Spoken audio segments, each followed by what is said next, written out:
Tune in to nostalgia. Tune in to now. Golden Radio Hour. From Hollywood, it's time now for Johnny Dollar. Lud Barlow, Johnny. I'm on a spot. What's the matter? The Templeton house in Boston was knocked over sometime during the night. We have a $100,000 loss on our hands. Can you go over there right away? Well, I'll see what the plane situation is, Lud. And Never mind the plane situation. Just pack up and get out to the airport. I'll meet you at Hangar 12. What? I'm chartering a plane for you.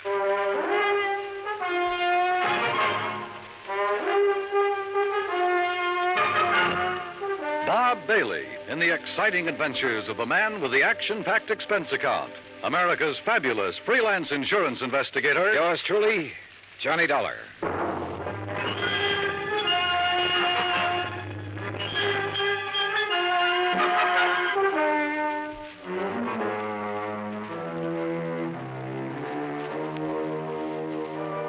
Expense account submitted by Special Investigator Johnny Dollar to the Mideastern Indemnity Corporation, Home Office, Hartford, Connecticut.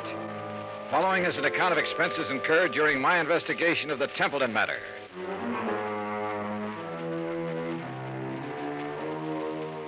Expense account item 1, $5 even, cab fare from my apartment to Hangar 12 at the airport. A twin-engine Bonanza had been rolled out and a fueling truck was pulled up alongside.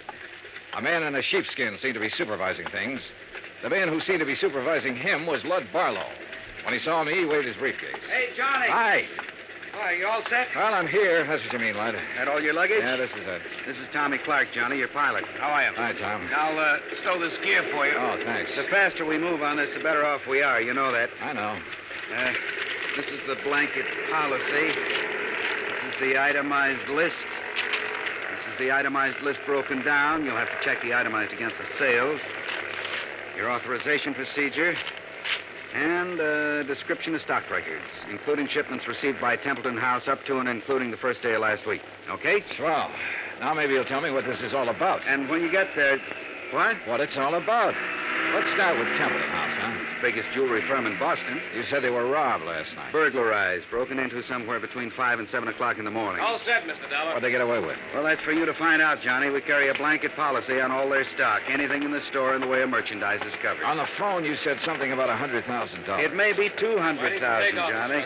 I take it you talked to somebody in Boston. Yeah. Did you talk to the police? Yes, for a minute. I told them I was sending a man. They're expecting you. Give you a hand, Mr. Dollar. Oh, thanks, Tom. Okay. Yeah. Thanks. Who's in charge, Lud? Lieutenant Roebuck. Roebuck? Yeah. Get your seatbelt, Mr. Dollar. Oh, sure. He'll want to see those contents records. You be sure and tell him they're up to date. Who's the man with the company? What? The man at the company. Templeton. Stand clear, Mr. Barlow. Remember, Johnny, a client can face a thing like this a lot better if the man from the insurance company standing by. I'll try to remember that. Good luck and keep me informed.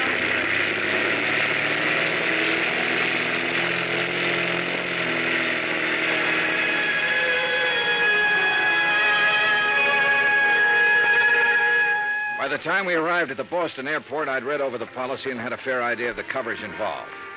Expense account item 2, $10, more cab fare. I dropped my bags off at the Independence Hotel and had the driver take me over to Templeton House. 2 police cars were parked in front of the building, and 2 uniformed police officers were parked in the doorway.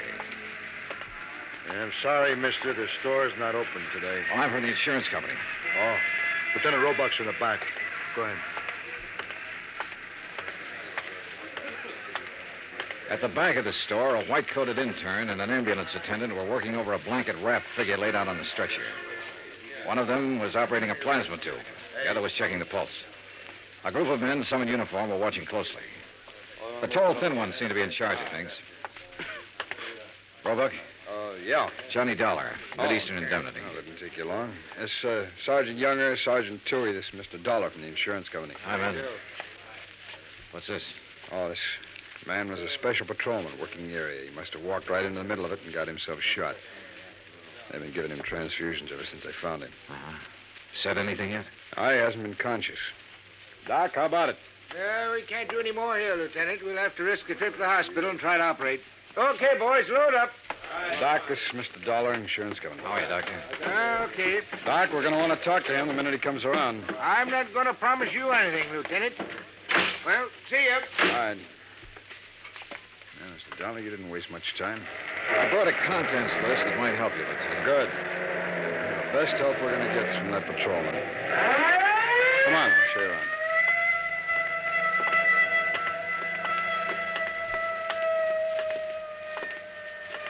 This is where they got in. Jimmy, huh? Yeah, most likely. There's marks there on the door jam. As near as we can tell right now, they only took important stuff. Easy to move. Easy to break down and unload, you mean? Yeah. Yeah, you can see where they snipped the alarms, grounded the wires. Mm-hmm. Showcases aren't touched. No, they went straight for the safe, Dollar. Well, we really got something on our hands, huh? You don't just break into a store and open one of these things very easy. Someone did.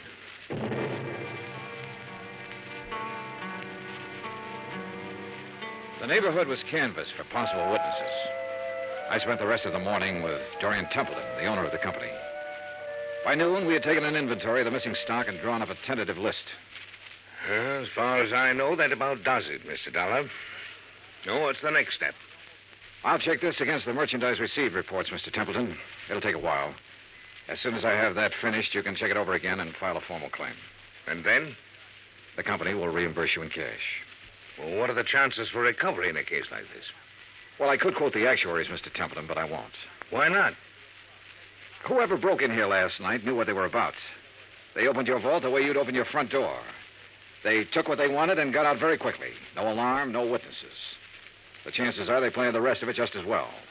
They probably scattered. The police aren't sure how many men were involved. They know it was at least 2 men, possibly 3. How do they arrive at that? 1 man working on the safe, another man looking out, possibly 2. The point is, the more men who are involved, the harder it'll be for them to take the jewelry, break it down, sell it, and stay out of sight. They're going to get away with it? I didn't say that. Well, nothing seems to have gone wrong with their plan so far. One thing went wrong. That special patrolman surprised them. True, he didn't have time to draw his gun or sound the alarm, but they had to shoot him. And if something hadn't gone wrong, they'd have been satisfied to knock him on the head. Yes. Well, what happens now? Well, that's up to the police. I can tell you their investigation will take some time. Burglary is the toughest kind of thing to work on. Why? No witnesses. I never thought of that. Dollar, you all cleaned up? Well, we got a tentative list. As soon as I check it, I'll give it to you. Okay. Mr. Templeton, I'd like to have you come with me now. Now? Yes, we'll want your statement, sir, and there's quite a bit of work to do with the employees. All right. Dollar, as soon as you get the list up, give me a ring, will you? Yeah, okay. Any news about the policeman? Yeah? It's a murder case now. Expense account item 3, $25, stenographic fees. The public stenographer at the hotel helped me make a comprehensive list of the stolen items, which was verified by Templeton. The amount of loss was set at $100,000. By late afternoon, clerks, stenographers, accountants, designers, salespeople, stonecutters, all in Templeton's employ had made statements to Lieutenant Roebuck. The statements were in the process of being checked. A general roundup of known safecrackers and burglary suspects had begun. Expense account item 4, $3.75 dinner. Lieutenant Roebuck and myself. Well, it's going to be a long night. Yeah. Any luck on the employees? Oh, it's hard to say yet. One of them has a record. Hmm? Yeah, a fellow named Tabor, one of the janitors there. He's a 2-time loser. I had him tucked away in a cell until we clear some of this other stuff away. Has he said anything? Oh, he denies all knowledge. As far as time incident goes, he was home sleeping when all this happened, but that doesn't rule him out of somehow getting that safe combination and passing it on to a friend. Yeah. Man with a record's apt to have that kind of friends who'd be interested in just that kind of thing. Hey, how much do you want me around? You're a free agent, Dollar. If you have any ideas, I'll listen. It's a tough baby, any way you look at it. Let me talk to Tabor. There might be a shortcut. Why not?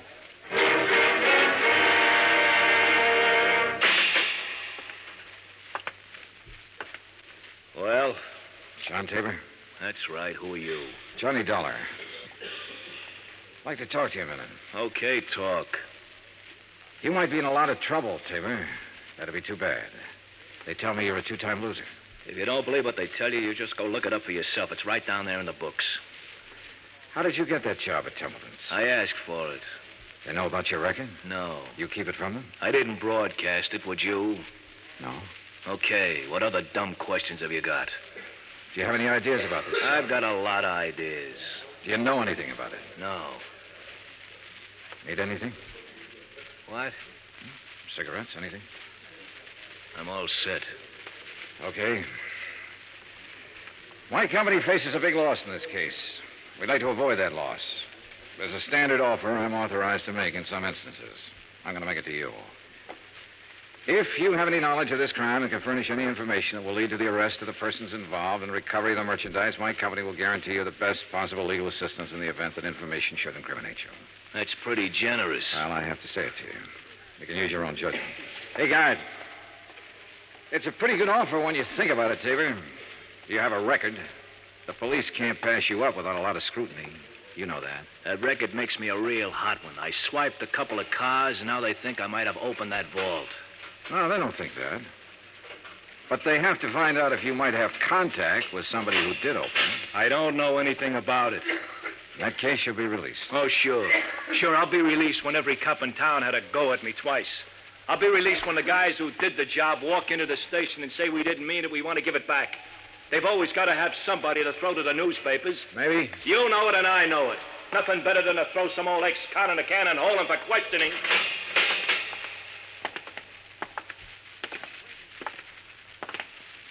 Well, Dolly? You go for it? No. Any more ideas? Turn him loose, Lieutenant. See whom he talks to and whom he meets.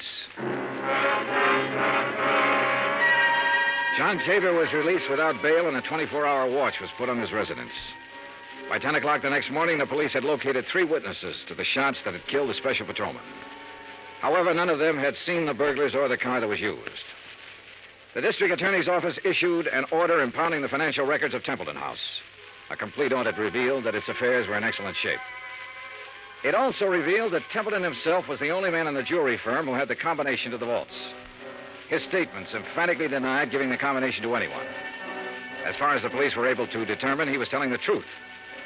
The search for all known safecrackers extended into New York and Philadelphia and Chicago. On the morning of the 3rd day, a claims adjuster arrived from Hartford with a check for $100,000, full payment on the claim. 2 hours later, we had the first break on the case. Hey! Caller, hey! What? Oh, hello, Lieutenant. Come on, get in. What's up?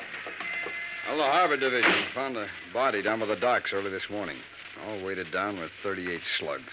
They were fired from the same gun that killed that special patrolman. They match, huh? Like the dimples on your knee.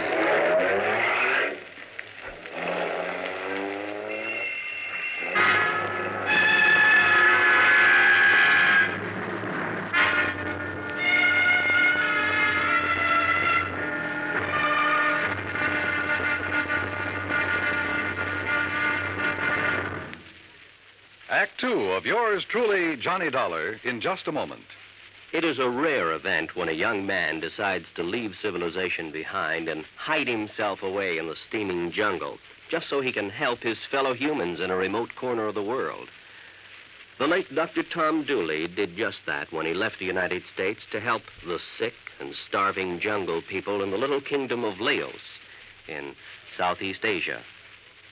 Dr. Dooley's story is well known to nearly everyone. And all over the world, people talk of his little jungle hospital on stilts. That's where he treated the dread diseases of the jungle and trained native medical technicians so that they might help their own people.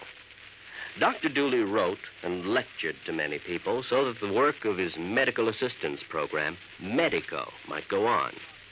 It was not easy for someone so young and so talented to give up the bright lights of the city and plant himself down in an unknown jungle just for the purpose of helping unfortunate people he didn't even know. But through Medico, Dr. Tom Dooley wanted to help people. He wanted to help people to help themselves. Today, the work of Medico is going forward in a number of countries besides Laos. Young men are being sent to the United States to be schooled in medicine with the idea of returning to their own countries to help their own people. Hundreds of thousands of dollars worth of medical supplies have been donated by American businessmen and pharmaceutical companies. Today, Dr. Tom Dooley's work is being continued for him. It is helping to create better understanding. It is an injection of the spirit of freedom, the right of all men everywhere. Now, Act Two of yours truly, Johnny Dollar and the Templeton Matter.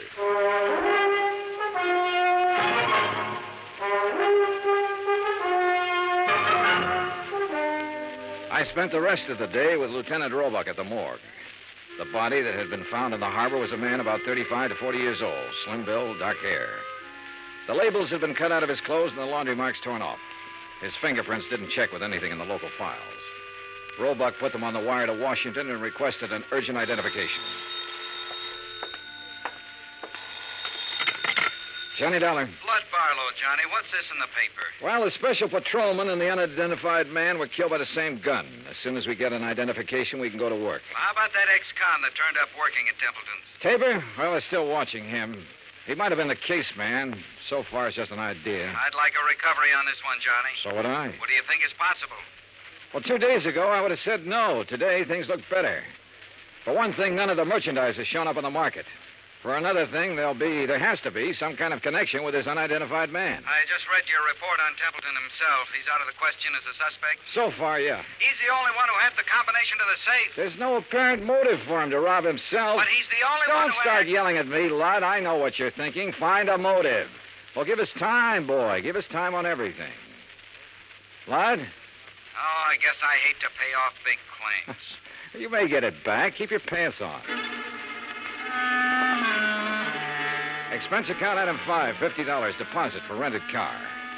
That afternoon, I drove from Boston to Creeksdale, the home of the Grantland Safe Company, where I met a man who looked as formidable as the product he manufactured. I am Grantland, sir. I found him standing inside a shiny new vault, ready for shipment. Beautiful thing, eh? On its way to South America tonight. Well, I never thought of a safe exactly that way, Mr. Grant. Beauty, strength. Think for a moment, sir, the treasures it will someday hold. But I bore you, sir, with my enthusiasm. Now then, you say you are here on a matter of vaults? One vault, Mr. Grantland. No. The one your company sold and installed at the Templeton House in Boston 17 years ago. Yes. Have you read about the burglary? No, sir, I have not.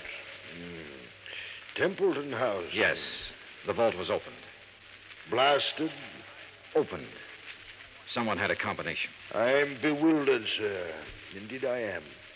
You'll want a thorough accounting from my organization, of course. Well, that's up to the police, Mr. Grantland. Right now, for my own information, I wonder if you could tell me who might have the combination to that vault. Well, in answer to your question, I would first have to inspect our records. Well, I brought the serial numbers. Oh, well, let me see. That's as good as... the K series. Mr. Keating set the final combination. Mr. Keating? Yes, my chief engineer for years. And who else? Myself, sir. I'd have a record of the combination in my own file. And who are those available to? Myself, sir. I keep them in my own vault. I see. Anyone else? No one here. The people in proper authority at Templeton's. I'd like to meet Mr. Keating if I could. Impossible, Mr. Dollar. Why? Mr. Keating has been dead these 6 years.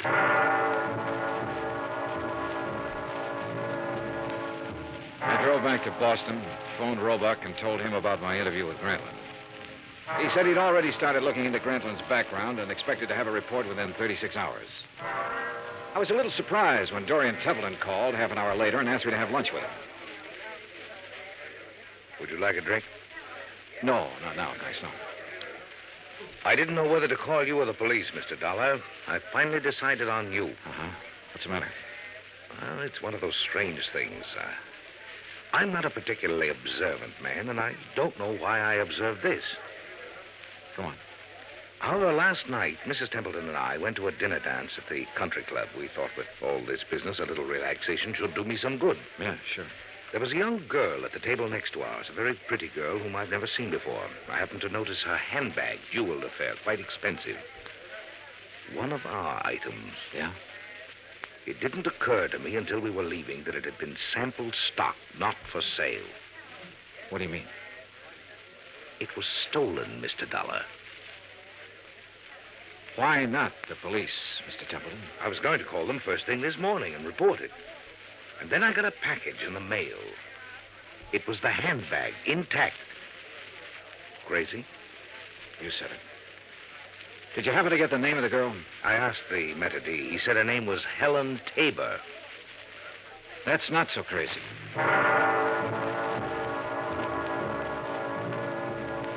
Expense account item 6, 10 cents, one phone call to Lieutenant Roebuck to see if John Tabor was still being watched.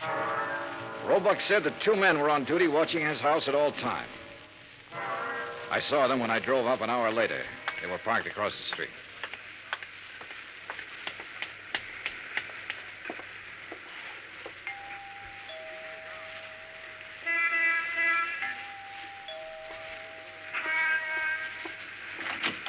Yes? Miss Tabor? Yes, who are you? Johnny Dollar, is your father in? He's sleeping right now. May I help you? I don't know. Didn't I see you at the country club last night? Why, yes, were you there? Couldn't keep my eyes off of you. Or your handbag. Oh. I'll talk to him, honey. Dad, is anything wrong? Nothing I can't handle. Go ahead, fix up a pot of coffee.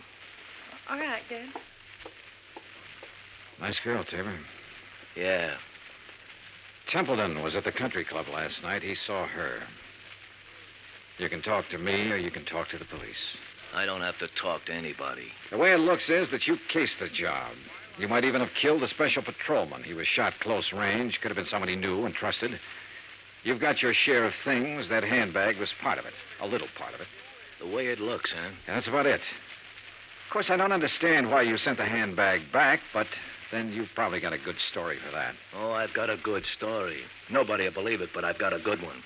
It starts off by me saying I didn't help in that heist. I had nothing to do with it. I didn't case the place for anybody. I didn't even know it was coming off. Let's get to the handbag, huh? I took that 2 days ago. I borrowed it. I've been borrowing stuff right along whenever my kid needed anything. I always come back in good shape. I told her they let me do it. She don't know anything. Borrowed, huh? That's kind of a strange philosophy. I don't even know how to spell the word.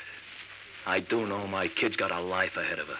I got to give her every chance to look good, act good, use her brains, meet the right people. Not just because the right people have money, but because they know more right people. It takes a little extra to let her do things like that. You let her use the handbag because she had a date to go to a dance. You guys are all the same. I didn't expect you to believe it. Oh, relax. Maybe I do believe you. What? It sounds nutty enough to be the truth. It is the truth. All right. You taking me in? I'm going to tell Roebuck about this. He'll probably want to talk to you. He can check it better than I can. No, I haven't any authority to take you in. I wouldn't take you in anyhow. I'm interested in guys who walk into vaults. See you around. Hey, wait a minute. What? I never thought I'd see the day when I try to help a cop or anybody like a cop. Maybe this is the day.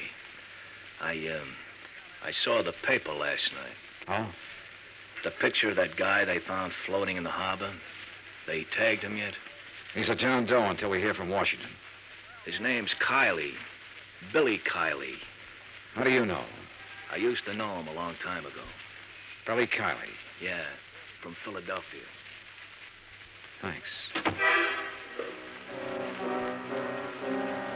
A check with the Philadelphia police and a comparison of fingerprints identified the man as William H. Kiley. His Boston address was on Parker Street.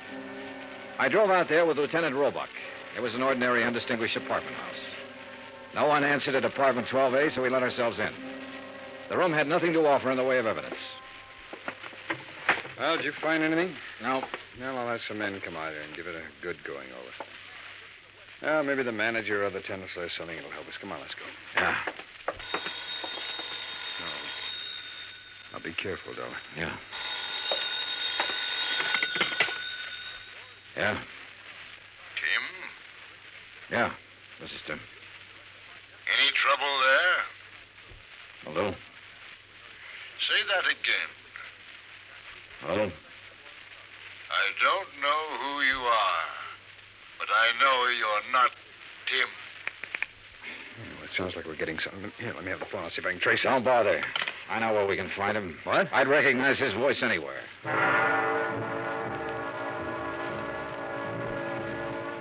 It was dark by the time we got to the Grantland Safe Company factory in Creeksdale. There was a single work light spreading a sickly yellow glow over the main floor loading platform. We were expected. It went off somewhere in the darkness of the building. You okay? Yeah, I'm okay. All right, let's try for that stair railing. Right.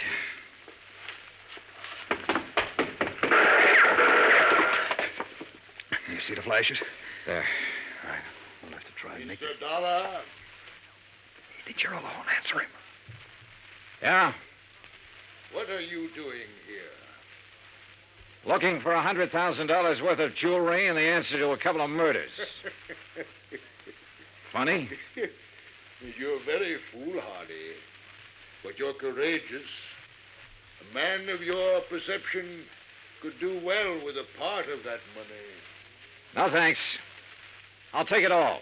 You will take nothing, sir. Keep him talking. I'll try to get under the stairs. Are you alone? For a little while. But I've got people coming, though. Oh, people, eh? Mr. Dollar? Still alive and kicking, Mr. Grantland. You can't shoot around corners. No. But then I don't have to shoot around the corner.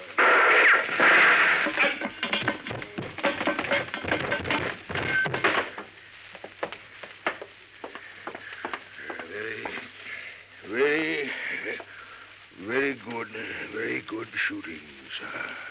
Grantland, I want a statement. No statement. No statement. He was dead before the ambulance arrived, and there was no statement. There was never a statement. As nearly as it could be pieced together, Grantland himself opened the vaults at Templeton House. William Kiley and possibly a man named Tim helped him. Kiley, of course, was killed for his efforts. Tim never appeared, was never identified.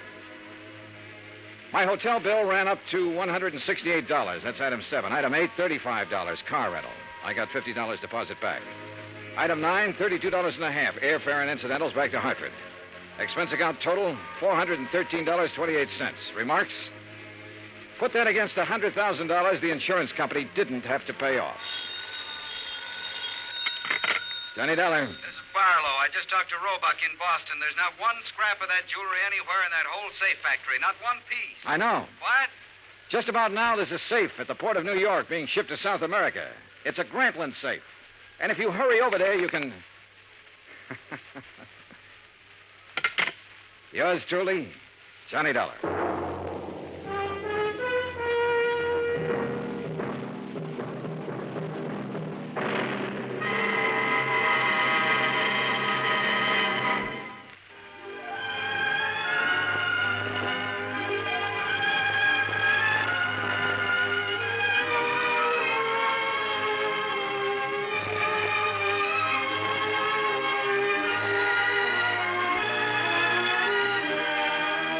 Johnny Dollar has come to you through the worldwide facilities of the United States Armed Forces Radio and Television Service.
From Hollywood, it's time now for Johnny Dollar. John, this is Harry Branson of Philadelphia Mutual Liability and Casualty Company. Well, hi, Harry. What is it this time? Fraud, murder, arson? No, none of them. Then what kind of a case has you in a dither this morning? As a matter of fact, John, there is no case. Oh, now don't tell me you're spending company money on just a social call. Why, Harry. Of course not. John, I wish you to take a motor trip with one of our very important clients. Well, now, that depends. Perhaps you've heard of her, Betty Charlene Winters. No, but she sounds interesting. She is. She's one of the most charming people. Very wealthy, too. John, you'll love her. Oh, tell me more. I want you to accompany her to her summer place on Lake Wawayanda in northern New Jersey. Sounds better all the time. On expense account, of course, plus a fee of $1,000 for the week or any fraction thereof. How can I lose? Harry, I'll grab the first train.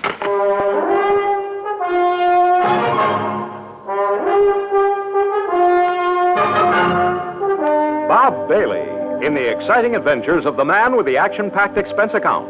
America's fabulous freelance insurance investigator. Yours truly, Johnny Dollar.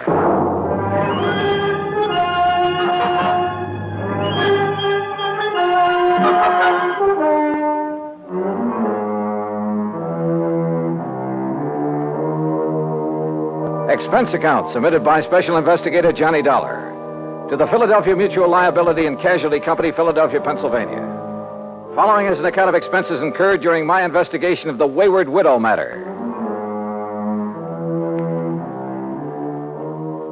Expense account item 1, 2150, fare and incidentals, Hartford to Philadelphia. At his office on Walnut Street, Harry Branson looked as though he'd been just sitting there waiting for me ever since his phone call. I'll get straight to the point, John. Well, good. You don't mind if I sit down first, though, do you? Oh, no, of course not. As I told you on the telephone, Mrs. Winters is one of our Mrs.? You didn't tell me that. Her husband died just a short time ago. Oh. And you, the old friend of the family, have been consoling the lovely widow, eh? John. Yeah, when you pick 'em, you really pick 'em, Harry. Hey, do you remember that little brunette you went for in the last case I handled with you? John, that has nothing whatsoever to do with the matter at hand. Yeah, okay, maybe not. Oh, but you sly dog. I'm betting right now you wish you could make this trip to the lake instead of me. Of course I do. The beautiful forests and mountains up there at this time of the year. Oh, sure. Just for the scenery. All right, now tell me all. Well, the Winters were very wealthy. Betty Charlene Winters still is. Thanks, among other things, to the $500,000 she received on her late husband's double indemnity policy. $500,000? You make this sound more attractive every minute. John, you don't suppose the gorgeous babe helped him have an accident in order to collect that? John, you are being absurd. Am I? Tell me this. Was he older than she? Yes, he was. Uh-huh. And 2 and 2 make 4. And you are making no sense at all. Hey, you have got a case on her, haven't you? Will you please stop this nonsense and listen to me? Now, as I started to say, their lovely home is out between Ardmore and Bryn Mawr. All right, go on. Their home, which Mr. Winters inherited from his father and his grandfather before him, is a veritable art gallery. I see. But she is going to dispose of most of it to the better-known museums and galleries. She plans to sell the family mansion, too, just as soon as the estate is settled. Doesn't go for the old stuff, huh? You're quite right. Her taste is more for the modern. That's the way I like 'em. I beg your pardon? Nothing. Go on, Harry. Yes. Some of the things, however, she is taking up to the summer home on Lake Wawayanda. Oh, well, now, wait a minute, Harry. Am I taking Betty Charlene up there? Mrs. Winters, John, please. Okay, I'll stay out of your territory for the time being. But am I being hired to take her up to the lake or just some of this junk you've been talking about? Both. Ah. You see, there's one thing in particular, some statue or other that she wants help with. Statue, huh? So you and she and the statue will make the trip. Now, that's the kind of chaperone I like. When do we start?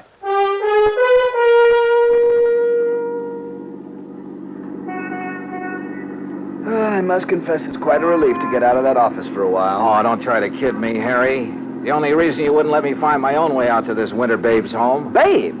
Honestly, John, you sometimes carry this levity much too far. By the way, how long ago did her husband die?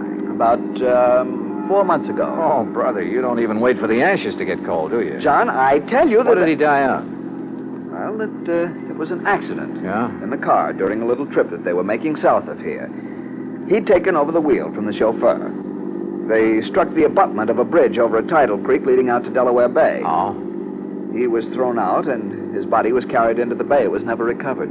And so our tasty little dish was left with $250,000 life insurance, a huge estate. John, I simply will not listen to any more of this sort of nonsense. Besides, this is the driveway up to the house. Lovely place, isn't it? It was lovely. There must have been over an acre of perfectly tended lawns and gardens. And in the middle, atop a slight rise, was the main house, built of solid white stone of some sort. Old, too, but in beautiful condition. This was wealth, all right, and plenty of it. Harry's year-old car looked almost tawdry in this setting. We stopped, went up the broad front steps and across a wide porch and rang the doorbell. Yes? Oh, Mr. Branson. That's right. Mrs. Winters is waiting for you in the sunroom. Thank you. Come, John.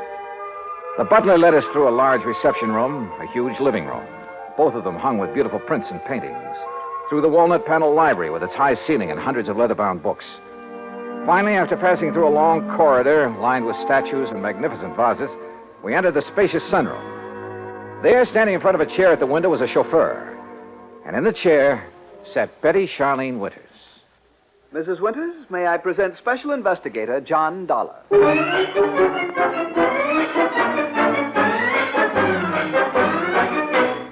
Well, she was a cute little thing, that I will say. But instead of a young, blonde, and beautiful, well, let's face it, she was 70 if she was a day.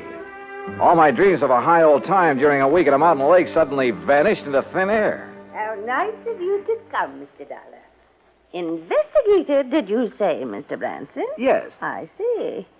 Well, don't just stand there. Sit down and be comfortable, both of you. Thank you. Yeah. Is something wrong, Mr. Dollar? No, not at all. Oh, Haskins here's my chauffeur and general handyman. Hi, Haskins. Mr. Dollar? I've just asked him to get the statue ready for our little trip. You may go now, Haskins. Oh, thank you, madame. No, wait, please. I wonder if I might see this thing we're taking up to the lake, Mrs. Winters. Well, of course, it's right there in the corner behind you, Mr. Dollar. The cherub. Cherub, huh? Oh, This? Isn't it beautiful? Well, it was a cherub, all right, about 4 feet high with a couple of doves fluttering around its feet. At least that's what I gathered from the garish paint on it. Believe me, it looked like something a third grader had slapped together as a joke on his modeling class. Now, I'm no artist, but so help me, I could have done better myself with a handful of mud and with my eyes closed. An old family piece, Mr. Dollar. Antique. I started to say what I was thinking, but then Haskins lifted the atrocity off its pedestal and left with it. Haskins has made a special box for it. He'll place it in the car so we can leave with it tomorrow. You are ready to leave on such short notice, aren't you, Mr. Dollar? Well, now look, Mrs. Winters, Yes, his luggage is right outside in my car, Mrs. Winters. Then, Eric, you may fetch it and put it in one of the guest rooms. Very good, madam. By the way, I hope you know how to drive a Pierce Arrow, Mr. Dollar. Pierce? Or did you think perhaps Haskins would drive us up to the lake? Well, I don't know. No. Haskins is leaving today on his vacation. And I wonder if he will come back. Why do you say that, Mrs. Winters? Oh, I've been having some trouble with him. Oh? I thought you were always eminently satisfied with Haskins. Until recently. Until the death of my husband. He's been... Well, if he doesn't come back, I shall have to replace him. But now, Mr. Branson... Yes? You're a bit of a rascal. You didn't tell me you were bringing a detective to go along with me. Investigator, Mrs. Winters. Insurance investigator. Since the company wouldn't permit me to issue any special insurance on that thing... But I'd thought you were going to bring me just some strong bodyguard. I have known John for many years, Mrs. Winters, and I assure you... Oh, now, don't apologize. I think this is fine. I just hadn't expected so much. Such a nice, good-looking young... But now come, Mr. Dollar, and I'll show you the rest of the house. We spent the next hour or so on a tour of the place, and Mrs. Winters pointed out the various works of art destined for specific museums and galleries all over the country after she moved out, after the estate was settled. Then Eric caught up with us and announced that Haskins had created the statue and placed it in the car. You know, I was curious about that car, so we went out to the garage and inspected it. It was a Pierce Arrow, all right. Vintage of 1928, complete with headlights on top of the fenders and as bright and shiny as the day it was made. When I tried the starter, it purred like a contented kitten. With a bass voice, that is. Along about 5 o'clock, Mrs. Winters, with a sparkle in her eye, announced it was cocktail time. Harry, being a teetotaler, decided to leave, but not before I buttonholed him for a quick conference. What doesn't make sense, John? Oh, that silly statue, Harry. All the fuss over that piece of junk. After all, John, with all the big policy she carries with us on the legitimate artwork, well, we just can't afford to displease her. But if it had any real value... Perhaps it does to her. How can it? Unless she has a lot of jewelry hidden away in the base of it or something. What, John? Cocktails, she said, and I'm sure ready for them. Go on back to Philly, Harry, and wait for my final report. Well, I must admit that Betty Charlene Winters turned out to be a charming hostess, a very interesting conversationalist. Even long after dinner, over brandy and cigarettes, we chattered away like a couple of magpies. I didn't question her about the statue because I wanted to find out more about it on my own hook.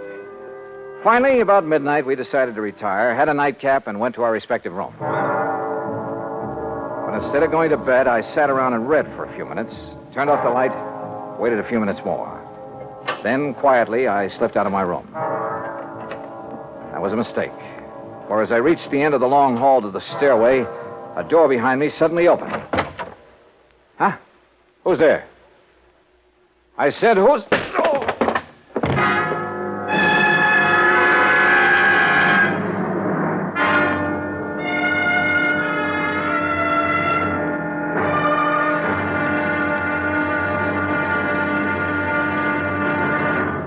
Act two of yours truly, Johnny Dollar, in a moment. With the bigger, more impressive kaleidoscopic change of events on the world scene today, we sometimes forget the smaller kaleidoscope, the child's toy, with its ever-changing designs and color. The kaleidoscope is a fantastic experience for any child. That is, any child who can see. But what of those children who cannot experience the ecstatic pleasures of form and color in the ever-changing world about them? This problem has bothered many, and many such people have tried to solve it. One-time soldier in the United States Army, Robert Neiman, is one of them. Captain Kenneth Moyer, also of the Army, is another. Both men, while stationed in Japan recently, set about the task of raising funds for the purpose of providing eye examinations and operations for sightless Japanese children. In return for this gesture, Japanese eye surgeons did not charge for their services. For those children who could not be cured, Braille typewriters were purchased and donated for training purposes in the hope of giving a few more people useful lives. Both Neiman and Moyer worked independently of each other. Neither knew of the other's interest in such a gratifying project. Both have continued the work with enthusiasm. The results of their efforts, when a blind child sees again, or perhaps for the first time, that is their reward. For a child, as for an adult, new sight leads to understanding. And understanding is a building block of freedom, the right of all men, everywhere. And now, Act two of yours truly, Johnny Dollar, and the Wayward Widow Matter.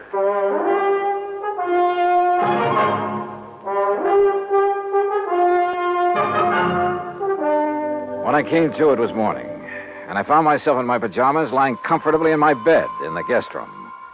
But there was nothing comfortable about the lump on the back of my head.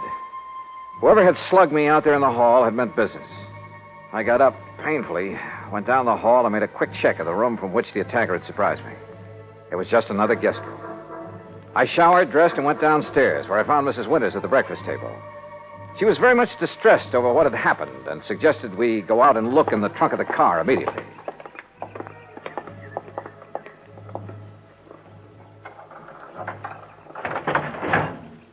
There now. Do you see, Mr. Dollar, the box with the statue in it hasn't been touched. I don't understand it. Where is your chauffeur, Mrs. Winters? Why, Haskins left on his vacation last evening. I thought I told you.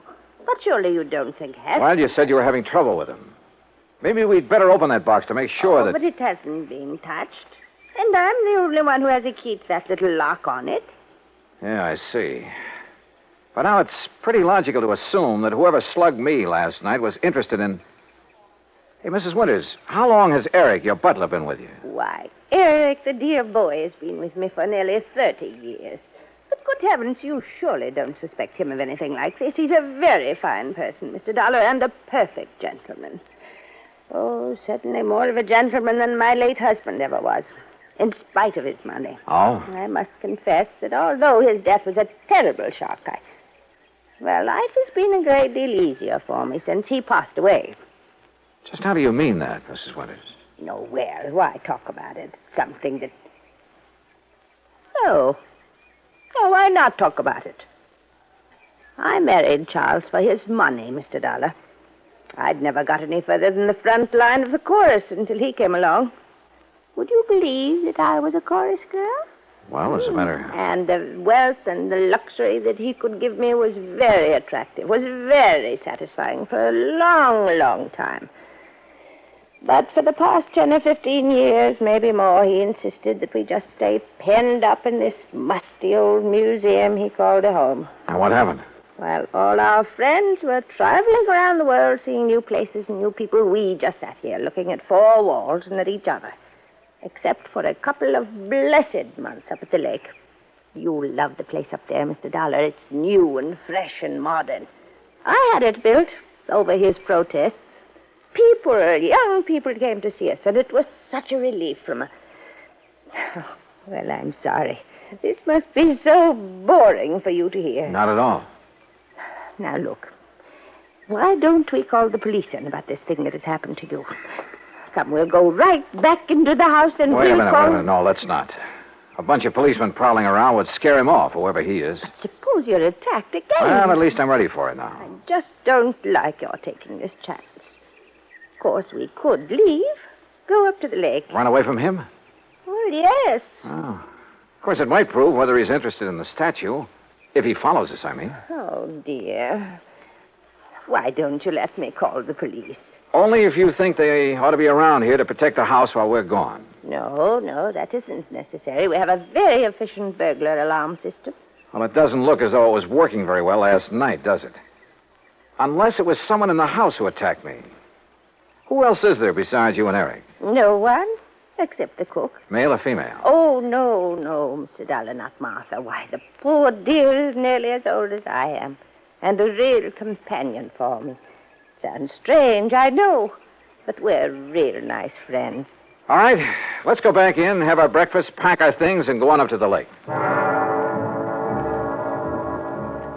Eric, who served the breakfast and whom I hadn't seen since dinner last evening, kept giving me a rather strange look.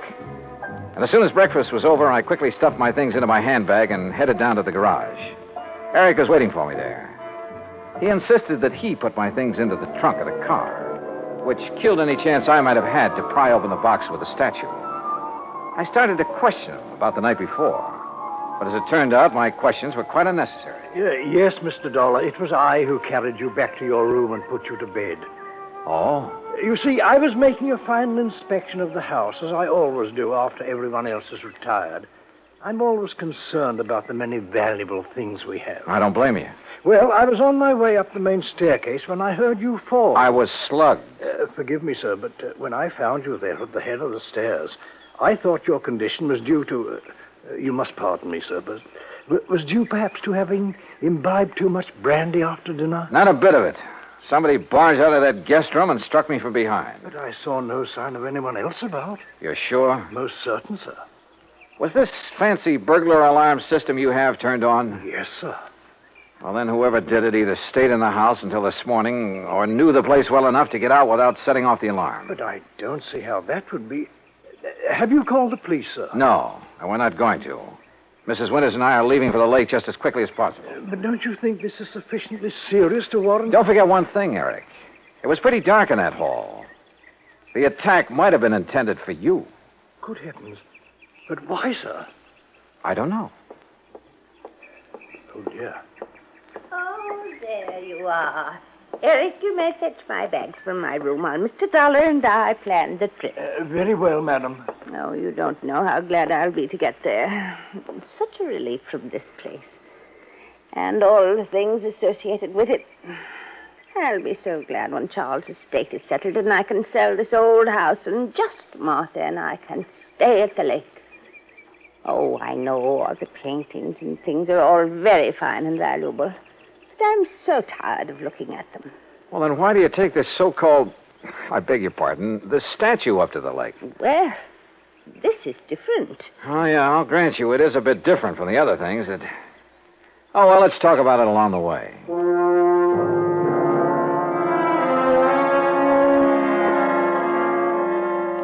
But we didn't. Simply because I didn't bring up the subject again. Why not?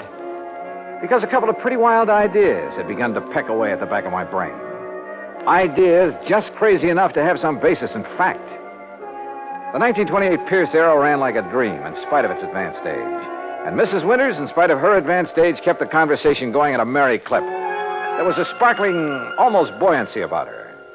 And the hunch that had hit me began to grow. We crossed the Delaware River at New Hope on Route 202, and in Lambertville, we stopped at the sign of the Flying Red Horse to gas up the car. That's item 2470. While the attendant was busy with that and checking the tires and battery and so forth, I made some excuse or other and stepped around to the telephone booth at the back. Harry Branson here. Harry, I want you to drive out to the Winters home at Bryn Mawr again. Oh, what for? Just do it, right away. Then call me up at the lake. Well, whatever you say, John, but I wish you'd tell me... Gotta go now. Goodbye. The rest of the trip through the pretty North Jersey countryside was uneventful. And finally, north and east of the little town of Andover, we came to Lake Wawayanda. We drove along a private road to the far end of it, and there, perched on a little cliff above a deep basin, was a real smart, modern brick and glass home. That's right. Straight up the little hill and park in front of the garage. Little hill? I just hope we can make it. Right here. I hope the brakes will hold, or this thing could roll right on back into the lake. Oh, and the lake is so deep right there, nearly 100 feet. An old mine or something before the water came up. Oh, this is a pretty dangerous driveway. Here now, let me help you. Thank you. One of the first things I'm going to do is have this driveway built up and leveled off and a big stone wall built around. Yeah, you'd better. Careful now, this is pretty steep. Oh, listen. Yeah? Telephone is ringing inside the house. Oh, well, let me have the key and I'll go in and answer it for you. I'll answer it. You can unpack the car while I do. I suspected the call was from me, but didn't want to say as much. So I opened the car trunk and proceeded to take out the luggage and the big, clumsy box for the statue. The box was heavy, very heavy. And I wondered how Haskins, the chauffeur, had been able to pick up and carry the statue so easily back in Bryn Mawr. I finally got the box perched on the edge of the car trunk when Mrs. Winters called to me. It's for you, Mr. Dollar. It's Mr. Branson. Oh, okay, I'll take it. Leaving the box there on his precarious perch, I went on up to the house. Right here in the front hall, Mr. Dollar. Oh, all right, thanks. I'll go on out to the car and get my coat and purse. Yeah. Johnny Dollar. John, this is awful. Terrible. As I just told Mrs. Winters, this is... Well, I couldn't believe it. How did you know? How did I know what? Eric, the butler. Yeah? Dead. He's dead. And John, Dead from what? How did he die? He apparently fell down the main staircase. The poor cook, Martha, is the only other person in the house. She's beside herself. Yeah, I'll bet she is. But whatever made you suspect something was wrong out here? Call the police, Harry. Make sure they look for a possible blow on the head that might have been delivered before he fell. What? Mr. Dollar's going to fall. So long, Harry.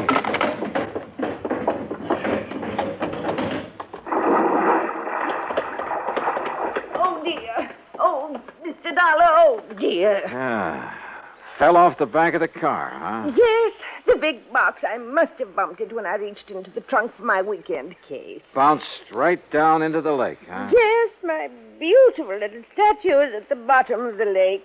Oh, well, don't worry, Mrs. Winters. We'll get it back. I'll have a diver come up here. No. It's all right. We'll leave it there. Huh? No, you were right. It'd only be another memory of the musty old house in Bryn Mawr. It really has no place here where everything is so fresh and new and clean. We'll get it back. But it really had no actual value. You were right, Mr. Dollar. It's better to just... Yes, we'll leave it there. Sorry, Mrs. Winters, but that's where you're wrong. Why, Mr. Dollar... We'll get it back, all right. And whatever's in it. Oh, dear. I suppose I might have known. Expense account item 3, $290 even for the diver who came over from New York and retrieved the box from the deep hole in the lake. 2 boxes, as a matter of fact. One with Haskins' body in it, and the other with the body of Charles Winters, the body that was supposed to have been washed out to sea after a car accident. The story? Well, of course. After Haskins got rid of Charles for me, I had to do something about him. Or rather, we did. Martha, you know. Such a wonderful friend. Was Haskins the one who slugged me? Yes, so foolish of him, wasn't it? But he'd heard Mr. Branson say you were an investigator, and it frightened him. Worried me a little, too. Well, he might have killed you, too, if Eric hadn't stopped him. And, of course, Eric knew that Haskins had unwittingly made this second box for his own body. So now Eric's gone. Martha, huh? Yes, she did it. But she had to put him away. Oh, yeah. You see, he was the one who took care of Haskins for us. And we couldn't have him around knowing everything. Oh, dear. Martha and I had planned so many wonderful things together. But now... Oh, dear.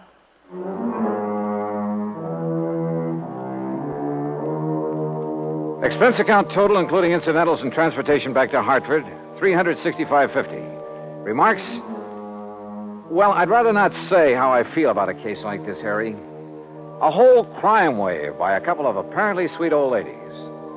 The legal procedures, and there'll be plenty of them, are up to you and the company, as well as recovery of the insurance paid on poor old Charles Winters. Hey, next time, give me a case that doesn't turn my stomach, will you? Yours truly, Johnny Dollar.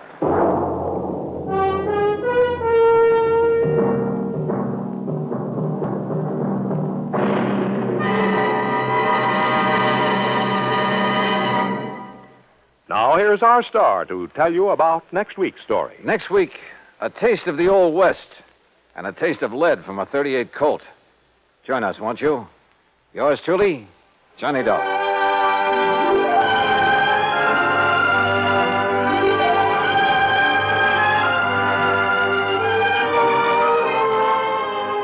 Yours truly, Johnny Dollar, starring Bob Bailey, originates in Hollywood. It is produced and directed by Jack Johnstone, who also wrote tonight's story. Heard in our cast were Virginia Gregg, Harry Bartell, Eric Snowden, and Frank Gerstler. Be sure to join us next week, same time and station, for another exciting story of Yours truly, Johnny Dollar.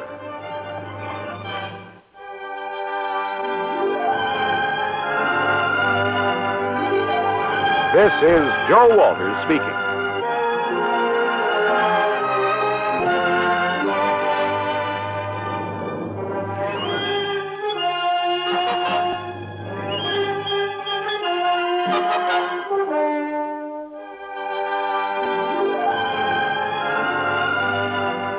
This is the United States Armed Forces Radio and Television Service.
From Hollywood, it's time now for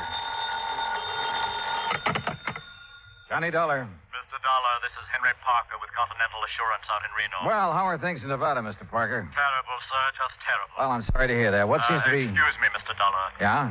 There's someone here who would like to speak with you. Oh, who? Give me that. Who do you suppose it is, you sloth-eyed Pinkerton? Sounds to me like a cantankerous old character named Jodiah Gillis. Cantankerous? Why, you miserable... What are you doing in Reno, Mr. Gillis? I tell you when you get here. When I get...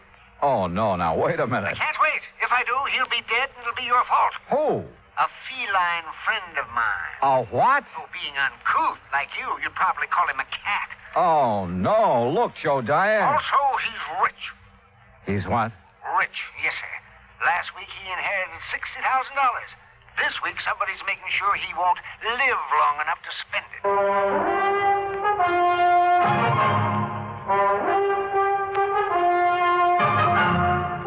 Bob Bailey in the exciting adventures of the man with the action-packed expense account. America's fabulous freelance insurance investigator. Yours truly, Johnny Dollar.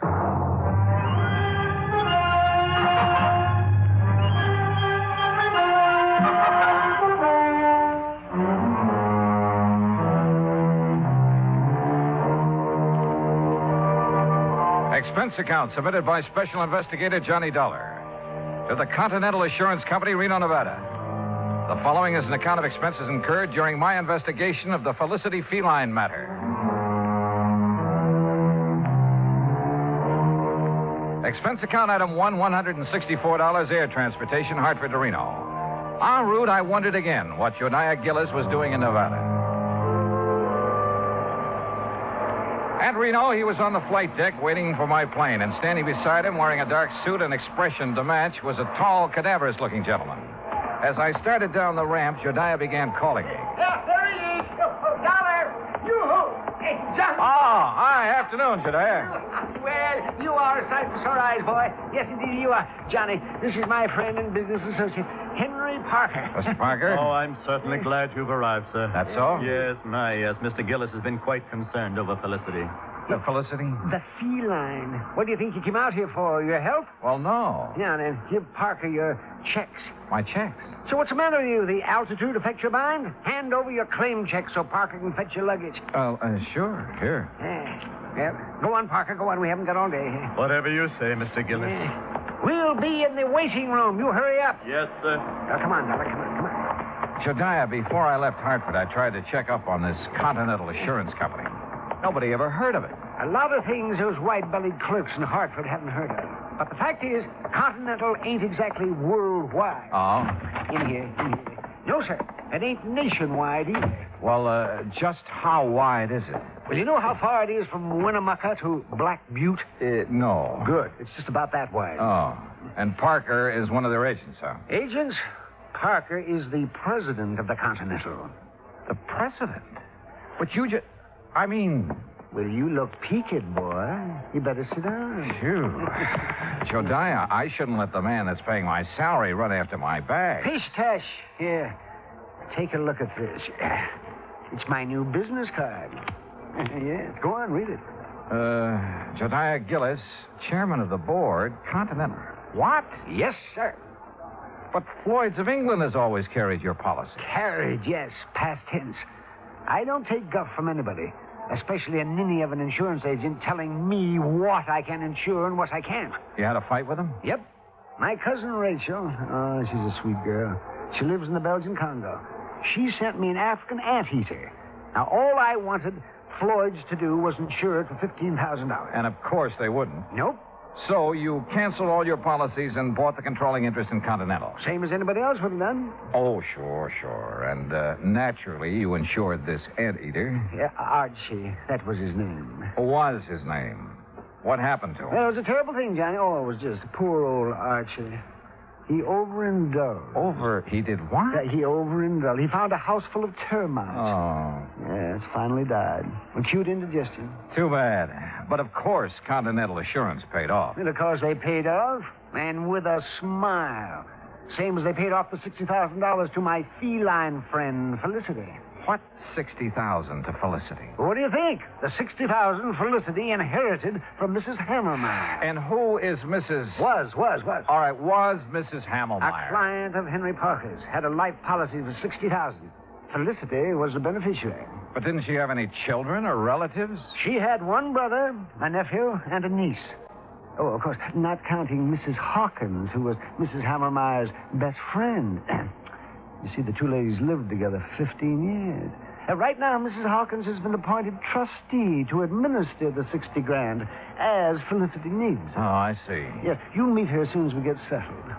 Jediah, what makes you think someone's trying to kill that cat? I don't think so. I know it. There have been 2 attempts in 2 weeks. You ask Mrs. Hawkins. She'll tell you. Mr. Gillis, Mr. Dollar. Yeah, it's about time, Parker. Well, come on, Johnny, come on. We'll take you down to the Mapes. The Mapes? The Mapes Hotel. I'm staying there. And if it's good enough for me, it's good enough for you. The Mapes Hotel stands high above Virginia Street overlooking the Truckee River. After Gillis checked me in and introduced me to the owner, Mr. Charles Mapes, I unpacked, then went with Jediah out to the old Hammelmeyer place where Felicity the cat, Mrs. Hawkins, and the relatives still lived. We rang the old-fashioned doorbell and waited. In a moment, the door was opened by a pasty-faced man of about 28. Yeah? Oh, Mr. Gillis. Yes. Afternoon, Oscar. Mrs. Hawkins in? Ain't she always? Who's he? He's a friend of mine who's also an insurance investigator. An insurance? Name's Johnny Dollar. Johnny, this is Oscar Emmett, the late Mrs. Hammermeyer's nephew. Hi. I suppose you're here about that lousy cat. That's right. Well, come on in. I'll tell the old lady you're here. You know where the living room's at, don't you, Mr. Oh, indeed I do. Oh, friendly sort of character. Oscar's like the rest of the Emmets. They just can't stand seeing Felicity eat steak when they got to have tuna casserole. In here, Dollar. All right. Well, what kind of work does he do? Work? Oh, Oscar, none of the Emmets worked. No, sir. Not even Mrs. Hammelmeyer's brother? Emmett spends all his time in the gambling halls. You know, gambling's legal here. He a professional? Oh, no. He's got a slot machine route. He goes around poking his finger in the payoff trays, picking up the nickels and dimes that people overlook. I see. Yeah, let's sit down here. Let's sit down. What the? Oh, Felicity! That cat has claws. Oh, you stepped on his tail, you stupid. Tell him you're sorry, Dollar. Well, I didn't know he was there. Sorry, Felicity. The bad man didn't see you. What's going on in here? Felicity, you get right down off that table. You hear me. You. Mr. Gillis, would you use your influence, please? Well, I'll certainly try, Mrs. Hawkins. Felicity. Come on now, honey. That's a good kitty. There. Now. I just put out a nice dish of scallops for him. Oh, you hear that, Felicity? Scallops. Oh, yum. Sure. So you run along now. Bye-bye. Oh, I do declare I've never seen a man who has such a way with animals. Well, And that goes for lonely widows, too, Mr. Gillis. Oh, now, Leona, stop. Jediah. Oh, yeah. Mrs. Hawkins. Leona is just fine. Yeah, well, this is the young fellow I was telling you about, Johnny Dollar. Oh, well, this is indeed a pleasure, Mr. Dollar. Jediah told me so much about you. Oh, is that so? You're much more handsome than I imagined, Mr. Dollar. Yeah, now, good gravy, Leona. Now, you just tell him what's been going on around here. You mean about Felicity? Yeah, that's what I mean. Well, somebody's after him. Trying to kill him. Tell me, has an actual attempt been made on his life? Wednesday night a week ago. I let him out just before I went to bed, like always. He'd been out about an hour when it started to pour. And knowing Felicity hates to get wet, I opened the front door to call him. Well, just as he was crossing the street, I heard this big car start up, and it zoomed straight for Felicity. Whoever was driving it almost turned over, trying to hit him. You didn't get a good look at the driver, huh? I didn't get any kind of a look. It was too dark. Well, what about the car? What make was it? If I knew that, I'd have already told you that. I haven't any secrets from him.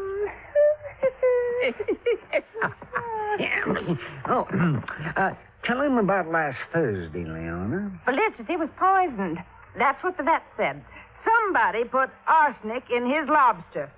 Lobster? Oh, yes, he just loves it. According to the instructions Mrs. Hammelmeyer left, he's to have lobster once a week. steak 3 times and boiled chicken every Sunday. I see. Yes. And as long as I take care of her and obey her instructions, I can live here rent-free. Same as her kin, the Emmets. Uh-huh. Same as them. Mr. Gillis, just who gets Felicity's money in case he dies? The Emmett family? We aren't sure. Oh, why's that? Because Mrs. Hammermeyer left a sealed envelope to be opened only in the event of Felicity's death. Oh, the Emmets will get all that's left, Mr. Dollar. I'm sure of it. No, Leon. You mustn't look on the dark side. Well, I did rub Mildred's, Mrs. Hammermeyer's back and bunions for a good many years. Did her marketing. So she got her medicine on time. I do hope she appreciated it. She did, Leona. You see. You dear, sweet man. Hello? Anybody home? Where is everybody? We're in the living room. Yes, I figured they'd start flocking in now it's dinner time. Dollar. Yeah? It's Joyce Emmett, the niece. She hates cats. Told me so herself. Oh. Well, evening, Mrs. Hawkins. Do I have time to take a shower before dinner? Oh, I didn't know he had company. Mr. Emmett, Joyce, you both know Mr. Gillis. Yes. Hi, Mr. Gillis. Terrible. And this is Mr. Johnny Dollar. He's investigating the trouble we've had about Felicity. After the would-be cat killer, huh, Johnny? Yeah, that's right. I'll lay 8 to 5 you never catch him. Or her. Could be a woman, you know. Oh, yes. It most certainly could. Why, Joyce, the way you say that, you act as if you want Mr. Dollar to start investigating you. Maybe I do. How about it, Johnny? Well, how do you feel about Felicity, Miss The Emmett? same as everyone else in this house. Aunt Mildred had no business leaving all her money to that creeping night crawler. Joyce. Well, he is. Mr. Dollar, just what interest do you have in Felicity? He isn't insured. Mr. Gillis sent for me, Mr. Emmett. He did? Yes, I did. Continental has a moral responsibility to see that the funds handed over to widows, children, and dumb animals are protected from swindlers, connivers, and blackguards, of which I'm sure this house has many. Why, you pompous, wrinkled old Romeo. Joyce, please, if you can't hold your tongue, leave the room. Well, what I said is the truth. Man his age getting romantic. You wait, girl. 30 years from now, you'll be mighty glad men my age can get romantic. That's telling it. Mr. Emmett. Mr. Emmett, do you share your daughter's opinion of Felicity? Why, of course I do. I'm a dog man. Besides, I can't see why she left all that money to the critter. Mrs. Hawkins has figured up what it costs to keep him like a king every week. Yes, $23. Maybe a trifle more by the time I get him out of the Pretty Kitty. The Pretty Kitty? Well, it's a beauty parlor for cats. Felicity has a standing appointment there every Friday at 1. Oh, no. $23 a week. You know how many weeks it'll take him to spend that $60,000, not counting the interest that'll add up while he's doing it? No, not exactly. No, 2,600 weeks. 50 years. And believe me, the odds of any cat living to be 50 years old, well. I'll lay you 10 to 1 he doesn't live another 6 months. Joyce. Oh, speak of the devil. Well, hello there, Felicity. Oh, did you know we were talking about you? Did you finish up all your dinner, Felicity? He sometimes doesn't eat all his scallops. Last week I gave them to Oscar. Oh, it's disgusting. Well, look at him. He thinks he owns us. What do you mean, thinks? A few minutes later, Josiah drove me back to the Mapes.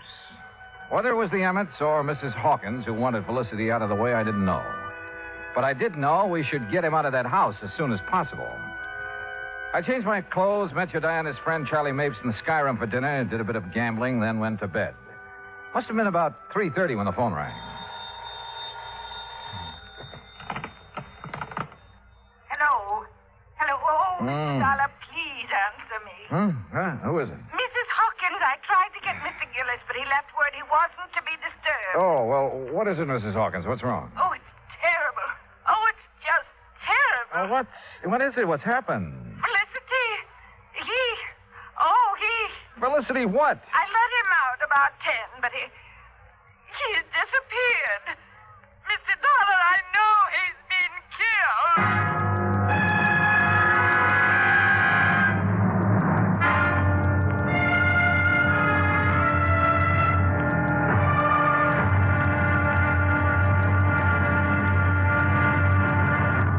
Act Two of yours truly, Johnny Dollar, in a moment. Anyone who has survived the rigors of basic training is familiar with a great variety of milk that is dished out periodically in the armed forces. Now, there's frozen milk, concentrated milk, frozen concentrate, and good old powdered milk. But sometimes supplying wholesome, fresh, real milk has been a problem when servicemen have been stationed in out-of-the-way places. The United States Air Force came across that problem some time ago in the island of Terceira in the Azores, those Portuguese islands that dot an eastern portion of the Atlantic Ocean. The air base there was considered powdered milk country for a long time. Although cattle have played an important role in the economy of the island of Terceira, the herd was badly inbred and milk production was very low. Modern milk processing was not a part of the picture. And with the help of Portuguese veterinarians, the men in the United States Air Force unit worked out a free breeding service by using a small herd of milk cows acquired in England, and the cattle there at Terceira improved.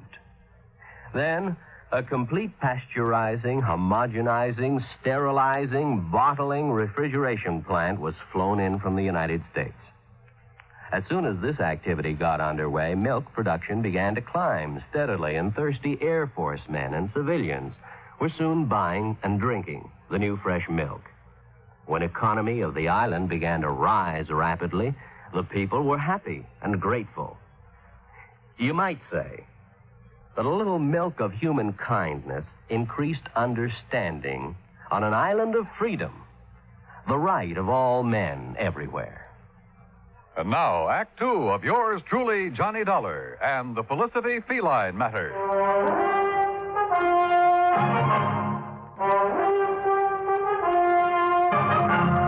A few minutes later, Jediah Gillis and I were at the old Hammelmeyer home. Joyce and her father, along with Mrs. Hawkins, were waiting for us.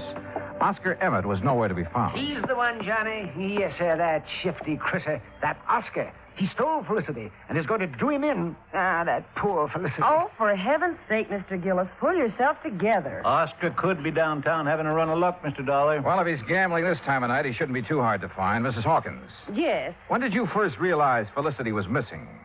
Why, about an hour ago, I guess it was. I woke up and remembered he was still outside, so I came down and called him. Yeah? Always before, ever since he was a little kitten, he's come back home for me. But tonight, well, he's just nowhere to be found. What time did you let him out? About 10:30, same time as I always do. Were you at home then, Joyce? No, she wasn't. I had a real good day yesterday, collected almost $4, so I took her to a movie. A movie? That's a likely story if I ever heard one. It happens to be the truth, Mr. Gillis. What'd you see? Come on, tell me. It was an old one about a giant gorilla. That's right. I'll bet. Jediah, if anything has happened to poor Felicity, will we... Well, how much time will we be given before we have to move out of this house? Well, that's up to the court, but I'd say a couple of weeks. That's all?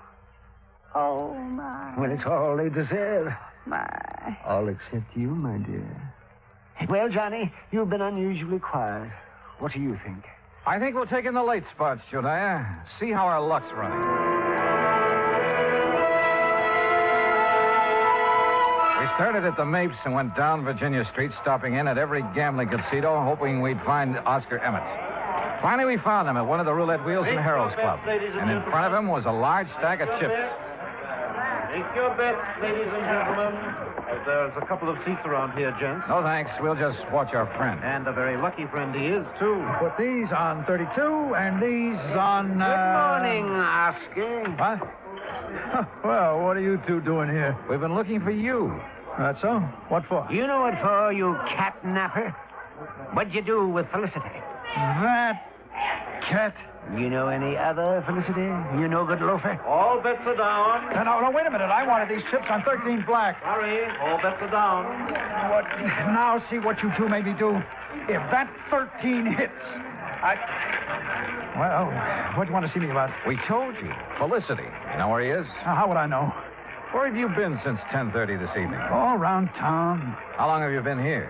Long enough. Look out now.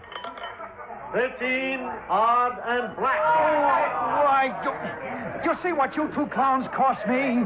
Taking my mind off what I'm doing. Now get out of my way. I'm cashing in. You're not doing nothing to answer our questions, Mr. Oscar Emmett. You hear me? Oh, yeah. Oh, hey.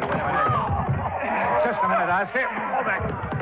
Jediah, are you all right? Yes, I guess a fine bodyguard you'd make. Mr. Gillis, I'm sorry. I didn't really mean to hit you. Well, you sure did. Yes, sir. Well, here, let me help you up. Are you sure you're all right, Jediah? Yes, if I could just sit here a minute, I'll be fine. Okay, folks, it's all over. Let's get back to our business. Want to come over here a second, Dollar? If you say so. That crazy old fool. I didn't really mean to hit him so hard, but he... Well, you know how it is sometimes. That was the best run of luck I had this year. Well, don't worry about Jediah. He sometimes forgets he's not as young as he used to be. You can say that again. Boy, the way he's been letting that Mrs. Hawkins make a fool of him. How do you mean? Oh, you know. Telling him how much she's in love with him, how nice it'll be after they're married, you know. You heard her say this? Sure. You see, my room's on the first floor just off the parlor. And I can't help but hear what's going on. Uh-huh. Well, what makes you think Mrs. Hawkins isn't sincere? Because she's been given the same line to Mr. Remit. Oh. Only she really loves him. Oh, yes, sir. Sometimes he argues with her and she breaks out crying. Now, that's something no woman like her could fake. Yeah. Maybe you're right. I didn't tell Jediah what I'd learned from Oscar. At least not then. The wind had already been taken out of his sails. So I took him back to the Mapes. I made sure he was going to be all right. Then I returned to the old Hamelmeyer house. Joyce, Mr. Emmett, and Mrs. Hawkins were out in the yard hunting for Felicity. Hi, Johnny. Well, how is so? We've got some coffee inside if you're interested. Coffee? Sure. But have you found any sign of Felicity? Not yet. Poor Miss Hawkins, she's about to go out of her mind. Uh-huh. Did you find Oscar last night? Yeah. He's been having a session downtown at a roulette table. That's what I thought. Johnny? Mm-hmm. What will happen if we don't find Felicity? I mean, if he's just run away, we won't be able to prove he's dead. And the money... Well, what will happen? Do you know? Well, I imagine there'll be a waiting period, and then the court will declare Felicity dead, and the money will go wherever Mrs. Hamelmeyer has willed it. Mm-hmm. Oh, I sure wish I knew what's in the envelope Mr. Gillis has locked in his office. Mrs. Hawkins! Joyce! Mr. Dollar! What is it, Dad? In here, quick! Johnny, he's found something in the garage. Come on. The garage was about 25 yards from where we'd been standing. We made it nothing flat. Inside, toward the back and on the ground, was a small hatchet. And near the hatchet was some blood and cat fur. Oh, Johnny. Oh, no. Poor Felicity. Oh, the poor thing. Well, it looks like he met his end here, and then whoever did it carted him away, Dollar? Looks that way. Johnny, take me out of here. Yeah, sure, Joyce. So ashamed. And you know I hated that cat. I really wanted him dead, but not like this. Not... Oh, hey, come on now. I know it's silly of me, isn't it? No, I don't think it is. Oh, Mr. Dollar, Yes, ma'am. will you be kind enough to notify Mr. Gillis? I'm afraid I just couldn't speak about it over the telephone. Of course. I'll be glad to. I drove Jediah's car back to the hotel. I made sure he was feeling better, then told him what we'd found in the garage. Naturally, he wanted to call out the police reserves, but I managed to talk him out of it. At 10 o'clock, I made some telephone calls to the local banks. When I got the information I'd been after, Jediah and I again drove out to the Hamelmeyer house. Well, I expected you two gentlemen a couple of hours ago. Sorry, Mrs. Hawkins. I had some things to take care of. Oh, well, come in. What's the matter with... Why, Jediah Gillis, you've been fighting. So I have, woman. So I have. Sweet darling, and at your age... Seems like I've been doing a lot of crazy fool things at my age. Now, just what do you mean by that? You know very well what. Pulling the wool over my eyes. Let me think that I'd found a true sweetheart at last. Oh, you miserable Jezebel. Mr. Dollar, whatever is he talking about? How about you and Mr. Emmett? And how you plan to use Jediah's friendship to get you out of trouble in case your little scheme failed? Well, I still don't understand. No? Well, suppose I tell you that you did away with Felicity yourself. Why, You can't prove that. I won't need to.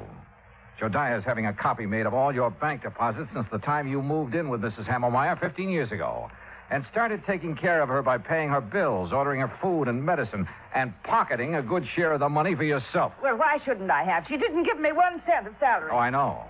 And your bank balance shows you have $47,000 on deposit. All right. All right. But I'll pay it back. You'll see. Oh, they won't be able to do a thing to me. No, sir. Mildred Hammelmeyer appreciated me even if nobody else did. Or does. You'll see. My name will be in that envelope. She wanted me to have that money all the time. I know she did. Hi. Ready to read the will? Yeah, just about. Joyce, you and your father sit over there, huh? Mm-hmm. Wherever you say, Mr. Dollar. Okay, Jediah, open the will. Sure I will. But if it does give the money to... Jediah. Well, Mrs. Hammelmeyer should spin in her grave if it does. Read it if you dare, you old goat. You miserable female woman? Yes, well, I'll read it now. Here we go. Codicil to the last will and testament of Mildred Emmett Hammelmeyer. Witnessed by... Yes, there's a lot of legal gab here. Here we are. The monies unspent after the death of the cat known as Felicity shall... Well, holy smoke. Mr. Gillis. This is no time for laughing, Gillis. Read it, Jodiah. Yes, please. Oh, doggone. I'll read this thing again. The monies unspent shall then go to the descendants of the original heir. What? Huh? What? Yes. Well, how... The original heir is Felicity. Now, the money goes to his descendants. And being as he was a tomcat who loved to go prowling at night, did he ever have descendants? Oh! Hundreds of them. Well, sir, what happened later proved once and for all that miracles can happen. For at 1 o'clock on Friday afternoon, we got a phone call from the Pretty Kitty Beauty Shop. A large tomcat with a bad cut on the back of his neck had shown up for his usual shampoo and manicure. Maybe they do have 9 lives. Expense account total, including hotel bill, incidentals, and transportation back to Hartford, $407.20. Yours truly, Johnny Dollar.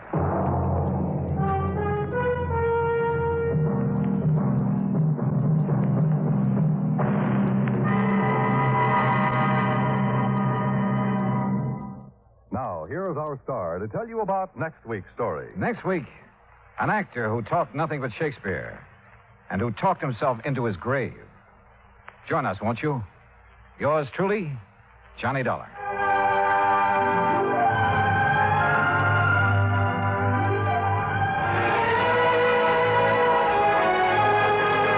For the past 55 minutes, you've been listening to the best of radio drama with Suspense and Johnny Dollar. Be sure and join us again tomorrow night at the same time, 9:05, when FEN presents The Phil Harris Show and The Life of Riley.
From Hollywood, it's time now for...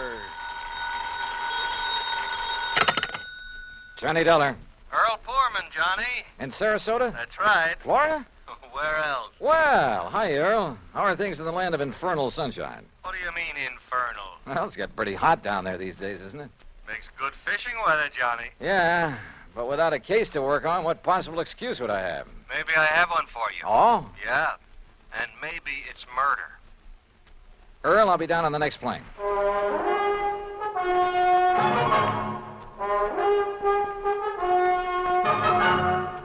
Bob Bailey in the exciting adventures of the man with the action-packed expense account.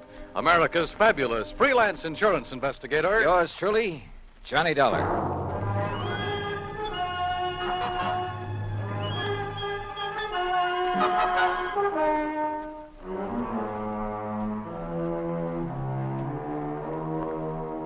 Expense account submitted by Special Investigator Johnny Dollar to Tri-State Life and Casualty Company Branch Office, Sarasota, Florida. Following is an account of expenses incurred during my investigation of the Parley Barron matter.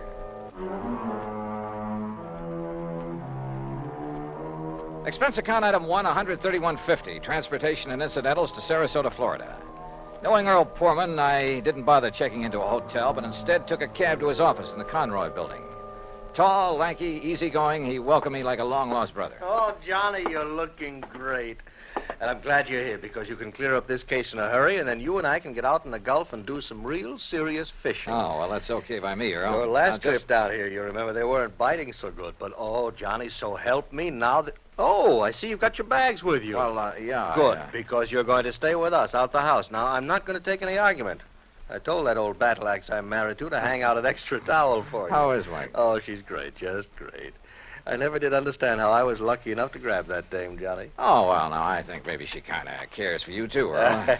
Now, about why we women call... show funny taste sometimes. Hey, maybe the old horse will go fishing with us. Mike? Yeah. Anything over 10 pounds would pull her right out of the boat. Oh, but now, what kind listen, of a problem... she's been getting pretty good with a rod and reel. Look, will you? This fishing talk is just making my mouth water. First, we'd better discuss... Yes, I know. Once I get started on fishing... I know. All right, now. Let's get down to cases, huh? Oh, all right, if you insist. I insist. Yeah, all right, okay. I was just trying to stall off having to.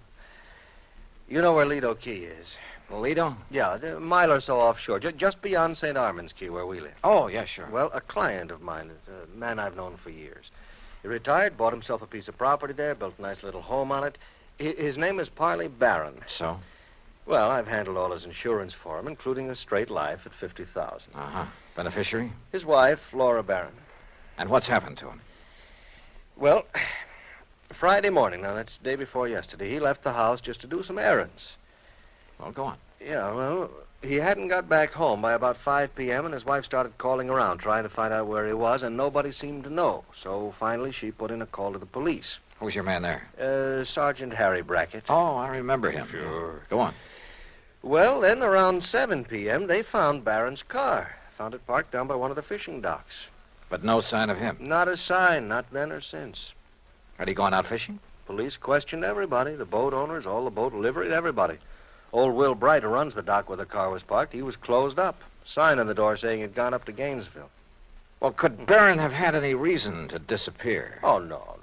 Well, not that anyone knows of. What kind of a person is his wife? No, she's very sweet, Johnny. She's a bit of a bore, but... Oh, they doted on each other. All right, how about enemies? Parley Barron? Never. Sweet old guy. I sure hope you can find him. That he's still alive. I'm afraid I doubt it. Well, so far you've given me no reason to believe he's dead. Well, it's just a feeling, I guess, and I don't like it. Well, what else can you tell me, Earl? Nothing, really. Then maybe I'd better talk to Mrs. Barron and to the police. Yeah. Oh, here. You take my car. Oh, thanks. It's the new air-conditioned cad out in back of the building. What did you do? Oh, Michael picked me up.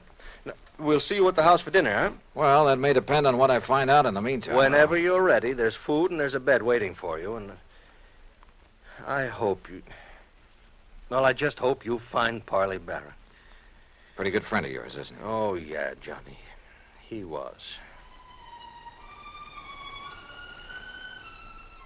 Earl seemed so sure that Barron was dead. I was pretty down in the mouth about it. But I wondered, did he know something about the old man that he hadn't told me? That didn't seem like Earl. He gave me the Barron's address on Lido Key, and I drove out there. Laura Barron was a fragile, gray-haired little old lady wearing steel-rimmed spectacles and with almost a sanctimonious air about her. She sat primly, properly straight in her chair as we talked, a Bible in her hand. Then Mr. Earl Poorman has told you as much as any of us knows, Mr. Dollar. I see. But even the smallest bit of information may hold the key to finding your husband. Only prayer can help us now, Mr. Dollar, or help him if he's gone to the great beyond. How, well, tell me, how was he dressed on Friday morning when you last saw him? As you see him in the picture there on the table in old gray pants and a rather tattered sport shirt and that old straw hat. That shirt is blue? Yes. He was so happy the day that picture was taken. He just finished making an addition to our dock with his own 2 hands. He was so proud. Now... Yes, I'm sorry. He'd hoped to get his own little boat, too, for fishing. He loved to fish so. Yes, well, tell me, please, do you know of anyone who might have wanted to harm your husband? Oh, dear, no, Mr. Dollar. And you'd had no argument or disagreement with him before he left here that morning? Huh? We had had no disagreement even about little things in 41 years of blessed marriage. Not even about his work. I see. What did he do before he retired, Mrs. Barron? I had hoped you wouldn't ask that because I've always felt that the good Lord wouldn't approve. Of his work? I'm a very religious woman, Mr. Dollar, and as I say, in 41 years we never questioned one another's thoughts or actions. But... What was your husband's work? I won't say that it was sinful, because he wasn't a sinful man. Parley was a good man, and many times he made it plain that his work helped to save lives, too. And I accepted it because he felt he was doing right. Yeah, well, you still haven't told me, Mrs. Barron. Always deep in my heart. Mr. Dollar. Yes? Have you thought that perhaps it may have been the intercession of divine providence that has taken Parley from us? No. But you must consider it, mustn't you? Because the workings of the power that guides our destinies, our birth and our death... Mrs. Barron... They are sometimes too mysterious for us mortals fully to comprehend, much less question. Well... And so, if my beloved Parley has been taken from us for some divine purpose or for something he might have done unknowing that was not in accord with the supreme will... Mrs. Barron, I'm sorry, but I would like to know what your husband's work was. I know, and perhaps it was my humble mission on earth, the cross I had to bear to guide him away from it, to chemicals. He was a chemist, Mr. Dollar. Explosives. Explosives? Yes, heaven please forgive me for not having led him into some other Where did he field. work? Tampa, Dufresne Chemical Corporation. Dufresne. Oh, yes, I've heard of it. Explosive things to kill in defiance of the Almighty's purpose that we love one another. Yeah, but now how long ago was this? He retired in 1951. And since then? Here in Sarasota. And to keep himself occupied? Oh, this lovely home of ours and his fishing. Though he never caught anything. Oh, I see. Never caught anything, Mr. Dollar. Do you suppose that was some retribution for the work he had done so long, for some error in his living or thinking? Well, well, who knows, of course. Yes, who knows? But we should consider it, shouldn't we? Where did he do his fishing? He never told me, but he left here almost every day to try his skill. And always he came home empty-handed. Yeah. Well, thanks, Mrs. Barron. I'm sorry to have had to ask you so many questions. It's all right, Mr. Dollar. My faith will sustain me through this ordeal. I'm sure it will. Thanks again. Here, you must take some of these pamphlets with them. Oh, read them. Any aid to piety of the mind is good for all of us. Yes, well, thanks. The inspired word may help us all. Oh, sure. Thanks. Thanks very much.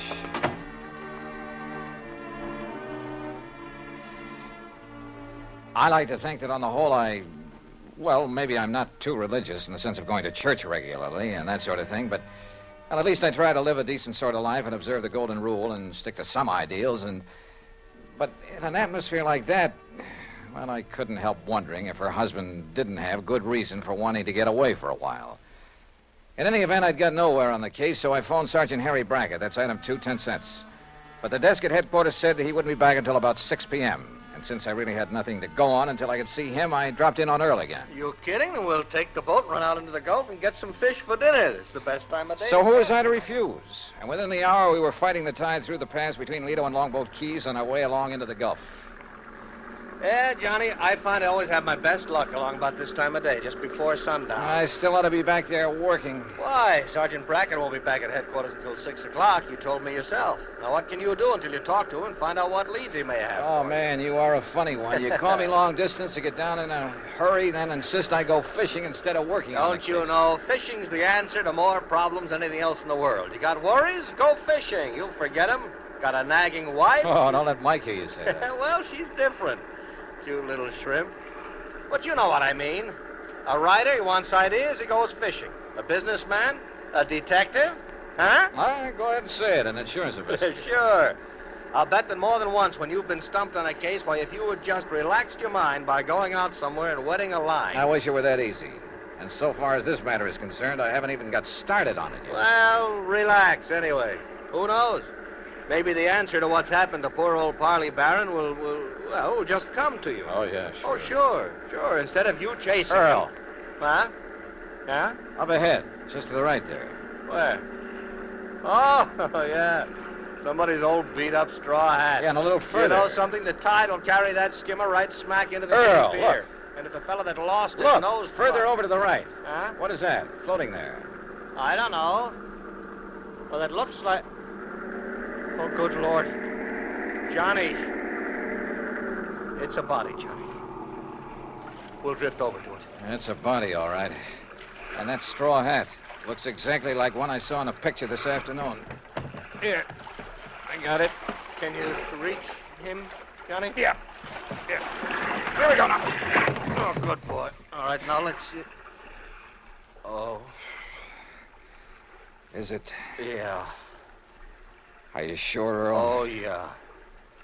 Yeah, Johnny, it's poor old Parley Barron.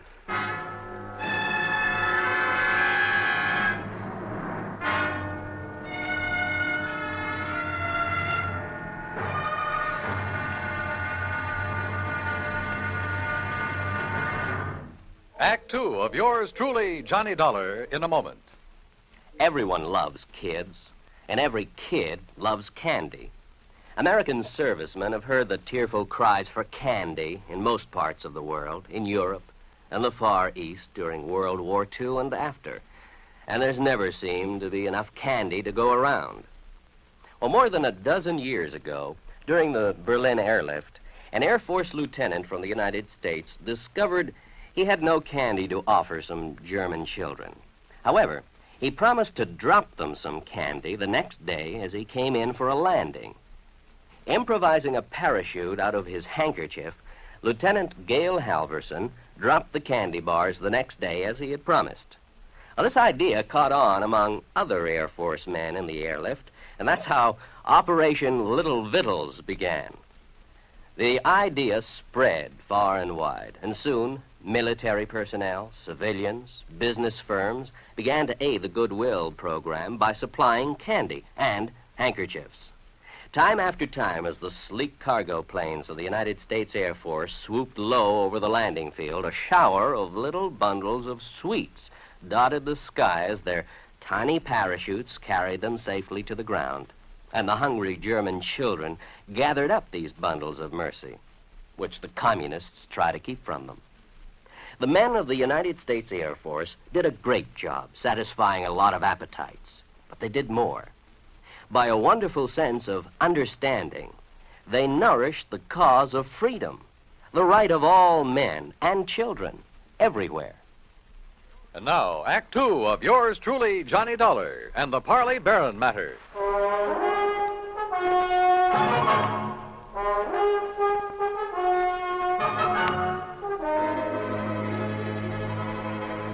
Two days' exposure to the elements and the creatures of the sea had made almost unrecognizable the body that Earl Porman and I found floating in the Gulf of Mexico off Sarasota, Florida. But Earl was certain it was the remains of old Parley Barron, who had disappeared 2 days before. The men on duty at police headquarters confirmed the identification and placed the body in the morgue to await the autopsy surgeon. On a hunch, I asked Earl to drive me over to Will Bright's boat dock, where Barron's car had been left parked. He It's like I just finished telling the police over the telephone. I wasn't here when poor old Barron come for his boat on Friday. Oh, what a shame, such a nice old man. Where were you, Mr. Bright? I was up to Gainesville picking up some fishing tackle from a wholesaler. Well, then Mr. Barron must have got a boat from someone else that morning. Oh, no, sir. No? No? Mr. Pullman, no, sir. Why not, Mr. Bright? Oh, he never took out a boat from anybody else but me. His own boat. At least it was the one I kept set aside for him. And that's what kind of puzzled me, Mr. Dollar, is it? That's right. Well, you see, when I come back here Saturday night, his boat was right here at the dock. But it weren't tied up in its usual spot where I always tie it up. Somebody had moved it. Must have. And it weren't my helper, Pete. You know, Johnny, that means he may have taken it out, but whoever did him in returned it. Oh, possibly. Mr. Bright, which one is his boat? Oh, right here. I'll show you. I always give him the same one. Never let nobody else use it. That's why he kept his fishing tackle just laying in it, always ready to use. Here. Yeah, I see. I've heard he wasn't a very good fisherman. No, he never brought in a thing. Of course, maybe he was so soft-hearted he put back everything he caught. Or maybe his daily excursions were just to get away from his wife, Mr. Bright. Now, don't you say nothing against her, mister. Maybe she is a little touched on religion. Sure, she tries a different kind every couple of months. But she's a fine woman. Just like he was a fine man. And everybody knows it. Yeah. The whole town is mourning him. Excuse me. What are you looking for, Johnny? Earl, I just noticed something about this tackle lying in the boat. Mm-hmm. Well? Come on. Thanks a lot, Mr. Bright. If I can tell you what I think might have happened. Yeah, maybe later, thanks. Well, what did you find there, Johnny? Earl, did Parley Barron ever go fishing with you? You were good friends. No, he always wanted to go out alone. Yeah, but not to fish. Huh? That tackle box hasn't been moved in months. The paint is still dark under it. What? And that reel, I could hardly turn it. Well, then what? I don't know what. But Barron was using that boat every day for something besides fishing. Any ideas? You know him pretty well, have you? No. Let's get over to headquarters. Earl felt he ought to go back to his office where his wife Mike had promised to pick him up, so I borrowed his car again and went over to headquarters alone. Sergeant Harry Brackett, who was assigned to the case, had returned. He was on the phone when I walked in on him. He gets back to town, Mrs. Dana, so please have him call me immediately, will you? Yes, ma'am. Thank you. Yes, sir, what Johnny. Yeah, hi, Harry. Yeah, Johnny, I'm sure glad you're here. I got a real mixed-up case on my hands. The Parley Barron matter, huh? Well, you know about it? That's why I came to Sarasota. Earl Foreman called me. Have you found out anything? Nothing much, have you? Well, only what's here, the autopsy report. What's in it, Harry? Doc Snowden says that Parley Barron was dead before he was put into the water out there in the Gulf. Oh? No water in the lungs, you see what I mean? It probably means murder. Have you told anybody this? No, not yet. Why not? Well, I don't know. Maybe because I just can't figure anybody in the world would want to kill Parley Barron. Did you talk with Will Bright down at the boat dock? Just before you came in. You know, it sounds like somebody went with Barron in his skiff that morning. Killed him, dumped him over the side, and then brought the boat back alone, doesn't it? Yeah, except for one thing. Pete Marino, a little kid who plays around Bright's dock all the time, he's sort of a self-appointed caretaker when Bright isn't there. What about him? Well, Peter saw Mr. Barron take off in his skiff Friday morning, alone. But he didn't see him come back. Pete went home for lunch. When he got back to the dock, the skiff was in. Uh-huh. Then whoever did it met him out on the water somewhere. Maybe several people, so that one of them could return the skiff. Be taking an awful chance, wouldn't it? Well, how do you mean? Yeah, Doc's in a pretty isolated spot, all right, but the killer showing up in Barron's skiff without the old man along, that's too much of a chance. How else could it be returned? Tied. Tied? Little Pete says that when he got back to the dock, the skiff was there, all right, but not in its usual place. So Will Bright mentioned. Also, it wasn't tied up. It was just sitting there. Oh, then you meant untied. No, I meant T-I-D-E. When the tide's rising, it floats everything from the pass between Lido and Longboat Keys right up to Will's dock. You think the boat just floated back by itself? You got a better idea? Harry. Yeah? Are you sure it was Barron's body we picked up out there? After all, the fish and whatnot disfigured it pretty badly. Johnny, I've known him for years, and didn't Earl Pullman recognize him immediately? Yeah. In the clothes he was wearing, his own straw hat? Well, have you checked on his dental work, things like that? I'm waiting now for Dr. Dana. He was his dentist to get back to. You know, that's a funny thing. What? I called Dana the minute that body was brought in. After all, teeth are about as solid identification as you can get. Oh, I thought you were sure anyway. Well, I wanted to be doubly sure. Anyhow, when Dana didn't get here right away, I called him again. I got his wife on the phone, and according to her, he suddenly left for Tampa. Urgent call or something. Where in Tampa? She didn't know. At least he wouldn't say, but it seems kind of fishy to me. Well, it may just be that one of his patients... Daner. That's right. The man who got so much publicity about atomic radiation studies, effects on the teeth, and so on. That's the one. What's the matter, Johnny? Well, when you're stumped on a case, says Earl Poorman, go fishing. We did. We found a body. What are you getting at? Me, when I'm stumped, I play my hunches, no matter how crazy they may seem. And the hunch I have right now, man, is the craziest. I'll see you later. I learned a long time ago in this business, when you got a hunch on the line, you play it for all it's worth. Item 3, 10 cents for a phone call from a booth in the drugstore just around the corner. Hello? Hello, Mrs. Daner. Yes, this is Mrs. Daner. My name is Larkin, Mrs. Daner, from the Federal Bureau. The Federal Bureau? That's right. So you can see why it's important you say nothing to anyone about this call. Well, how can I be sure you I'm are? simply checking to make sure your husband has followed instructions. Oh, I see. Has he left for Tampa? Why, yes, the minute he got the phone call. Did he tell you who called? Why, no, but I did hear him mention the name Dufresne. Dufresne. Yes, only he didn't know I heard. And... Oh, maybe I shouldn't have mentioned it. Just be sure you don't mention it to anyone else. Oh, no. Goodbye. Item 4, $3.90 at the sign of the Flying Red Horse on the way to Tampa. The least I could do for the use of Earl's car was fill the gas tank. On expense account, of course. The FBI gag had worked before, so I used it again to bowl my way through the gate at Dufresne Chemical Corporation and to the office suite of Dufresne himself. I wasn't at all surprised to see activity in the suite despite the late hour. Sir, are you the man the front gate just called about? Yes, that's right, FBI. Which is the door to Mr. Dufresne's office? Well, I'm afraid he has some people with him, sir. What did you say your name is? Never mind. Is this the door? Sir, please, you'll have to wait. Come in, Mr. Dollar. Come in. Oh. I'm Arnold Dufresne. This is Dr. Dana, and this is Mr. McLaughlin of the Federal Bureau. How are you? We've been expecting you. Oh, have you? Sit down, Dollar. I guess this is your show now, McLaughlin. My credentials, Mr. Dollar. First, I suppose I should prefer charges against you for impersonating a member of the Bureau. Yeah, well, I can hardly say that I blame you, though, under the circumstances. Incidentally, our man in Sarasota's had quite a time keeping track of you.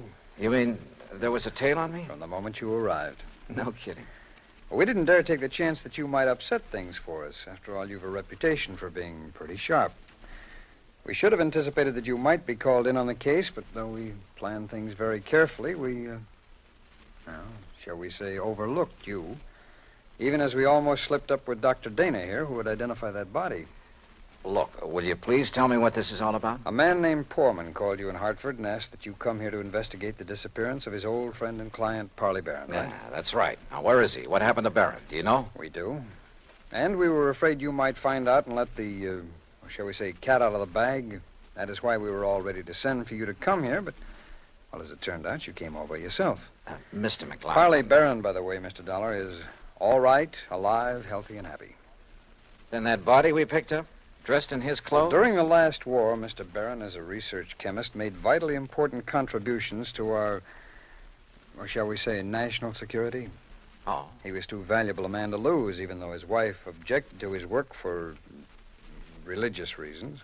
Yeah, I gathered that from talking to her. Or perhaps you even thought she might somehow be implicated in his disappearance. The thought certainly entered my mind. Well, in any event, so that he could continue to have a happy home and at the same time carry on his tremendously important work, we arranged for the little deception that has been going on for some years now. His so-called daily fishing trips. That's right. But each morning in a small hidden cove, I needn't tell you where, he was picked up and brought here to Tampa to carry on his work.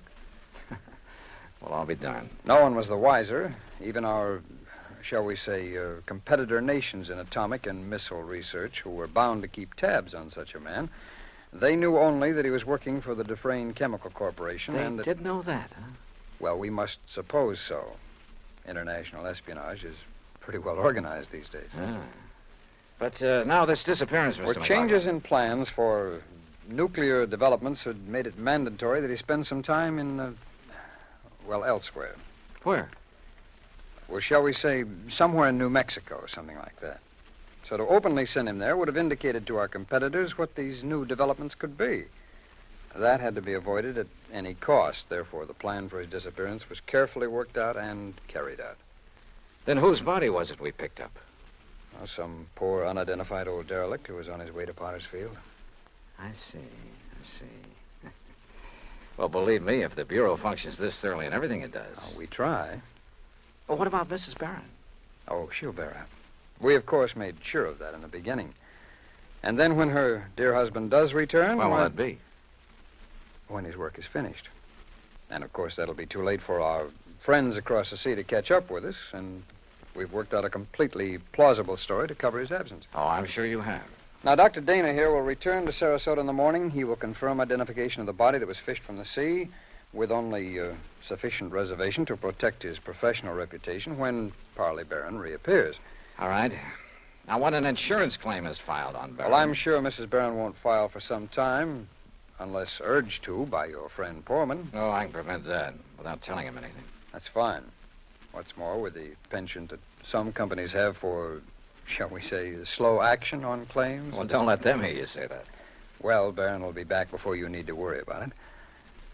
Now, is that okay with you, Mr. Dollar? Shall we say, okay. And once more, I tip my hat to the FBI.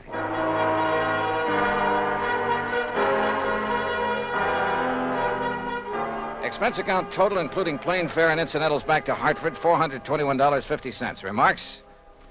For obvious reasons, I have used fictitious names throughout this report, and of course delayed filing it until obtaining official clearance. Yours truly, Johnny Dollar.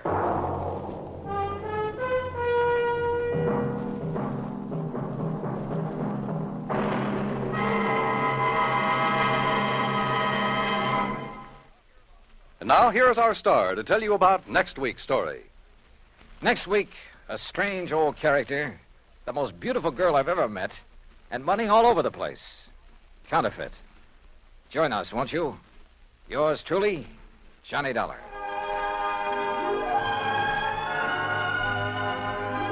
Yours truly, Johnny Dollar, starring Bob Bailey, originates in Hollywood. It is produced and directed by Jack Johnstone, who also wrote tonight's story. Heard in our cast were Virginia Gregg, Jeanette Nolan, Will Wright, Barney Phillips, Lawrence Dobkin, Stacey Harris, and Harry Bartell. Musical supervision is by Amerigo Marino. Be sure to join us next week, same time and station, for another exciting story of yours truly, Johnny Dollar. This is Dan Cumberly speaking.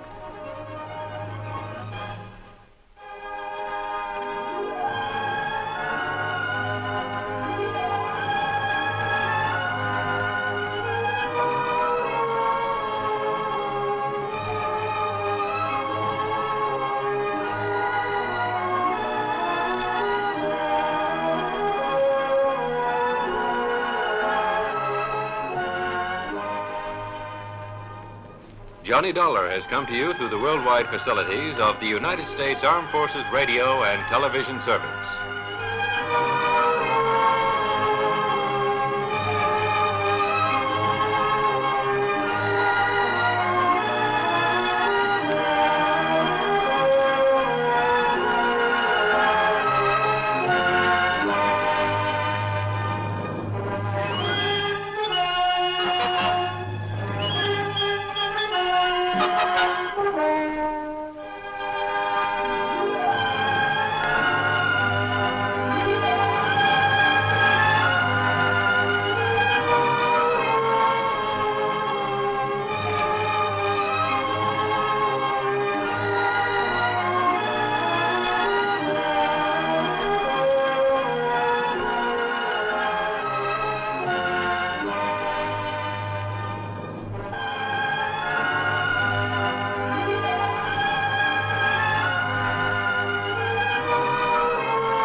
From Hollywood, it's time now for Johnny Dollar. Hillary Fuchs, Johnny. How's your time these days? Time to live, time to die, you know. What's up? A claim on a $100,000 policy. I want it investigated. 100,000? What kind of policy? Straight life. You sound worried. I am. I think we're going to be taken this time, Johnny.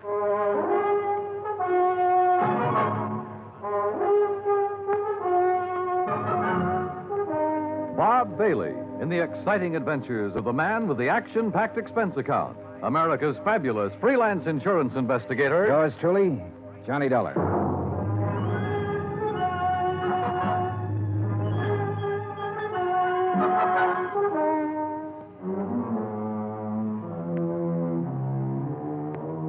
Expense account submitted by Special Investigator Johnny Dollar to Continental Insurance and Trust Company, 657 North Spear Boulevard, Hartford, Connecticut. The following is an account of expenses incurred during my investigation of the DeSalle matter. I'd heard of Dave DeSalle. I guess everybody in this country's heard of him at one time or another. DeSalle Television, DeSalle Radio, DeSalle Electronics, DeSalle Appliances, racetracks, theaters, DeSalle this and that. But up until the time I talked to Hillary Fuchs about the case, I had never put a man behind the name. Expense account item 1, $2, 2 drinks. For Hillary Fuchs and myself. We had them in his office out of my bottle over his desk. Just plain worn out with it. Stuck. Ooh, have some water. Oh. But I'll tell you this. I'm not going to make a present of $100,000 of stockholders' money to anybody. I wouldn't do that either. Drink your drink. Here's to war. Salute. Now, while that's settling, maybe you'll settle down and tell me what it's all about. Dave DeSalle. Know him? I've heard the name, yeah. Well, he's dead. Drowned 4 days ago out on the coast. So? Did you ever see our K policy series? I've heard of it. Well, the premium's about triple a normal life policy. It's designed only for people with big money. Sure. But it's got a feature that makes those people with money look at it a long time. Uh-huh. This clause isn't anything more or less than the old accident clause paying double indemnity. Broken down, we aren't taking much of a chance. The incident statistics are with us. All right, I'll look it up if I need it. Okay. 3 months ago, we insured Dave DeSalle on one of those K policies. 4 days ago, he fell off the back of a yacht and drowned, and we're hooked for $100,000. Well, accidents happen. You betcha, all the time. But I'm not sure it was an accident. At least there's not enough proof in this coroner's report to convince me. You say it happened 4 days ago? Yes. Has a claim been filed yet? Yes, and the beneficiary is the deceased's widow. Inquest? Inquest, burial, everything. Was there an autopsy? No, there was not. Investigation? Yes, it was handled by the local police in San Ladillo. San what? San Ladillo, a little place about 30 miles south of Los Angeles. 4 days ago. Why didn't you put someone on it then? I did. Bert Kenyon. Here's his last report. No evidence available to dispute coroner's verdict of accidental drowning. Recommend claim be honored. Kenyon. Sounds like cold turkey to me. It may sound that way to you, but I still don't like it. I want it warmed up. Now, look, Bert Kenyon knows his way around. And he can miss like anyone else. I want you to go out there and work with him. Cover it all again. Get at DeSalle's widow. She stands to gain most by his death. Maybe the two of you can come up with something. Well, what do you do about the claim? Deny liability on the grounds that the accident is not proven. Hillary, you will be sued. I'll take that chance. Fuchs was an old chance taker who had been raised in the insurance business. The kind of man who gave a claim every kind of test, and if it still passed, he sat down and smelled the paper it was written on. And if he didn't like that, he'd take his chance. Expense account item 2, $138, plane fare to Los Angeles. Item 3, $3. A telegram to Bert Kenyon advising him of my arrival, which turned out to be at 1 o'clock in the morning, 10 minutes ahead of a fog that blanked out the whole area at the airport. Johnny Dollar. What? Oh, hey, Bert. How are you? Johnny, good to see you. Good to see you. Come on, I got a car. Well, have you got a cigarette? I ran out 2 hours ago. Sure, man. Here you go. Good to see you. Good to see you, boy.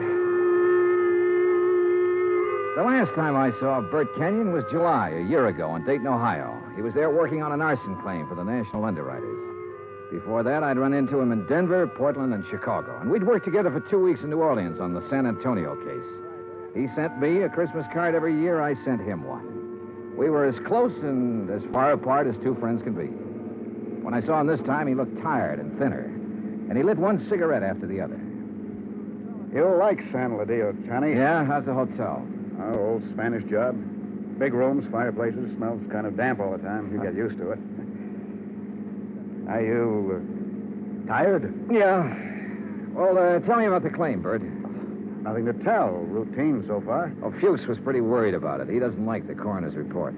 You know, Fuchs, worry. That's what he gets paid for. Oh, that's what we get paid for, too. Okay. On the face of it, I'd question the claim right away. Just on the 3 months period alone, I'd question it. You still think it was an accident? I think we should pay up and shut up. I'd like to have met this DeSalle guy, Johnny. Stocks and bonds and pretty blondes. He sure had 'em all. Wait till you meet Mrs. DeSalle. Wait till you see the layup. Boy. And Fuchs worrying about a $100,000 claim. Do you know how much DeSalle's widow is worth? $8 million. $100,000 means about that much to her. Not that much. Peanuts. You want to hear something funny? Real funny? Go on. DeSalle bought that policy one day at the racetrack at Del Mar.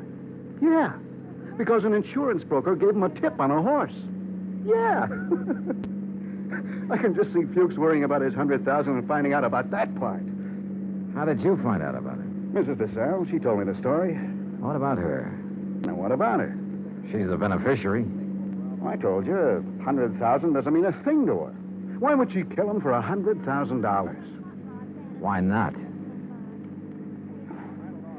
Fuchs sent you out here to take over because he thinks I lost stuff, didn't he, Johnny? He sent me out to see if I could give you a hand. He wants us to cover the whole thing again. Wouldn't kid an old pal, would you? I'd never try, Bert.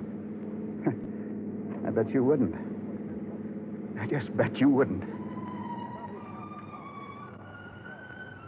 In another 10 minutes, we were in San Ladillo, a sprawling little town built around a natural harbor. The houses looked expensive, the boats even more expensive.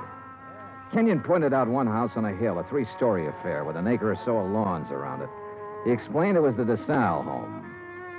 I checked into the San Ladillo Hotel and got a good night's sleep. Next morning, Bert Kenyon and I went over to the statements of everyone who had been on the yacht the night DeSalle went overboard. Then we went out and interviewed everybody again, including Mrs. DeSalle. It's getting awfully dull. You understand we have to do this. All right. Dave and I were having drinks with a few friends. He said he felt like getting a little air. He went up on deck. A few minutes later, someone was looking for him. Mr. Burke. It might have been. Well, that's what's on your statement. All right. Mr. Burke. We couldn't find Dave, and then I remembered he was on deck. We went up there and saw his hat floating on the water. We looked around. We didn't see him. I sent one of the crew to call for help. They fished him out an hour or so later. You were never on deck until then? No, I wasn't.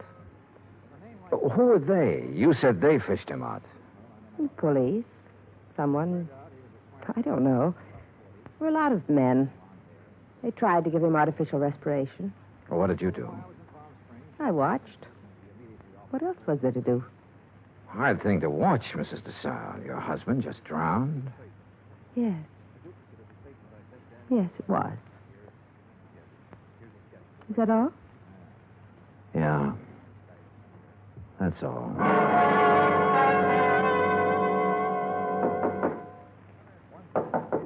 Come in. Hi. Oh, what's all this? Thought you'd be in bed. Just going over the reports again. Well, what do you think? Oh, I don't know. I'm trying to make up my mind, Bert. About Mrs. DeSalle, the way she looks, the way she acts. I told you she was something. Yeah, sure. 50 men would sell their souls to be tied up with her one way or another. She had help, Bert. What? She had to have help to kill him. A dozen people swear she was below drinking martinis with him, so someone was up on deck waiting for DeSalle. What have you got to go on? DeSalle swam the English Channel 20 years ago. He should have been able to swim 20 feet to a gangplank. Drunk or sober, he should have been able to do that. I knew about that swimming business. Expert swimmers drown all the time. We both know that. What else? Well, why didn't somebody hear him yell? Maybe he didn't. Everybody lets out a yell in a situation like that, falling or in the water. There were a dozen people aboard. One of them should have heard him yell. Yeah, I guess you're right. All right, suppose he didn't yell. But suppose this coroner made a mistake about the bruises on the side of his head. Suppose they happened before he went over the side. Well, it'd be hard to prove now, Johnny. Oh, look, she's got a boyfriend somewhere, Bert. She had to have one. The servants can be gone over. Somebody at the house has seen him. He's called her, sent her messages. He's our boy. We can bring him out in the open. We'll get help from Los Angeles. We'll call the legal department and get them busy. Get permission to exhume the body and have an autopsy. We'll bring... What? Let this one go, huh? What? Drop it. It's just lousy enough to get by, Fuchs. We got a good case, Bert. I know. I've known it all along, Johnny. A sellout? Mrs. DeSalle offered me the whole 100,000. The whole 100,000, Johnny, to let it get by. Who helped you do it? I don't know. I wasn't interested anymore when she came up with the offer. Look, what does DeSalle mean to you and me? Nothing. He had a whole life, the best it could give him. We can't bring him back. I'll split the 100,000 with you, Johnny. We'd have a little chance for some things, too. Johnny? Bert. No deal? No deal. You're a good dick, Johnny. Stand up. Oh, put that thing away. I've been looking a long time for a mark like this. Now you've lost it up, and I have to beat it. Turn around. Bert. So long, Johnny.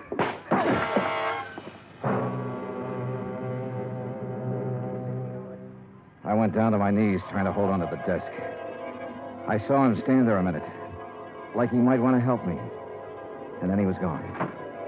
I did everything I could to make my feet, but my legs wouldn't work. And then it was all over.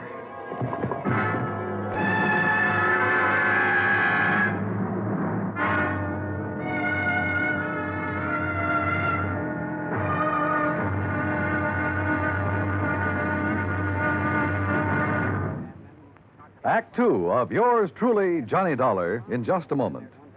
Democracy. What does it mean? The word itself is of Greek origin.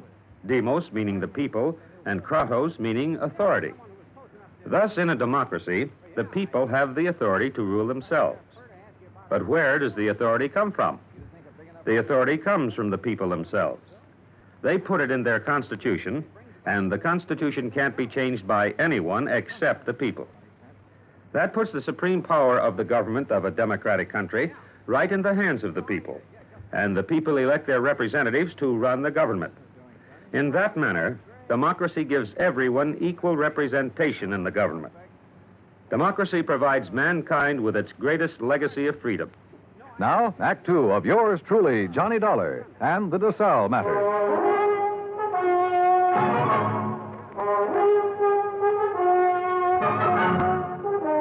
The light on the desk was the first thing I saw. It was still on.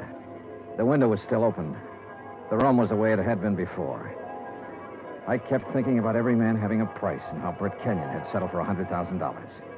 It seemed like a fair price. It also seemed too bad there was no way for him to collect it. There were two of them, a heavy-set man about 50 years old and a tall, lean-faced man with dark eyes. They looked me over. Your name, Dollar? Yeah. Police. We want to talk to you. My name's Blair. This is Sergeant LaFrida. You sick or something? I bumped my head. How? Never mind. Well, what do you want? We'll ask the questions. What are you doing in San Ladillo? I'm standing around in a hotel room talking to a couple of cops. Just answer up. Don't be funny, fella. I don't feel even a little bit funny. You got a license to carry this gun? Hey, what is this? Have you? Yes. Your meat-handed friend ought to put it down or it might go off. Been fired, Tom? Meat-handed, huh? That's what I said. I'll remember that. Okay. Tell us about it. Tell us what you're doing here. And don't waste a lot of time doing it. I'm an insurance investigator. Tell this goon to back away and undouble his fist or I'll break a chair over his head. Are you going to try to be tough, baby? I'm going to try to find out what this is all about. You want me to pop him open to see if he's as tough as he sounds? Behave yourself, Tom. Let's see something that says you're an insurance dick. Top of the dresser. Bring it over, Tom. Sure.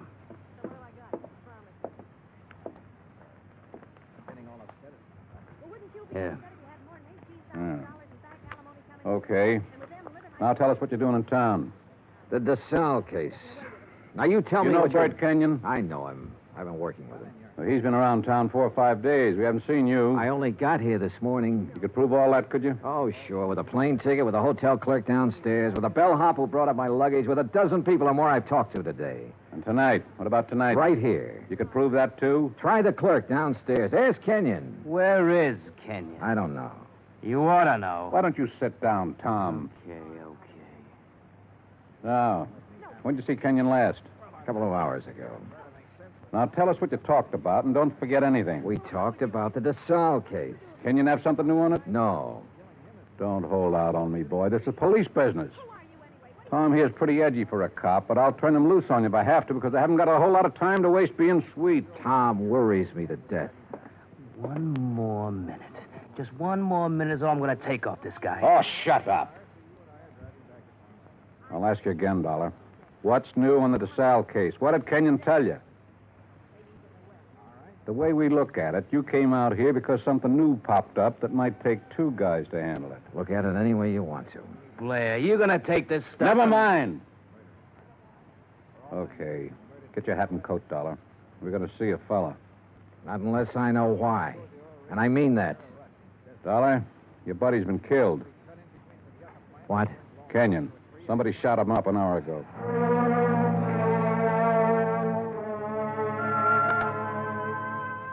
I put on my clothes and we went downstairs and climbed into a battered-looking police car. Tom LaFrida drove. I sat with Blair in the back seat. No one said anything. A half a mile out of San Ladillo, we turned onto the main highway and drove to a spot about 2 miles away, all-night filling station.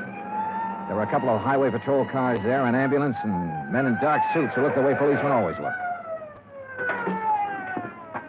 Wait here. Keep an eye on him, Tom. Sure. Be just a minute. He's a soft old gink. I suppose you're hard. I know how to handle pinballs like you. Before we're through, you and me, we'll have it out. Okay, Dollar. Get out. Yeah, sure. Tom, put the spotlight on him. Okay. Good. Now, Posey. Posey, take a good look at this man. You ever seen him before? No. Look good. Take your time, boy. No, man I saw was shorter by this much. He wasn't as husky. Okay. You go in back of your place there and get some sleep, boy. That all? There'll be more by morning. Go along now. Sure. Night. What was all that? Tom, get out. You stick around here with Dick and Wally. Okay. You're the boss. You get in the front, Dollar.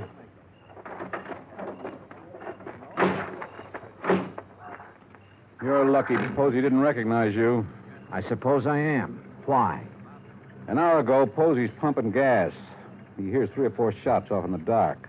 Then a car starts up and gets out of there real fast.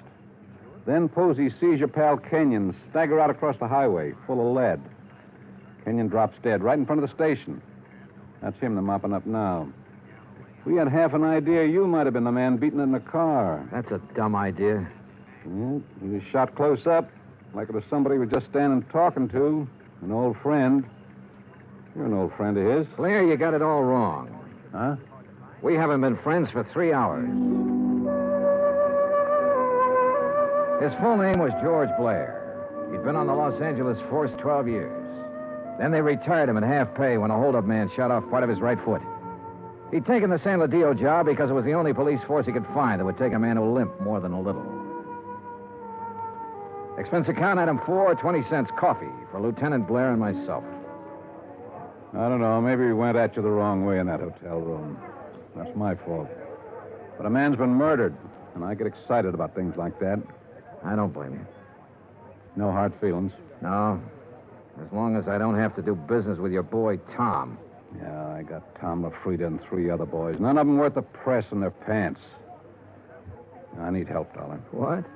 This town's popping open tonight. Your buddy got it. It's tied in with this DeSalle thing somewhere. You're sure he didn't have anything new for you? No. You wouldn't want to tell me about that bump in your head, would you? Not right now, no. My boys are so green, they tromped all over the boat the night DeSalle drowned. They loused up anything that might have helped me to find out how he went over the side. They banged his head against the dock a few times, bringing him in. I couldn't tell if the bruises were there before or after he was in the water. You don't think DeSalle's was accidental? I was murdered. She had somebody do it. Well, why didn't any of that come out in the coroner's report? My coroner runs a drugstore when he isn't being a coroner. If you feed him enough scotch, he'll tell you whether somebody's dead or not. He don't know from nothing. You know, the thing that kind of got me was this Kenyon. He went along with that coroner's report. I know that. We both know that. All right, I'll lay it on the line. I need help, Dollar. If I'm going to get anything done, find out who killed Kenyon, and get at this DeSalle thing, I need help. All right, I'll help you. I was hoping you'd say that. More coffee? No. Dollar. What? You can start by telling me about that bruise in your head. Kenyon. He sold out, did he? Yeah. To Mrs. DeSalle. He covered up for her in the reports he sent in. A man back in Hartford got suspicious and sent me out to make a recheck. Yeah, I guess something like that. No dummies, those claims men. Look, who'd he say was in on it? He didn't say. I don't think he really knew. At least not any more than you and me. No wonder you didn't want to talk up that kind of news. Kind of hurts, doesn't it? Like having a bad cop around. You should know. I know. Well, how do you feel? Mister, I feel lousy. A friend of mine's been shot. What's more, he died a bum. Well, I'm talking about dropping in on people while the smoke's still hanging around. Mrs. DeSalle? Yeah. Let's go. It was about 6:45 in the morning when we left the diner. By 7:30, we were winding up the driveway to the DeSalle mansion overlooking the ocean. Blair mumbled things about the fog lifting and what a nice day it would be. I smoked cigarettes and looked and watched the contented smile he kept on his face. Well, what do you know? Tommy LaFrida's car. Well, what does that mean? Well, let's find out. Tom was off duty at 6 o'clock, as far as I know. I told you it was going to be a nice day. Yeah, you did it then.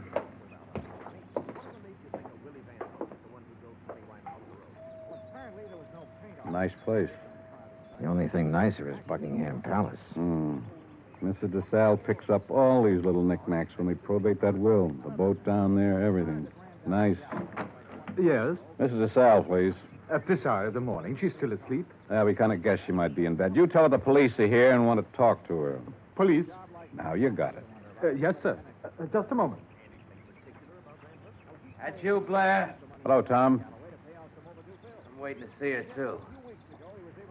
Thought she might have a little something to say that'd help in that Kenyon killing and be willing... You remember Mr. Dollar? Mister? That's what I said, Tom. What is this?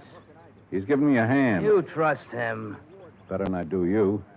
Kind of a crack is that? No crack. Just that you're always talking when you ought to be listening. Besides that, you've been drinking again. Go on, get your hat and get out of here. Don't I just gave you an order. Beat it. Okay. He'd like to kill somebody, that bird. I'm not so sure he didn't. You got a gun in that coat? No. Take mine. What? I don't like him being here. It just came to me. He was the first one down at the dock the night DeSalle got it. The first one. Her boyfriend? Could be. I can't awaken Mrs. DeSalle. You'll have to come later. We'll handle that part. Which room is hers? But you can't come in here. Which room? Top of the stairs, the first door. Oh, you run along and buy yourself a cup of coffee. Come on, Dollar. You can't go up there at this hour of the morning and break in on her. Mrs. DeSalle. No. Hey, get the light switch. Yeah. Come near me, please. Don't come near me, please. Please. Oh, please, I won't tell. I won't tell anyone. Mrs. DeSalle, I just... Beaten up. Good Lord. Please. Oh, please don't. Look, Mrs. DeSalle, we aren't going to hurt you. Tell us who did this to you. Tell us why. Tom LaFrida? Was it Tom? Tom helped you get rid of your husband, is that right? We know that's right. Now, what about Kenyon? Tom killed him. LaFrida killed him. Why? He wanted money to get away. Tom said it'd be easier to kill him off than let him go. Tom did this. Why? He said people would be around to see me. Not to talk about anything. Not to talk about anything. This is George Blair. Get an ambulance over to the DeSalle place, fast. He said he loved me. He never loved anything anything in his life. You big, fat pig. Turn around and get it. I'll warn you, Tom. Dollar's got my gun. He's next. You look at mine. You all right? Okay, his went in the ceiling. You? Okay. He's gone. What made him, Dollar? What made him? All these knickknacks. And her.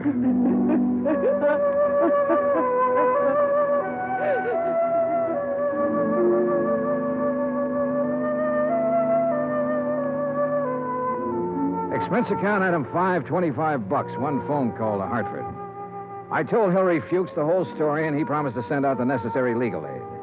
Item 6, $10. Flowers for Bert Kenyon. Item 7, $2. One drink. To one good cop with a bad foot. The drink cost $1. The glass cost $1. The drink for the good. The smashed glass for the bad. Oh, yeah, it was hammy, but it made me feel... Expense account total, $416. Remarks, none. Yours truly, Johnny Dollar.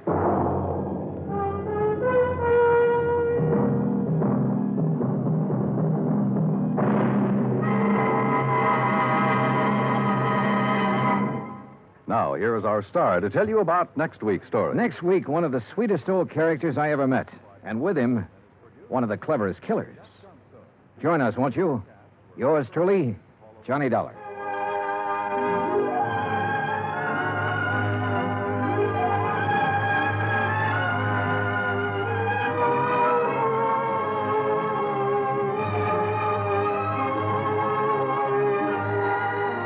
Yours truly, Johnny Dollar, starring Bob Bailey, originates in Hollywood. It is written by John Dawson and is produced and directed by Jack Johnstone. Heard in our cast were Virginia Gregg, Harry Bartell, John Stevenson, Will Wright, James McCallion, and Ben Wright. Musical supervision is by Amerigo Marino. Be sure to join us next week, same time and station, for another exciting story of yours truly, Johnny Dollar. Dan Cumberly speaking. Johnny Dollar has come to you through the worldwide facilities of the United States Armed Forces Radio and Television Service.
From Hollywood, it's time now for...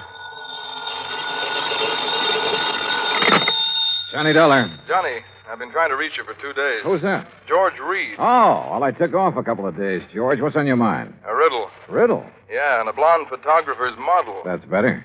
How are you with riddles, Johnny? Not as good as I am with... But go ahead, try me. All right. A year ago, this model married Webster Preen. Preen Hat Company? Was Preen Hat Company. He sold it when he retired. Go on. Well, last week, Preen reported his wife had disappeared. And according to him, when she left home, she didn't bother taking any of her clothes or car or jewelry. And she forgot to tell her friends she was leaving? Right. Not even him. You think Preen told the truth? Johnny, that's the riddle.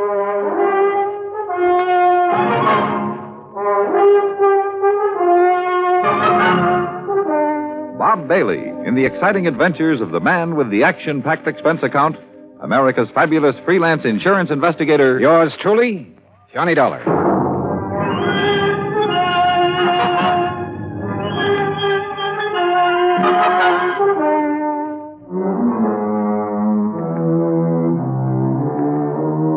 Expense account submitted by Special Investigator Johnny Dollar. To Floyd's of England, American Branch Office, 443 North 15th Street, Hartford, Connecticut. The following is an account of expenses incurred during my investigation of the Mad Hatter matter. Expense account item 1, 85 cents, cab fare from my apartment to George Reed's office. He was seated behind his desk, his lily white nose buried in a copy of Playmate magazine. He didn't look up until I was halfway across the room. Huh? Oh, Johnny, come in. Hiya, George. What you reading? I was just taking a look at Bridget Randall. Or Mrs. Preen, I suppose I should call her. Yeah, let's see. Yeah. Very nice. She look familiar to you? Oh, George, you're flattering me. No, really. She should. Oh, why? Well, up until she married Preen, she was a very popular model. Figures. Is that a pun? No. Anyhow, her picture was in everything from the Police Gazette to the Ladies' Home Journal. And after she married him? She retired. Hey, this is a new magazine, George, this month's issue. Well, the picture must have been taken before she was married. Well, what do you know about Preen? Not too much. He's over twice her age, and from all reports has a lot of money. I'd bet on it. Their marriage caused quite a stir. You know, real winter and spring stuff. The newspapers played it up big. Where were they married? New York. She'd done some ad work for Preen's hat company. He liked her look. And she liked his bankroll. Cynical, aren't you? Yeah? Anyway, since then, they've been living at his place near Los Angeles. Here's the address. All right, thanks. I called Mr. Preen long distance day before yesterday. He knows you're coming out. What about the police, George? You know who's handling their end of it? According to Preen, it's a man named Steiner, detective lieutenant. I got the feeling Preen doesn't much care for Steiner. George, how much life insurance does he carry on his wife? None. None? Nope. Or if he does, it's not with us. Then would you mind explaining why you sent for me? Not at all. We're not interested in her life. Obviously. That's a pretty callous attitude. Let me finish. We're not interested in her life, but we are in her face. In her what? The fine print reads from a point 2 inches below her chin to the hairline. Come on, break it down, George. Of course. Last year, a couple of months before she married Preen, she took out a special coverage policy in case something happened to her face that would finish her modeling career. You know, like a permanent scar, bad burn, anything like that. Uh-huh. She received quite a bit of publicity at the time, and it didn't exactly hurt us either. When does this policy lapse? Well, that's why we're so concerned, Johnny. When she married Preen, she announced that she had given up modeling for good. So we quite naturally thought she wouldn't renew the policy. But she did. Yes. And just 10 days before she disappeared. How much did you people bet that she wouldn't ruin her face? The amount she earned year before last. $25,000. Expense account item 2, 85 cents cab fare back to my apartment. On the way, I had the cabbie stop at a newsstand where I spent $50 of my hard-earned cash for a copy of Playmate magazine. Yeah, there was no doubt about it.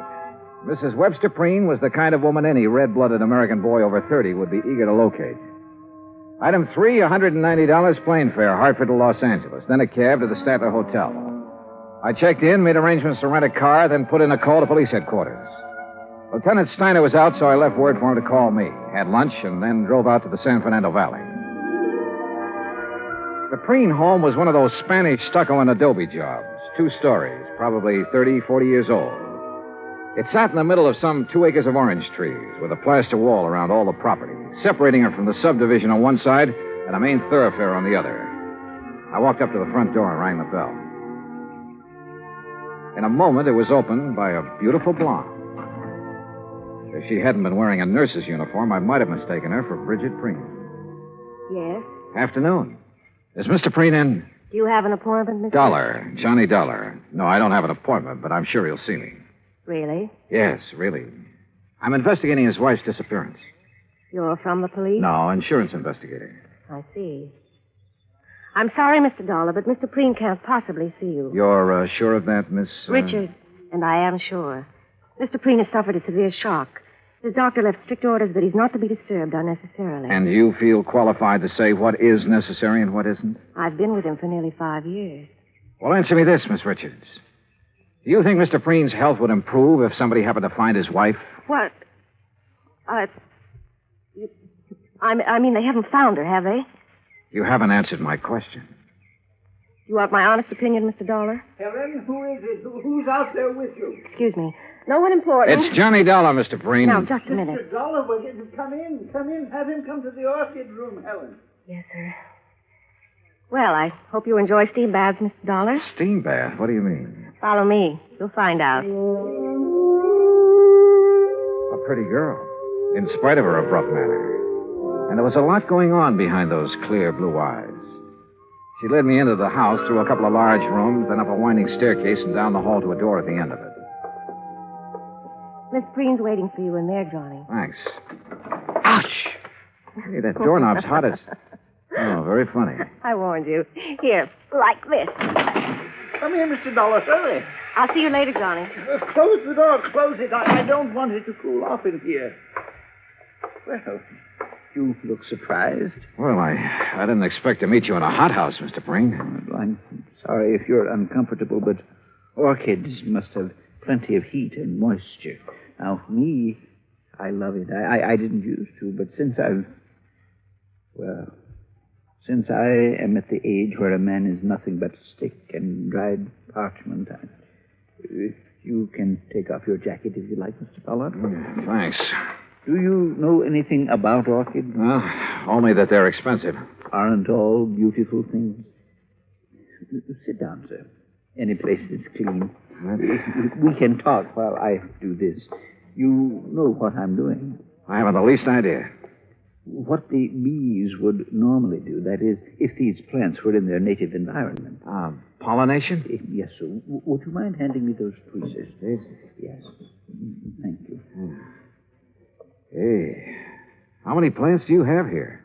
More than 200, Mr. Dollar. 36 different varieties. Oh, beautiful. Oh, yes.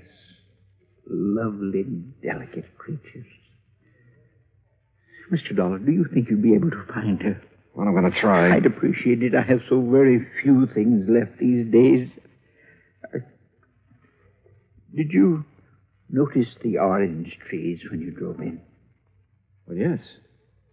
When I bought this house, the land on both sides was nothing but orange groves. Beautiful orange trees. Green, growing things as far as the eye could see. And now it's a housing project. Yes, well, Mr. Preen, I understand you aren't entirely satisfied with the efforts the police are making to find your wife. And you understand correctly. They have done nothing but ask me the same asinine questions over and over again. Have you talked to them? No, sir. I felt that I should see you first, get all the information you have. I will cooperate with you all the way, Mr. Dollar. All right. When exactly did she disappear? Just 10 days ago. She'd come down from our place up at Lake Arrowhead, where she'd spent Saturday and Sunday. Uh-huh. We had planned on going up together that weekend, but I developed a cold. Oh? The evening she returned, I retired earlier than usual, and then when I awoke about 11:30 that night, she wasn't in her room. I called to her, searched the grounds, then waited up. But she never came home. I see. Was anyone else in the building that evening? No. We were alone. Rather, I was. Any sign of a injury to her face, blood, anything like that? Nothing. Uh-huh. Do you remember if she made any remark earlier? Anything that had given you some indication as to whether she planned to go out? She had no plans. She was tired from the drive home, had already put cream on her face and her hair up in curlers. But... Yes? Well, she did say something about wanting to go back to Arrowhead the next day. And you're positive she didn't that night? Mr. Dollar, my wife is a very beautiful woman and an extremely vain woman. She would never leave this house with her hair in such a state. Oh? And even if it were brushed, she wouldn't leave on an overnight trip without taking along a complete wardrobe. All right. What do you think has happened to her? I don't know what to think. If I did, I wouldn't have gone to the police. A few minutes later, I left the lonely old man with his orchids and started toward the stairs. I was about halfway down when I suddenly felt as though I'd forgotten something. Only I was sure I hadn't. Still, something was wrong about this setup. I was trying to figure out what it was when Miss Richards called me. Johnny, Yeah. I'm in here. Better put your jacket on. You'll catch cold. Yeah, well, you better let me worry about that, huh, nurse? Helen, Johnny, I'm sorry I was so rude. But I thought you were just another detective who was going to upset Mr. Preen. Now, what makes you think I didn't? Because he didn't shout at you. Does he usually shout at detectives? He ripped into Lieutenant Steiner yesterday morning. Oh? You know why? Well, the police have a crazy idea that Mrs. Preen's body could be buried somewhere on the grounds or upstairs in the hothouse bed. Well, how do you know that? Well, they've been after him trying to get his permission to dig. If they were really serious about it, they wouldn't need his permission. They'd get a warrant. Johnny, you don't believe Mr. Preen killed his wife, do you? At this moment, I have no reason to. Well, everyone knows what a kind and gentle person he is. What about Mrs. Preen, Helen? Well? I hate her. Why? You, care for him? I don't like that. All right, sorry. He's a fine man, a gentleman. There aren't many left. No, I guess not. He called Mrs. Preen extremely vain. Would you go along with that description? It was made for her. Suppose something had happened to her that night. Suppose, well, something that scarred or burned her face. What do you think she'd do? If she lost her beauty, she'd kill herself. Even if she threw away $25,000 by doing it? I know about that policy, but even if it was doubled, she'd still do it. Why? Because she wouldn't have the nerve to face her friends? Friends. Bridget Preen never had any friends. But that isn't what happened to her. What did? I don't know, but I'm sure she's dead. Why? Why, Helen? Johnny, please. Tell me. Now, come on. I know you have a good reason for saying that. Now, let's have it. All right. Come over here. I put them away in this drawer. See? What are they? Caps. What? Plastic dental caps. Actresses, models wear them over their teeth to give a perfect appearance. Bridget wouldn't leave a bedroom without them. Where did you get them? I found them on the floor of the garage 2 days after she disappeared.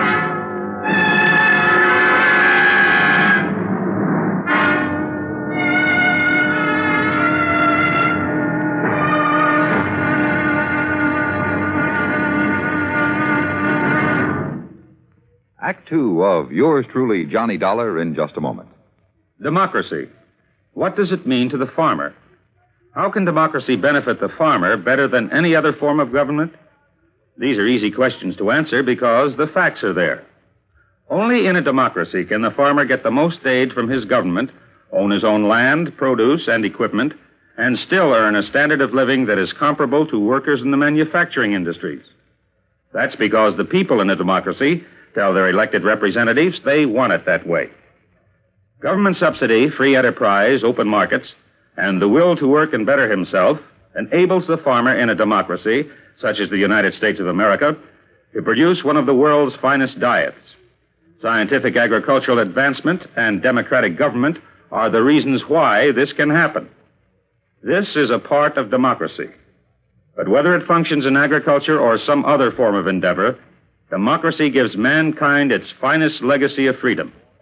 Now, Act two of yours truly, Johnny Dollar, and the Mad Hatter Matter.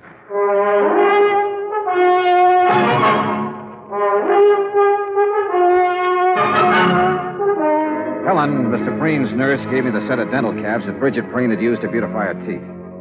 And after telling her not to mention them to anyone, I drove back to my hotel in Los Angeles. Along the way, I racked my brain about whatever it was, something that had bothered me at Preen's home. Then, as I passed the newsstand in the hotel lobby, it hit me hard. I had been in almost every downstairs room of Preen's house, and not once had I seen a single picture of the beautiful and vain Bridget. In my room, I was about to call Preen and ask him why when somebody began pounding on my door.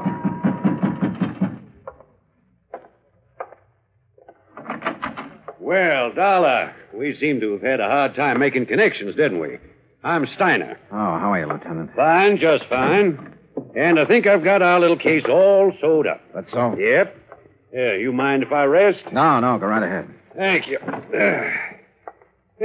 See, we've been checking back on Miss Preen's activities for the past few weeks. Uh-huh.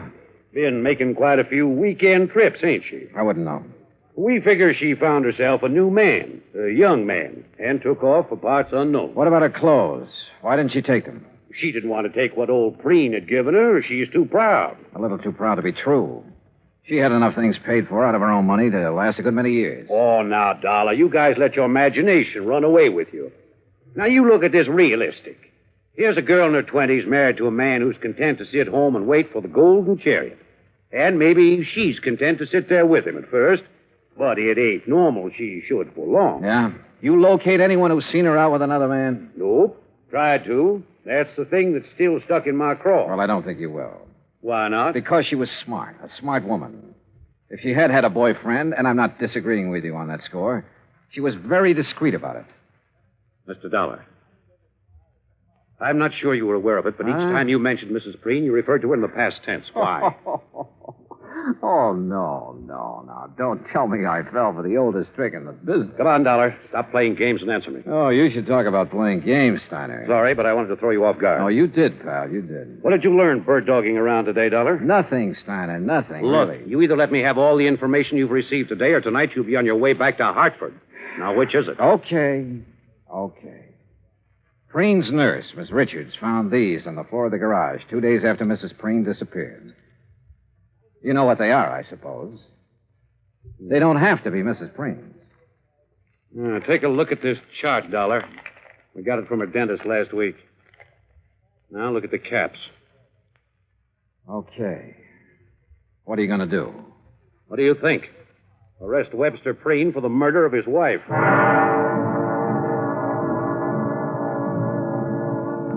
I told Steiner he could never get an indictment. The teeth caps definitely belonged to Bridget, but they were found in her own garage. She could have dropped them any time during that evening she came home from Arrowhead.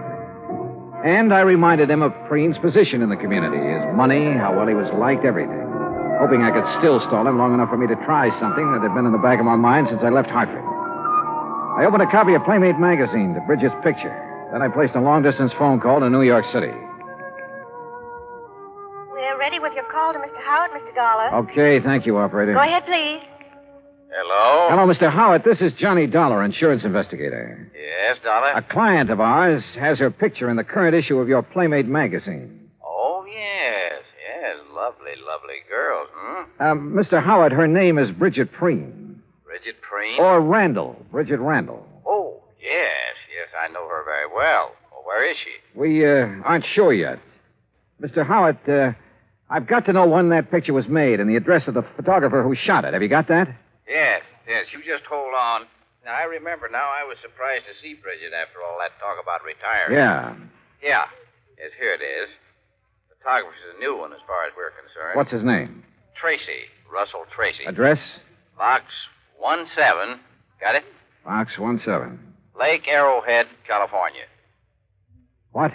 Lake Arrowhead. You ought to know where that is. Yeah. Yeah, I do.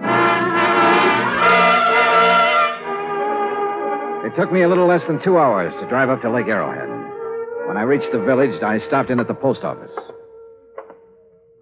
Yes, sir. What can I do for you? Well, I'm looking for an old friend of mine. He's got a place up here somewhere. What's his name? Tracy. Russell Tracy. Oh, yeah, sure. Nice little cabin on the lake, about a half a mile down toward the left. You just follow the road. Okay, thanks. The cabin just before you get to Russell's has a big mailbox out in front with the name Preen on it. Got it? Preen? Yeah, I sure have.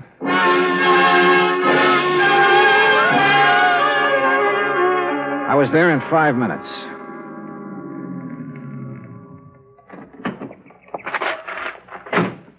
It was small, 2 rooms at the most. A dog came from the direction of Preen's cabin to bark at me, then went back into the woods again.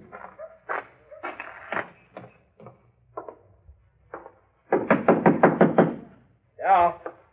Russell Tracy? Yeah.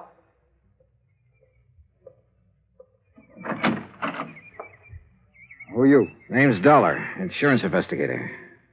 May I come in? Yeah, come on in. Thanks. Oh, Mr. Dollar, what's this all about? Bridget Preen. Oh, wait a minute. You wait, I'm friend. not... That's a very good picture of her in Playmate. You tell her you sold it? Yes, I did. When? The day you decided to submit it? Or after it was sold and too late to start publication? Or not until some other photographers started calling her home to see if she'd come out of retirement? Now, look, Mr. Dollar, I haven't done anything wrong. I didn't say you had. I mean it, Dollar. All I did was take some pictures of her. I didn't have any reason to kill her. Who said she was dead?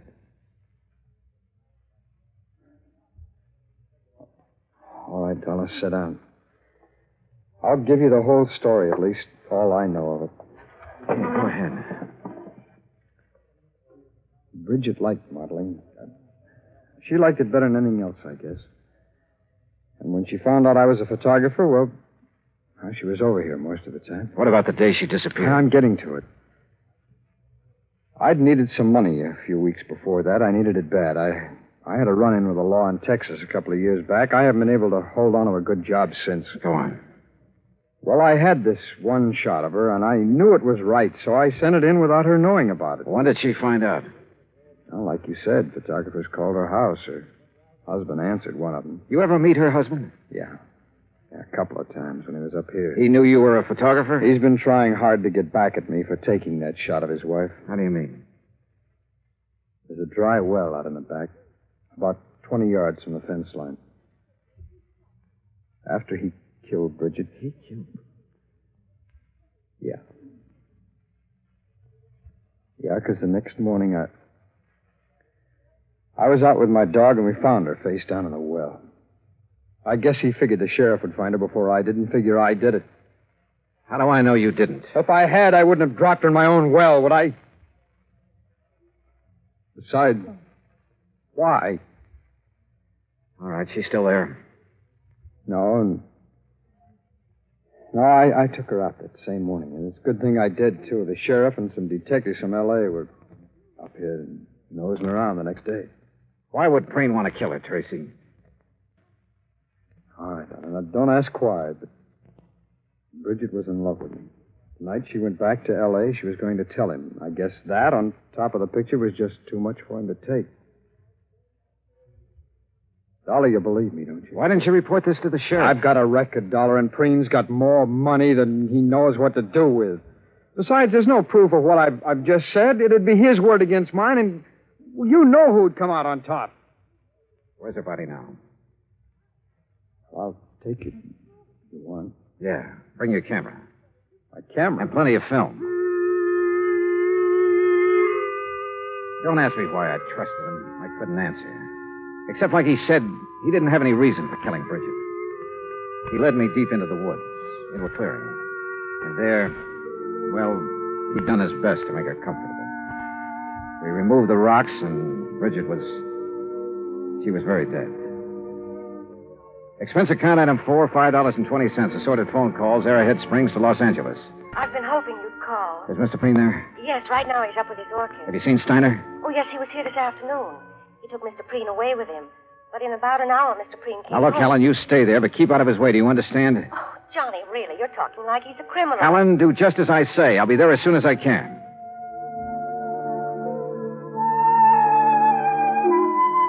After seeing that Russell Tracy was safe and in the custody of Steiner, I took the freeway out to the San Fernando Valley. It was a little after 9:30 when I pulled into the Preen driveway. The porch lights were on, and Helen opened the door. Johnny, you look awful. You had dinner? No, not yet. Well, let me fix you something. No, please, Helen, no thanks. What's in the envelope? Nothing important. Where's Mr. Preen? Where do you suppose? Upstairs with his orchid. Would you mind if I went right Of up? course not, Johnny. You go ahead. When your dinner's ready, I'll call you. Yeah, okay, thanks. Careful of the doorknob. Yeah, I remember.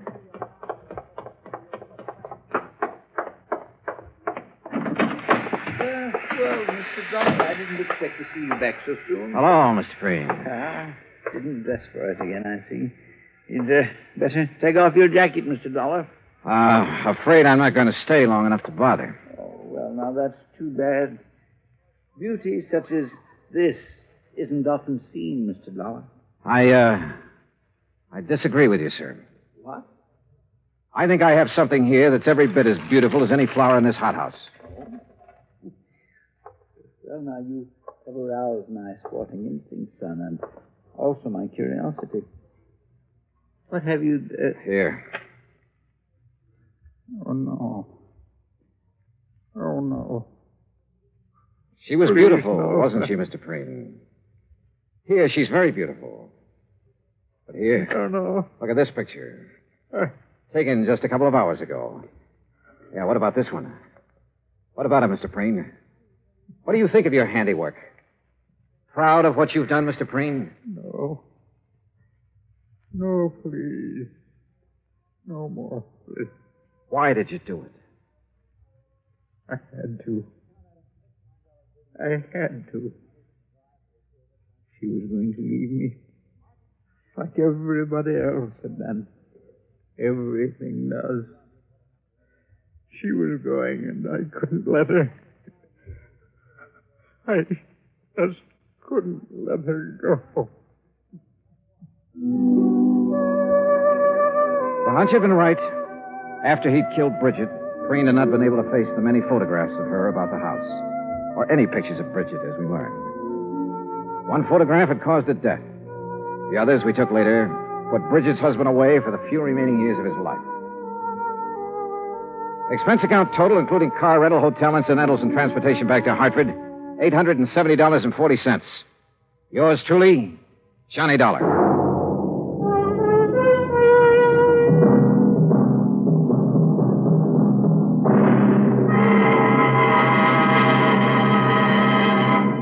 Now here is our star to tell you about next week's story. Next week, a fishing trip that could be very pleasant, except that one of the fishermen is dead. Join us, won't you? Yours truly, Johnny Dollar.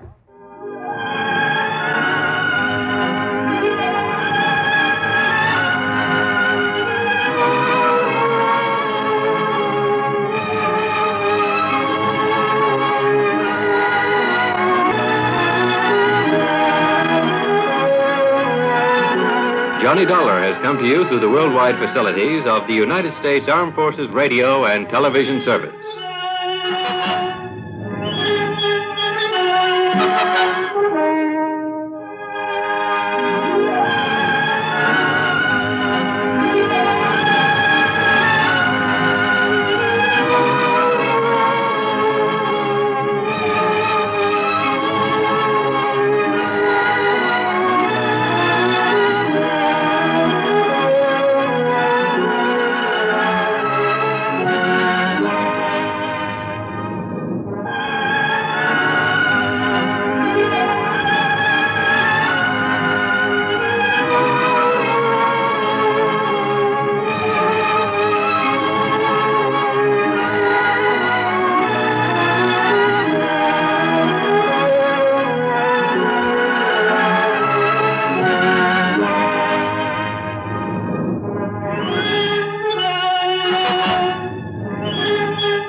From Hollywood, it's time now for... Johnny Dollar. Where have you been for the past 20 minutes? In the shower. For 20 minutes? Okay, so I'm a shiny dollar. So you... Oh. Who's that? Max Green at Assured Equity. Oh, hi, Max. What's on your mind? 7 years ago... Our fathers brought forth, but that doesn't answer my question. Johnny, you ever hear of the Meeks? New England family, stowed away in the Mayflower, speak only to their money. That's the Meeks. What about them? No, not about them. It's about Mariah Meek and Lincoln's Gettysburg Address. She's lost her copy of it. Well, it shouldn't be hard to find her another one. That's where you're wrong, Johnny. Huh? It would be very hard. Might cost us $100,000.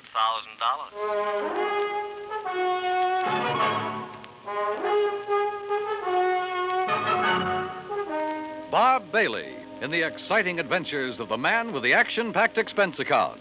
America's fabulous freelance insurance investigator. Yours truly, Johnny Dollar.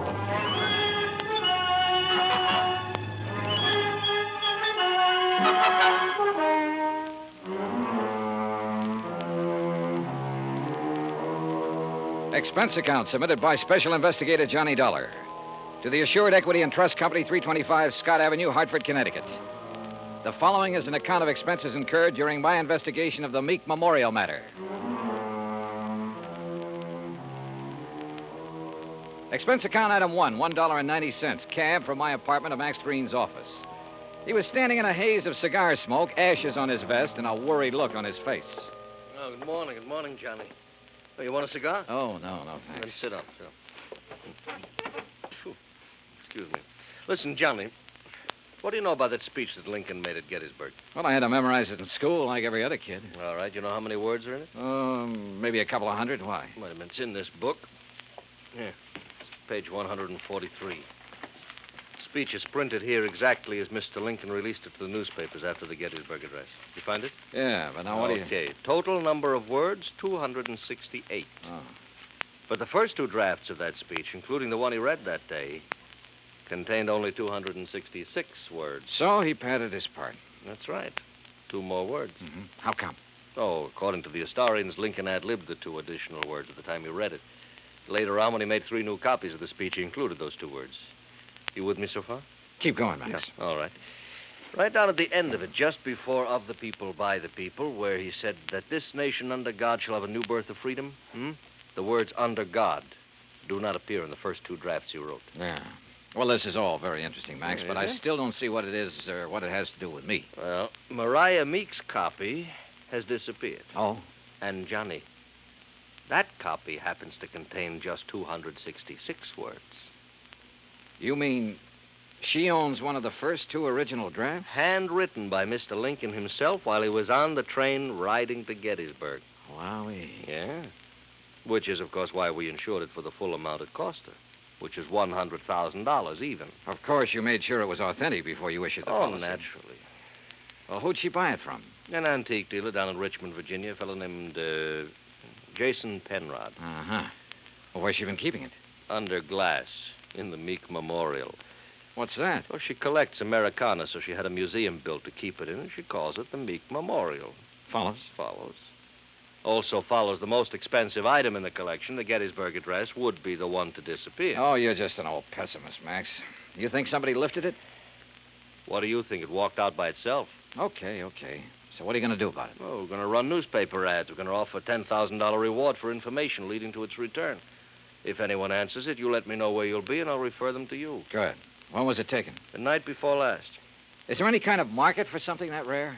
It's hard to say, Johnny. A hot camera would be easier to peddle, sure. But a good many wealthy people, like Mrs. Meek, they make a hobby of collecting things, antiques, objects of art, etchings. But whoever took this, or buys it from the thief, couldn't just let everybody see it. Well, it wouldn't matter to some people. They take it and put it in a vault and keep it there. Then what's the point in having it around? Pride of possession. You got something no other collector could own. And, of course, it might not have really disappeared at all. You're thinking of fraud? $100,000 is a lot of cash.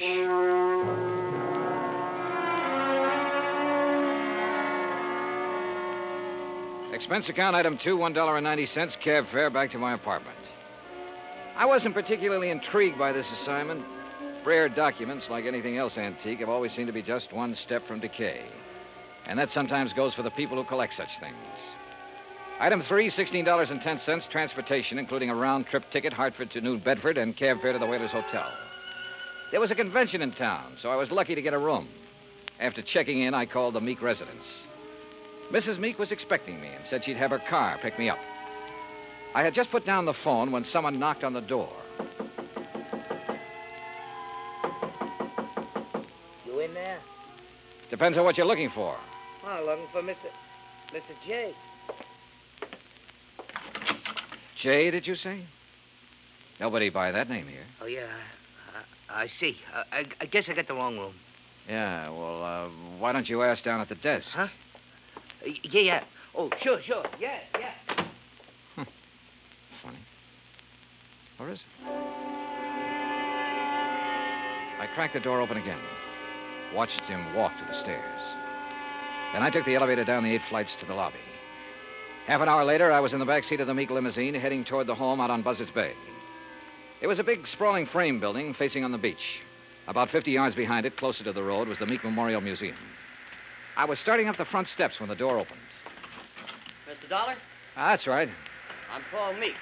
I understand you have an appointment with my grandmother. Right again. Now, come in, please. She's waiting for you upstairs in the sitting room. Okay, thanks. Before you go up, I wonder if I could have a few words with you. Why not? In here, then. You've never met my grandmother, have you? No, I haven't had that pleasure. Some people consider it a dubious one, Mr. Dollar. Oh? Mr. Dollar, this is my wife, Janice. Mrs. Meek? Hi. How about a drink? Thanks, not just now. How about you, old stick in the mud? You want another one? After a bit, Janice. And if I were you, I wouldn't have any more. But you're not me, are you? You will have to excuse my wife, Mr. Dollar. Well, we've both been under a severe strain since moving here. Grandmother is blind, you know. No, I didn't know. Her sight began failing about 4 years ago. I'm surprised the insurance agent didn't tell you. Well, Mr. Green was so concerned over the theft of the Lincoln manuscript, I imagine it slipped his mind. Mm-hmm. And just how do you intend to locate that manuscript? I'm not so sure that I can. It'd be a pity if you could. Be just awful. It's grandmother's prized possession. She hasn't been herself since it was stolen. And being quite elderly, well, we're all very much concerned. Oh, my, yes. We're afraid she might die and leave us all that lovely money. Janice. It's the truth. You see, Paul and I don't have any money of our own, Mr. Dollar. We'll never have any until she does die. Instead of giving it to us now while we're young, you know what she does with it? Spends it buying junk for that silly old museum. Now, look. That's gratitude, isn't it? I bathe her, feed her rubber feet, and do all her dirty work. Janice, you've said quite enough. Mr. Dollar isn't interested in our personal problems. Oh, stick in the mud. All right. I'll be in the den if you want me. And that's the funniest thing I've said all day. If you want me. I'm sorry. She doesn't mean half of what she says. That's grandmother's signal.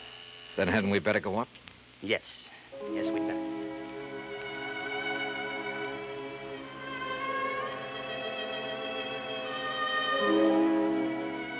We went up the broad staircase, through a hall, and into a bright, sunny room.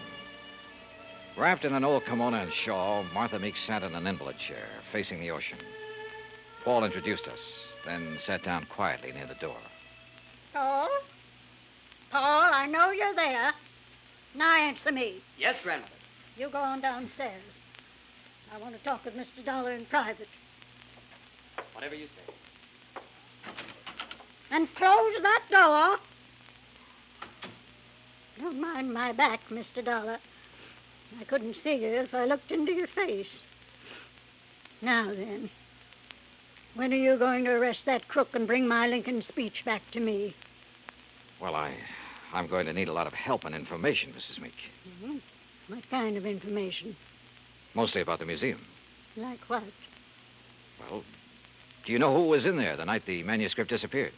Certainly. The dirty robber was. Anyone else? Well, old Pete's always there. Supposed to be guarding the place, but he didn't do a very good job the other night. Got himself slugged. Does he live on the grounds? Yes.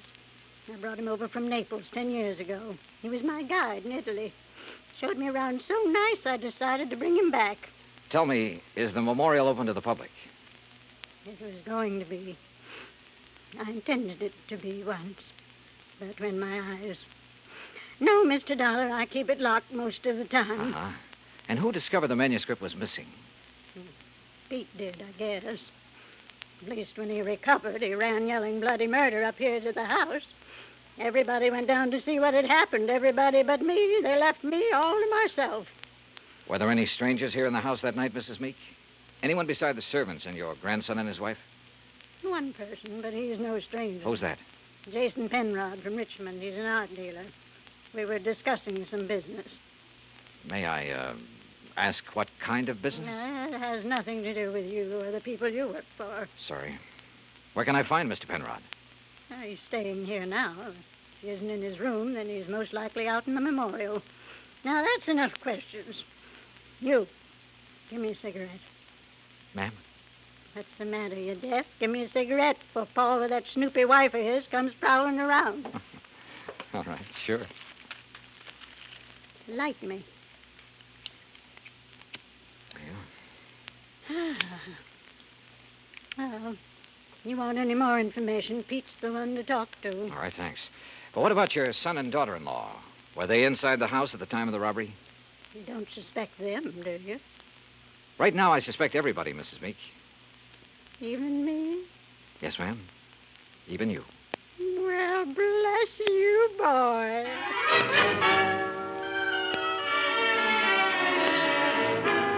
I found Pete Vesuvio trimming the shrubbery just outside the memorial building. He seemed quite willing to talk to me. How you say what happened to me, mister? I'm hit out? Knocked out, Pete. Ah, si, senor. And because of this, I do not see anything. Nothing at all, huh? Please, mister, do not use the insult. I am American citizen, first papers. And because of the kindness of my patron, I will soon be second papers. I know by heart the Constitution, United States, Gettysburg Address, pledge allegiance to my flag. Yeah. You know how I know that these things which help me be citizen? Because of my lady. She's letting me work in a place where great papers are for me to read. Because of her, I would not hide anything, mister. Okay, Pete, okay. I'm convinced. But I'm sorry I cannot help you, mister. Well, it's not your fault. Hey, you like to hear me say Gettysburg Address? Well... Do it very good. Learn it right from President's own writing. Some other time, Pete. Right now, I have to find Mr. Penrod. Oh, he's inside, mister. Counting the treasures. All of the beautiful things a lady can no longer see. You'll find him in Section L, senor. I found the small, neat-appearing art dealer just where Pete had said he'd be, peering into a glass case crowded with Derringer pistols. He had a notebook under his arm and seemed to be making some sort of inventory. Oh, dear. You gave me quite a fright, sir. Oh, I'm sorry. Well, I wish I could concentrate like that. Oh, well, there's nothing more interesting to me than these fine old pistol things. What histories they must have, Mr. Dollar. Johnny Dollar. Oh, yes, the insurance investigator. Paul told me you were wandering about the place. I suppose you'd like to ask me some questions, huh? If you don't mind. Oh, no, goodness, no. I understand you were with Mrs. Meek the night of the robbery. That is correct, sir. We heard the shouting. We ran out here just as fast as we could. I was the one who discovered the manuscript was missing. You have any idea how the thief got in here? No, sir, no. Unless someone forgot to lock the front door, or unless he had a key. Well, has Mrs. Meek given out many of the keys? Well, in my opinion, too many. Even I have one. What about Paul Meek and his wife? No, I don't think so. Well, they really aren't interested in the museum at all, Mr. Dollar. Oh. Mr. Penrod, I understand you're quite an authority on antique art and things like that. Well, Isn't taking inventory a little beneath your position? Well, I suppose it is, Mr. Dollar. But, last week when I received dear Mariah's wire asking me to do it, I simply couldn't refuse. She's been such a good customer of mine. Well, yes. You have any idea who might have wanted the Lincoln manuscript? Well, I know several persons who'd love to have it. Give most anything, but I don't know anyone with the nerve to break in here and take it by force. You remember where Paul Meek and his wife were when you heard Pete shouting? They were right in here when I arrived. I see. Well, thanks for... Oh, just one more thing. Oh, yes? If you'd stolen the manuscript... Mr. Dollar. A hypothetical question, Mr. Penrod. But if you had, and you wanted to sell it at a good price with the least danger of being caught, how would you go about it? Well, I'd take it abroad, of course. I'd put it on the open market over there. Huh. You aren't planning on going abroad soon, are you, Mr. Penrod? Oh, gracious, no. You know anyone who is? Anyone who, Who didn't Paul and Janice tell you? Oh, they're flying to Paris Wednesday night.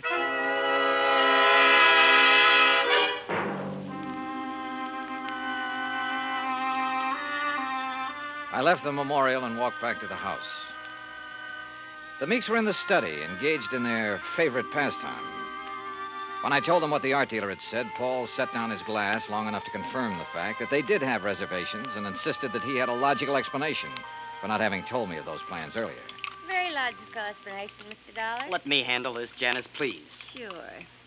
Drink, Johnny? Now, first I want to hear that explanation, if you don't mind, Paul. Of course I don't mind. Janice and me, we're fed up. Why didn't you tell me about the plane reservations? Well, why should I have? I'm not even sure I'm going to use them. Oh? Grandmother's upset enough over losing that manuscript. Something else might... Well, anyhow, if the manuscript doesn't turn up within 48 hours, we're canceling our trip. Oh, no, please. Sorry, Janice, but that's the way it's got to be. She did it. What do you mean? It's an act, don't you see? Jason Penrod told her we were going to leave, so she had him hide the manuscript. And now this thing about her being so upset and having such a weak heart. It's an act to keep her precious darling boy tied to her apron strings. I don't believe that. Well, just wait. You will. Anything else, Dollar? What does a trip to Paris cost, Paul? Well, it's not inexpensive. Your wife was complaining about being so broke. Haven't you ever heard of flying now and paying later? We have friends in Paris, Dollar. It won't cost as much to live once we get there. And we'll worry about paying for our ticket when we get back. Any other questions, Mr. Snooper? Yeah. Later. It was after 7 when I finally got back to my hotel room. I ordered a drink and tried to make some kind of sense out of the information I'd gathered during the day. But it all added up to 0. I called Hartford and asked Max Green to look into the Meek finances. Then I dressed for dinner. I was about to go downstairs when the phone rang. Johnny Dollar. Mr. Dollar, I was told to call you. Yeah? It's about the ad. The ad? In tonight's paper about something missing from a certain memorial. Go on. Well, I called Hartford Collect. They said to call you. Yeah, that's right. Who is this? My name's not important, Dollar, but that 10 grand reward is. You think you can earn it? You meet me tonight, you'll see. Where? In the alley behind the Bourne Whaling Museum. Be there at 9:30 and be alone. You got it? Yeah, I got it. Expense account item 4, 85 cents cab fare from my hotel to the Bourne Whaling Museum. I don't like wandering around dark alleys at night, alone in a strange town. It isn't the best way to stay alive. But at 9:29, I passed the old whaling museum and started down the alley. It was dark, no moon, and it was very quiet. I was about 20 yards in from the street when I saw him, curled up in a ball like he had a stomachache. Only he didn't. Because somebody had made him very dead. I struck a match and turned him over. I'd only seen him once before, but I didn't have any trouble remembering where it had been. Right after I'd checked in, he'd knocked on my hotel room door. By mistake. At least that's what he'd said. After giving a statement to the local police who identified him, I went back to my hotel. Evening, Mr. Dollar. Yeah, say, look, I know it's probably against all your rules, but who had my room just before I checked in? Oh, I couldn't disclose that information, sir. Sorry. Oh, well, so am I. It'd mean a lot for me to know. Maybe even $5 worth. Well, well, sir, if it's that important. Thank you. Now, let's see. Yes, here it is. Can you read his signature, Mr. Dollar? Yeah, thanks. Just fine. The name I'd seen scrawled on the hotel register wasn't important now. At least not without something more to back it up. There was no law against checking out of a hotel, but there was a law against murder, if it could be proven. And that would be hard to do without finding a motive. So I went back to the Meek house to look for it. I paid off the taxi, that's item 5, and started up the front steps. Oh, hi, Johnny. I thought it might be you. That's so? Mm-hmm. I hope you aren't mad at me for the things I said today. No, not at all. I've been a very bad girl. But everything's going to be all right now. It is. Mm-hmm. Or haven't you heard? Heard what? About dear old grandmother. She's had a real bad stroke. Isn't expected to live. You, aren't a bit sorry, are you? Would you be, if you were me? Dollar, you mind coming up here? No, not a bit, Paul. I'm trying to reach you at your hotel. Thank goodness you've come here. Did Janice tell you? Yeah. How is she? Bad. Doctor's given up. Says it's only a matter of hours. She told me to send for you, Mr. Dollar. Oh? I don't know why. I've never been able to figure out a lot of things she did. All right, where is she? In there. Old Pete's with her, but go on in. Thanks. With their increased devotion to that cause for which they here gave her the last... Who is it? Oh, it's Mr. Dollar, my lady. Hello, Mrs. Meek. Oh, thank you for coming, Mr. Dollar. I go now. No, wait. Mr. Dollar, you have a moment, haven't you? Of course. I promised Pete the last time I visited the museum. I promised I'd let him recite some of the things he's learned while working there. Haven't been able to keep that promise till now. Go on, Pete. Please. Yes, my lady. They here gave her the last full measure of devotion. That we here highly resolve that these dead shall not have died in vain. that this nation under God shall have a new birth of freedom, and that the government of the people, by the people, for the people, shall not perish from the earth. Thank you. That was wonderful. Thank you, my lady. Now I go. Well, Mr. Dollar, I have a confession to make to you. Yes? I lied to you. Oh, I'm sure it wasn't a very big lie, Mrs. Meek. Oh, but it was. I told you the business Mr. Penrod and I were discussing the night of the burglary. Yes? I told you it had nothing to do with you or the people you work for, remember? Yes, ma'am. Well, that was a lie. I'm broke, Mr. Dollar. All I have left in the world is this house and the things in the memorial. I see. That's why I sent for Jason Penrod. He purchased most of my treasures for me. He's evaluating them now, so Paul and Janice will know what they're worth when they go to sell them, which they'll do immediately. Mrs. Meek, don't you think you should try to rest now? Will you give me a cigarette? No, ma'am. Sorry. And you must rest. There isn't much else to do, is there? Good night, Mr. Dollar.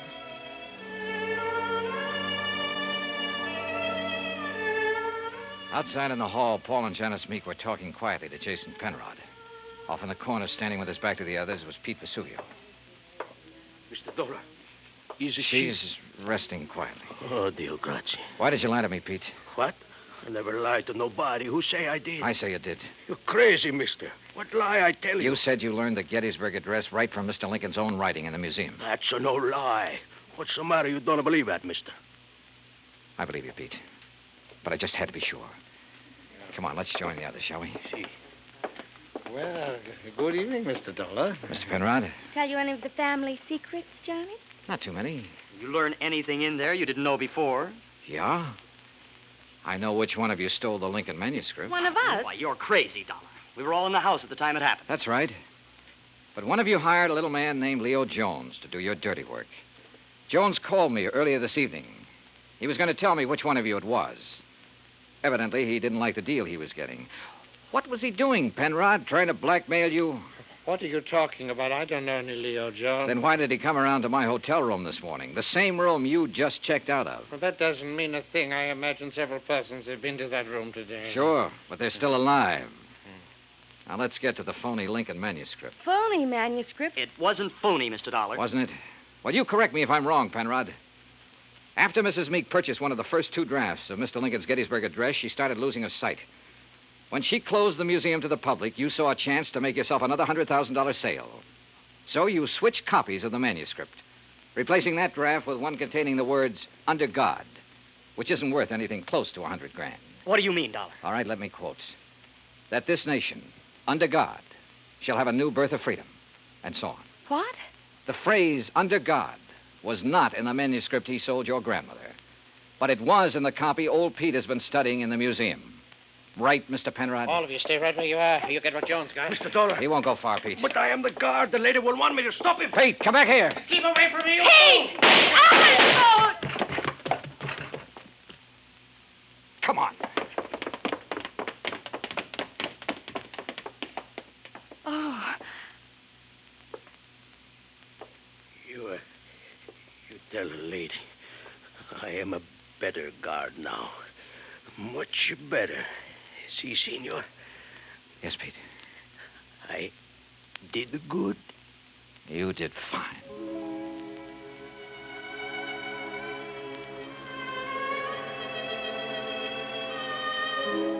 Pete Vesuvio will live to apply for his second papers.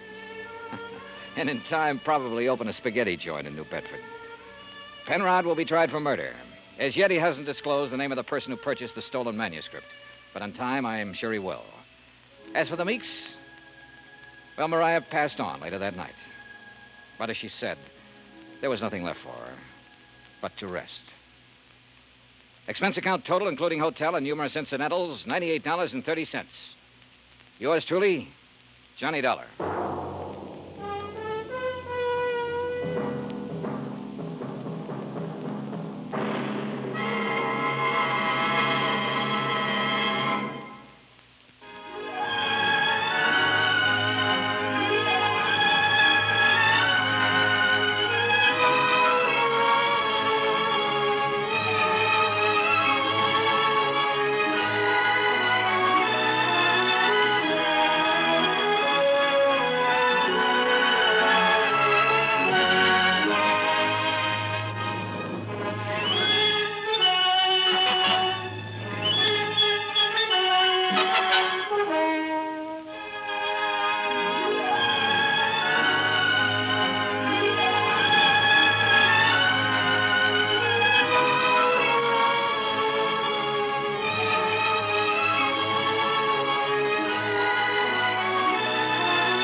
Johnny Dollar has come to you through the worldwide facilities of the United States Armed Forces Radio and Television Service.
From Hollywood, it's time now for...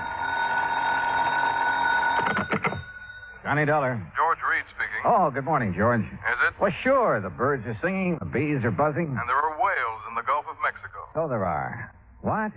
You know anything about whales, Johnny? Can't say that I do. Well, neither do I. Neither does our agent down in Gulfport, Mississippi. Can you go down there? Well, yeah, sure, but what's this all about? I told you, a whale. Oh, come on. You people didn't insure it. Now, George. Oh, Johnny, of course we didn't. But we did write a floater policy covering 80 pounds of ambergris. Amber who? Gris comes from a whale. Very valuable, used in the making of perfume. Oh, yeah. We issued the policy a week ago. Yesterday, the stuff disappeared. How much did you cover it for? $20,000. And our agent down there is W.C. Owen. Got it? Owen, huh? Yes. You really shouldn't have any trouble locating the stuff. No? Why not? Because, and I quote Mr. Owen, ambergris smells worse than a hound dog which has caught a skunk.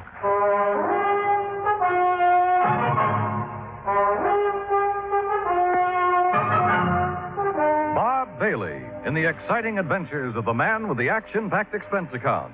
America's fabulous freelance insurance investigator. Yours truly, Johnny Dollar. And now, Act One of yours truly, Johnny Dollar.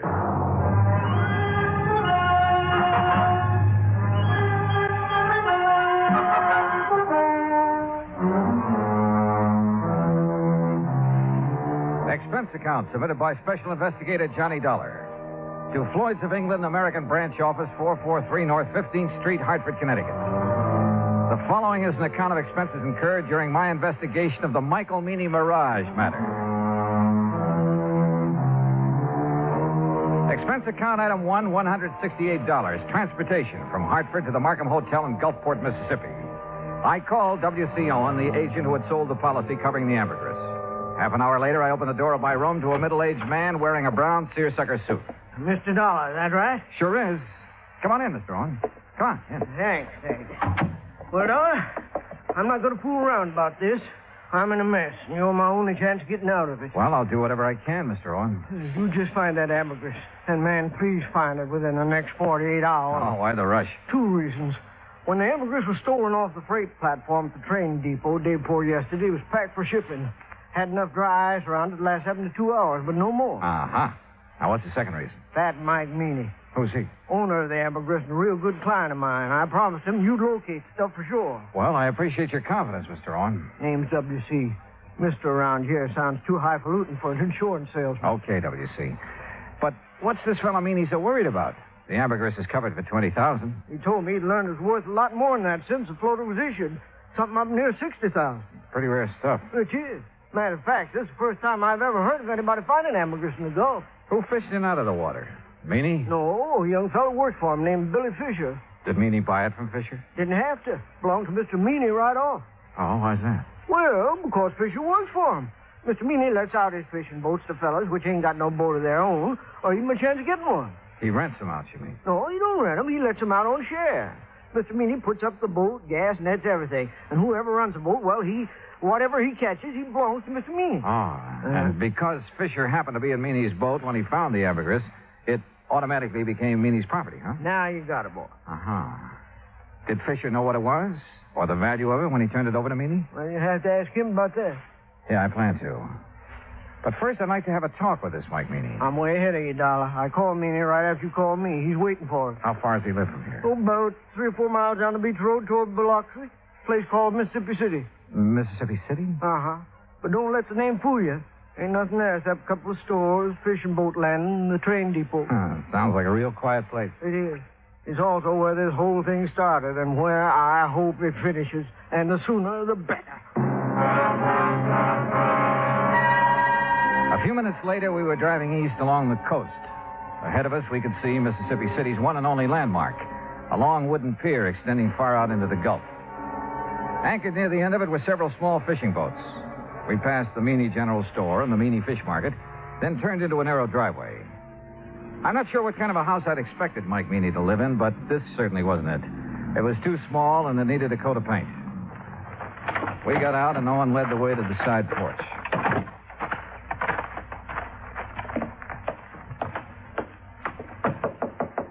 Mr. Meany, you at home? Doesn't look like he is.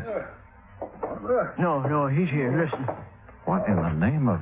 Sure heavy, ain't he? Yes, sir. Ain't another man his size in the whole United States. Good night, I believe it. W.C. boy, you sure took your sweet time getting here. Yeah. Well, made it just fast we could, Mr. Meany. This is the fellow I was telling you about, Mr. Johnny Dollar. Both of you come inside. That's it. Come on in. You men sit down on the sofa. I'll just lower myself into this here chair. There. Yeah, now then. You're a detective, huh, Dollar?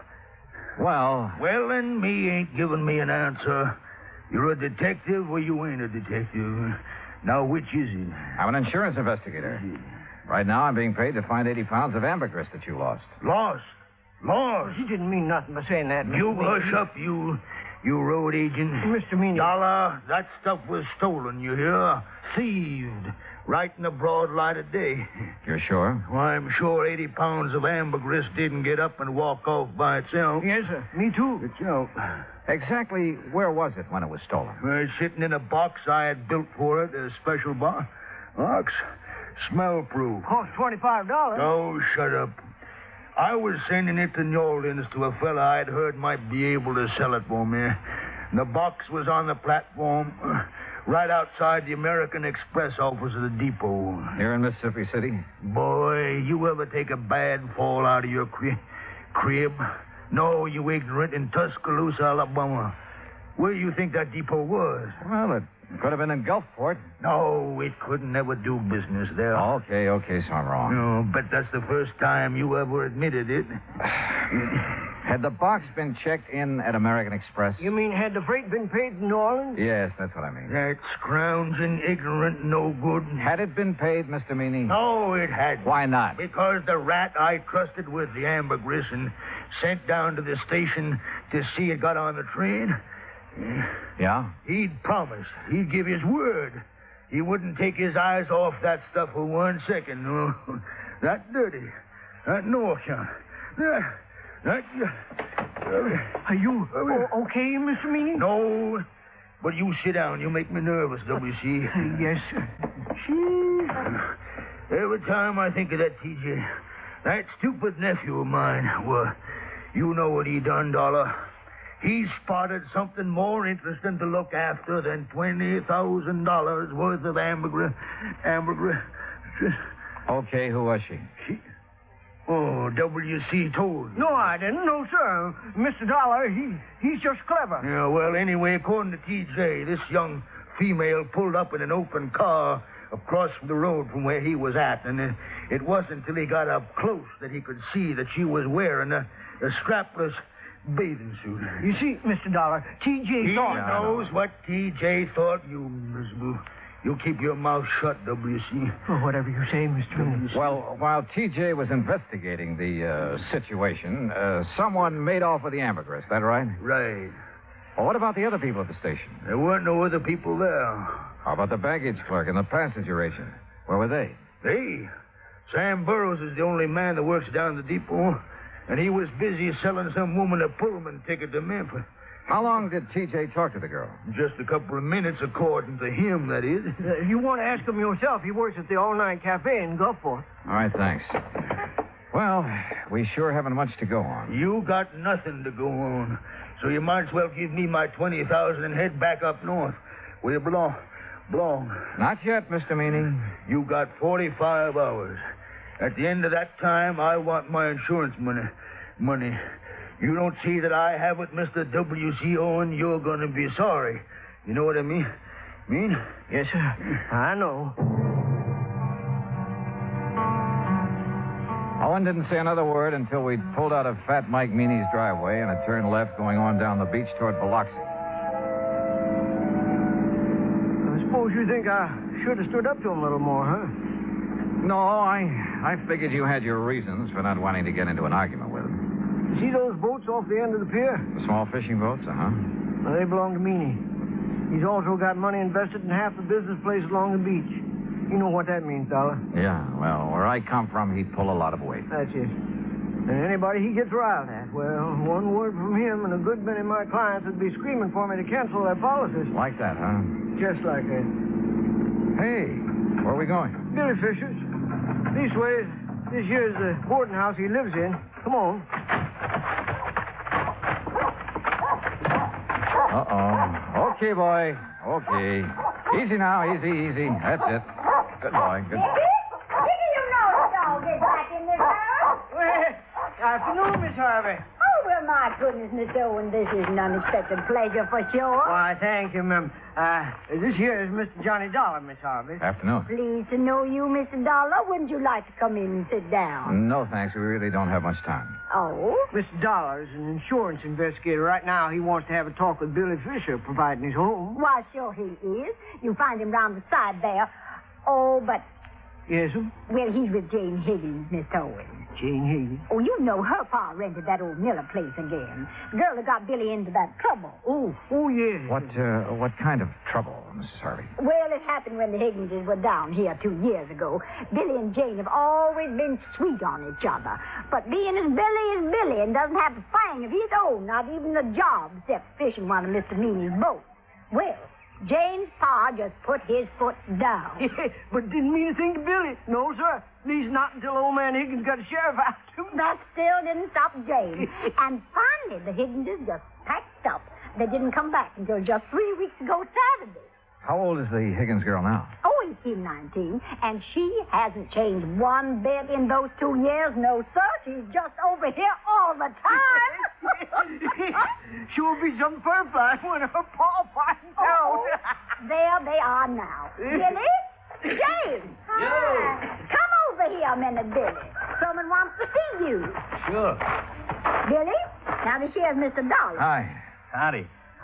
Miss Higgins, Mr. Dollar, and Mr. Owen. Hello, Miss Higgins. Billy, I wonder if I could speak to you alone for a moment, huh? Yes, sir. What'd you want to talk to me about? Mr. Meany and the ambergris you found. Oh, that. Where did you find it, Billy? Out near Cat Island, floating in the East Channel. Uh-huh. Did you know what it was as soon as you saw it? No, sir, not exactly, but I read a story once about a fellow that found some ambergris, and he sure made a lot of money off it. So you weren't going to take any chances, and you hauled it aboard, is that right? Yes, sir. Something like that. Billy, you realized that anything you caught or salvaged with that boat belonging to Mr. Meany, it wasn't yours. You realized that, didn't you? Well, not right then, I didn't know, sir. He gave me some kind of a contract to sign when I started working for him, but I never read it. Well, what happened when you put in at the pier that night? Oh, that Cliff Stillinger, Mr. Meany's checker. He spied the ambergris right off, and he made me turn it over to him. Was that the last time you saw it? Yes, sir. Yes, sir, that was it. Okay, Billy. That's all I had on my mind. Well, that's all? I mean, no questions about whether I swiped it from the train station or not? Would you tell me if you had? You crazy or something? Heck no.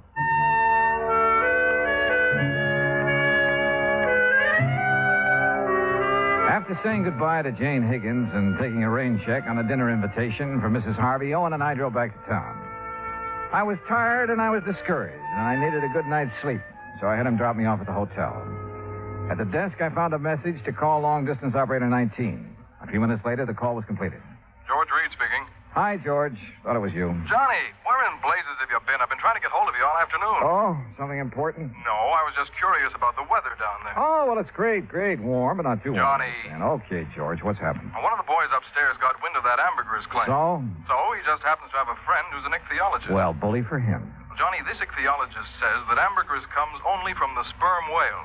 And there has never been a sperm whale alive that would be caught dead swimming in the Gulf of Mexico. What? You follow me, Johnny? I think so. If there's never been a sperm whale in the Gulf, then that stuff you people insured couldn't have been...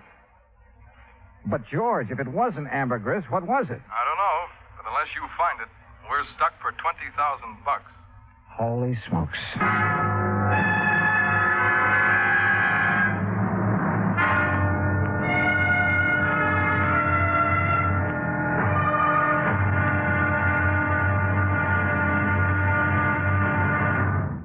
Act two of yours truly, Johnny Dollar, in a moment.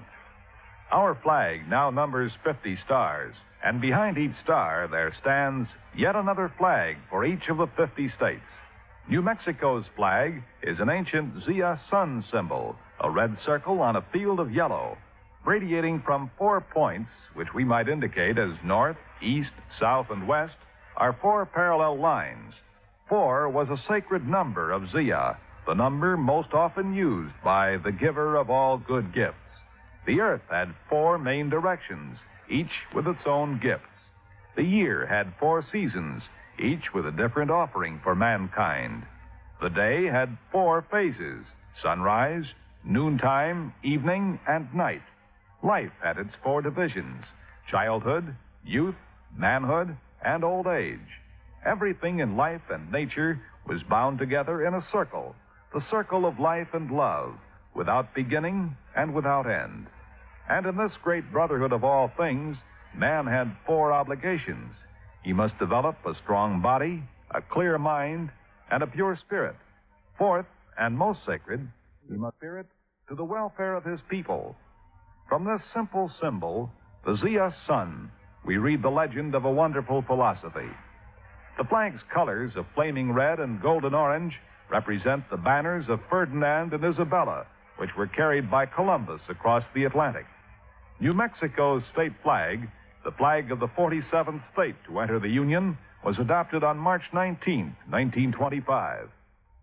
Now, Act Two of yours truly, Johnny Dollar, and the Michael Meany Mirage Matter.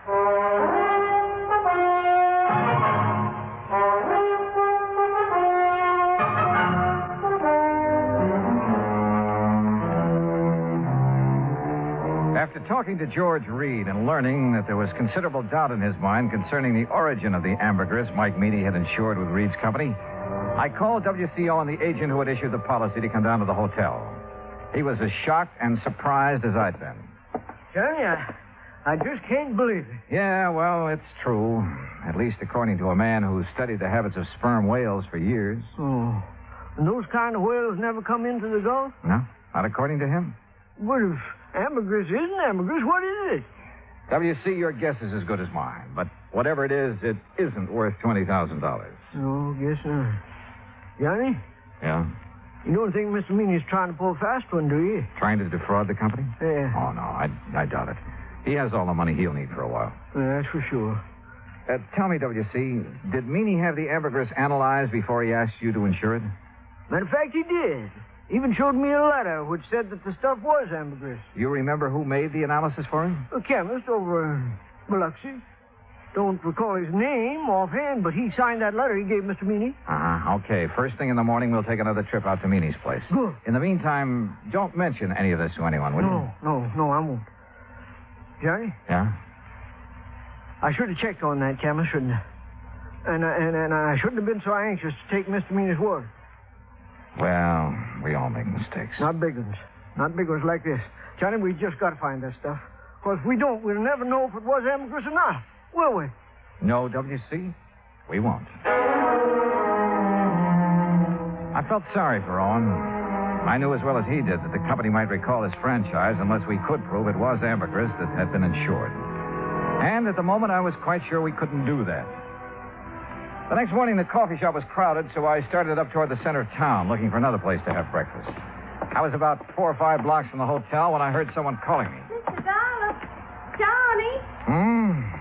Oh, yeah. Good morning, Jane. Morning yourself. Well, what are you doing in town so bright and early? I'm going on a shopping spree. Oh? A girl can't get married and just any old thing, you know. I guess you can't. Oh, well, who's the lucky guy? Well, who do you think? Billy Fisher? I certainly wouldn't marry anyone else. Well, Jane, it's none of my business, but I heard. You heard that my father's dead set against Billy, didn't you? Yeah, something like that. Well, he is. But there isn't much he can do about it. I'm over 18. Besides, he's going to change his mind about Billy. I hope so.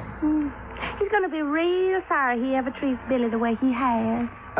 Jane, look, I haven't had breakfast yet. How about joining me for a cup of coffee? Oh, I'd love to. Where we go? Oh, how about over there, the all-night cafe? All right. Oh, no, do you know what time it is, Mr. Dollar? Just 10 after 9. Why? Well, I just remembered something important. I'll see you later here. Funny. Or is it? I crossed the street and entered the all-night cafe. Behind the counter, wearing a white T-shirt, apron, and a Valentino-type hairdo, was a man about 23 years old. Morning. What'll it be? Ham and eggs and coffee. I want them eggs. Over easy, okay? It's okay with me. I ain't eating them. 2 1/2 mice with pigs. You want your coffee now? Yeah, please. Do you happen to know a man named Mike Meany? I should. He's my uncle. Oh, well, then you must be T.J. That's right. How come you know me? I was talking to your uncle yesterday. My name's Dollar. Oh, yeah. Yeah, he told me if you come round, I should tell you anything you want to know.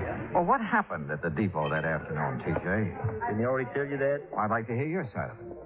Well, ain't much to tell. I was sitting there waiting to put that box in the 303, and this here gal drove up. What happened then?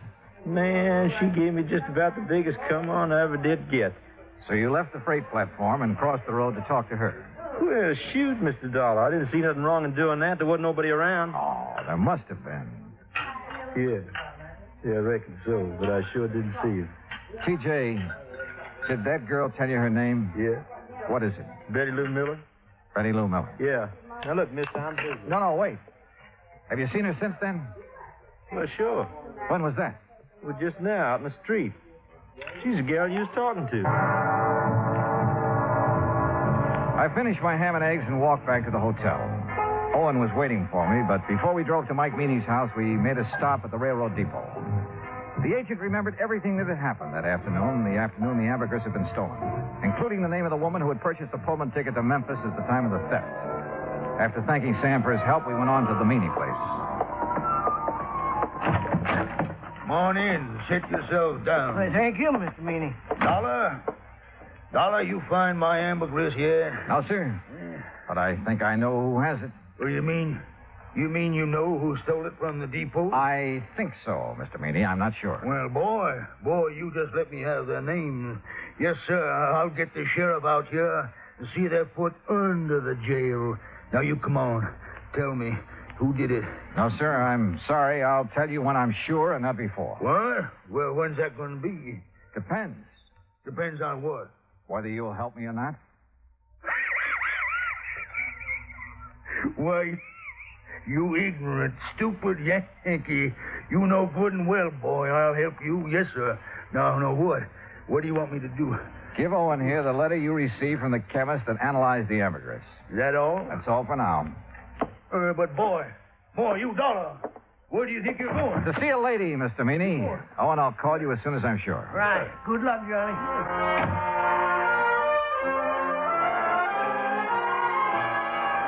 In Owen's car, I drove down the beach to Mrs. Harvey's boarding house. Billy Fisher was out with the boat, so I had plenty of time to tell her what I knew. It's all my fault, Mr. Dollar. I planned the whole thing and put Billy up to it. And bought the Pullman ticket? Yes, I still have it. Been meaning to turn it in for the money, but just haven't had a chance to get down to the depot. Tell me, Mrs. Harvey, How did you know that T.J. would leave the ambergris when he did? Oh, everybody around here knows TJ's weakness for girls. Wonder to me he hasn't been locked up long ago. Yeah.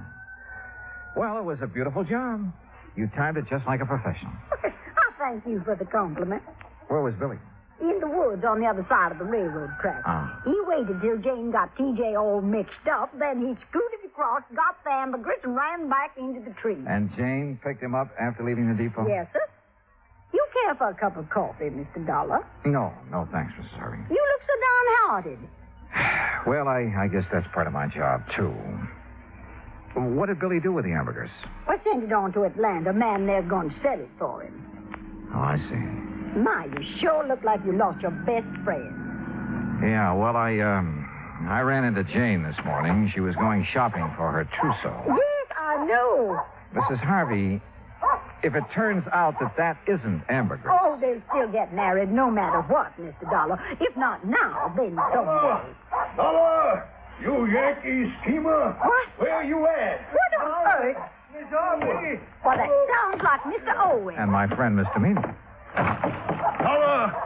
Just what you trying to pull? I tried to keep him from coming over here, Mr. Dollar, but I just couldn't handle him at all. All right, Deputy. It's a long way from being all right. Just what do you want here, Mr. Fat Mike Meany? What do I want? Why, woman, I want to arrest you and that dirty, backbiting Billy Fisher and his girl for stealing my ambergris. That's what I want. Hush.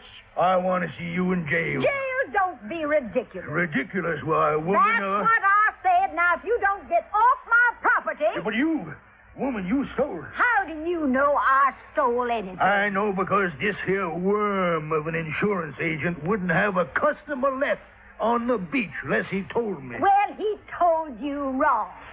Billy took that ambergris. No. But it belonged to him all the time. Well, woman, that's a lie. But Ain't that right, Mr. Dollar? Yeah, it sure is. At least it is if it was ambergris. It's ambergris right enough. On? Well, I called that chemist, but he quit his job a couple of days ago. Couldn't find no record he'd made of it. Don't need no record. It's ambergris, and it's mine. It's Billy's. Mine. You think it's yours? You're seeing a mirage. Tell him, Mr. Dollar. Dollar, if this is some kind of a low-down yank, trick. It's no trick, Mr. Meany. Mrs. Harvey showed me the contract you have with Billy. Well, what's that got to do with him stealing the ambergris? Just this. Yes.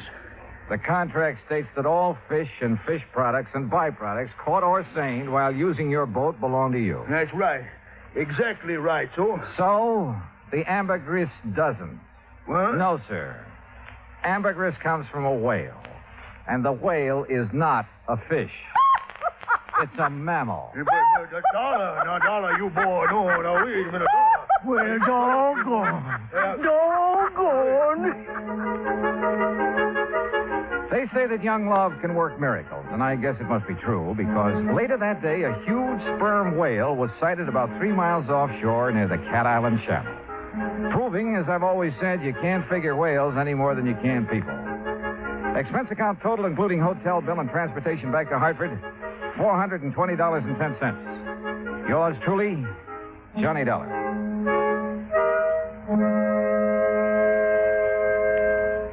Now, here is our star to tell you about next week's story. Next week, the wayward truck matter. And I'll leave you to figure that one out for yourself. But join us, won't you? Yours truly, Johnny Dollar.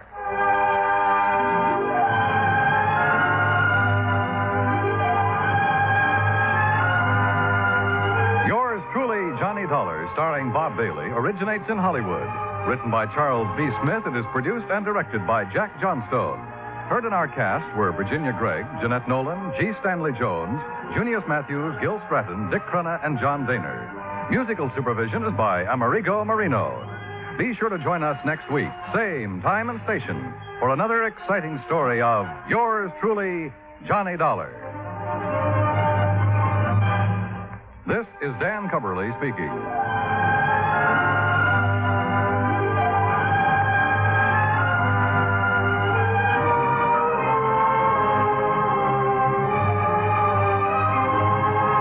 Johnny Dollar has come to you through the worldwide facilities of the United States Armed Forces Radio and Television Service.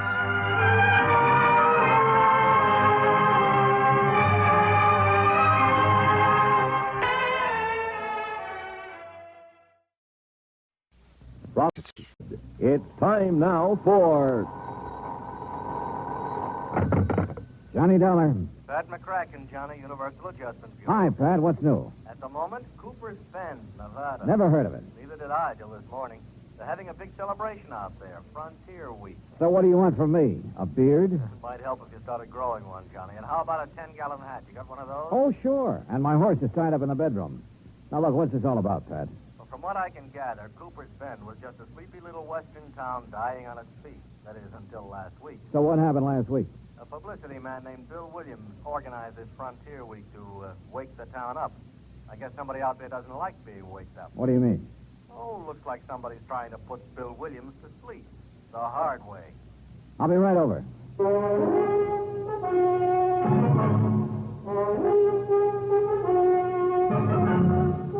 Bob Bailey in the exciting adventures of the man with the action-packed expense account. America's fabulous freelance insurance investigator. Yours truly, Johnny Dollar.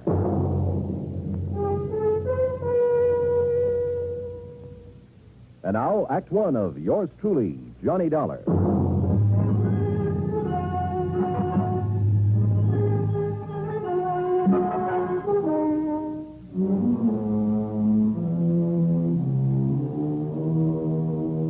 Expense account submitted by Special Investigator Johnny Dollar to the Home Office, Universal Adjustment Bureau, Hartford, Connecticut. Following is an account of expenses incurred during my investigation of the killer's brand matter.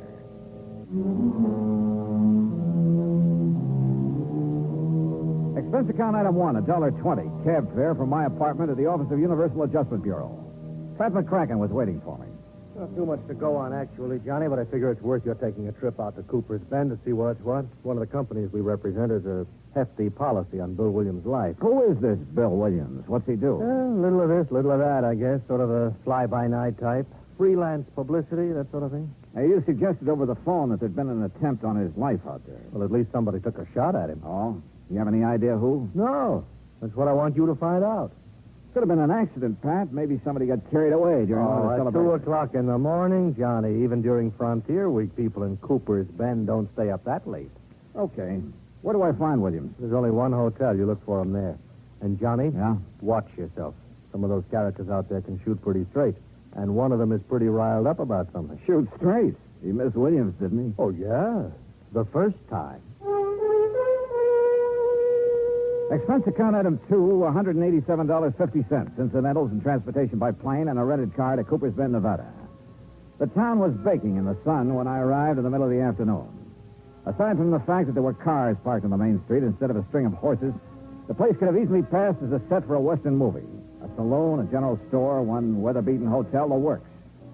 I kept wanting to go around behind the buildings to see if they were real. There was even a big horse trough in front of the hotel. I stopped for a moment to take a look at it, and that was my first mistake. Suddenly, I heard a crowd bearing down on me. Come on, let's get him. Hey, look at him, a real dude. I'll lay off him. This is kid stuff. What do you mean, lay off of him? You know the Frontier Week rule. Hey, look, what's this all about? Come on, mister, off with your shirt. My shirt? Now, just a minute. The rules, partner. Anybody on the street without a 10-gallon hat during Frontier Week gets sunk in the horse trough. Yeah, well, look, I just got into town. How am I supposed to know the rules? Well, this is one good way of finding them out, stranger. Anybody want to sell me a 10-gallon hat quick? Too late, buddy. Well, he's got a sense of humor anyway. Come on, I'll help you off with your shirt, stranger. Okay. That's it. Now, Just take it easy, partner. Take it easy. welcome to Frontier Week, partner. Oh, thanks. Thanks a lot.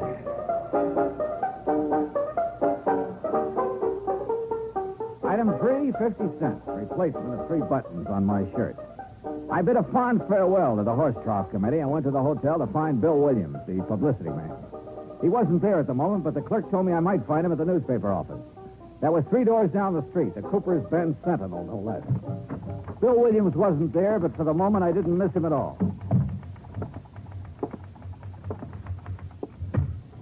Oh, hello. Well, hi. You must be Miss Cooper's Bend Frontier Week. Ha.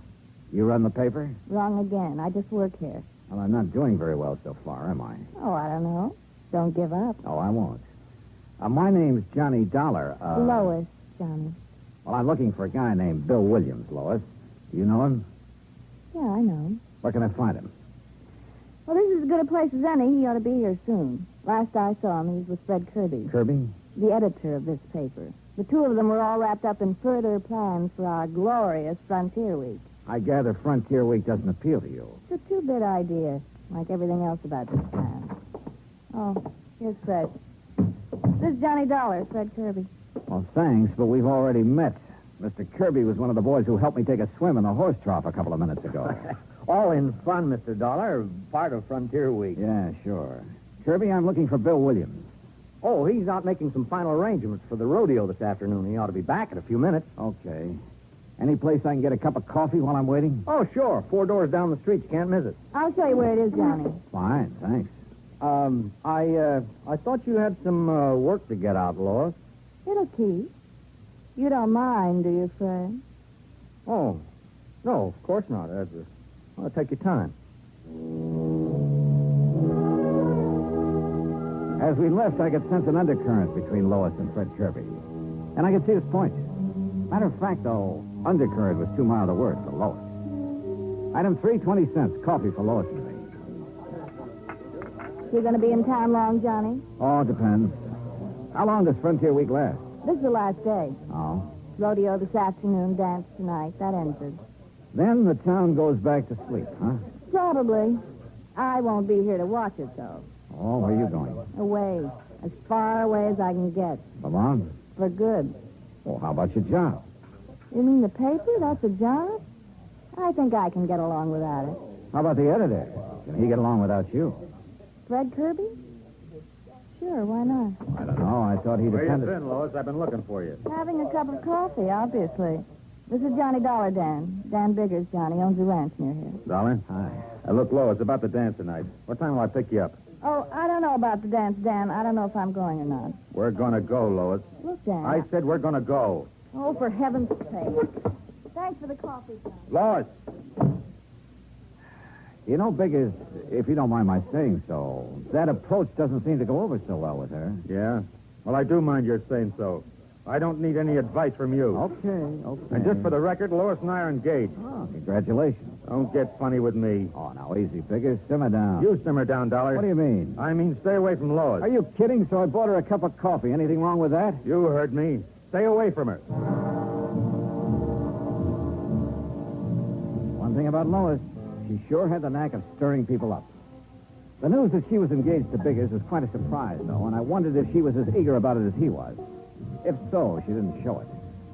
But all of this wasn't getting my job done, which was to find out who'd made the attempt on Bill Williams' life. I went back to the newspaper office, and pretty soon he came in. He turned out to be the gent who'd supervised my dunking in the horse trough. Well, you're probably not feeling very kindly toward me at the moment, Dollar. Why not? You come all the way out here to protect me and get thrown in the trough right off the bat. I didn't know who you were. Look, you better get yourself a 10-gallon hat so it won't happen again. Don't worry, I'm going to.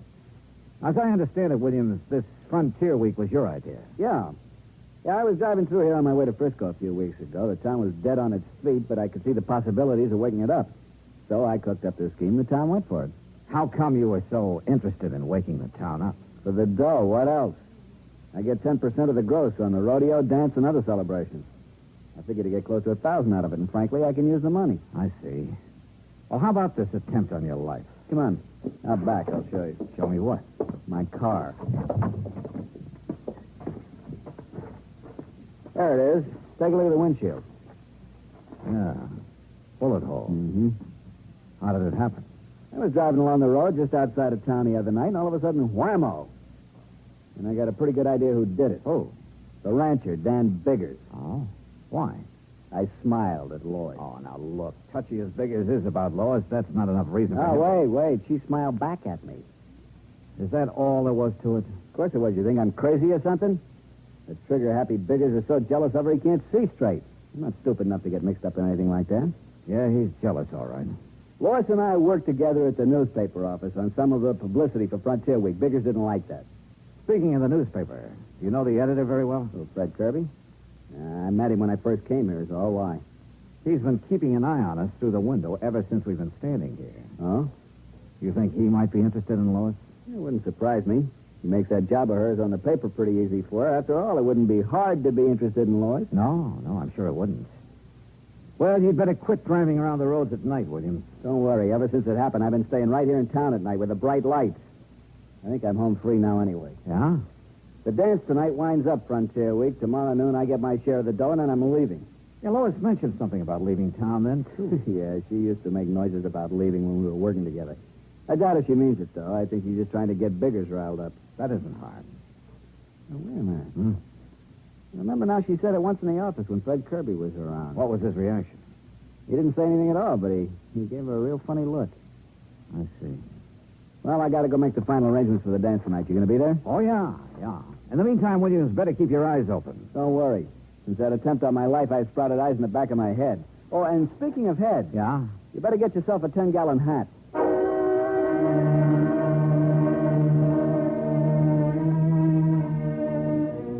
Very good advice. I had no desire to get dunked again. I started across the street toward the general store, then realized my mistake. There was the reception committee again at the horse shop. I had to get to that store fast. I almost made it, too. Steady, fellas. Oh, well. Expense, item 6, $15 for a too-late 10-gallon hat.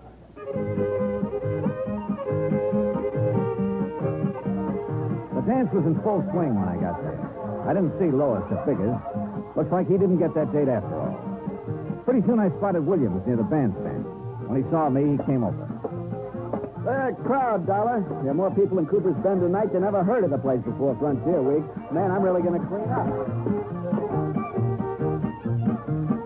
I stayed around a while, watching Williams happily counting noses and adding up his 10%. Then I went back to the hotel.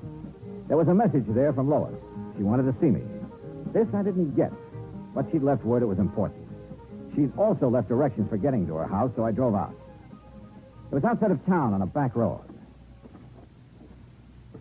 The lights were on. But nobody answered my knock.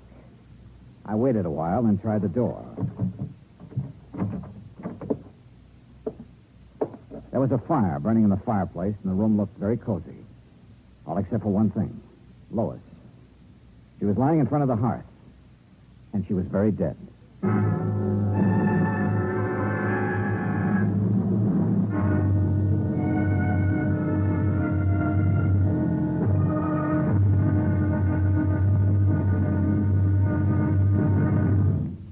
Act 2 of yours truly, Johnny Dollar, in a moment.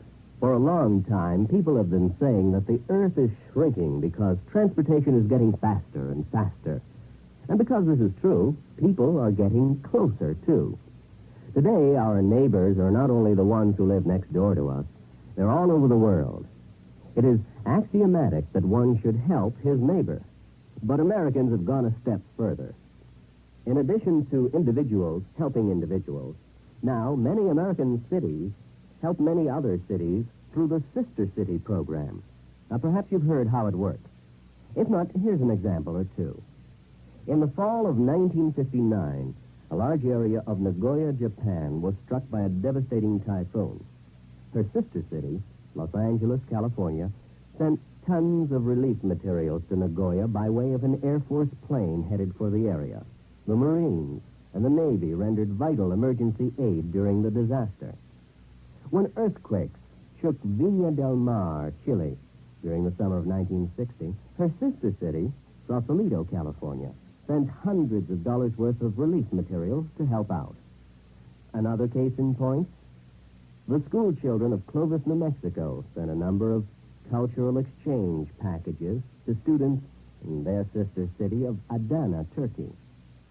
There are hundreds of such examples because there are hundreds of sister cities. By using this means of diplomacy, friendship and understanding have increased throughout the world and paved the way for permanent freedom, the right of all men everywhere. And now, Act 2 of yours truly, Johnny Dollar, and the Killer's Brand Matter.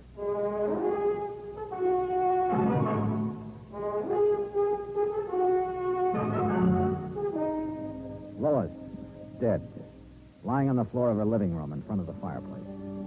There was a poker near her hand that had been pulled out of the fire and scorched the rug. At first, that's what I thought she'd been hit with. But then I took a closer look and could see she'd struck her head on the hearth. There were signs of a struggle in the room.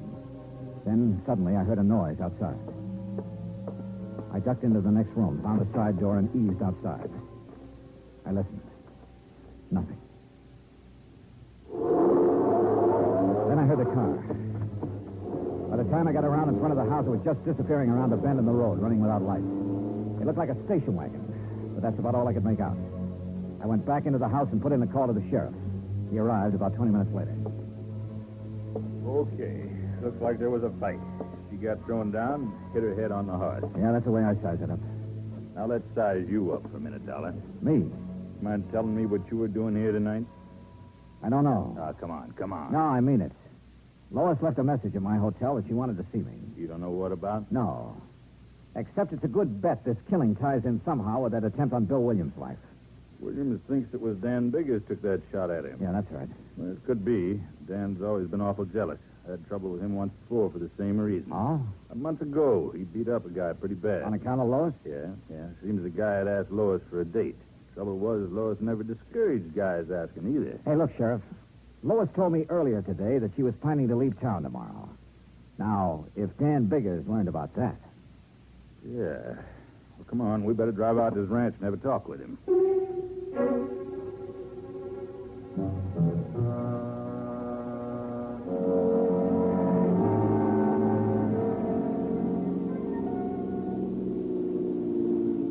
There's the gate, Johnny.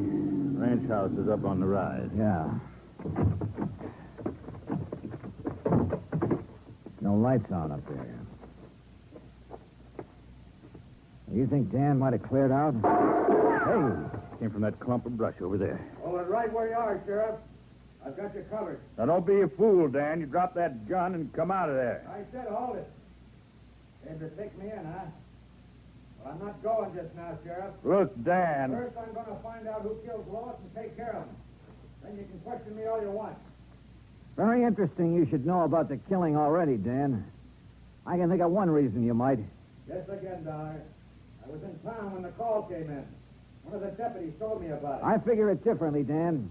You found out Lois was going to leave town tomorrow. Lois, leave? You're crazy. That's what she told me. She'd never do that. She'd never leave me. You tried to stop her. She grabbed a poker and swung at you. You threw her down in the heart. That's a lie, you hear me? Dan, you're acting like a fool. Now give me that gun. Man. I'm not coming in now, Sheriff. I can put these shots where I want to. Don't make me put them in you. Okay, Dan. You got the drop on us now, but I'm coming back. And I'm going to take you one way or another.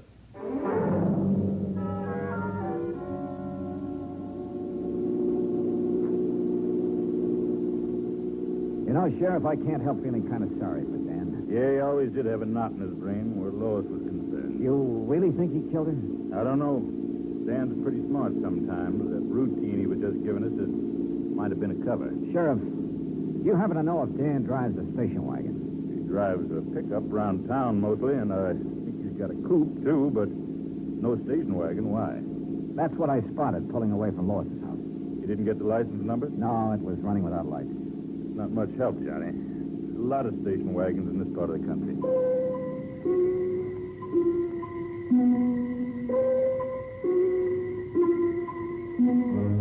Expense account item 8, $1, 2 drinks for me, while I tried to put some pieces together.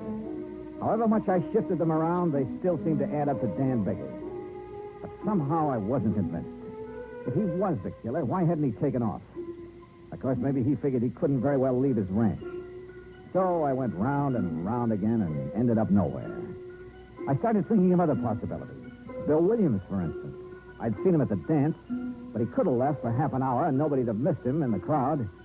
But why? I couldn't figure any motive for him. And then I thought of Fred Kirby, the editor. Yeah, he might be worth talking to. So I went to the newspaper office. Kirby and Bill Williams were there. Any idea who killed her, Johnny? I don't know, Williams. That's what I want to talk to the two of you about. I'll bet anything it was Dan Biggers. What makes you so sure, Kirby? You saw him around Lois. You know the way he was. Question is, if he did it, why? Lois said she was leaving. Maybe he couldn't stand the idea. He claims he didn't know she was planning to leave. That's a lie. Oh, is it? I heard her tell him once right here in this office. You know, it's quite a coincidence. What's that? Lois was going to leave town tomorrow, Williams. So were you. You weren't by any chance going to leave together now, were you? Now, look, G-Man, I told you there was nothing between us. You think I'm a jerk to go fooling around with her knowing what Biggers was like? Sure, she kidded me about, what was it, Kirby? Hitching a ride to Frisco with me? Yeah, here in the office once. Williams just laughed it off, and that's all there was to it. Hey, wait a minute. If Biggers happened to hear about it... Yeah, maybe. No, Dollar. I was smart enough not to get involved with her. Matter of fact, I guess I'm one of the few guys in town who can make that statement. Hey, you don't have to talk that way about her. I'm sorry. I guess I'm tired. There you go, turn in. I'll see you in the morning, Dollar. You'll be around, huh? Yeah, to pick up my money. Night. You know, Kirby, you're trying pretty hard to pin this on Dan Biggers. Why? Because I think he did it. He didn't want Lois to leave. There's someone else didn't want her to leave either. Who? You. What? You've been carrying the torch for Lois quite a while, haven't you? What's that got to do with it? And what business is it of yours? I think it all ties in. Well, I didn't kill her if that's what you're You thinking. drive a station wagon, don't you? So what? After I discovered her body, I spotted a station wagon leaving her house. But a lot of guys drive station wagons around here. I wasn't near her place. I didn't use the wagon at all tonight. You're lying. Now, look, Come Dollar. on, open up, Kirby. Well, Okay, Dollar.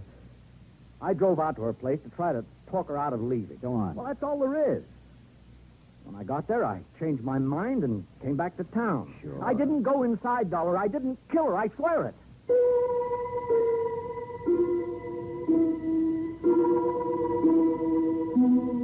I called the sheriff, and he took Kirby in for further questioning. But by morning, he hadn't changed his story. Oh, he admitted being at the scene of the murder, but that's all he'd admit. He was still a big question mark, and we were still nowhere. The sheriff went out to Biggers Ranch again, hoping Dan would give himself up peaceably if he knew Kirby was in custody. I had a cup of coffee and went outside. Bill Williams was in front of the hotel. Anything new on the killing, Johnny? Well, you know Kirby was being questioned. Yeah. Surprised me at first, but then I got to thinking, he's a strange guy. He doesn't say much, but there's a lot going on inside, particularly about Lois. Yeah. Did you get your cut of the dough from Frontier Week all right? Yeah. Well, I'm sure glad it's over. That killing last night turned the whole deal sour. I'll be glad to get the taste of this town out of my mouth. Uh-huh. When are you leaving? I told the sheriff I'd be around in case he wants me for further questioning. I'll leave when he says the word. What's with the crowd heading this way? I don't know. Okay, William, we got it last. What are you talking about? You ain't wearing your 10-gallon hat, and that sure looks like a horse trough you're standing next to. That's right. Now, look, Frontier Week is over. You thought of the idea in the first place. We thought you'd like to die. I'm in no mood for jokes this morning. I'll lay off. Can't you take a joke? No, not this morning. I'm sick of the whole idea. I said lay off, and I mean it. Let him away.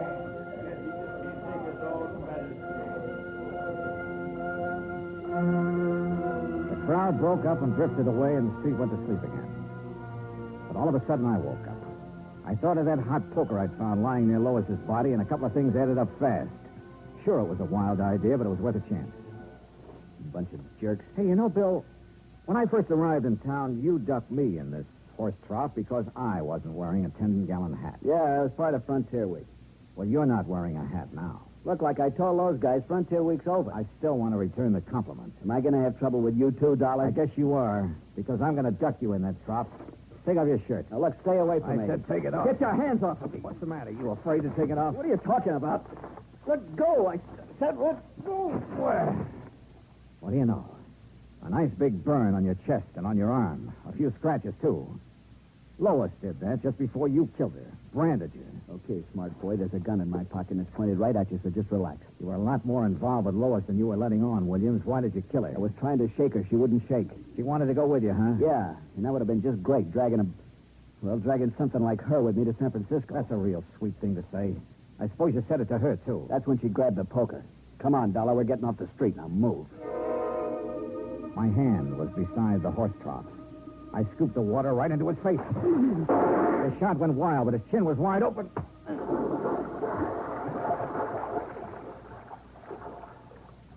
Yeah, Bill Williams got ducked after all.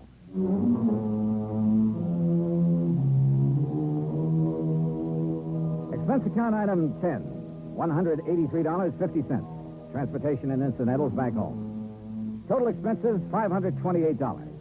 Remarks. About Dan Biggers. He really wasn't such a bad guy. Except that, like the sheriff said, he had a knot in his brain about Lois. He sold his ranch and moved away. About Bill Williams, well, you better cancel out his policy, Pat. He's due to go on trial soon, and in my book, he's a pretty bad risk. Yours truly, Johnny Dollar.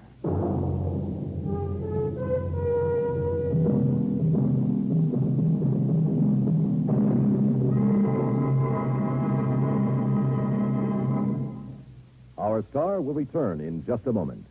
Our flag now numbers 50 stars, and behind each star there stands yet another flag representing one of the 50 states.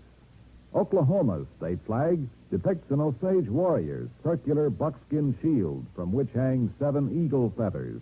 Across the shield is the Indian's calumet, or pipe of peace, crossed with a white man's peace symbol, the olive branch. On the shield are small crosses, the Indian's graphic sign for stars, indicating lofty ideals or a purpose for high endeavor. The background of the flag is a field of blue, the blue of the Oklahoma sky, signifying loyalty and devotion. The important symbols, however, are the calumet and the olive branch. These override the shield, the symbol of war, and bespeak a predominant love of peace by a united people. Oklahoma's state flag, the flag of the 46th state to enter the Union, was adopted on April 2nd, 1925. Now, here's our star to tell you about next week's story. Next week, a terrible storm that yields up a body from the deep. Join us, won't you? Yours truly, Johnny Dollar.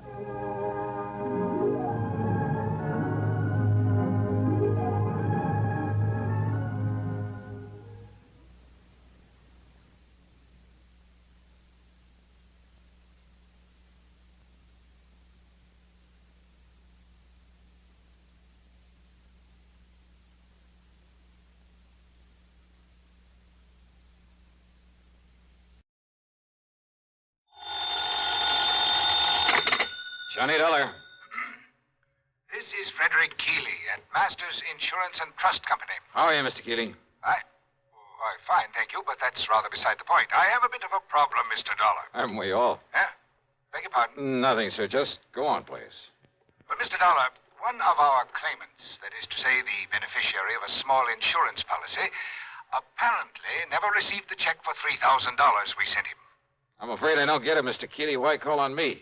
What do you mean, sir? Well, all you have to do is call the bank, stop payment on that check, and issue another. I'm afraid not, sir. Why not? I said apparently never received it. I use that word advisedly. Well? Because it so happens the check we sent him has been cashed. Oh. Yes, properly endorsed and apparently cashed by the claimant, the beneficiary himself. Apparently. Yes, and again, I use the word advisedly. Well, then it kind of means one of two things. Either this beneficiary is trying to collect the money twice, yes, or somebody else got to that check first. In which case, we have a little matter of forgery on our hands. Which, of course, should exact the fullest possible penalty of the law. Will you look into it for us? Sure, Mr. Keeley. Why not?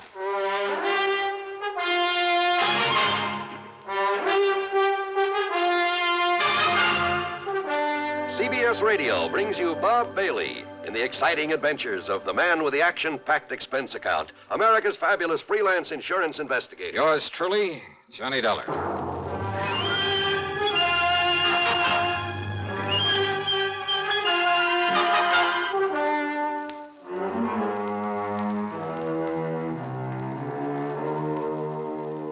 Expense account submitted by Special Investigator Johnny Dollar to the Masters Insurance and Trust Company, Home Office, Hartford, Connecticut.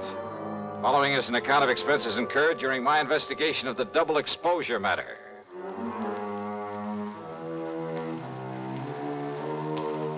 Expense account item 1, $1.20 for a cab to Keeley's office on the 10th floor of the Star Record Building. He's a man of about 60, I'd say, short, stout, and rather pompous in his manner. Or maybe self-important is more like it. No, I'm sure you realize as well as I do that a $3,000 claim is relatively small, relatively unimportant. I use that word advisedly. Well, that means I can't expect much of a commission. Huh? What's that? Nothing, sir. Go ahead, please. Yes. The fact remains that if the claimant, the beneficiary, thinks he can get away with collecting twice on the policy... Seems to me he'd have to be pretty stupid to try a thing like that. Oh, you're right. You're entirely right, sir. Exactly the way I feel about it. And Peter Upman is not a stupid man, so far as I have been able to determine. Upman? The beneficiary. In other words, it becomes evident, and I use that word advisedly, that someone else got hold of that check, endorsed it with Peter Upman's name, signed the receipt, of course, and, shall we say, left for parts unknown. In other words, we are faced with a case of forgery. Yeah, I think I suggested something of that sort. Why, yes, of course you did. And forgery is a serious matter, sir. I'll go along with you on that. Not only in this particular instance, because of the relatively small amount involved, and I use that term advisedly. Oh, I'm sure you do. But because it could lead to other attempts where perhaps much larger amounts could be involved.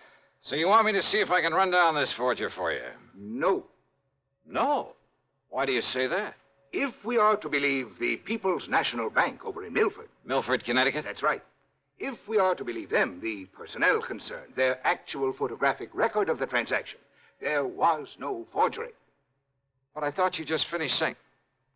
What's that? Mr. Dollar, according to them, and I have no reason to doubt them in the least, Peter Upman himself appeared, endorsed that check, cashed it, and left with the money.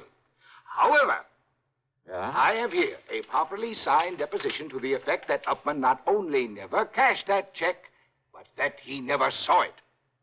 Oh, no, this doesn't make sense. We have no reason whatsoever to question the validity of this deposition. You're sure of that? I am certain of it. But you can't be. That is why I have called upon you. Somehow, Mr. Dollar, you must bring the criminal, whoever he is, to justice. Will you do it, sir? Well? Yeah, sure. Why not? And I use that term advisedly.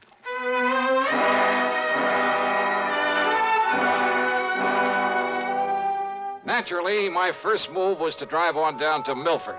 On the expense account, that rings up item 2, $5.25 for a tank full of gas for my own car.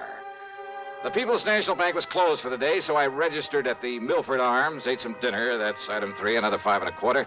That is, including a couple of drinks beforehand. Then I drove over to the address of Mr. Peter Upman. Pete, living alone in a small apartment on East Willow Drive, turned out to be about 33. He was tall, husky, good-looking. The football type with a big shock of red hair. Very nervous, though. The kind who doesn't stay put anywhere for very long. Yeah, sure. Come in, darling. Sit down, sit down. Okay. How about if I pour us a drink or something? How about it? No thanks, Upman. Upman? Sure you don't mean Mr. Upman? Now, don't be so formal. Just call me Pete. Sure you couldn't do with a little drink just to sort of celebrate. How about it, huh? Celebrate what? Celebrate what? You said the insurance company, didn't you? That's right. Then produce, man, produce. Just don't keep me hanging here. Only I'll sit down, too. Come on, man. Come on, let's have it, huh? What are you talking about? The check. What else? Old Aunt Lizzie's insurance. Don't tell me you came all the way down here from Hartford without bringing me another check for all that lovely money, that $3,000. Now, don't tell me that. Oh, another check, huh? Why, sure. What else? Hey, now, look. What I mean is... Yeah, what do you mean, Pete? I mean another one to take the place of the one the company was supposed to send me, but I never got it. That's what I mean. They said they sent it to me, but, man, I never saw it. Oh, they sent it all right, and they got a receipt for it. That's what they say, man. That's what they've been saying to me ever since I put in that claim for it. Oh, look. Maybe the Upmans are kind of funny about some things, but they aren't liars, see? And I'm telling you, I never got that check. Pete, that check... You don't believe me? You asked that lawyer, that Alfred R. Price. He took my statement and made me swear to it. And I don't swear to something unless it's true, see? That's all very well, Swear to something isn't true is a one-way trip to the jailhouse. And, man, that's not for me. I'm beginning to wonder... Sure, that's the fastest way to get yourself into trouble, but... Look, Dollar. You be careful what you say. Yeah? I'm a nervous man, darling. Sometimes I got a pretty quick temper, and if somebody's trying to pull a fast one on me, well, don't try it. I don't care who you are. Just don't try it, Dollar. Maybe it wouldn't be very healthy for you. See what I mean? Is that supposed to be a warning, Pete? Warning? No, man, I don't fool around. That's a threat. Pepsi-Cola refreshes without filling. Why? Because it's truly light. Charlie, you're forgetting something. Wait, Kay, there's more. Yes, ice-cold Pepsi is the delicious refreshment that goes great at a picnic or a party. But, Charlie... And Pepsi goes fast. People like it, so keep plenty handy. There, Oh, you did fine, except for one thing. Well, I mentioned lightness and how Pepsi refreshes and how fast it goes. You left out Pepsi sociability. You know the Be Sociable song. But, Kay, I can't sing. I can. Listen. Be sociable, look smart, keep up to date with Pepsi. Drink light, refreshing Pepsi. Stay young and fair and debonair. Be sociable, have a Pepsi. Well, at least I can say this. Pick up an extra carton of Pepsi today. Please do. And now, Act Two of yours truly, Johnny Dollar. Trying to reason with Peter Upman didn't work. He was much too anxious to use his fists. And from the looks of him, he might have done very well with them. He maintained he'd never received the insurance check, that he wanted the money, wanted it fast, and that's all there was to it. That I had my choice of getting it for him or else. He made it plain that if I didn't like his attitude, he'd be perfectly willing to pound some sense into my head. So why stick my neck out when I figured I could get all the information I needed from the lawyer, Mr. Alfred R. Price?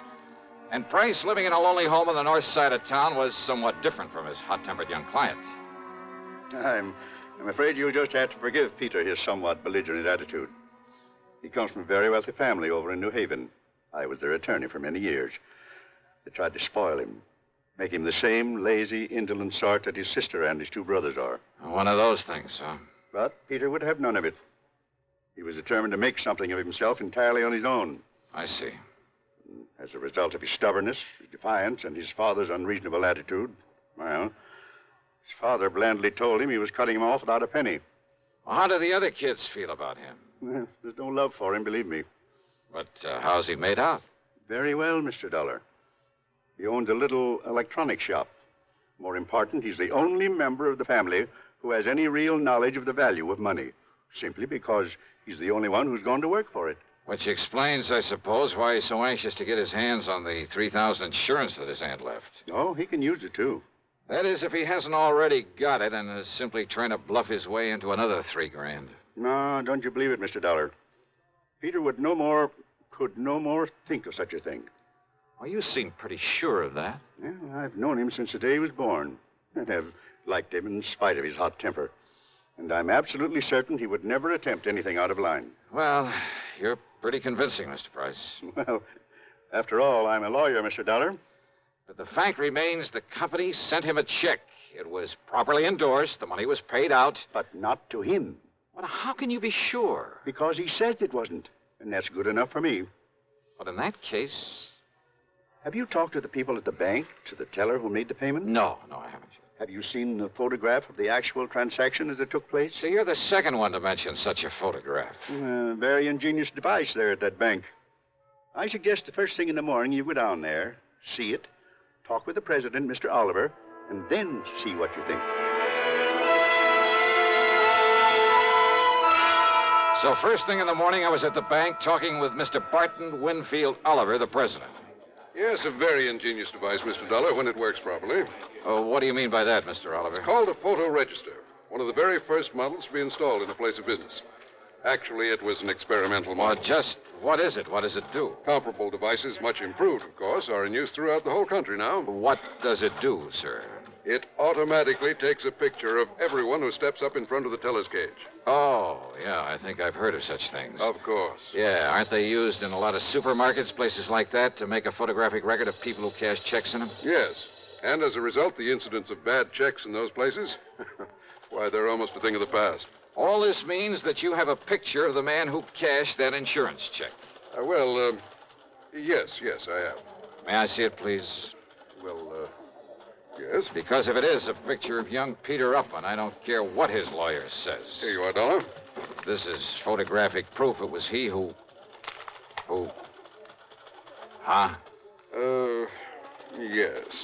Oh, now, wait a minute. Well, that was an early... You mean to say this is the best that fancy machine of yours can do? It was an experimental model. Why, this could look like almost anybody. In the beginning, it was very good. Made very clear pictures. Well, it certainly doesn't anymore. But only the head cashier and I know that. Huh? The general public don't. They think it operates as well as ever. So it serves its purpose. Yeah, how? Because anyone thinking of trying anything is Scared by it. Oh, great. Then this photo doesn't really mean a thing. Oh, sure, in a way it does look somewhat like Peter Upman. Same build, same general sort of face, even the same shock of hair. But it's so blurred, so indistinct, like a double exposure.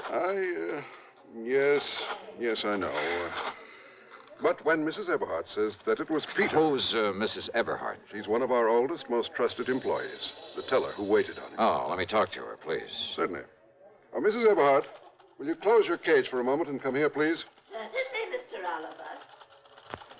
That's the one? It is. She's been with the bank much longer than even I have. Almost from the beginning. She knows more about the people here in...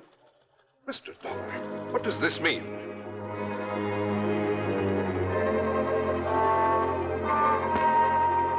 I casually pulled my gun out of its holster, and I held it casually in front of my chest, waiting for Mrs. Eberhardt to come over. Because I'd had a real good look at her when she turned to answer Mr. Oliver. And suddenly I began to see things a lot more clearly.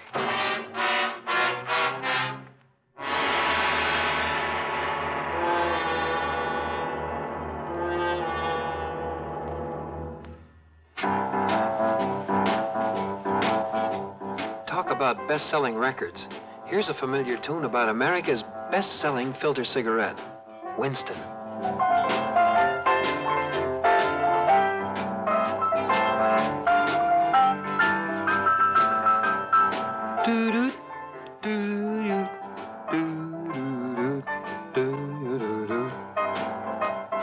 Winston gives you real flavor, full, rich tobacco flavor. And you know, that's because only Winston has filter blend up front. Choice, flavorful tobaccos, specially selected and specially processed for filter smoking. No wonder Winston tastes good, like a cigarette should. Smoke Winston. And now, Act 3 of yours truly, Johnny Dollar and the Double Exposure Matter.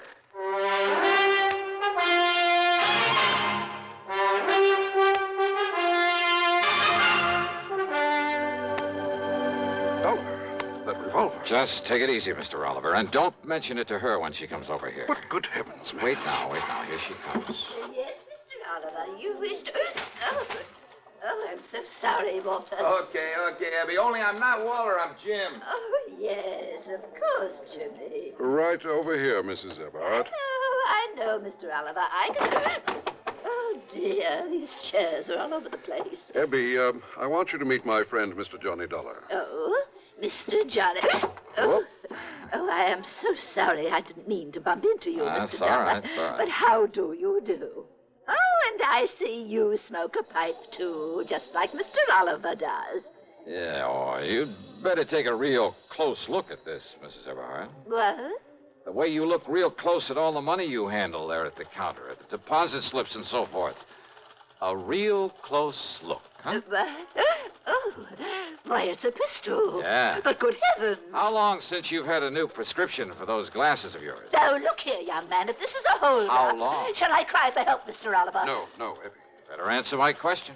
Young man, I don't see that it's any of your business. I thought so. And if you're here in the bank for any nefarious... And this is the person who identified Peter Upman for you. Now, look here, Dollar. Yes, you look here, young man. Look, huh? That's right. Mr. Oliver, hasn't this bank of yours got a nice, generous pension plan for an old and faithful employee who is blind as a bat? I beg Item 4, 10 cents for a telephone call to the lawyer, Mr. Price. Item 5, $1.50 for a leisurely lunch at the hotel, after which I wandered around the town a bit, then drove on over to the lawyer's office. I tried to call you at the hotel, Mr. Dollar, but they told me you'd left. Yeah, no, I was out taking a little walk. Look here. Do you think these will be of any help to you? Who knows, but I certainly hope so. Now, this is Janet Upman. I believe she's about 31 now. Oh, quite a dish. Yes, she's quite a dish. I bet that mink set her back a lot of money. Now, this is Edward, Peter's older brother. Not very bright. Kind of bald, isn't he? But there is a family resemblance. And this is Peter. No, that's Paul. couple of years younger than Peter. They dislike Peter, didn't you? Yes, I did. Because he had the guts to go out on his own, huh? Partially, perhaps. Because he didn't take a hunk of the family fortune? Well, that wouldn't make sense. Now, wait. You mean didn't I tell you of the hidden bequest? The what? Peter never knew about it, but the others always have. Known about what? Well, because of the way Peter had renounced his family, his father wanted to punish him. By cutting him off without a cent. So he said. But in a late codicil to his will... Oh, Peter will get some money, huh? Over $1 million, Mr. Dollar, in a few months, when he's 35. I see. Provided he keeps out of any serious trouble. The money the others were left. Millions, Mr. Dollar. I'll bet they've been going through it like a tornado. Yes, I'm afraid so. All right, then, Mr. Price, if I can bluff my way with this picture from the bank, and if you're any kind of an actor, well, let's get busy.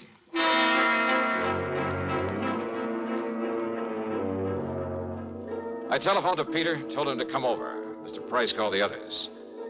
They didn't care particularly about seeing Pete again, but Price told them some of the as-yet undistributed money was at stake, and they quickly changed their minds. So, about an hour and a half later, there was a gathering of the Upman clan there at the office of the old attorney.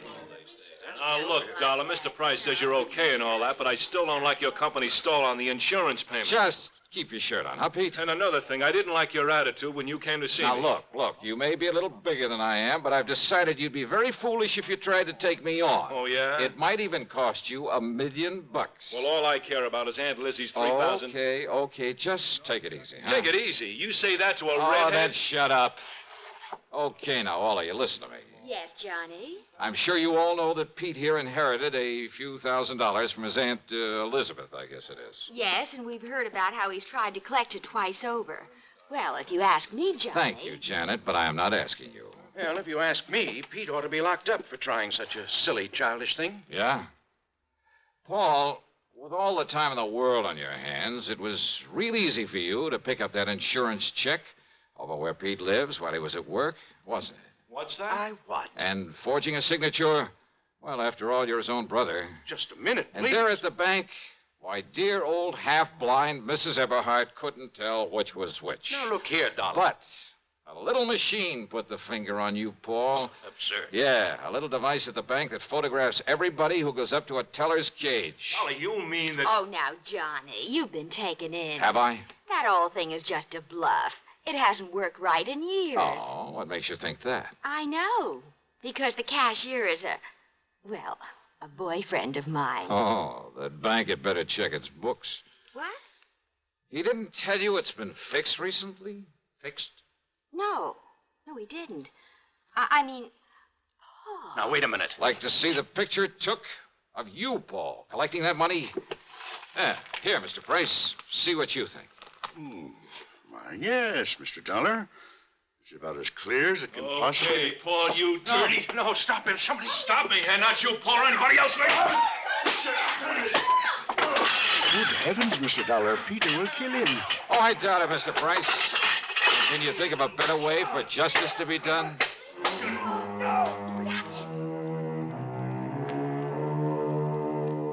Yeah, Peter paid Paul on this one, but I mean royally. And I must confess it did my heart good to watch him. And Pete, bless his fighting Irish heart. Yep, he'll be a millionaire one of these days. He's earned it. Expense account total, including hotel and food, $17.20. Yours truly, Johnny Dollar.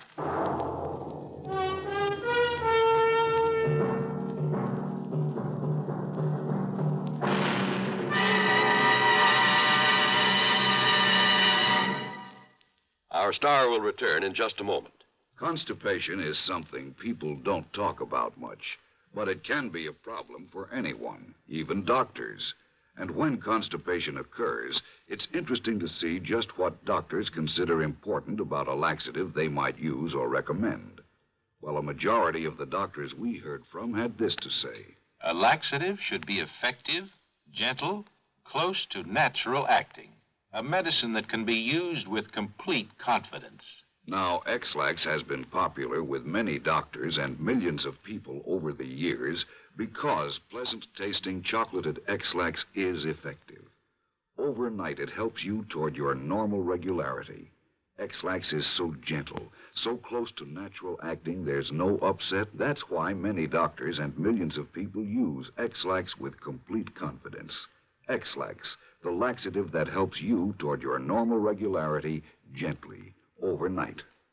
Now, here is our star to tell you about next week's story. Next week, a story of a deadly swamp and 4 dedicated killers. Their intended victim? Well, join us, won't you? Yours truly, Johnny Dollar.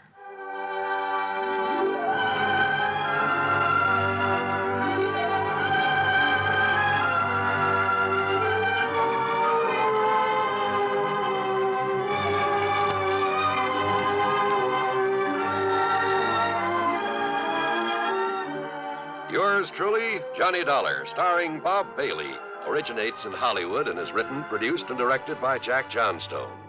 Heard in our cast were Marvin Miller, Peter Leeds, Jack Moyles, Ralph Moody, Bartlett Robinson, Eleanor Audley, and Sandra Gould. Be sure to join us next week, same time and station, for another exciting story of yours truly, Johnny Dollar. This is John Wall speaking.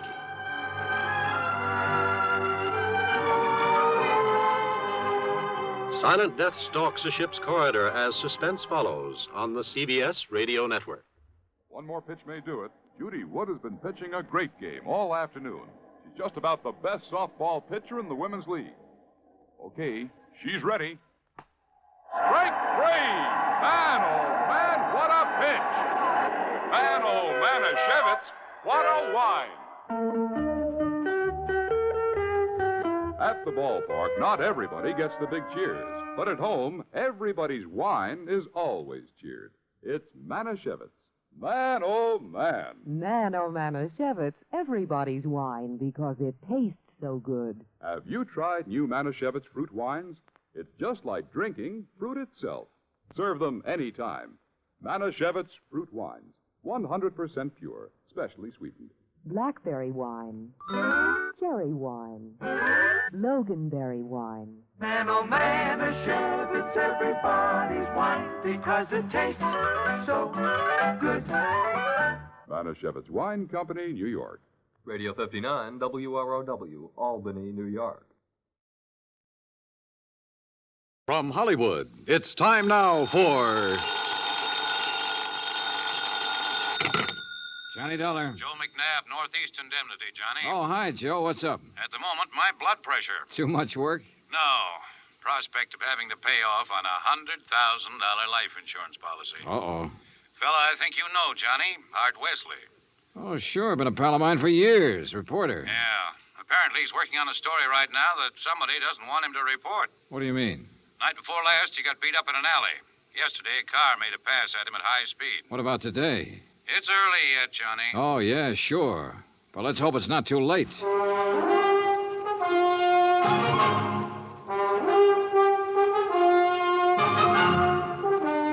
Bob Bailey in the exciting adventures of the man with the action-packed expense account. America's fabulous freelance insurance investigator. Yours truly, Johnny Dollar.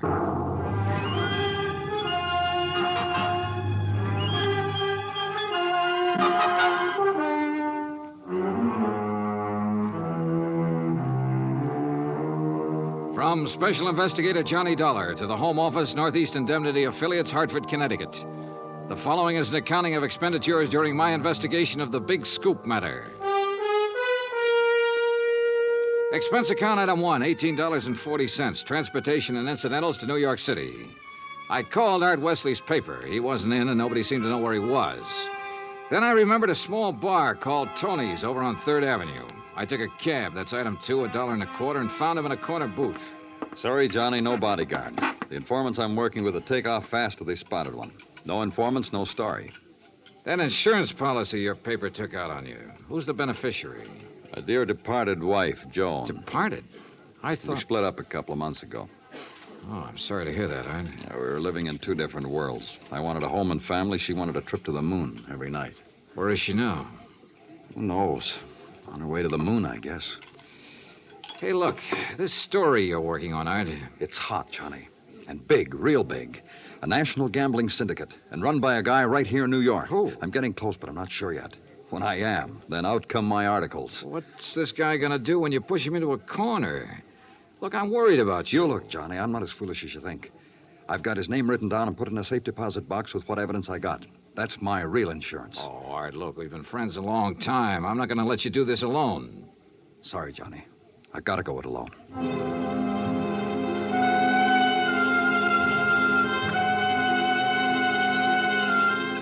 Since I'd gotten nowhere with Art, I decided to try his wife, Joan, even though they were separated. I found her in an apartment on East 68th, but she was hardly what you'd call cooperative. Look, Mr. Dollar, so you're a friend of Art's. At the moment, I'm not. Mrs. Wesley, your marriage with Art is none of my business. But that insurance policy his paper took out on him is. And incidentally, you're still the beneficiary. So? So he could be in danger, those articles he's writing. Why doesn't he drop it? Oh, look, you know Art better than that. Then what am I supposed to do about it? That story is his business. How I feel about things is my business. And come to think of it, I can't see that either of those things is your business. Item 3, $1.80 cab fare to police headquarters in the office of my old friend, Detective Lieutenant Rostelli. Sure. I know about those attempts on Art's life. So I talked to him and got nowhere. He told me the stories about a national gambling syndicate. It's more than he told me. Supposedly the big boss is here in New York. Now, what are you going to do about it? Look, the minute Art quits thinking he's got to hit the jackpot all by himself and lets us in on it, we'll give him all the protection he... Lieutenant Rostelli. Yeah, just a minute. It's for you, Johnny. Oh, thanks. Hello? Art Wesley, Johnny. They told me at your hotel where to reach you. Anything new, Art? I'm leaving town for a few hours. This could be it, Johnny. Tonight could be the jackpot. Well, listen, let me go with you. Sorry, I gotta go alone. It's part of the deal. Art, it could be a trap. I can take care of myself. Call you when I get back. Wish me luck. Well, look, wait. Art! Art!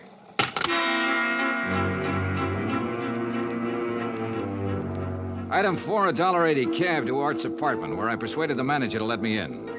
I was looking for anything that would give me a lead. Then, near the phone on a scratch pad, I found where he'd written the word Watika several times. Sure, Lake Watika, upstate. Art had a lodge there. Item 5, $25 even for a rented car. It was a 3-hour drive to Lake Watika, which was bad enough. But to top it off, it started to rain, and rain hard.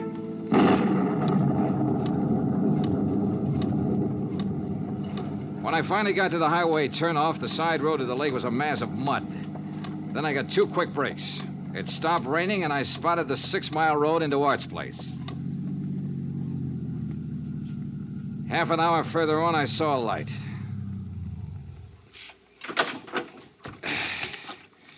Art's car was parked at one side, and the front door of the lodge was wide open. When I got to it, I saw why. Art was lying in the doorway. Yeah. He was the one who wanted to hit the jackpot. But you can't hit the jackpot with a slug, particularly when that slug is right between your eyes.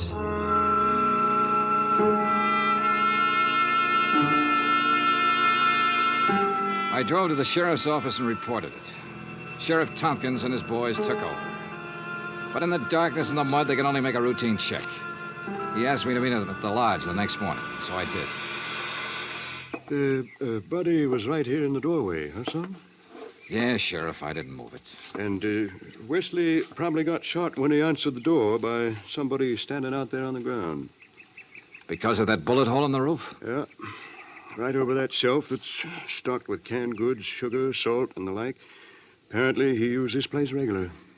Yeah, he used to do some of his writing here. Were you able to determine time of death? Coroner says between 10:30 and 11 last night. What time did you arrive? About half an hour after the rain stopped. I'd say 11:45. Means it was still raining a good half hour after the killing. No wonder we found no tracks. Hey, look, Sheriff. Art was working on a hot story about a national gambling syndicate. Could be that he found out who the boss was last night, the hard way. Oh? Then you think the killer was from out of town? Maybe New York? Yeah. Now, where would he stay? Is there a hotel around here? Lake Watika Inn, just outside the village, about 6 miles from here. Sheriff, I'll check it out. The guests here at the inn, Mr. Dollar? Well, we have only 2 who checked in yesterday. It's the off-season, of course. Yeah, clerk, who are they? Well, Mr. Cooper yesterday afternoon and Mr. Buckley around dark. They still here? Mr. Cooper is sitting right out there on the terrace, but Mr. Buckley paid in advance and left quite early this morning. I see. Did Buckley give any reason for stopping here? He said he was a traveling man and didn't like to drive in the rain. Okay. I'd like you to write down a description of him. I'll pick it up on the way out. Oh, I'll be glad to, sir.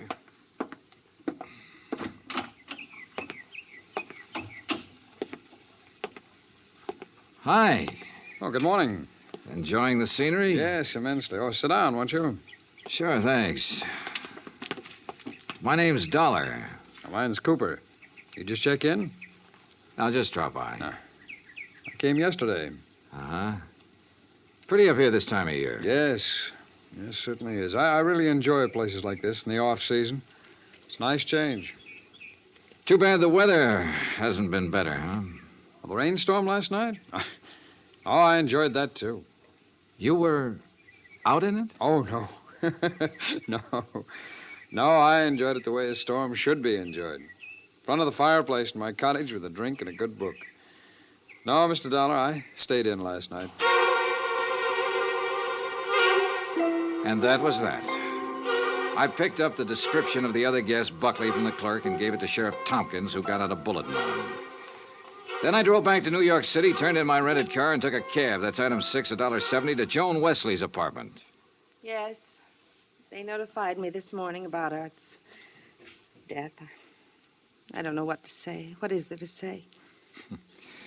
Good question, Mrs. Wesley. If only he hadn't been so stubborn. If only he'd given up that story about the gambling syndicate or whatever it was. Yeah. You figure somebody in the syndicate killed him? Why, of course. Mrs. Wesley, did you know Art had gone on up to the lodge at Lake Watika? No. Mr. Dollar, I'm rather tired. One more thing. Did you go out last night? No. It was raining. I stayed here in the apartment. All evening? All evening. I see. Well, thanks, Mrs. Wesley. Maybe I was imagining, but it seemed to me Joan Wesley hesitated just a little before telling me she hadn't been out of her apartment last night. And if she had gone to Lake Watika, I checked the basement garage. Her car was clean.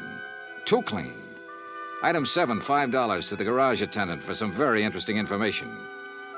Joan Wesley had ordered her car washed first thing this morning. Why? Because the wheels were covered with mud from last night.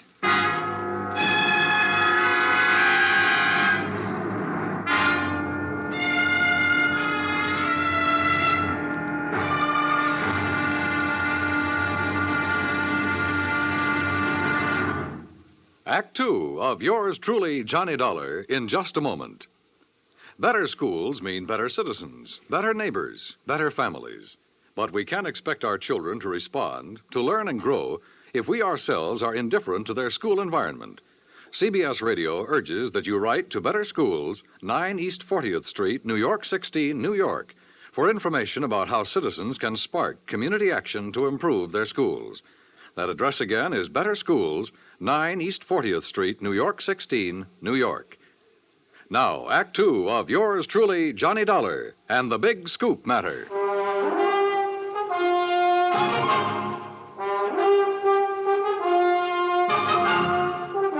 I tell you, I didn't leave this apartment last night. Your car says differently, Joan. Car? You had it washed today because it was all muddy. And the reason it was muddy was because you had it out in the rain last night. Look, Another thing. You told me you didn't know Art had gone to the lodge. You hadn't heard from him. But the switchboard operator told me you had a call from him yesterday. Now, why else would he call you except to tell you where he was going? Well, how about it, Joan? All right. Art did call me yesterday and told me he was going to Lake Watika. And how about last night? Yes. I went out, but not to Lake Watika. Art wouldn't give you a divorce. By killing him, you get your freedom and $100,000. I didn't kill Art. I didn't go up there last night. Then where did you go? Might as well know. The reason I wanted a divorce from Art was because I'd found someone else. Oh? That's where I went for a few minutes last evening. Why did you lie about the phone call from Art yesterday? I don't know. I was confused.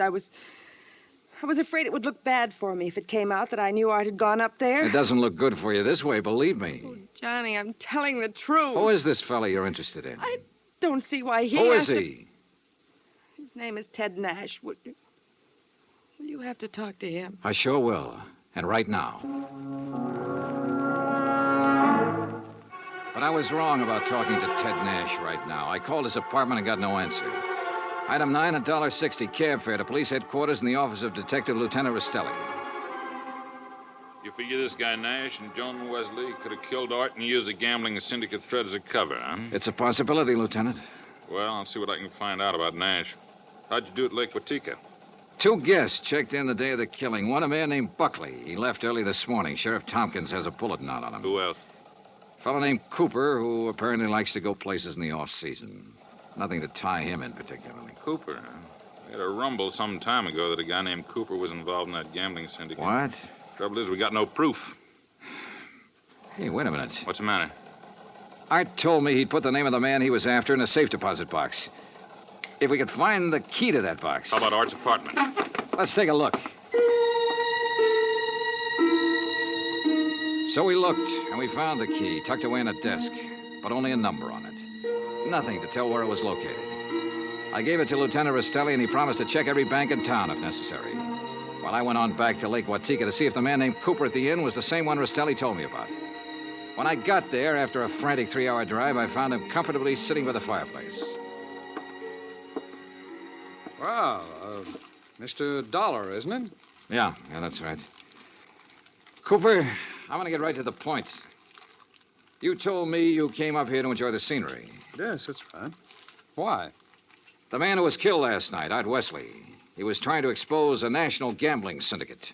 Oh, that's very interesting. So? So, I know a police detective in New York who thinks you're a member of that syndicate. Well, now, Mr. Dollar, that's a very serious charge. I presume you have proof. Well? No proof. Well, in that case, I don't think there's any... Mr. Dollar, long-distance call for you. You can take it on that phone right beside you. Thanks, clerk. Johnny Dollar. Rastelli in New York, Johnny. Hi, Lieutenant. You locate that? Yeah, the safe deposit box, and in it we found the name of the man Art Wesley was closing in on. It's Cooper. Thanks all very right, much. So you... Well, Cooper, you wanted proof? We've got it. Evidence that ties you in with the syndicate. Clerk. Well, now, this is ridiculous, Is it? Dollar. Let me tell you the facts about this thing. Is something the matter, Mr. Dollar? Get Sheriff Tompkins on the phone, clerk. Tell him I've got Art Wesley's killer here. You mean Mr. Cooper? Oh, now, wait a minute. Now, look, Dollar. If you'd get your facts straight, you'd drop this silly notion of yours. What kind of facts, Cooper? What time was Wesley killed? Between 10:30 and 11 last night. But, Mr. Dollar, Mr. Wesley's place is some 6 miles from here. That's right. Why? Well, then Mr. Cooper couldn't have killed him. What do you mean? Last night, I took a drink to Mr. Cooper's cottage here at the inn. What time? Around 20 to 11, and I chatted with him for at least 15 minutes. Are you sure about that? Oh, quite sure. Well, Mr. Dollar, I'll buy you a drink sometime. Cooper strolled back to the bar with a satisfied smirk on his face. So the one man who had to be Art's killer couldn't have killed him. I collared the clerk again and had him repeat his story in detail. If you recall, it rained heavily last night, Mr. Dollar. Yes, I drove through it on my way up here. Well, I was making the rounds of the inn, checking windows, things like that, when the house phone rang. It was Mr. Cooper calling from his cottage. He wanted a drink. You say that was at 20 to 11? Yes, I always jot down the time when I am called away from the desk. All right, go on. Well, when I got to Mr. Cooper's cottage, he was sitting in the living room in front of the fire with a book. Yeah. We chatted a while, and then when I returned here to the desk, I jotted down the time again. 10:55. Well, that does it. What do you mean?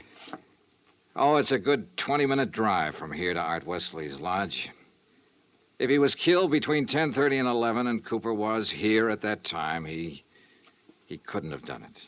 Well, I'm sorry, but facts are facts. And... Oh, excuse me. Lake Watika Inn. Yes, just a moment. Sheriff Tompkins, Mr. Dollar. Oh, thanks.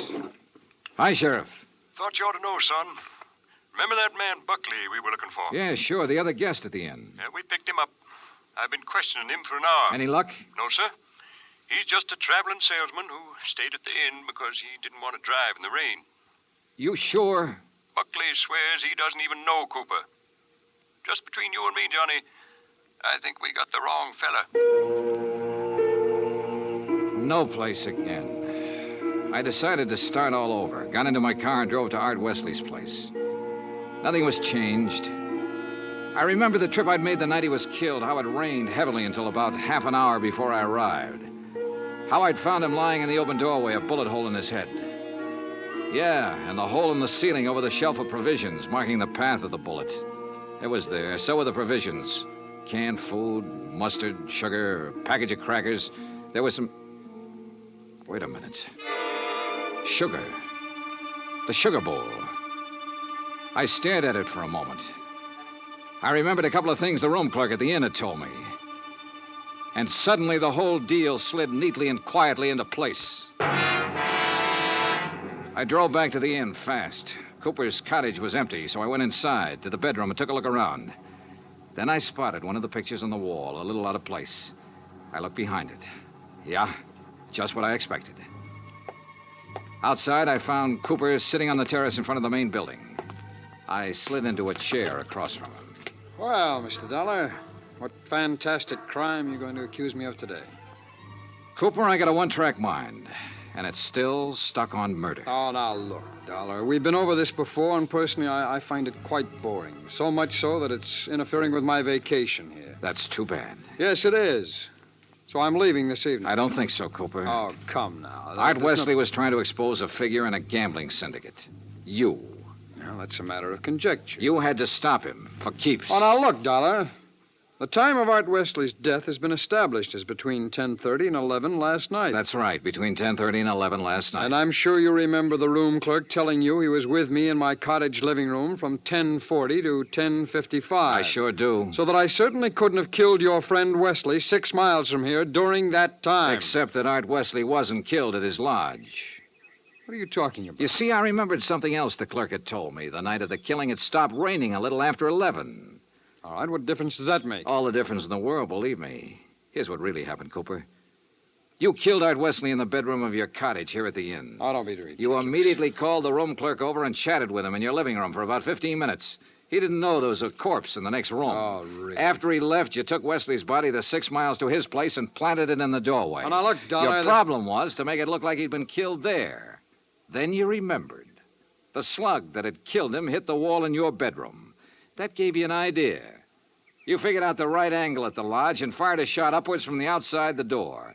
It went through the ceiling at the back. All right, Dollar, I've had enough of your half-baked theories with no proof whatsoever to back them up. Correction, Cooper. This time I've got proof. There was a shelf of food under the bullet hole and a bowl of sugar directly under it. A bowl of... So what? When sugar gets wet, it gets crusty, and it stays that way. But the sugar in that bowl was dry. Now, if the killing was between 10:30 and 11, and it rained heavily until after 11, then some rain would have dropped through the bullet hole into the sugar. I see. But, Cooper, the sugar was dry. So the bullet hole was made after the time of the murder, when you planted Wesley's body there. Just a little detail, Cooper, but it nails you. That, and of course, the fact I found the slug that really killed Wesley just a couple of minutes ago. Oh? Buried in the wall of your bedroom behind a picture you'd moved slightly to cover it. Well, Dollar, I may as well tell you that I saw you come out of my cottage a few minutes ago. I figured you knew. So ever since you sat down here, I've been holding a gun on you under the table. You know, Cooper, I may as well tell you. Ever since I sat down here, I've been holding a gun on you, too. Well, you... Let's have it. Well, you didn't have any gun. A big-time gambler, bluffed right out of the game. Cooper, you're slipping.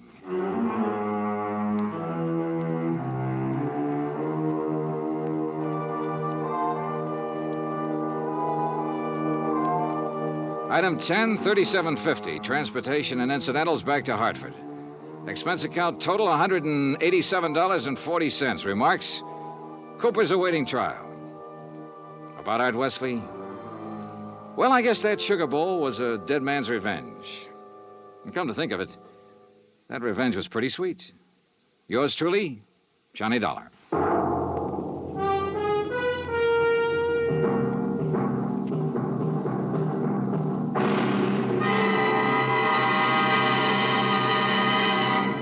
Our star will return in just a moment. In days long since gone by, one had to go out in search of daring do. But in a fast-moving world, exciting things are happening right around the clock. Things you can be in on no matter what else you're doing, as long as your radio is nearby. With CBS newsmen on the job, you can make CBS Radio your listening post for world events. Stay tuned now for 5 minutes of CBS News, to be followed over most of these same stations by the FBI in peace and war. Now, here is our star to tell you about next week's story. Next week, colorful New Orleans, from nightlife in the Latin Quarter to the dismal, deadly swamps. Join us, won't you? Yours truly, Johnny Dollar. Yours truly, Johnny Dollar, starring Bob Bailey, originates in Hollywood. Written by Robert Reif, it is produced and directed by Jack Johnstone. Heard in tonight's cast were Virginia Gregg, Russell Thorson, Barney Phillips, Stacey Harris, Larry Thor, Parley Bear, and Les Tremaine. Musical supervision is by Amerigo Marino. Be sure to join us next week, same time and station, for another exciting story of yours truly, Johnny Dollar. Dan Cubberly speaking.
Johnny Dollar. Johnny, this is Don Boomhauer down here in Sarasota, Florida. Don, how are you? Oh, great, great. Yeah?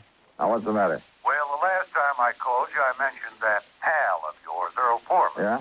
Told you he was out in California and that he'd left me holding down the local office of Tri-State Life and Casualty for him. Oh, yeah, I So remember. what's he gone and done?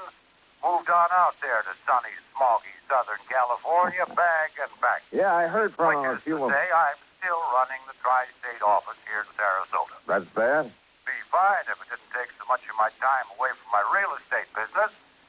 But what I called you about, Johnny... Yeah, trouble, Don? Yes, well, no, not exactly. Well, which is it? I mean, not exactly the kind you might expect. Looks like one of our clients, an old man by the name of William Trasker, is dying. Old Bill Trasker, the fishing guy? That's the one. Yeah. Earl and I went fishing with him several times out in the Gulf. Oh, so that's how he knows about you. Well, what's he dying of, Don? I can't imagine anybody having it in for old Bill and trying to knock him off. No, it's some rare type of kidney ailment, the doctor says. Oh. Nothing suspicious about it, nothing whatsoever. Oh. Well, then The amount of insurance he carries is so small as to be almost negligible. How much, Don? $2,500. Huh? I know, Johnny. It would hardly seem to justify the cost of your coming down. And if there's nothing suspicious about the circumstances... Nothing at all. It'll be death from natural causes. Well, Don, I'm afraid I don't see any During reason... his periods of consciousness, he's in a coma most of the time, he keeps asking for you. Oh? What? Well, I don't know. Not for sure, that is. But what he keeps saying, or trying to say, and it's hard to understand him, well, Johnny, it sounds like he's trying to give us the clue to a murder. Murder? That's right. Don, I'm on my way.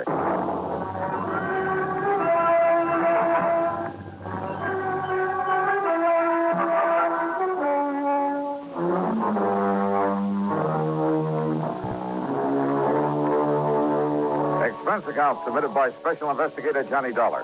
to the Tri-State Life and Casualty Insurance Company office in Sarasota, Florida. Following is an account of expenses incurred during my investigation of the recompense matter.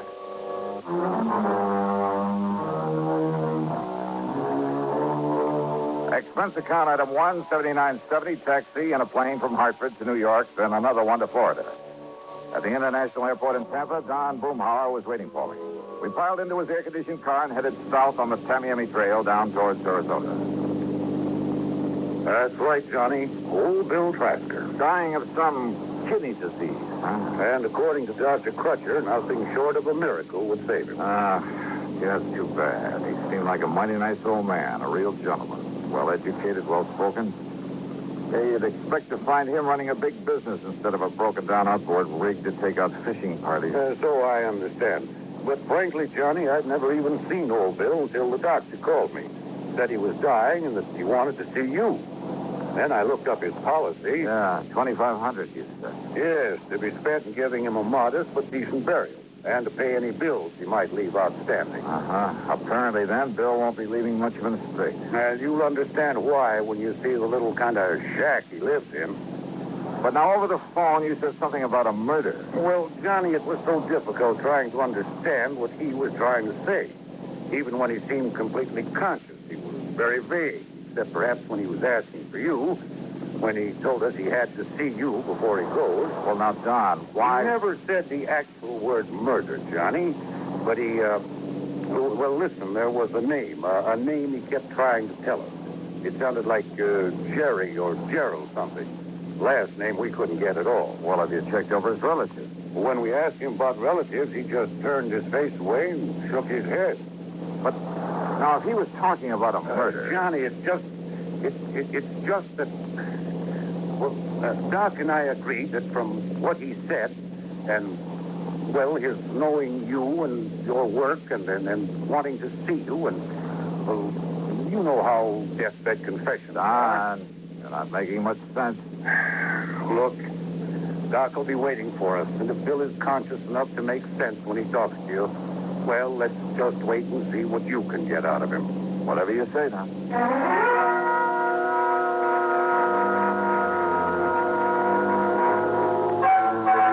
Bill's home was a shack, all right, on a small, scrubby piece of land near the end of one of the bayous leading out from Sarasota Bay. As we stopped in front of the the long path through the palmettos that led up to it, Doc Crutcher came out to meet us. Johnny, I'm glad to see you. Yeah, how are you, Doc? Don? Well, I just given him a final injection in a course of 7 that... Well, come on in. He's failing, Doc? As a last resort, I've used a new, very radical sort of treatment. One of the so-called but not fully tried miracle drugs. And? I'm just afraid he came to me too late. But, Doc, there is a chance. Oh, there's always a chance, Johnny. But in this case, a very slim one. Doctor... Here we are, Bill. You just relax. $15. Yeah. Well, here I am, Bill. See? Right here in the flesh. Johnny? That's right. Hey, look, if you expect to take me out fishing, you got to get well, old man. No. Oh, Johnny, it's too late. Oh, come on now. That's no way to talk, old timer. I'm gonna die now. Yeah? Who said so? But you must tell him. Tell who, Bill? Tell police. Tell what to the police? No. What? No. Murder. There was a murder? Or you mean there was no murder? No, tell police that I did. I did it. Easy, old man. Gerald. Gerald? Yes, John Gerald. Gerald who, Bill? Gerald. Yeah? Thornley. Gerald Thornley. Yes. He was murdered?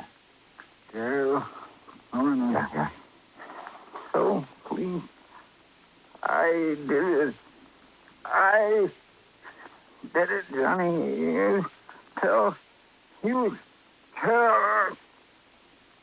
Doctor. Yes. Yes, I'll see if he's...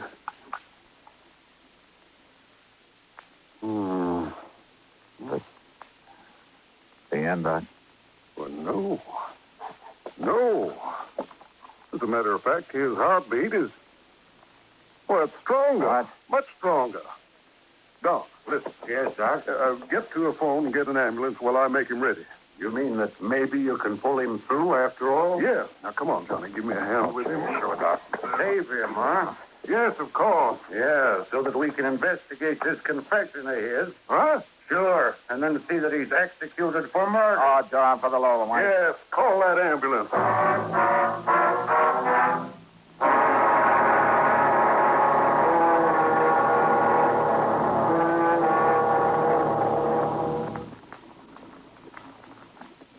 Great scientific achievements usually are made through the combined efforts of many men. Such is the story of the Atlantic Cable, one of the outstanding milestones of the 19th century. But today, the name of one man remains to remind us of that venture. The organizer and director, Cyrus W. Field, a retired paper merchant who risked his fortune, sanity, and integrity in an awesome adventure that lasted 12 long years. Field first was approached in regard to a short underwater cable to Newfoundland in 1854. After a huge investment of both money and energy, the cable was completed the following summer.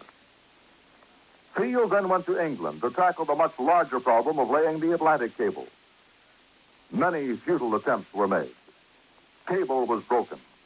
Splices were made. Cable was lost. Tempers flew, and ship captains resigned in disgust. Still, Field wouldn't give up. Finally, on August 8, 1858, it appeared that the project had been successfully completed. Cyrus Field went ashore and walked 15 miles to the nearest telegraph station. There he wired his wife, the Associated Press, and President Buchanan. He informed the president that Queen Victoria would telegraph her congratulations over the new cable. But before the Queen's message was completed, the line went dead. The much-hailed project was again a failure. Faulty insulation was blamed. In 1865, the largest steamboat afloat, the Great Eastern, made another attempt. Just 660 miles from Newfoundland, the cable parted. Inadequate hoisting tackle prevented its recovery. Field broke down and wept like a child. And yet, the very next year, he sailed with the Great Eastern for one more try. This time, every failure had been studied, every provision made. On July 27, 1866, Cyrus Field landed at Heart's Content. After personally cabling the unbelievable news, he immediately boarded the Great Eastern, retrieved the broken cable of the year before, spliced it, and laid the second Atlantic cable. Cyrus W. Field, another American whose driving energy insisted that somehow there must be a way. Let's find it. And now, Act Two of yours truly, Johnny Dollar.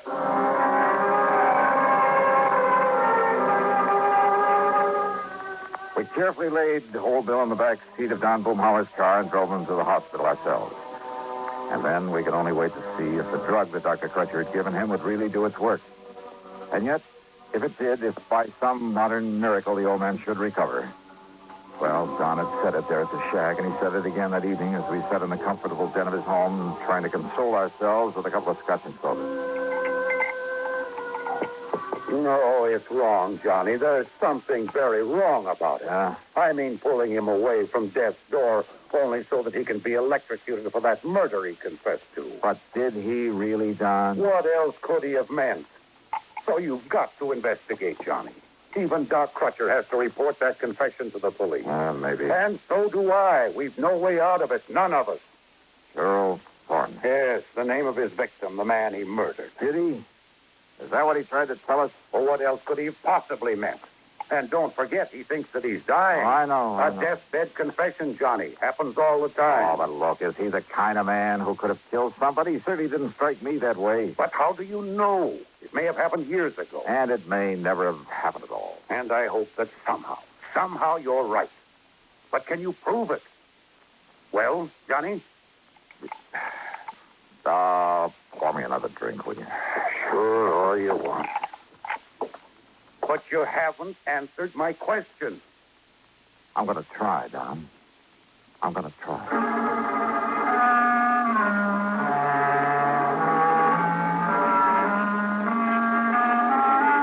At about midnight, Doc Crutcher phoned to say that we should keep our fingers crossed and maybe pray a bit. As it now looks as though Bill Trasker might have a 50-50 chance to live. Then, unexpectedly, a call from Lieutenant Barney Phillips of the police department. Yes, Mr. Dollar. Doc Crutcher told me all about it. And we'll appreciate any help you may want to give us on this. Well, do you know anything about this Bill Thornley? No, sir. Never heard of him. But we'll find out who he was. Don't you worry about that. Lieutenant, how well do you know old Bill? Well, that's the thing that puzzles me, Dollar. Old Bill is one of the nicest, one of the most kindliest old men I've ever known. Oh? Ever since he came here to Sarasota, that's about 7 years ago, seems he just went out of his way all the time trying to be nice and helpful to folks. Didn't have much to give to anybody, money I mean, but whatever he had or he could do for somebody, he never would hesitate a minute. I see. But that doesn't keep us from having to do our duty, get the goods on him, see that justice is done. The law is the law, and it's our duty to uphold it. Old Bill came here 7 years ago? That's right. From where? Well, now, if we knew that, we'd know where to look for information on this man Thornley that he killed. Yes, he did. What's that? I'll talk to you later, Lieutenant. Oh, fine, Mr. Dolan. If you have any connections anywhere that can help us find out who Gerald Thornley was and why old Bill killed him, Or if I can find out that he didn't kill any such man or anybody else. Now, Mr. Dolan. I'll be in touch. Why are you so sure he didn't murder someone, Johnny? Did I say that, Don? You didn't need to.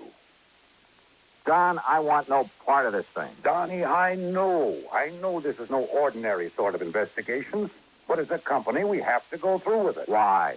If you can prove that Bill didn't do it, which I doubt, well, it's the least we can do for a client, or something. Yeah. And if you end up proving he did, well, it's a public service by the company, or something. Or something. Let someone else handle it. I want to put it. Why did old Bill ask for you?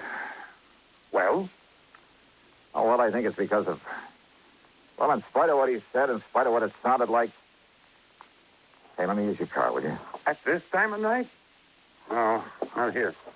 Here are the keys. All right, good. What have you got in mind? Well, maybe keeping an innocent man out of the chair. Now, Johnny. I'll see you later.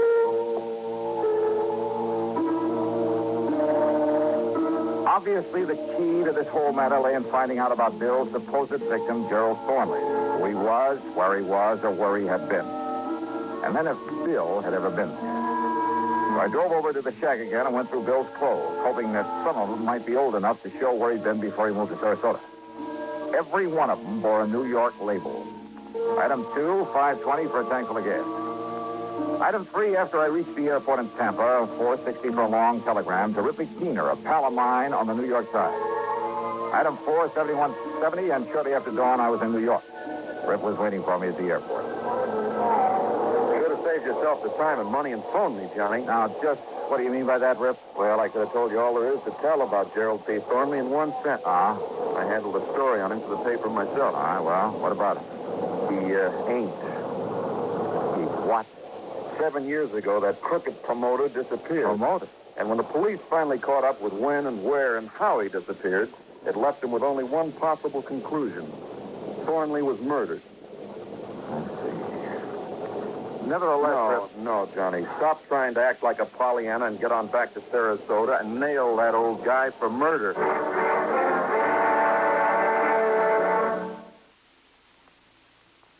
The 14th Amendment to our Constitution is one of its most important sections. It bestows United States citizenship upon every person, regardless of race, who is born within our borders or who is naturalized. And this amendment further provides that the privileges and immunities of citizenship cannot be taken away by a state, nor may a citizen be denied the equal protection of the laws.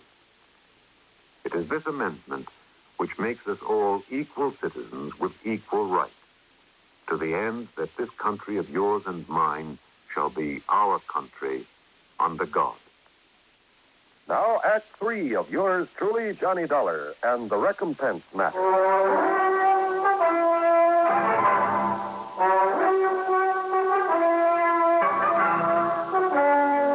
Over breakfast there at Idlewild Airport, Rip Keener told me more about Gerald P. Thornley.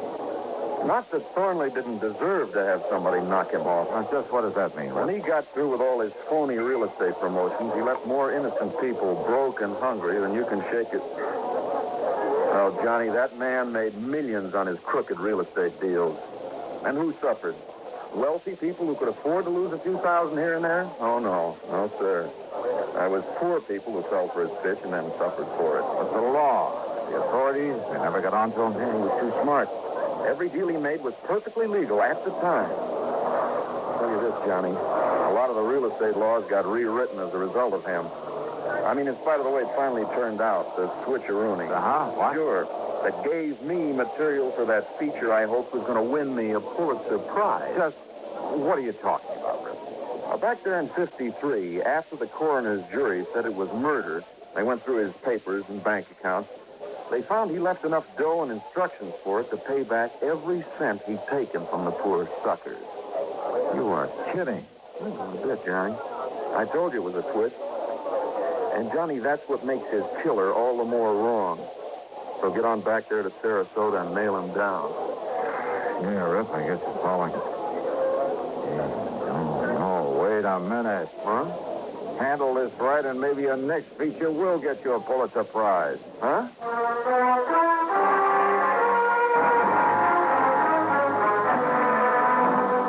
Poor people who'd been taken by Thornley.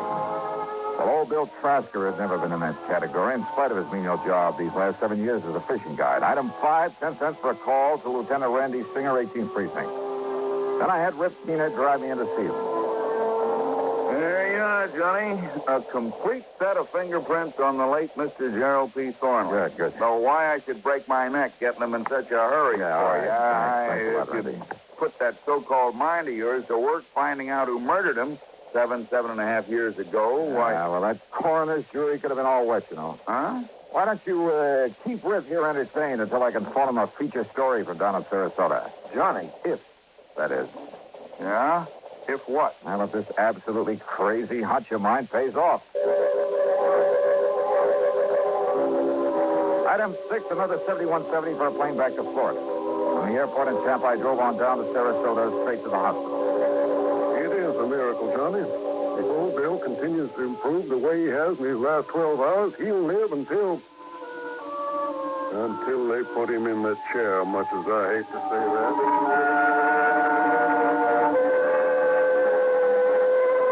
Old Bill was much better. And almost was a miracle. He let me take a set of his fingerprints, and then he broke down and told me his story. Then at police headquarters, when one of the lab men compared the prints with a set I brought down from New York, Lieutenant Barney Phillips nearly flipped. But oh, no, look, Al, I can't believe this. According to these prints, old Bill is Gerald P. Thornley. That's right. But I don't understand. But why, Al, huh? Well, his dirty real estate promotions were perfectly legal at the time. But he was ruining more innocent people, causing more heartbreak and suffering. But he hadn't thought about that in his lust for money. All he cared about was getting more and more of it, regardless of whom he was hurting. Until one day this kidney thing hit him, and it scared him. And suddenly he realized that one day he'd die as one of the most hated men in the world. But simply getting back the money would never erase the stigma that he'd have to live with. So he arranged his own disappearance. And he made it look like murder. So he could quietly get away and start leading the kind of life he should have been leading and could start doing some good for people. Exactly the way he's been doing here in Sarasota, Lieutenant. There's a sort of recompense for the rotten things he'd done before. Yeah, that's right. without having folks point him out as the crook he'd been. That's right. And don't forget, the people he'd hurt up north were all paid off. But Dollar, when he thought he was dying, he told you murder. He said no murder. Doc and Don misunderstood. He said to tell the police that he did it. That's all. And now we know what he did. Dollar, I hate to say this, but he's still in trouble. Oldville Trasker? Gerald P. Thornley. Not anymore, Lieutenant. What's it? Thornley is dead. Legally dead. Well, I know Thornley's... But I guess you're right, Mr. Johnny.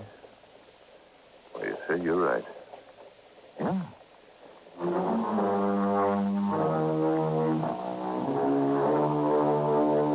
After sticking around a few days to make sure that old Bill's recovery would be complete, well, I changed my mind about giving Rip Keener material for a feature. Let him wonder about it. Expense account total, including the trip back to Hartford, 200 and, no, Don, forget it. Just forget it. Yours truly, Johnny Dollar.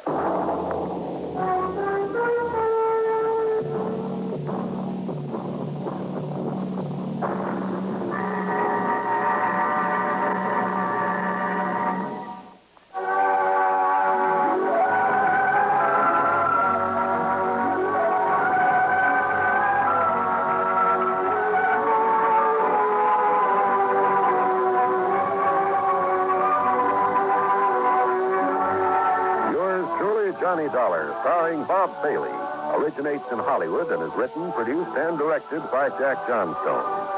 Heard in our cast were Russell Thorson, Bart Robinson, Harley Bear, Barney Phillips, Dick Crenna, and Herb Vigran.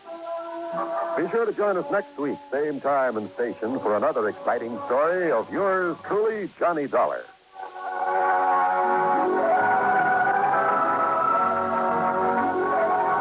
John Wall speaking. Johnny Dollar has come to you through the worldwide facilities of the United States Armed Forces Radio and Television Service.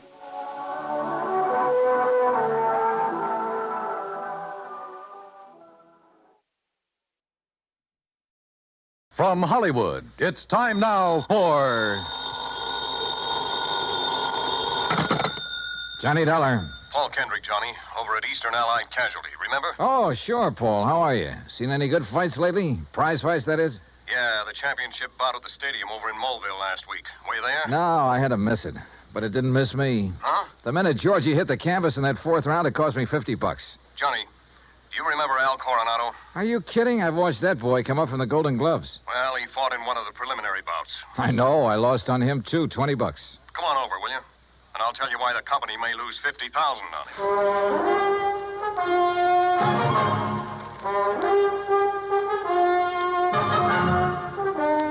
Bob Bailey in the exciting adventures of the man with the action-packed expense account. America's fabulous freelance insurance investigator. Yours truly, Johnny Dollar.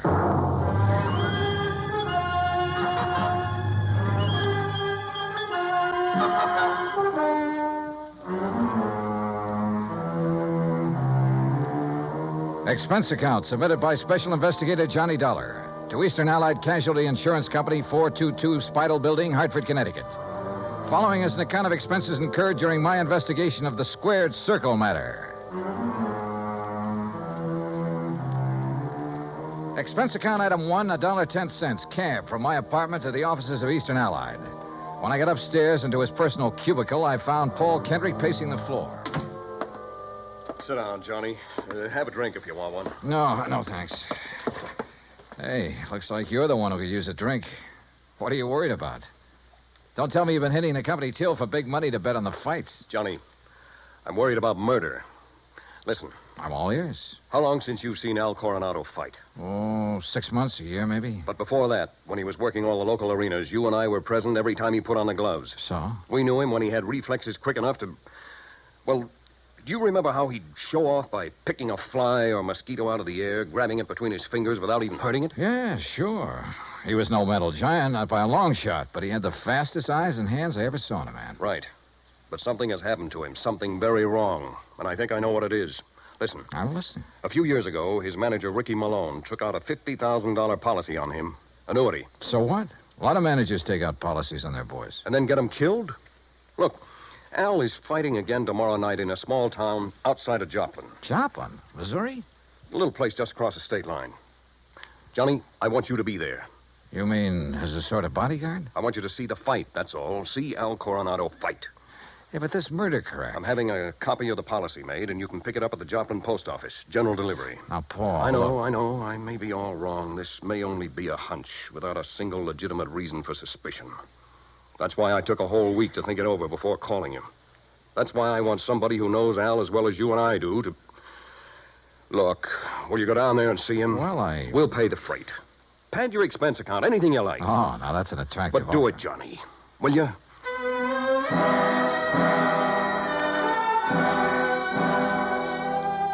Item 2, another $1.10 back to my apartment to pack. Item 3, $124 even. Plane fare and incidentals to Joplin. By your leave, Paul, the incidentals included a new sports shirt loud enough to startle the whole state of Arizona, an extra pack of razor blades, and a new toothbrush. Also, item 4, $3, flowers for the stewardess, who managed to find me an extra bottle of champagne. I arrived at Joplin shortly before noon, and after checking into a hotel, found that by some miracle, a copy of Al's policy was waiting for me at the post office. A quick glance at it brings up item 5, $4.25 phone call. What do you mean, holding out on you? I thought you said Ricky Malone took out the policy. He did, and pays all the premiums. But the beneficiary named is Frankie Fortina. Now, who's he? I don't know yet. Well, his address is in New York City. You better look him up, will you? I've been trying to. But the last time Fortina was at the address on the policy, it was a racetrack bookie joint. Oh, so that's why you're worried. That's one reason. Well, if you learn anything about him, let me know, will you? I'm staying at the Beverly Arms. Okay, Johnny. Johnny. Yeah? Call me again, will you? After the fight tonight? Sure.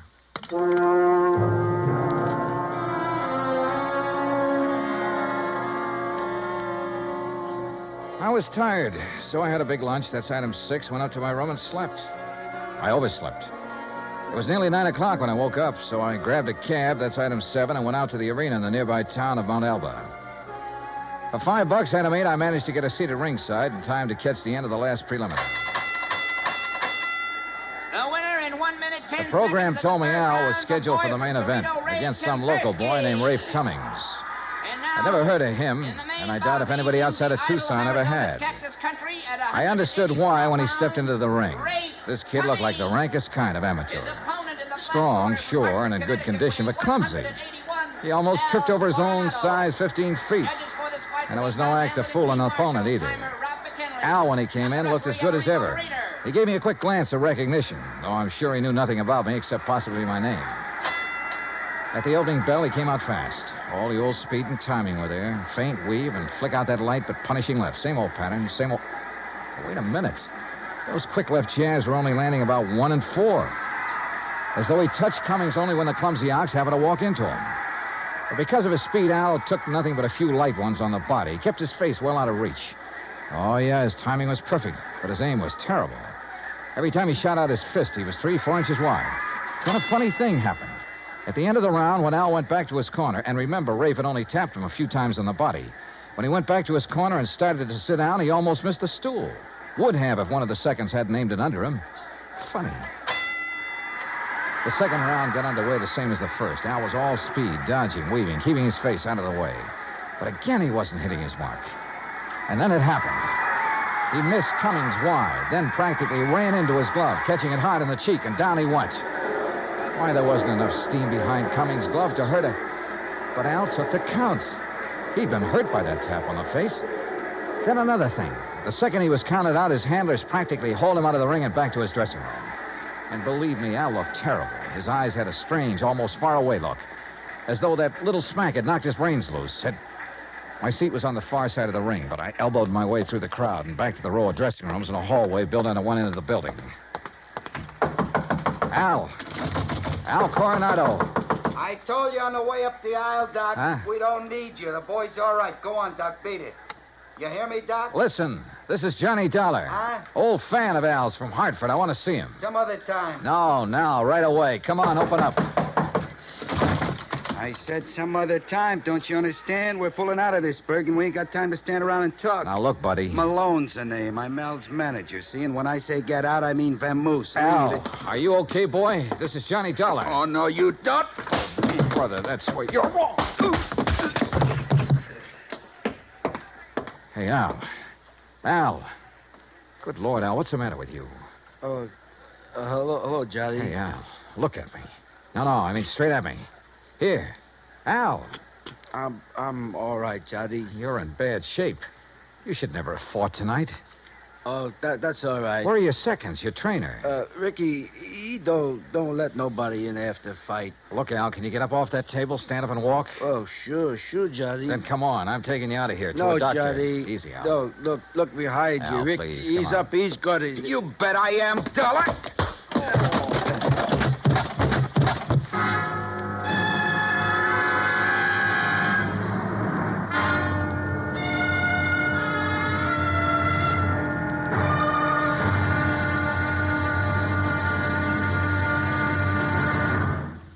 Act Two of yours truly, Johnny Dollar, in just a moment. Each Monday through Friday evening, most of these same stations bring you the Amos and Andy Music Hall. Variety entertainment at its best. For top songs, informal visits with top stars, and for a never-ending supply of fun. Turn your home into the Amos and Andy Music Hall 5 nights a week. Now, Act Two of yours truly, Johnny Dollar, and the Squared Circle Matter.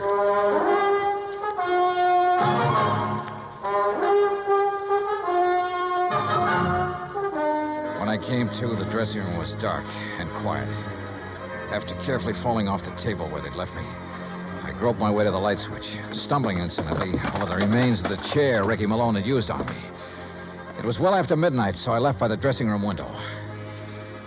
The second I reached my hotel room, I put through a long-distance call, hoping Paul Kendrick would be in bed. He was. Yeah, hello? Johnny Dollar. And, Paul, you're right. It'll be murder unless I can stop it. Hey, you awake? Oh, you mean Al Coronado? What's happened, Johnny? Plenty. And listen, that boy is more than punch drunk. He's had a brain injury of some kind. I'll bet on it. That's what I was afraid of. The tap on the face that knocked him out tonight wasn't enough to hurt a kitten. But a good solid blow would probably kill him. That's why he kept protecting his face. But Ricky Malone is making him keep on? Who else? I just met the gentleman, by the way. Well, what'd he say? Did you question him? Before I could, he cracked me over the head with a chair. Where's he now? Oh, I don't know.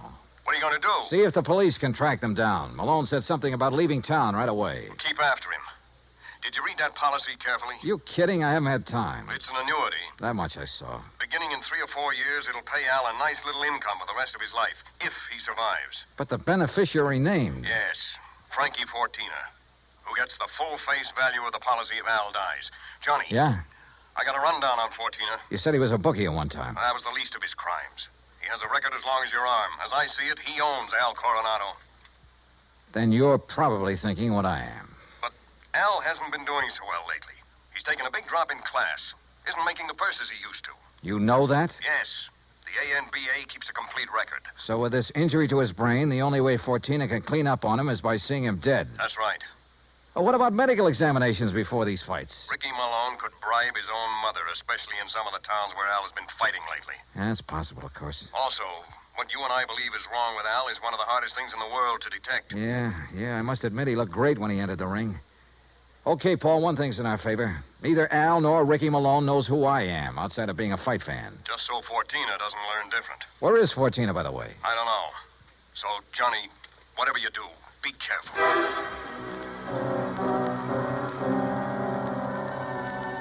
Expense account item 9, $370 for a couple of phone calls, some breakfast, and a taxi to police headquarters. I'll say this for the Joplin police. When they go into action, they really get things done. Within less than 2 hours, Sergeant Danny Ruskin dug up all the information I wanted. Well, that ties in with what Conroy found out at the airport. No, that does it, Herm. Thanks very much. Something? And I think it gives us the whole story, Johnny. Al and his manager, Ricky Malone, checked out of their hotel, the Rayberry, at 1 o'clock this morning. Just the two of them? Right. There was no third party by the name of Fortina or anything else, just the two of them. They caught the 140 plane for Oklahoma City. Oh. And there they bought tickets routing them to Monterrey, Mexico. Mexico? How soon can I get a plane? You going down there, huh? I told you, I gotta save that guy's life. All right, look, in Monterrey, look up Sergeant Romelia Garcia, Main Homicide Division. You mention my name, he'll give you anything you want. Good. Now, what about that plane? The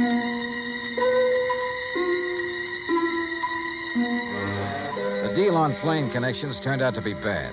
The best time I could make was by way of El Paso. That's item 10, $127, including incidentals. I finally pulled into Monterey shortly after 8 p.m. I parked my bag at the airport, taxied into town, item 11, and went straight to main headquarters of the Policia. Sergeant Romeo Garcia was off duty. He'd gone to the fights. Item 12, $4 American for a fast taxi ride to the Plaza del Fisticuffs, or whatever they call it. There, for item 13, $5, I had the sergeant paged over the PA system. After 2 or 3 minutes, a short, stocky, important-looking figure in police uniform strode up to the door. Senor Johnny Dollar? Yeah, that's right, Sergeant. How are you? You Americanos. Now, what is so important I must leave the excellent fights to talk with you, huh? The possible murder of an American fighter right here in your own ring. So what is that to be excited about? Something that happens all the time. It's because the Mexican fight is more better than the Americano fight. So if that is all it is bothering Incidentally, you... Sergeant Danny Ruskin of the Joplin Police. Sergeant Danny. Why do you not say so at the beginning? Well, you didn't give me much of a chance. How is it, my good friend, Sergeant Danny? Pues it's too long I have seen here. Yeah, well, look... Excellent man, Sergeant Danny. When I have trouble with one of our Mexican nationals who escape across the border and go all the way to Missouri, Joplin, it's Sergeant Danny who... But you have a problem, huh? Yeah. A fighter named Al Coronado. Coronado. Oh, but of course, tomorrow night he is fighting here, and he will lose. Why do you say that? Come, look. Here on the, what you call, a billboard, a picture of the man he is to fight. So, El Toro Negro. That sounds more like the name of a bull than a... Holy... See, big man, is he not? Is this picture real? 240 pounds, senor. But Al Coronado only weighs in at 181. See? El Toro, big man. And Senor Dollar, he is a killer. Our best. 3 men he's knocked out of the ring. But nobody hurts him, so no wonder you worried. Sergeant, unless you and I can stop it, that won't be a fight tomorrow night. It'll be a premeditated, cold-blooded killing. Oh? How so?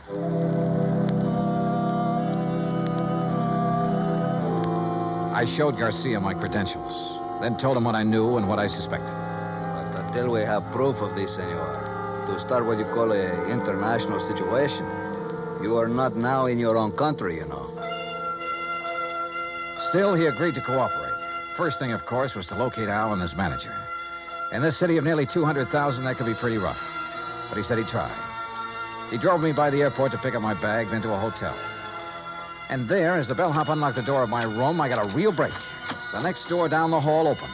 Hey, kid, how'd you like to bring me up a glass of warm milk, huh? Al Coronado. Huh? Oh, hi. Here, boy.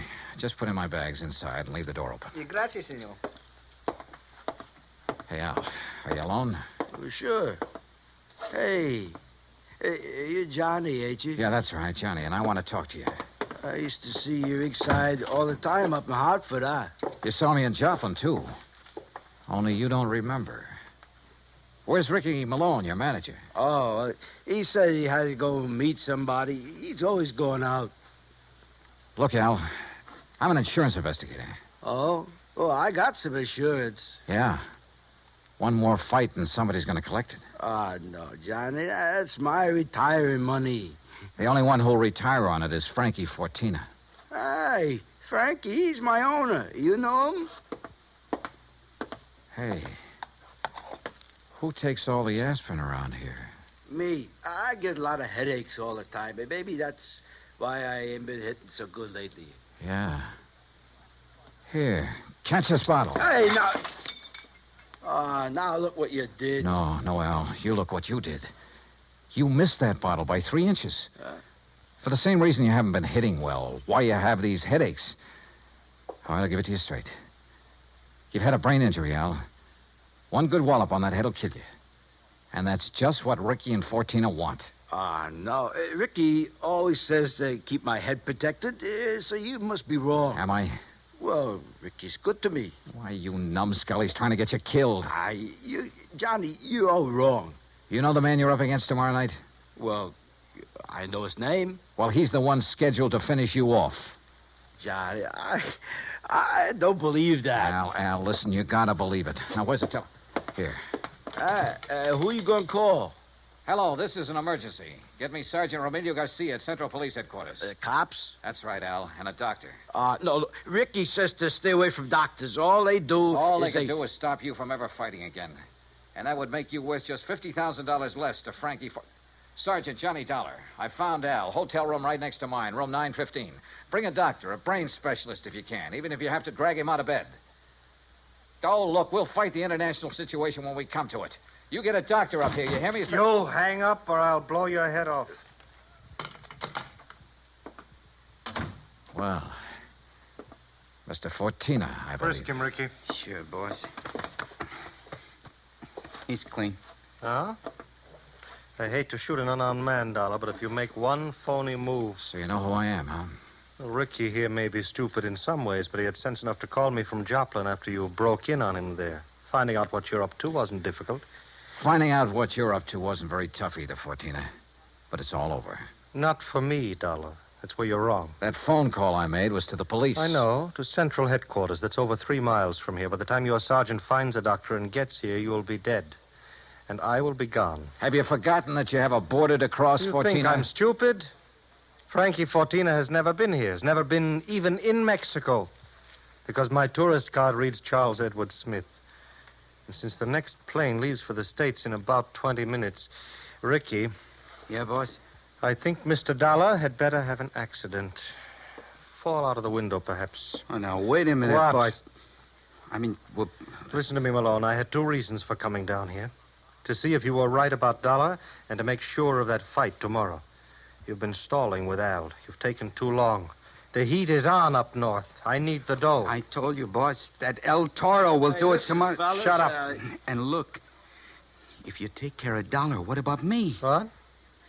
Maybe you can get back to the States, but me, with Dollar laying dead here, and if Al talks... Al won't talk. You won't either. Frankie. Dollar has given us a perfect setup. He came here to Al's room. You found him here. You had a fight. Dollar ends up in the street below. But what happens to me Haven't then? I always taken care of you in the past when you were working for me? You know what will happen if you ever try to cross it. No, All right, listen, all right, Frankie. all right. I have contacts down here. I have plenty of them. I have lawyers, good ones. It's going to be self-defense, pure and simple. But what if Al talks? I told you before, Ricky. You've taken too long with him. Frankie, listen. While I hold this gun, you're going to take care of Al, too. The way you should have a long, long time ago in his fights. I don't No, understand. no, listen to me, Frankie. You listen. I You've can't been do in it. this whole thing just as deep as I have, and deeper. Because you're the one who's kept Al fighting. You've paid off all those phony medicos. You set him up for this El Toro tomorrow night.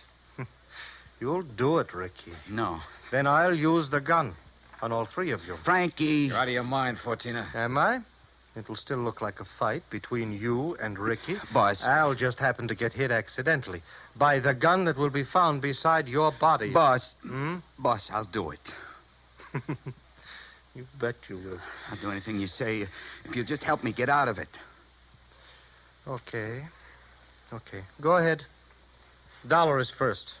And, brother, if you think it's going to be It's easy... either the window or this gun, Dollar. So far as you're concerned, I don't care which. Go on, Ricky.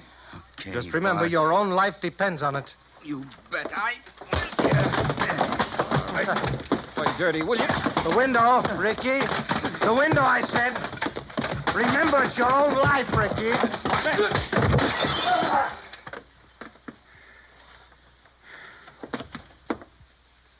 All right, Fortina. So you have got a gun? Al. Yeah, Johnny, I hit him. Well, don't be. Si, Senor Dollar, with one very fine, clean left hook. While Fortina was watching you and the unfortunate Ricky. Yeah. You got here a little late, Garcia. You see, but tell me, Senor, what makes you think this Al Coronado has lost his punch? Expense account item 13, $100. Legal expense, mainly a deposition for a lawyer to take to court. Just how Garcia got me out of having to stay in Monterey for a hearing, I will never know, but he did. As for Al Coronado, I suggest the company make some adjustment in his policy that'll permit paying his annuities immediately. And why not? The company should have investigated more thoroughly before issuing this policy anyway. And if it doesn't show a little heart, well, I'm sure it will. Item 14, $224.50. Hotel and incidentals and transportation back to Hartford. Expense account total, $491.20. Yours truly, Johnny Dollar.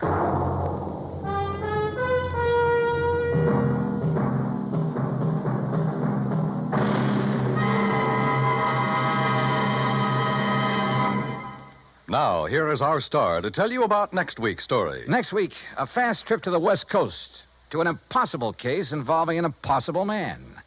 Join us, won't you? Yours truly, Johnny Dollar. Yours truly, Johnny Dollar, starring Bob Bailey, originates in Hollywood. It is produced and directed by Jack Johnstone, who also wrote tonight's story. Heard in our cast were Harry Bartell, Herb Ellis, Victor Perrin, Jack Crucian, Les Tremaine, and Lawrence Dobkin. Musical supervision is by Amerigo Marino. Be sure to join us next week, same time and station, for another exciting story of yours truly, Johnny Dollar. Stay tuned for 5 minutes of CBS News, to be followed over most of these same stations by the FBI in Peace and War. Dan Cubberly speaking.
Johnny Dollar.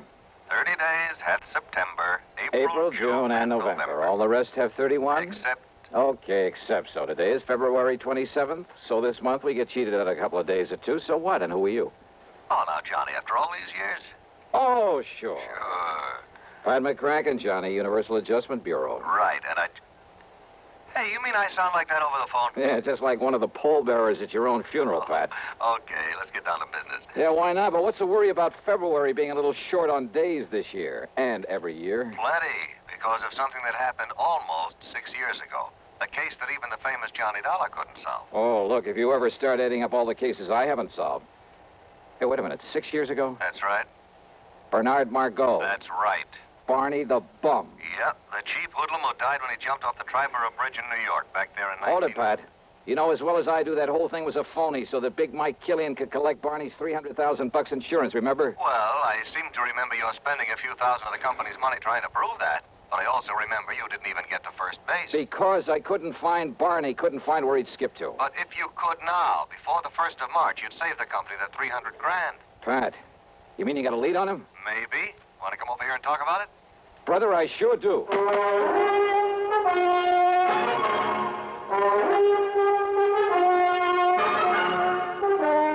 CBS Radio brings you Bob Bailey in the exciting adventures of the man with the action-packed expense account, America's fabulous freelance insurance investigator. Yours truly, Johnny Dollar. Munch, munch, munch a bunch of Fritos, corn chips. It's not polite to smack your lips, but you can't help it with Fritos, corn chips. Munch, munch, munch a bunch of Fritos, corn chips. Next time you want something to munch on, try Fritos. They're so crisp, so tasty, so good. You'll see right away why we say Fritos are the corn chips made to munch. Fill a big bowl with Fritos next time you settle down to watch your favorite TV program. Boy, there's contentment in every munch. Munch, munch, munch a bunch of Fritos, corn chips. Fritos are golden chips of corn, as nutritious as they are delicious. So full of good, crisp flavor, such good-for-you nourishment. They're the ideal snack for grown-ups and children alike. Get a bag of Fritos corn chips today and munch a bunch. Fritos. Fritos Corn Chips. Munch, munch, munch a bunch of Fritos, corn chips. And now, Act One of yours truly, Johnny Dollar.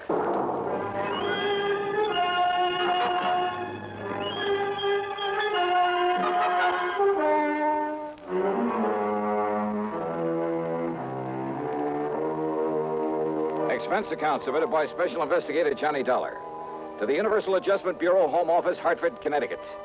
Following is an account of expenses incurred during my investigation of the look before the leap matter.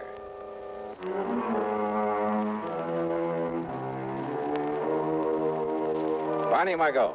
Barney the bum. A strong arm for Big Mike Killian. And his case had made me look like a fool. So, expense account item one, $1.25 for a cab to Pat McCracken's office. Now, this is one you'd really like to clean up, isn't it, Johnny? Sit down. Pat, Eastern Trust and Insurance were crazy in the first place when they issued a big policy on the cheap mobster. I know. When they let him name Big Mike Killian as the beneficiary. Well, anybody with half a brain should have known something was wrong with it. I know, Johnny. And then to top it all by waving the suicide clause. I know. The minute we found out about it, we asked them to cancel it, but we were too late. Barney Margot had apparently jumped off the bridge. And neither you nor the police nor anybody else at that time could prove that he hadn't. And just because some of Barney's clothes were found in the water, because of that phony suicide note he left on the bridge. Don't forget the witness, Johnny, the girl who saw him alone out there on the bridge before he disappeared. Yeah, I who remember. also saw something, presumably his body, topple off into the water. Mady Prescott was her name. Yeah, that's the one. And since Barney had been seen going onto the bridge but didn't show up after what she saw... So they took Big Mike Killian's word for it that Barney made the leap. That's right. Whereupon Big Mike immediately claimed the insurance. However, Johnny, Killian has not been paid that $300,000, nor will he be if you can produce Barney Margot in time. Yeah, but how much time? Well, according to the final decision of the courts, while we were fighting this payment, unless he's picked up before March 1st... Oh, are you kidding, Pat? Today is the 27th of February, and Yes. according to that little rhyme you tried to charm me with over the phone, Yes. tomorrow is the last Johnny, possible chance. Johnny, will you listen? Yeah, well... The girl, that Mady Prescott, just came back from Paris. Paris? Well, what's that got to do She with it? made a report to the police, and they passed it on to us. She says that only a few weeks ago, right there in Paris, she saw Bernard Margot. Oh? Oh. Yeah. Thanks to all the international red tape involved, there's no way we can possibly get him back here in time. Well, even so... What's more, all the proof in the world that he's still alive is no good unless he himself is brought back to New York. Oh, now, wait. Well, that was the decision of the courts. That's the way it stands. Oh, great. But, Johnny, if you somehow, and believe me, not only I, but the police will close their eyes to whatever method you might have to use, if you could somehow get him back here in time, well, I'm thinking about a $10,000 fee in addition to your expense account if you produce him. Nothing, of course, if you don't. Before March 1st? It's impossible. Yes, I know. So, Pat, I'm going to try.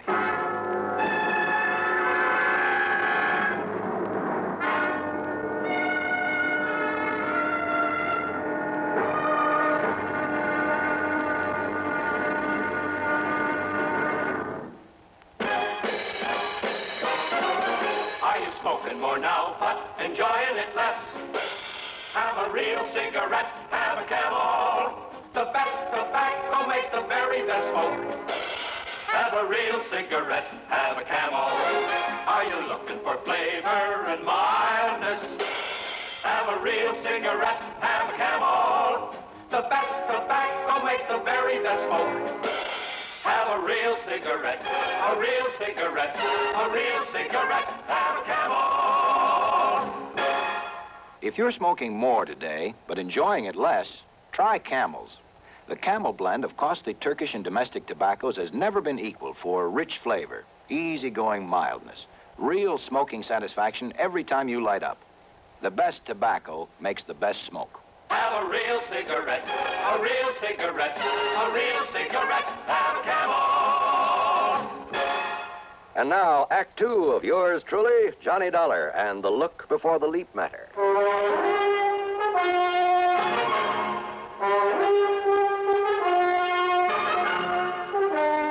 Item 2, 1050 taxi, a train to New York, and a cab to the 10th floor apartment of Miss Mady Prescott. I know, Mr. Dollar. My testimony that I'd seen him on the bridge and that I'd seen him drop off into the Well, water. that testimony, Miss Prescott, may cost the insurance company $300,000 unless I can produce Barney Margot before March 1st. Before March 1st? Yeah, and you say that you saw him in Paris. At an antique shop run by a Monsieur Dubuisson. Dubuisson? What? Nothing. Go on. Well, I was startled, to say the least.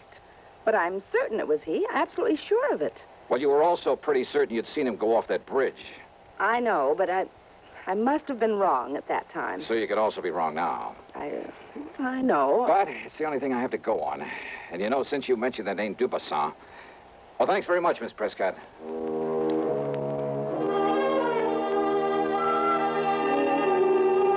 Dubuisson's a fence. They're in Paris. Exactly the sort of character Barney the Bum might tie up with. Perhaps even as a contact for Big Mike Killian. As I stepped into the self-service elevator to get back to the street, I wondered.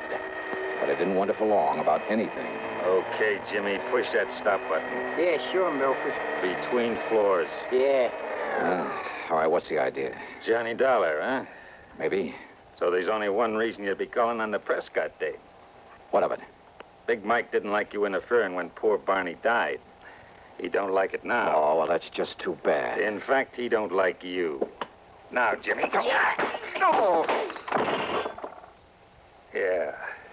Now, James, leave us dump this stiff in the basement. It was the building superintendent who found me there in the basement, got me back on my feet again. Item 3, 10 cents for a call to one of the transatlantic airlines. Item 4, $31 for a cablegram. Then item 5, $1 for a cab to the 18th Precinct headquarters, my old pal Randy Singer. Sure, Johnny. A couple of Big Mike Killian's boys. Must have been. You want me to have them picked up? No. Only I warn you, Killian will have an alibi for him, sure as gun. Don't worry about him. I'll take care of that pair myself. Well, now, Johnny. And, Randy, all I ask is that you stand by until I get back here from Paris. Paris? Yeah, somehow I got to perform a miracle. I got to bring Barney Margot back here before March 1st. Today's the 27th. That means I have until midnight tomorrow night. So long, Randy. Johnny, wait a minute. Sorry, but every second counts, and I just have time to catch a plane. Hey, Johnny, listen. So long, baby, and wish me luck. I'm going to need it.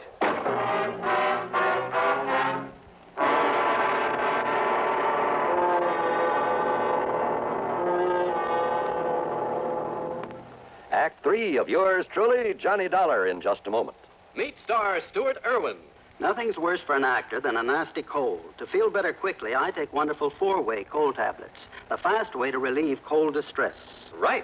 Tests of all the leading cold tablets proved 4-way fastest acting. 4-way starts in minutes to relieve muscular pains, headache, reduce fever, calm upset stomach, also overcomes irregularity. Take my advice. For your next cold, take 4-way cold tablets, the fast way to relieve those cold miseries. 4-way, only 29 cents. And now here's a word about another fine product of Grove Laboratories. Does dandruff dull your hair, leave scalp itchy? Get Fitch Dandruff Remover Shampoo and get rid of unsightly dandruff in 3 minutes.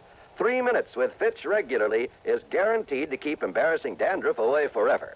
Apply Fitch before wetting hair. Rub in 1 minute. Add water. Lather 1 minute. Rinse 1 minute.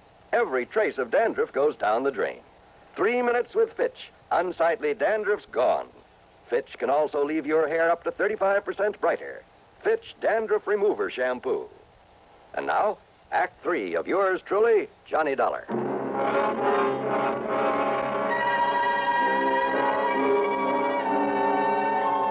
Item 6, $420 for a plane ticket to Paris. When we landed at Orly, I put in a call to Louis Dumassac, who calls himself a Chagris. If anyone in all of Paris knows the underworld, believe me, it's the Gray Cat. But I got no answer. Item 7, then, $2 American for a cab to the so-called antique shop of Francois Dubuisson. It was there that Matey Prescott swore she'd seen Barney Margot. I knew better than to expect any real help from him, but he was my only chance, and time was running out. Ah, bonjour, monsieur. Qu'est-ce que vous devez... Ah, Monsieur Johnny Dollar, the meddling American. That's right, Dubuisson. And to what does the fair city of Paris owe the honor of your presence, eh? Bernard Margot. Margot? That's right. I want to know where he is, where I can find him.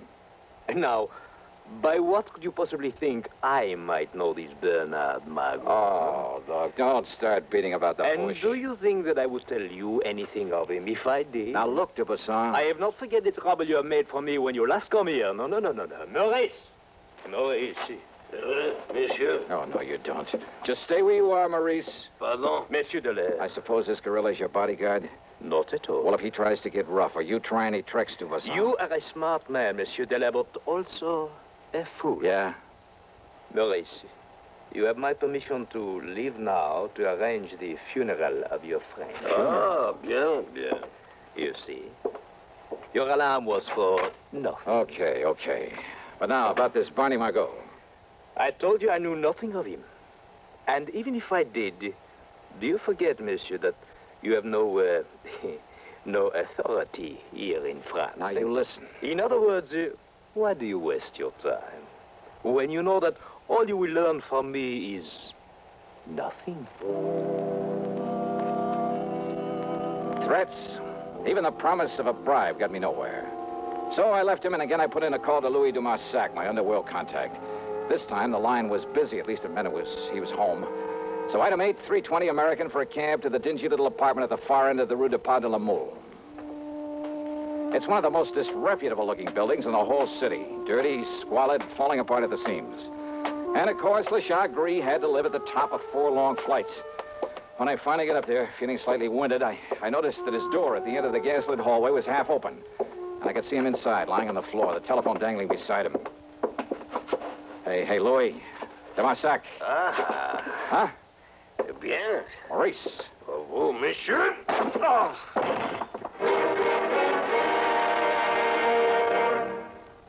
Hello, I'm Burgess Meredith. Did you know there are over 3 million persons in America who are hard of hearing and not doing anything about it?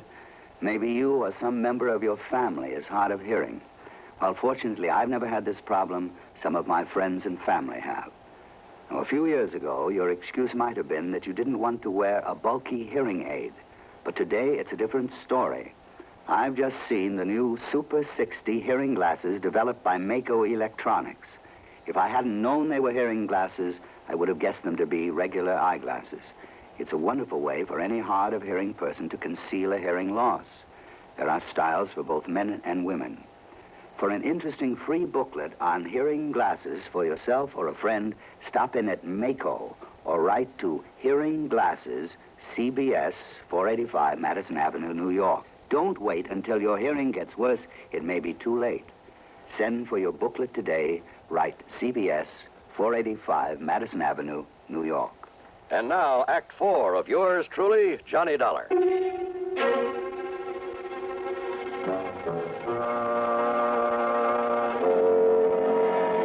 Only my sudden arrival had kept Maurice from killing Louis Dumassac. It got me that clout on the head. But Maurice was gone now. After working over Louis for a few minutes, pouring some cognac into him, he finally came around. Oh, Monsieur Dollar. Yeah, that's the stuff, Louis.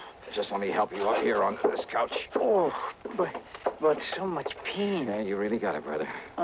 Only for you, my oldest, my dearest friend, would I suffer so? Yeah, here, take another slug of this. No, alas. Even that will not mend my broken head. Would a couple of $100 American help? Eh? Oh? Did you get my cablegram? Oh, oui. And I found him for you. Barney? Where? It is worth perhaps $500. $300. But, monsieur... Okay, $350. Where is he? But if Monsieur Dubuisson finds out that it was I who took care of Barney Margot... He already knows that I'm here. That's why he sent that Maurice character to arrange for a funeral. Funeral? And he was talking about your funeral. But now, wait. You say you've taken care of Barney the Bum? It would perhaps be worth a little extra if I were to have him all tied up and waiting for you. What? Listen, if you can actually deliver him to me, I'll give you $1,000 right now. But I can, monsieur. Where is he? And perhaps 2,000 if I've arranged a way to get you both out of the country, back to the United States, without anybody knowing about it. Yeah, 2,000. I'll cable it to you if I can get him back to the States before midnight tonight. Oh, before midnight, you say? New York time. Well, we can try, monsieur. Good. Then let's get going. But first, perhaps I'd better accept the 1,000 just in case. All right. All or nothing. $2,500 if I make it. Then come. First, we get Barney out of the closet here. Out of this closet here in your room? But of course. Well, I'll be. And then we drive to the airfield where the plane is waiting for you.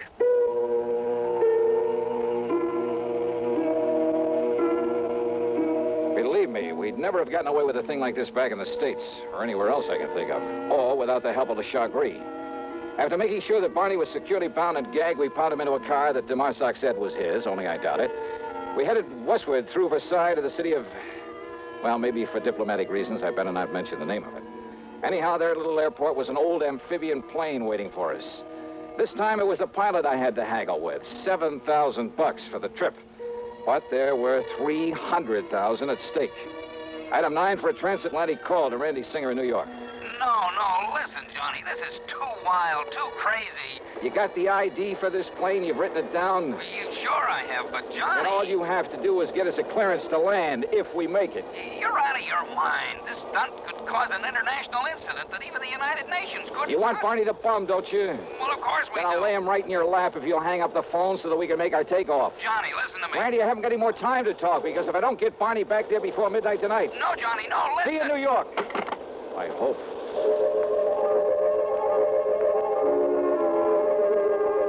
Oh, that plane trip was something I'll never forget. Sure, on the ground, the big amphibian looked pretty good. But up in the air, it shuddered and shook like the old crate it really was. And I wondered if she had enough gas aboard. What sort of double talk the pilot used to keep us from being ordered down, I'll never know. Any second, I expected a bunch of fighter planes to start buzzing us. But somehow we made it. And Randy, bless his heart, and I don't know how he did it, Randy got us a clearance to land. Matter of fact, he even had an escort waiting for us to haul Barney off to the clink and take me back to the office at headquarters. Yeah, by some miracle, it all worked out. Except for one thing. But so help me, Johnny, if you ever again try to pull a thing like... You falling asleep again, huh? Just like you did all the way in from the airport. Huh? Well, I can't say that I blame you. Mission accomplished, all that sort of stuff. Mission accomplished, Huh? Did you happen to notice what time it was when we sat down at the airport? Sure, right after midnight, 12:07. Just exactly 7 minutes too late. Too late? Rolling in the courts, don't you get Johnny. it, Randy? In order to save the company paying off that 300,000 clams, I had to get him back here before midnight. Last night, February 28th, before the 1st of March. Oh, now, so wait. the fortune I've run up in expenses has to come out of my own pocket. Johnny. And I thought I was going to make myself a cool $10,000 fee. Listen. You were right, Randy. I should have known better. It was crazy. The whole idea was completely crazy right from the beginning. Johnny, will you listen to if me? I had any sense, I'd blow my brains out 7 minutes after midnight. That's right, February 28th. So you've forgotten just one little thing. Yeah. This just happens to be 1960. So what? I had to get that punk back here before the 1st of... Yeah, leap year. Randy. That's right. So today just happens to be the day before the 1st of March, February 29th. Oh, no. You mean I made it after all? You mean I...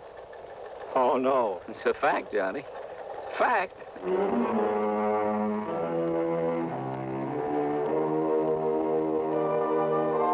You know something?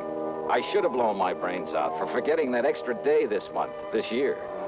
But instead, I'll just take that $10,000 in fees. As for the expense account, hold your hat. $9,571. Yours truly, Johnny Dollar.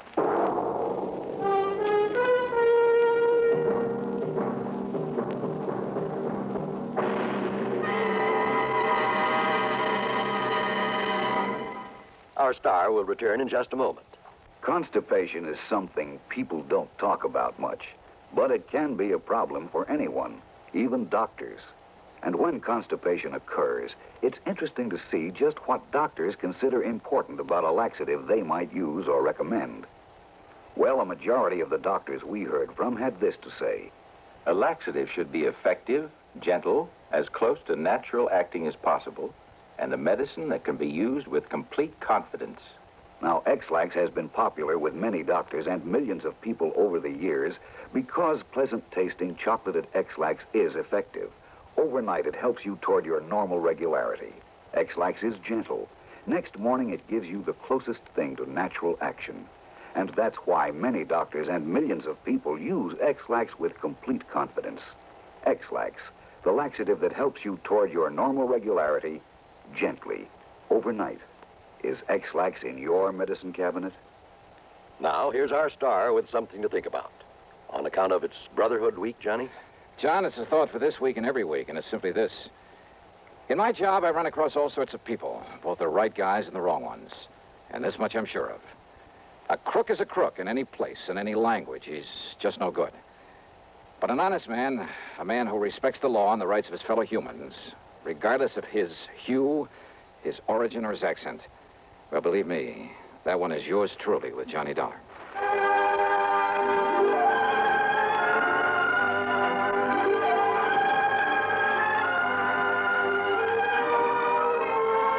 Yours truly, Johnny Dollar, starring Bob Bailey, originates in Hollywood and is written, produced, and directed by Jack Johnstone. Heard in our cast were Virginia Gregg, Lawrence Dobkin, Forrest Lewis, Frank Gerstle, Herb Vigran, and Tony Barrett. Be sure to join us next week, same time and station, for another exciting story of yours truly, Johnny Dollar.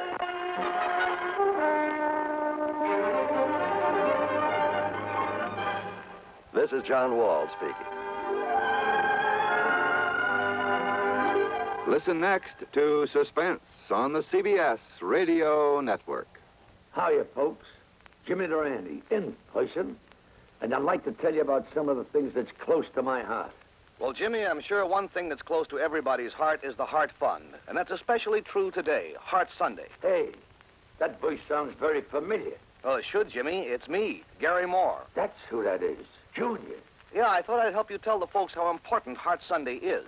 Everybody wants to get into the act. Well, I certainly hope you're right, Schnoz. We want everybody to get into the act to help fight our nation's #1 health enemy, heart disease. And the best way to do that is by supporting the Heart Fund, our #1 defense. You planned to say something like that, didn't you, Jimmy? I did indeed. So, friends, when your Heart Fund volunteer calls on you today, Heart Sunday, remember your dollars will help our scientists develop new and better ways to safeguard healthy hearts and save those that are already afflicted. Come on, folks. Dig deep for your contributions to the Heart Fund. Believe me, it'll do your heart good, too. Radio 59, WROW, with the news service unmatched in the Tri-Cities.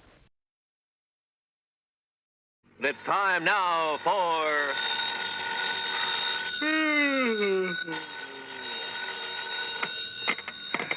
Johnny Dollar. Hi, Johnny. This is Art Price, International Press Service. Oh, holy smoke, Art. What are you doing up at this hour of the morning? I'm on the night desk, and I'm sorry to have to wake you up. So am I. Listen, I just got a call, a real frantic one, from a guy who insisted on having your phone number. Well, did you give it to him?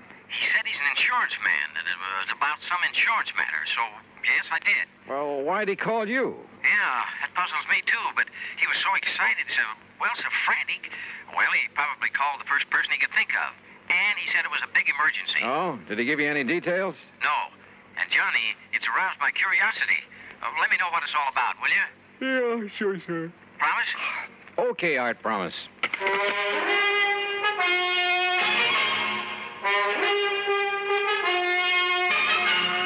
Bob Bailey in the exciting adventures of the man with the action-packed expense account, America's fabulous freelance insurance investigator. Yours truly, Johnny Dollar.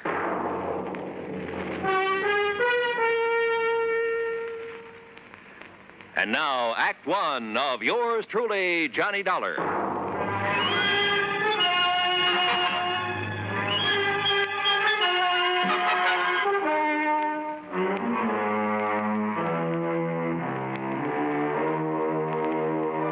Expense account submitted by Special Investigator Johnny Dollar. The State Unity Life Insurance Company, Home Office, Hartford, Connecticut. Following is an account of expenses incurred during my investigation of the ghost-to-ghost matter.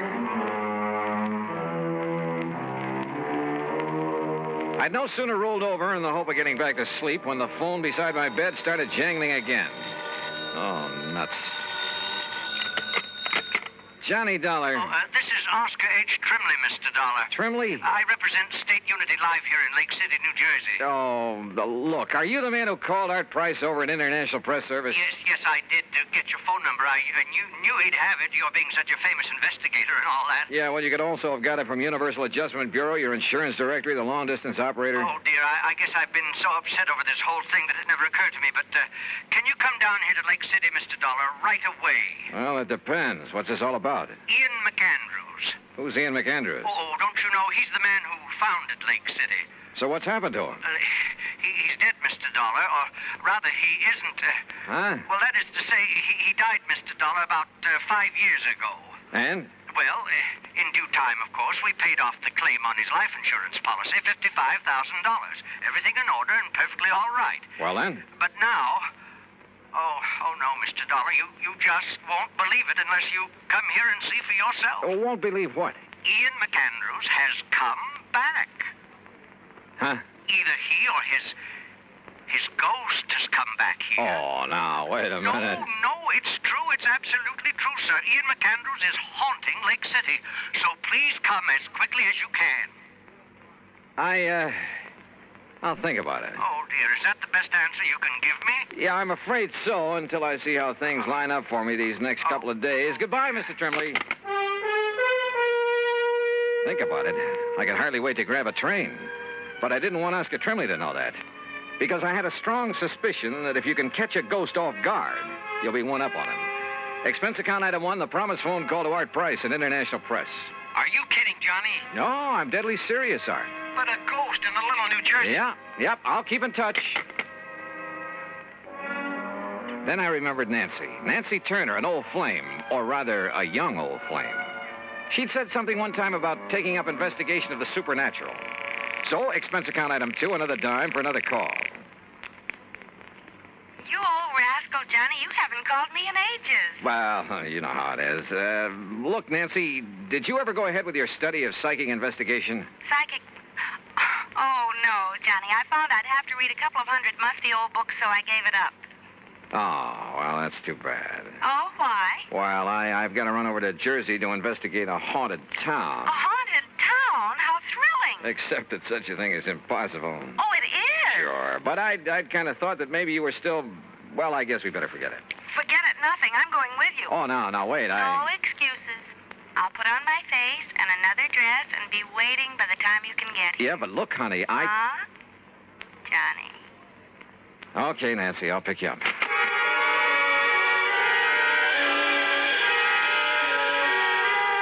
Item 3, 1085, taxi and train for 2 to New York. Item 4, $50, deposit on a rental car when we got into Grand Central Station.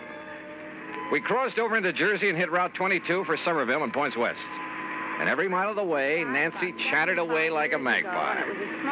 She kept quoting some of the stuff she had read on the subject. A lot of authorities who decided that some of the reports on haunted towns and houses and people, things like that, had decided there was something really supernatural about them. And you know, after a while, I began to wonder. Yep, I began to wonder.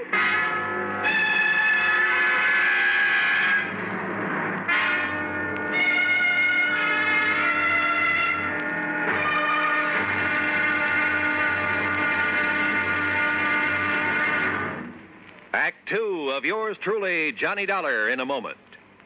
And now for another episode in the life of Sergeant Donald Bellwether, my husband.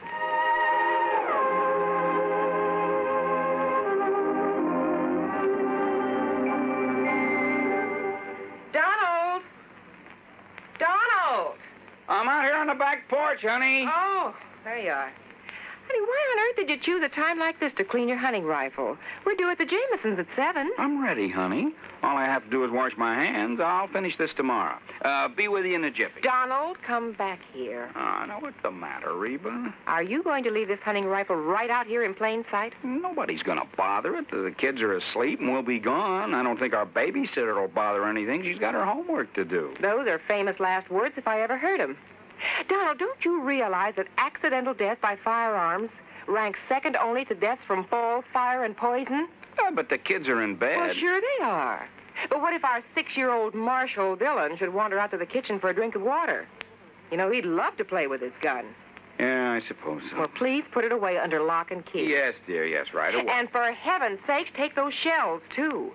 You know, many accidents happen when bullets are thrown into a fire or hit with a hammer. Those things are dangerous. You ought to know that. I know, honey. I guess I just wasn't thinking. The unloaded gun and ammunition lying around the house is even more dangerous than itchy-fingered hunters. Statistics prove that. Okay, there. Everything is safe under lock and key. Now, you still angry with me? Oh, Donald, I don't want to sound like a nagging wife, but... My dear, you have every right to reprimand me. Me, a non-commissioned officer. I should know better. But that's the way it goes. We forget. That's why there are accidents in the field, out hunting, and in the home. We all know better. We just forget or get careless with firearms. Well, come on along. Let's get over to the Jamesons. Okay, dear. Now, this won't happen again, believe me. You know, I wouldn't have started to clean that rifle if you hadn't taken so long to get dressed. But you sure did a good job. Oh, you look beautiful. That's my Donald. That's my doll.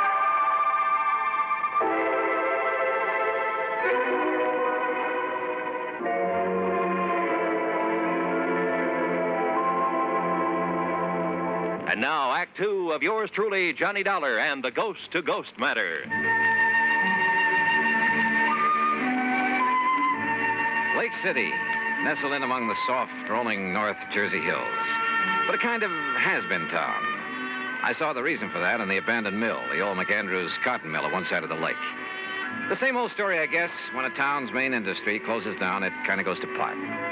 Nonetheless, it was a charming little place. Population, maybe 400 or 500. When we finally located Oscar Trimley's insurance office, we found a bit of a gathering there. And Mr. Dollar, that is Miss Turner and Mr. Dollar. This is Charlie Reed. I'm very happy to know Bill you. Foster and Well. Tony Gray. Well. We're sort of local businessmen's club, Johnny, you know. Okay, then let's get to the point. Sit down. Thank you. Johnny, I thought over the phone that you were turning us down. Well, I changed my mind, and when I thought of Nancy and her knowledge of the supernatural... Good. That's what we need. Yes, you're right. Well, I am interested in the subject. We're all a little worried about it. Tony isn't kidding. I think we're a pretty level-headed bunch, but, well, this thing has us scared. That's putting it mildly. If it really is his ghost that's plaguing us... Oh, now, you don't seriously believe in ghosts. I'll tell you this. I never did before, but now, well, wait and you'll see. Gee, Johnny. Well, suppose you tell me what's going on. Well... No, Johnny. You'll have to see for yourself.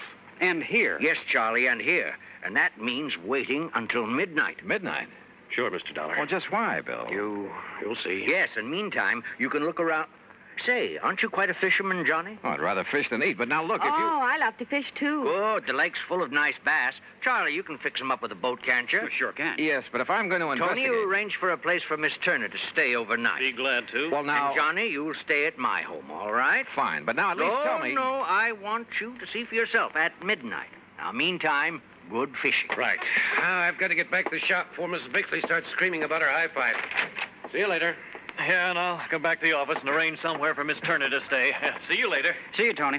Now, if you folks will come over to the print shop with me, we'll pick up the keys to my boat and some tackle, and you can be on your way. Look, can't you at least give me some idea? Nope, not a thing until midnight. Oh, and we'll all have dinner together at the hotel. Mr. Trimley... Well, you ready, Mr. Turner? Johnny? You fellas are the boss, I guess. Fishing, Nancy? I'd love it. I'll even give you some of the fast strike hooks I use. Okay, then, let's go. There was something slightly screwy about the whole thing. And I don't mean just the talk of a ghost. But when I go fishing, and at company expense, well, who's to complain? So Nancy and I spent the rest of the day on the lake. Matter of fact, she caught the big one. By dinner time, we were starved, and the little hotel served us not only excellent cocktails, but a regular banquet, complete with champagne. You enjoying it, Miss Turner? I love it. Only why don't you call me Nancy? Sure, why not? Charlie, I'll tell your wife. Now, Tony, you stay out of this. Mr. Trimley, about this ghost This business. champagne, you know, comes from the old Leland Stanford vineyard. Oh, yes, and it's fine.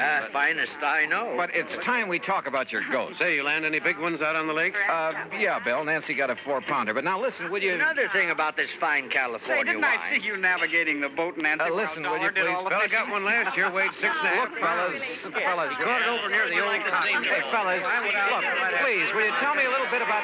All I want to know is...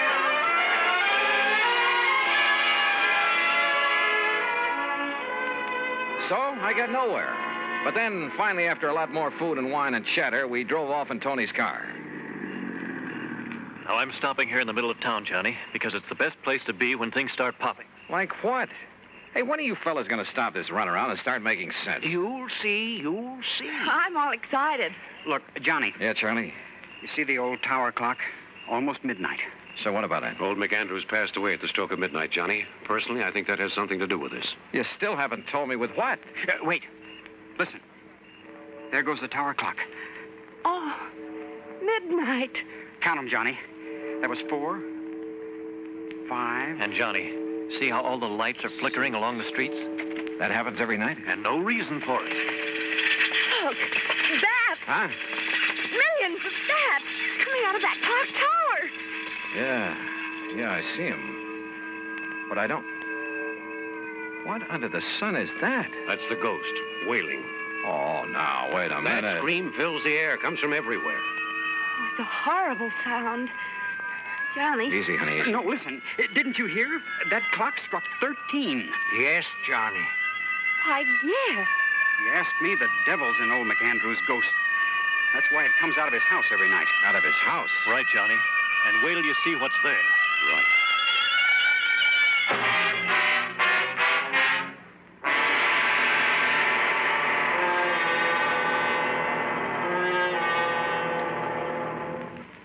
Act 3 of yours truly, Johnny Dollar, in a moment. Do you know who said, "They that can give up essential liberty to obtain a little temporary safety deserve neither liberty nor safety"? Those words were written by Benjamin Franklin in the year 1759. Even before the United States of America had come into being, Franklin realized that the path toward freedom was a difficult one. He knew that there would be many people who would prefer easier paths to the difficult one that led toward freedom.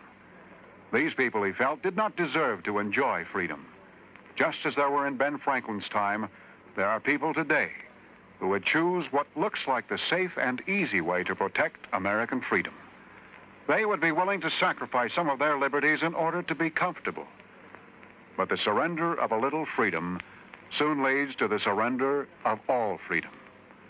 Liberty can be protected only by constant vigilance and the willingness to fight to protect it, if necessary.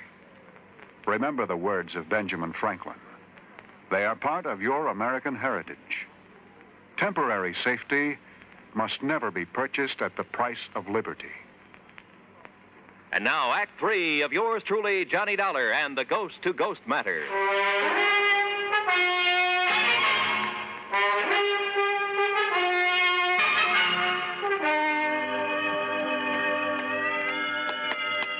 Is the front door of this old house always left wide open? Yeah, Johnny. Sure you want to go in? Sure. Come along, Nancy. I'm coming. Oh, there was more light around. Oh! Well, that's nice. Slammed right in our faces. I knew it. Unlocked, though. Let me have that flashlight, Tony. Here. No sign of wires or strings on it. Come on. Okay.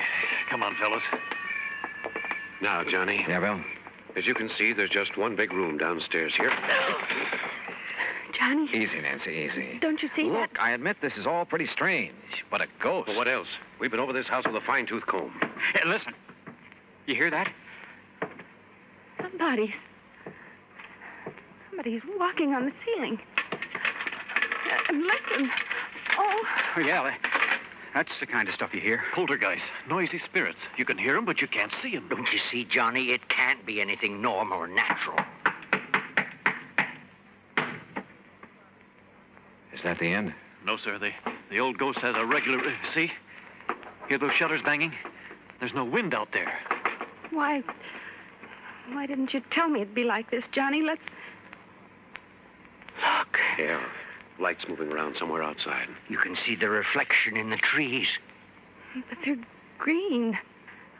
Ghost lights. Oh! Johnny, look. There's a rocking chair. It's rocking. In front of the window, where old McAndrews used to sit and look out on the town before he died.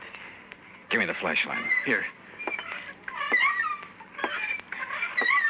There's no strings or wires on this either.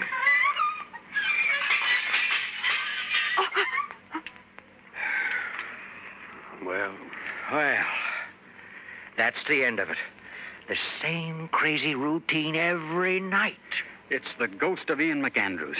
That's all there is to it. Well, from what you fellas have shown me tonight, it kind of looks that way. It is, Johnny. But tomorrow I want to investigate these things in broad daylight. I investigated all right, the old house, the clock tower, everything I could find. And thanks to the help of the boys, we covered a lot of ground. Result? Nothing. Meantime, I noticed that the sleepy little town of Lake City, was being mobbed. People from all over, streets jammed with cars. And as we sat down at lunch in the hotel... Miss, waitress, will you please bring me another cup of... Oh, dear, she didn't hear me. Where'd they all come from? Yeah, business has certainly picked up around here. Why, yes, I'd noticed that. Any idea why, Bill? Not the least. No wonder Tony couldn't be with us for lunch. And Charlie's at his print shop getting out an extra. Hey, excuse me. Aren't you Johnny Dollar, the investigator? Yeah, that's right. Man, can I use you? Now, just let me get a picture. Well, now, wait. Hold it. Okay, Johnny. Thanks a lot. Hey, that photographer's from one of the New York papers. No kidding. Oh, really? Listen, if Art Price at International Press gave out the word about this ghost story... Oh, now, Johnny... Okay, Nancy, you all finished? Uh-huh. Then, Oscar, Bill, we're going to leave the check with you and pull out. You mean leave town? Yep, going back to Hartford. Johnny. I've investigated. I've come up with nothing. So there's no point in staying around any longer. Oh, Johnny. Thanks a lot, fellas. And, Oscar, I'll send you my expense account. Come on, Nancy. Give up? Hardly. Sure, Nancy and I hit the highway, but for only a few miles. Then shortly after dark, we drove back. And for a couple of hours, for 3 or 4 hours... Well, anyhow, shortly before midnight, Nancy and I walked quietly up on the porch of Oscar Trembley's insurance office. You mean you didn't leave a message at my office to be here tonight? I certainly didn't. I found a message from Charlie. Are you kidding? Somebody left a message at my print shop to be here. And I got one at my radio shop. Well, I'll be Good girl, darned. Nancy. Now, I And, want... of course, they couldn't know your handwriting. Wait a minute. There's somebody outside. Huh? Johnny. What? Good evening, gentlemen. Why, I thought you'd left town, Johnny. What are you doing back Yeah, here? that's right. I wanted you to think so. Well, listen. The old tower clock has started to strike midnight. Oh, yeah, that's 5, 6. Boys, I suddenly realized that in all my investigation this morning, I was being handicapped by what I thought was help. What do you mean, Johnny? Yeah, what's that? I had too much help. 2 or 3 of you were with me every second. Oh, we wanted to be sure you wouldn't overlook anything. That's right. You wanted to be sure I would overlook a few things. Huh? Hey, now, wait. That's 11, 12. Well, hey, it only struck 12. Yeah, that's right. No ghostly wail tonight, is there? Why, no. No, fellas, no. Because the ghost is no more. You, found the ghost, Johnny? I found out that he's one of you, maybe all of you. What are you talking? Alone, without your careful guidance, I finally located that sub-cellar in the old McAndrews house. You did? And that mess of complicated electrical stuff that was making the weird sound effects, the rocking chair, the banging shutters, and so on. Very clever. Your handiwork, Bill? Sure. But Johnny... Oh, fellas, it was a wonderful publicity stunt. Especially after international press was notified. But you did that. Not only for your radio and electronics shop, Bill, for your real estate business, Tony, your print shop and newspaper, Charlie, and your insurance business, Oscar. Well, now, but Johnny... for the whole town. It's going to put Lake City on the map again. Which is to say, the motive wasn't entirely selfish. No, of course it wasn't. Okay, man. And because of that, and that alone, I won't give you away.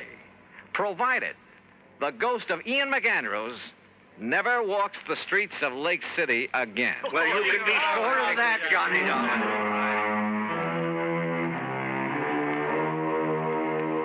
I don't know. I suppose I ought to really hit you over the head with this expense account. But after all, the cause was a kind of worthy one. So I'll be honest with it for a change. And it was fun to have Nancy Turner along. Expense account total, including mileage on the rental car, less deposit, $31.50. Yours truly, Johnny Dollar.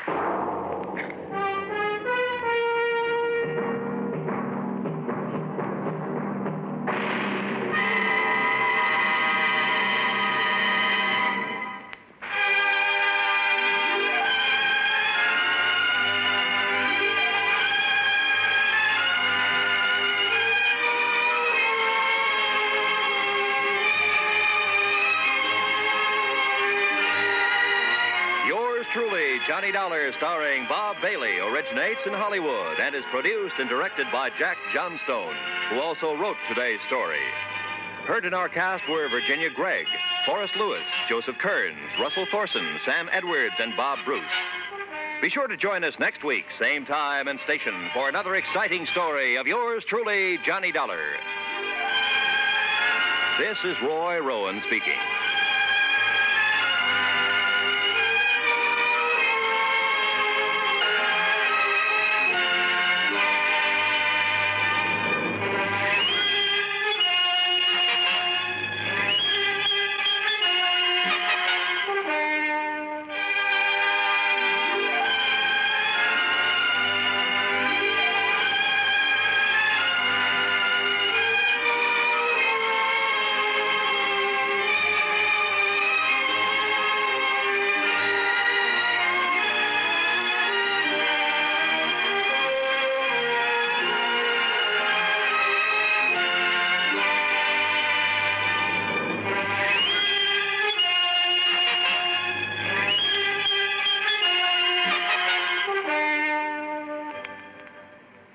Johnny Dollar has come to you through the worldwide facilities of the United States Armed Forces Radio and Television Service.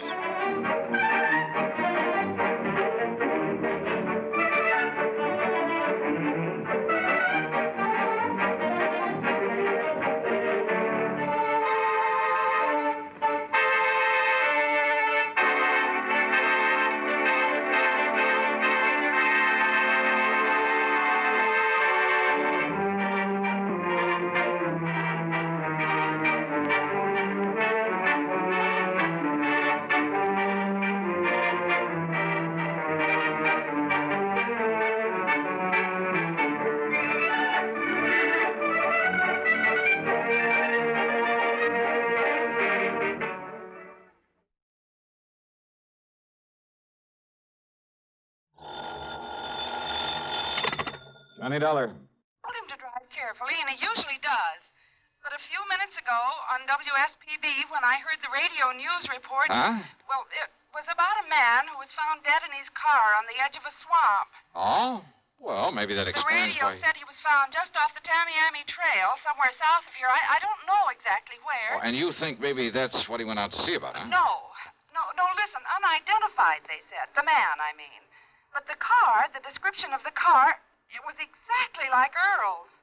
Well, so what? Now, take it easy, Mike. First you call WSPB. I did. Only they didn't know any more than they said in the news report. Okay, then call them again. Ask them where they got that story. Whatever news service they got it from knows where it came from, what police department. Or maybe they got it from the police direct. All right, Johnny. I'll phone them again. Sure. And when you get the information, you can call the police direct. Yes, I'll do it. I'm sorry I sounded so upset. Oh, well, just stop worrying. But go ahead and put through that call to the station anyway. Meantime, I'll find out how soon I can get a plane down there.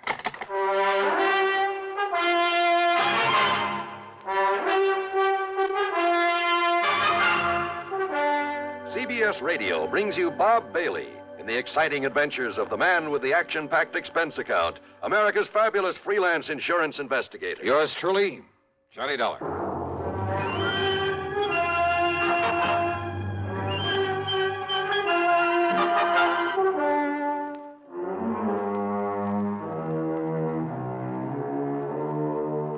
Expense account submitted by Special Investigator Johnny Dollar.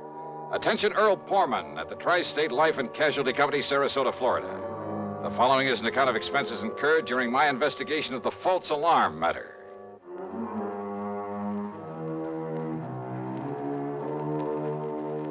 Expense account item 1, $79.60, taxi and a plane out of Hartford.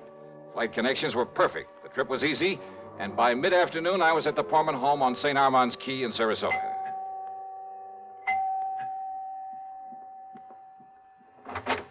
Johnny, oh, you sweet guy. Okay now, Mike, you better tell me what you learned when you call back to that station. Oh, Johnny, I'm so sorry. I don't know what got into me, being so worried about him. You mean that Earl is okay? But the way he rushed out of here this morning without telling me where he was going or why, and then when I heard that awful report on the radio... You did check back with WSPB? They called me. Oh? Yes, right after I'd finished talking to you. And, Johnny, they were wonderful. How do you mean? Well, they'd realized I was upset because of my having called them before, so they'd checked that news report all the way back to the police who'd found that man dead in his car from a heart attack. And? Well, it was the police in Bonita Springs. That's down below Fort Myers. Yeah?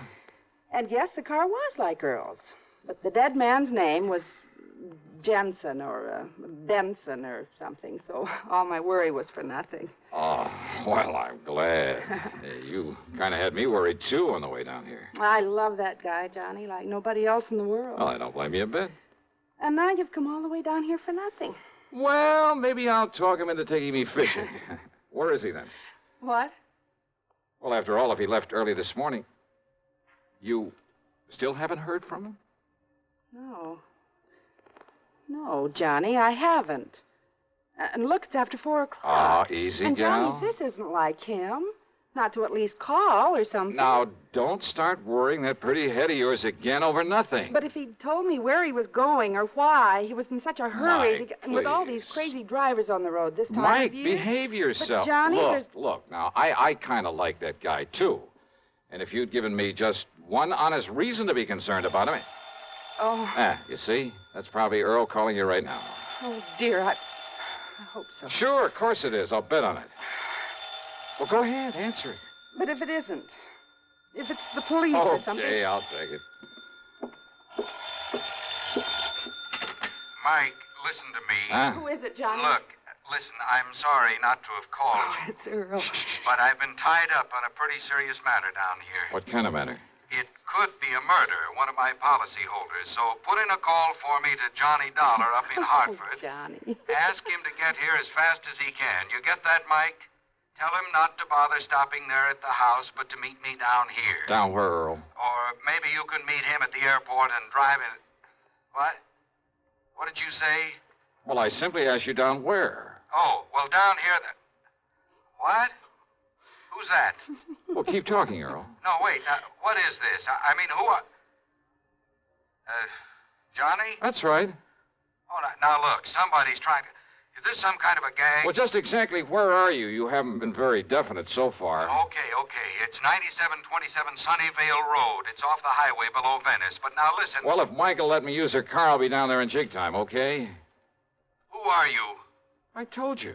But it isn't possible. Just keep your shirt on. How could it be? Why don't you sit there and patiently try to figure it out, huh? You rascal. But, Johnny, if you really are Johnny...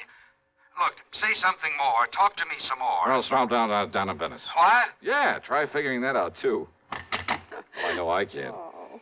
Well, everything okay now, Mike? Am I relieved? Sure.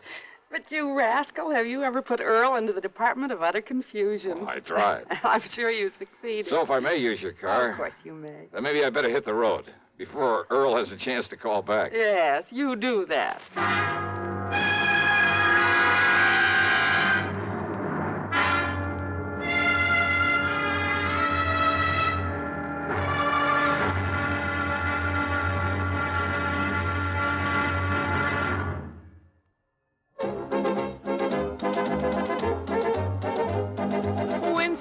Tastes good like a cigarette should.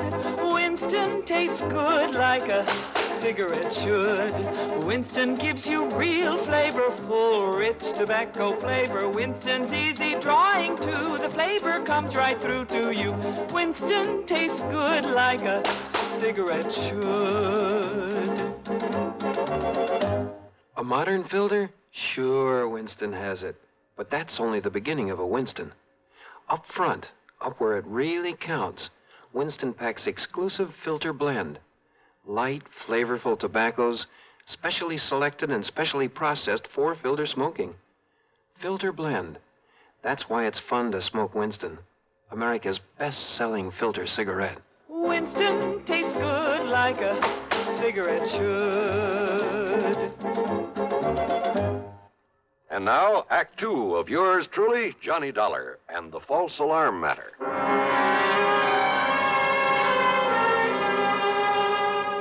The address Earl had given me on Sunnyvale Road turned out to be a huge, expensive home of white brick and stucco, surrounded by well-kept lawns and gardens with a lot of statuary.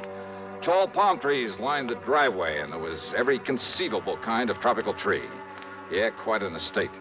2 cars were parked out front, Earl's and another one that looked familiar with a doctor's tag on it. Earl met me at the front door. After learning how come I happened to be in Florida, he got straight to the point. But now come inside, Johnny. Yeah, sure. It was Dr. Crutcher who called me, dragged me over here. You remember him? Sure do. Lives just up the street from you and Mike. Yes. Well, Doc is here now, and he can probably tell you more about this than I can. Well, Earl, you said something about a possible murder. Crutcher has been the family doctor. Has taken care of Linda ever since she was a little girl. Linda? Which is to say, since long before she inherited the family chemical business, made it pay off, then married Frank and built this beautiful home. Frank who, Earl? As wrong a marriage as there could possibly have been. Frank was after Linda's money, that's all. And everybody in the world seemed to realize it but she. Yeah, but who's to argue when love comes along? Love? Don't kid yourself. It was out of pity for Frank that Linda married him, made him president of the plant. Typical of her, though. What do you mean? Harry Forrester, chief chemist and VP. Not because he knows anything about it, but because she felt sorry for him after she turned him down in favor of Frank. Jim Tarker, Bill Price, Art Higbee, sitting there in their fancy offices, collecting big salaries, and only because she'd known them as kids, heard their sob stories, and wanted to help them. And that plant makes money? Only because Linda really ran things herself. Now that she's dead, well, I'm sorry to have got so far away from why I'm glad you're here. It's all right, Earl. The more general background I can get in a case like this, if it is murder. And I'm absolutely certain now that it is. I'm glad to see you, Johnny. How are you, Doc? Glad you could make it, though how you got down here so quickly. Well, maybe Earl will tell you about that later. Yes. Now, look here. Doc led me across the room to the bed. Lying there was the body of Linda. Even in death, she was beautiful. And I must have said something to that effect under my breath. Yes, she was, Johnny. She is now, but not when Earl and I first arrived. Oh? Her body was twisted as though in pain, eyes wide, the pupils dilated. That sounds like cyanide. But look at her now. That's right. So, I decided it must have been something far more subtle, something that would leave no obvious indication after a couple of hours. Possibly potassium theramolysilate. Oh, I'm afraid I never heard of that. Immediate symptoms are much the same as for cyanide, but now, as you see, the body is relaxed, and what color is left? Well, another doctor, not knowing her history, might have come to the same conclusion as the maid when she called me and said that Linda was having a heart attack. That's why Doc had me come along with him, Johnny, in such a hurry. What do you mean? A heart attack, Linda? Oh, I see. So, I immediately made some tests. Well, ever since you got me interested in forensic medicine, Johnny, well... Oh, I told you you'd make the best medical detective in the world, Doc. Well, I carry quite a bit of equipment about in my car. And I'll bet it even includes that ubiquitous microscope of yours. Yes. Anyhow, I found definite indications now of potassium theramolysilate. Well, how was it given to her? I said indications, Johnny, not traces of it. So? I doubt if even an autopsy would show traces of it. But then how are we going to... Well, isn't poison usually given in food? I've checked the silverware, every piece of china, every utensil in the house. No sign of it. And she hadn't been out of the house. But now, don't forget this, Johnny. Yeah? Just one good breath from a PTM crystal could produce death in a matter of minutes. Well, what about the servants? There must be servants in a place like this. There are, and I've questioned all of them. Nothing. Do you mind if I talk to him? By all means, Johnny, do so. Most of all, I wanted to see the servants, see what they were like, and, well, I must admit, they all convinced me they'd been completely devoted to their mistress, that not one of them could possibly have been accessory to this murder. The last one I talked to was Irene, Linda's personal maid, who'd been with her helping her dress when the end came. And I was at the closet getting her shoes for her. Now, where was she then? Sitting there at the dressing table. Poor dear. She had fixed up her hair, and she was putting some perfume on herself before getting into the dress that she... Wait a minute, please. And then she clutched at her heart, and she screamed. Yeah, and then Irene, thank you. That'll be all. And she was gasping, and I helped her over to the bed, and so I laid her down and...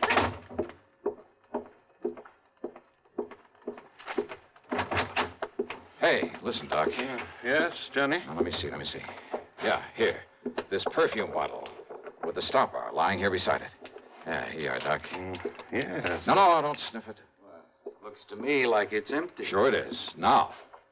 But, Doc, can you run a test? Can you tell if it's ever had a crystal of that potassium thera stuff in it? Well, yes, Johnny, immediately. Okay, now, Earl. You seem to have known quite a bit about Linda, whatever her name is. Well, I should. So maybe you can come up with some idea about who might be suspect in this thing. Of course I can, if you and Doc will give me half a chance to get a word in it. Who? But it's the proof you've got to get for us. Who, Earl? Look, I told you about her marriage, the reason for it, didn't I? Huh? And who else would have access to this rare drug that Doc is talking about? And who else will get hold of the chemical plant now that she's gone? Earl. Of course, Johnny. Her husband, Frank Hansen. He's the only suspect. Earl is right, Johnny. Then where is he? He left here early this morning, ostensibly to go to the plant. He hasn't been seen there. Hansen. That means only one thing. He skipped. But if you can find him, if you can prove he did this... Johnny, there was potassium theramolysilate in this bottle. Wait a minute. Hansen. What? She said a name like Jensen or Benson or something. Who? What are you talking about? Earl, I'm sorry, but I got a hunch this prime suspect of yours is also very dead.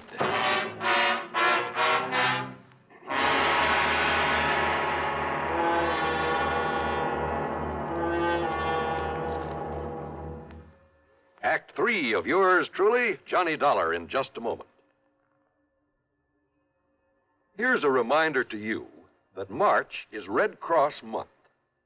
There are a lot of facts in print about the effective, broad battle the Red Cross wages to overcome human problems all year around. It's not likely at this late decade that anyone has to sell the Red Cross. It might be in order, however, to remind our listeners to send that annual check to your local Red Cross chapter. Now, Act 3 of yours truly, Johnny Dollar.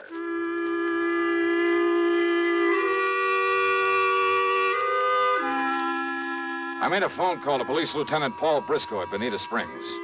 Yes, it was the body of Frank Hansen they'd found in that car off the Tamiami Trail. Apparently, he'd just been driving along on his way to the plant, smoking a cigarette, when his heart suddenly... Huh? That's right. The cigarette just fell to his lap and burned up to ashes. I told him to run a test on the other cigarettes they'd found with the body, a test for PTM. About an hour later, the lieutenant called me back.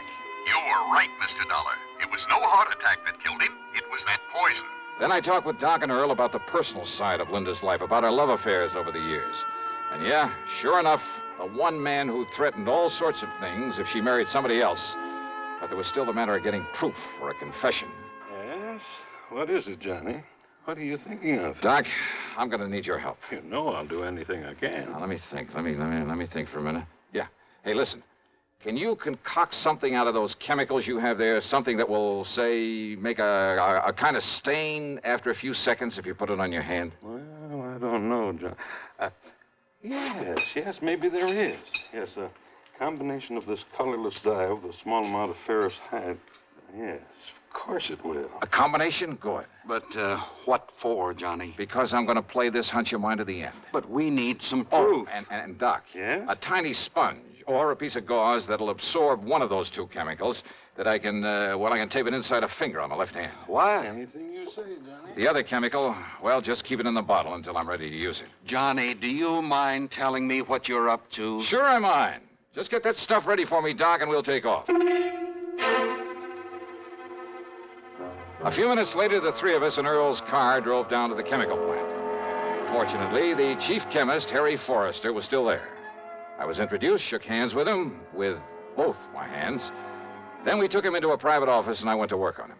I'm afraid I don't understand what this is all about, Mr. Dollar. Insurance investigator, did you say? Yeah, that's right, Forrester. Now listen to me. Oh, very well. If Linda Hansen were to die... Linda?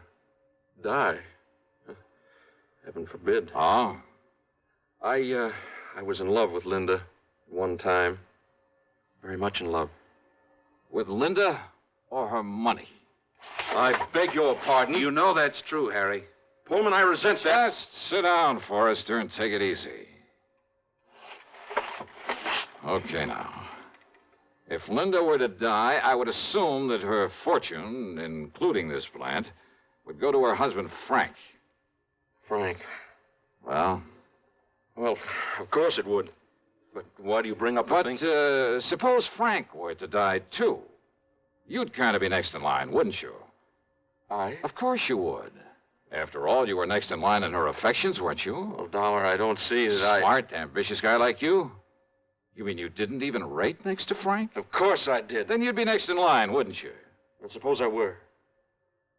What difference does it make? And you just happen to know where to get your hands on PTM. PTM? Potassium theramosilylate. You do have it here, don't you? Why, I would assume so. That is a chemist, and you aren't sure? Well, of course we have it. But I've never had occasion to go near this stuff. Never? You sure of that? Absolutely. Quite frankly, I'd be afraid of any proximity to such a drug. Never touched the stuff, huh? Never. May I have the bottle, please, Doctor? There you are, Johnny. That is PTM. Now you know it comes in crystal form. Oh, yes. No, Forrester, this is just a harmless... Oh, I'm afraid I spilled some of it on your hands. You certainly did. Oh, that's all right. Wipe it off. It's already begun to do its work. What? That bluish tinge. Positive proof that you've been handling PTM. You sure? Yeah, that you somehow got into Linda's perfume bottle on some of Henry's cigarettes. Well? And you know. That's right. Want to call the police, Earl? Sure. No. So you're right. So I killed them both. But I'm not going to be dragged through the filthy courts. And neither you nor anybody else... No, you don't.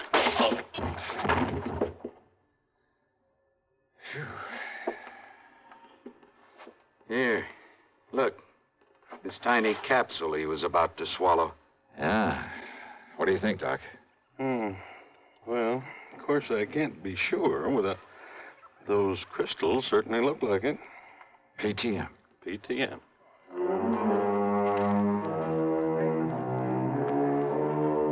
So, it'll be up to the courts whether Harry Forrester likes it or not.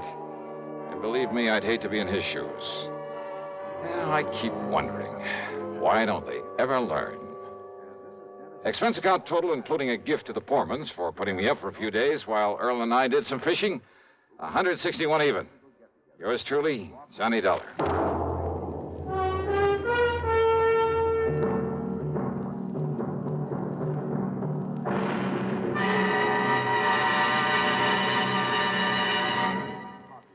Our star will return in just a moment. Constipation can be a problem for anyone, even doctors.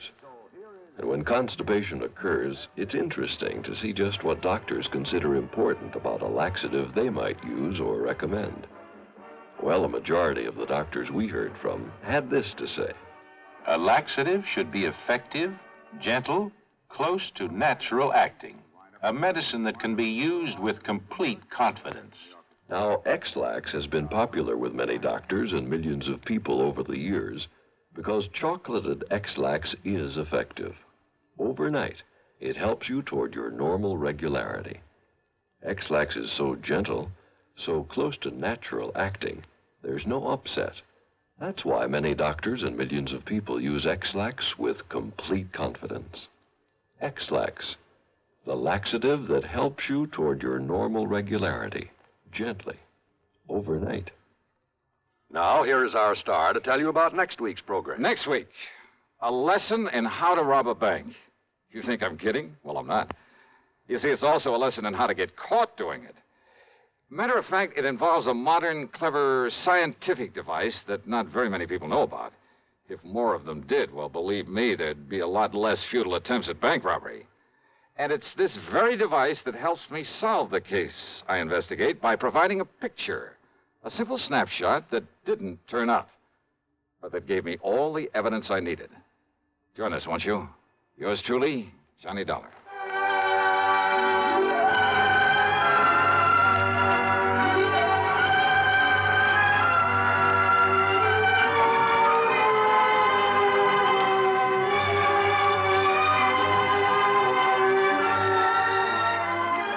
Truly, Johnny Dollar, starring Bob Bailey, originates in Hollywood and is written, produced, and directed by Jack Johnstone.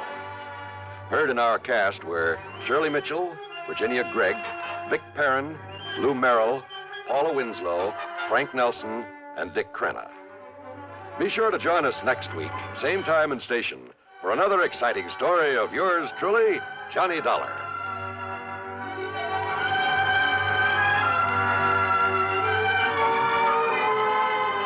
This is John Wall speaking.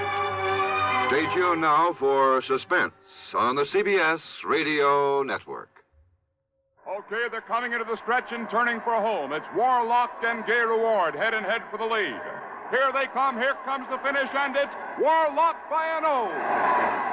Man, oh, man, what a race. Man, oh, Manischewitz, what a wine.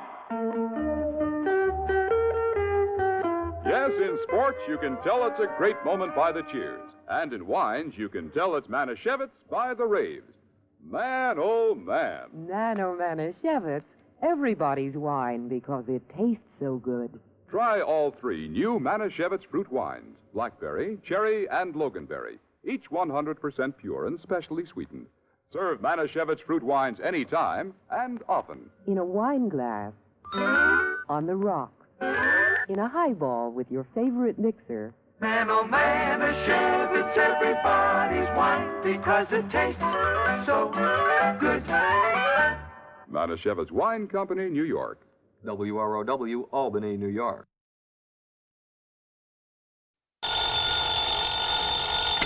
Johnny Dollar. Pat McCracken, Johnny, Universal Adjustment Bureau. Well, good for you, Pat. Just keep it up.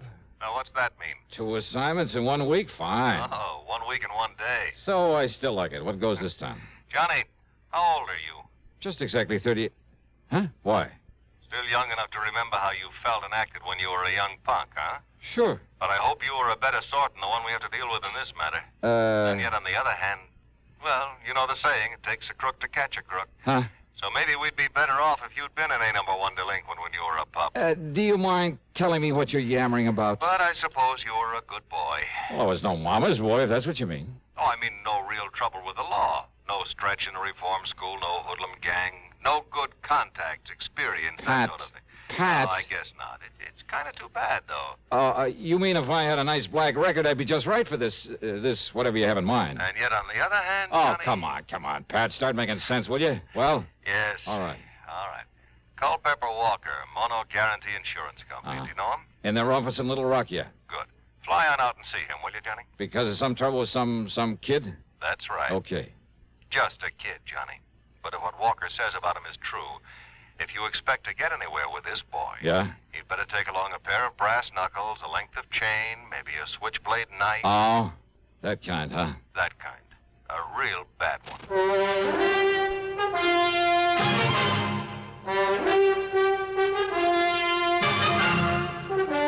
CBS Radio brings you Bob Bailey in the exciting adventures of the man with the action-packed expense account, America's fabulous freelance insurance investigator. Yours truly, Johnny Dollar.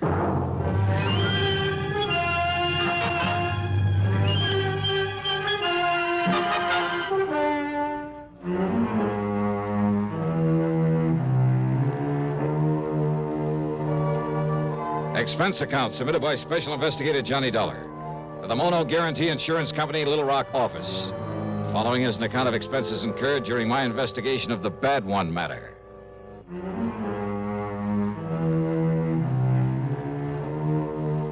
Expense account item 1, $2 for a cab to Bradley Field. Item 2, 8110 airfare to New York to Little Rock, Arkansas. The plane had left New York at 6 p.m. At 8:50 Central Time, we set down at Little Rock Municipal Airport.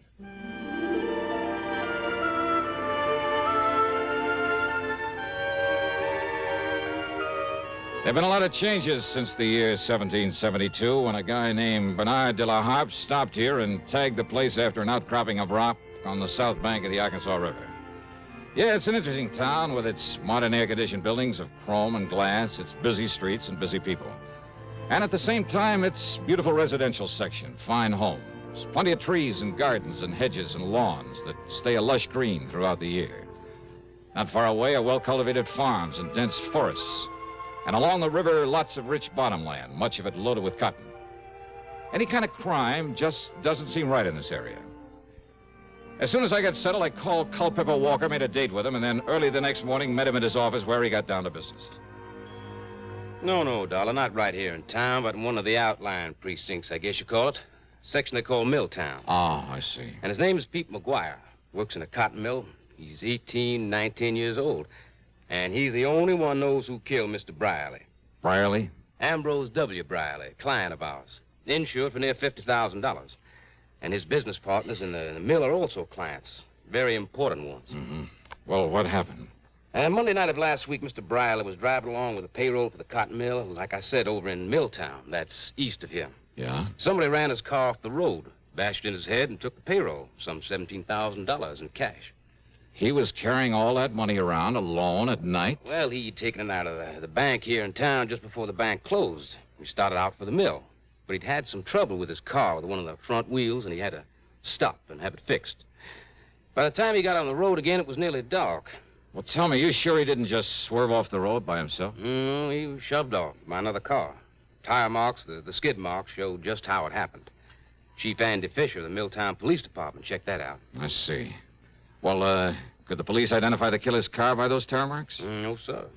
And that's where the McGuire boy comes in. How do you mean? I mean, he was caught running away from the scene. Not more than, well, couldn't have been more than 1 or 2 minutes after it happened. Caught by whom? Well, police car. Chief himself was in it. Just checking the beat out there.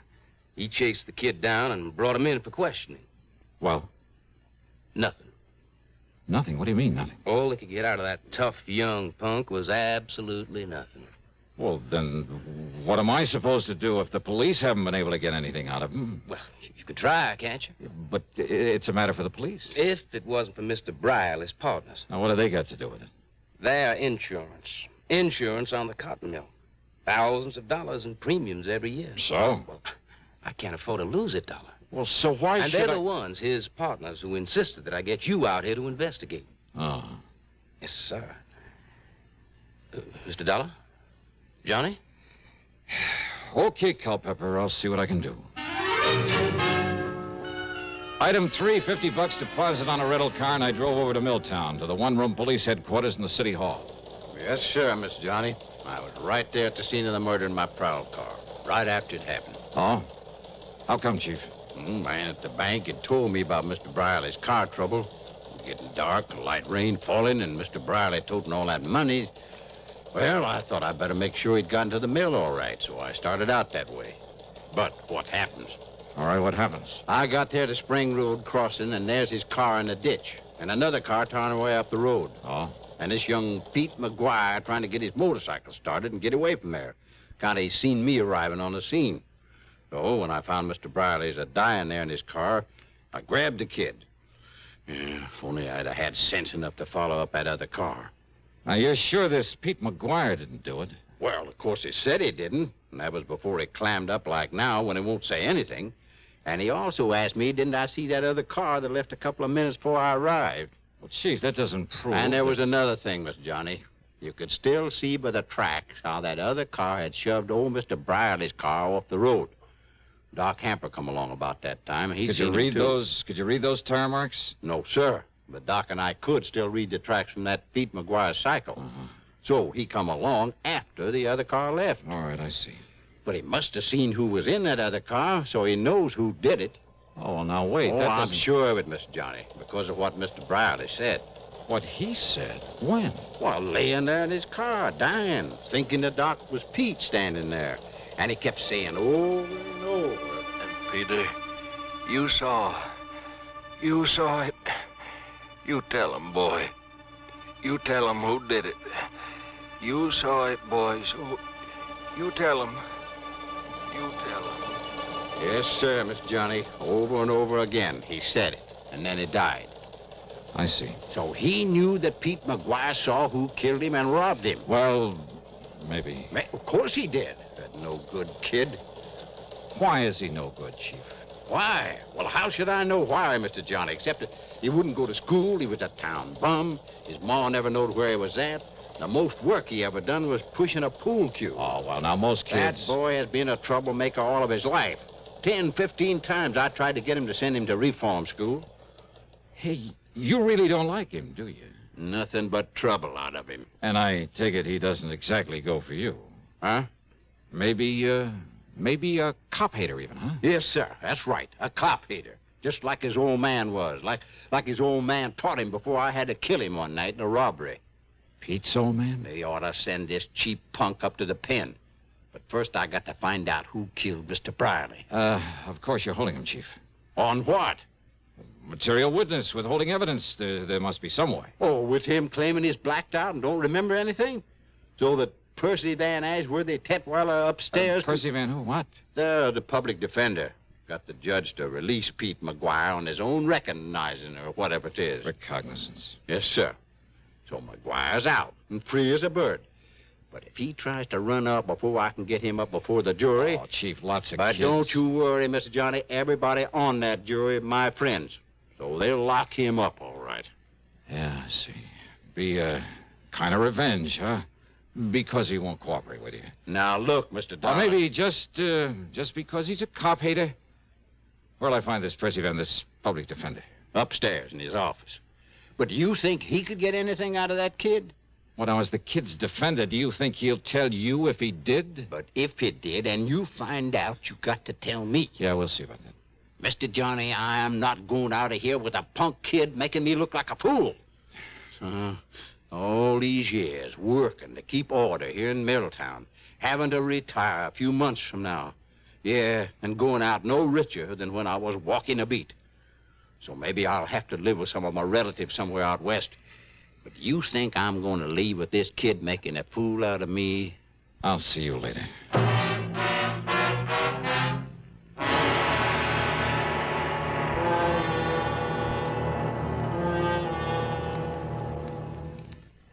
To paraphrase Gilbert and Sullivan, an announcer's lot is not a happy one. Well, not always. Want to know why? Tell you why. Take this safe driving business.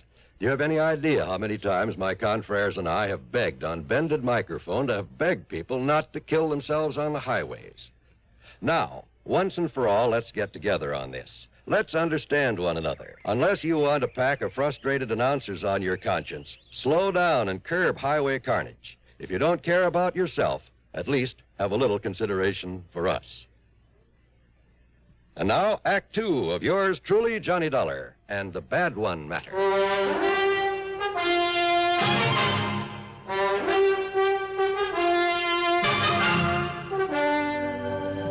Percy Van Ashworthy Tetweiler was hardly what his name might have implied.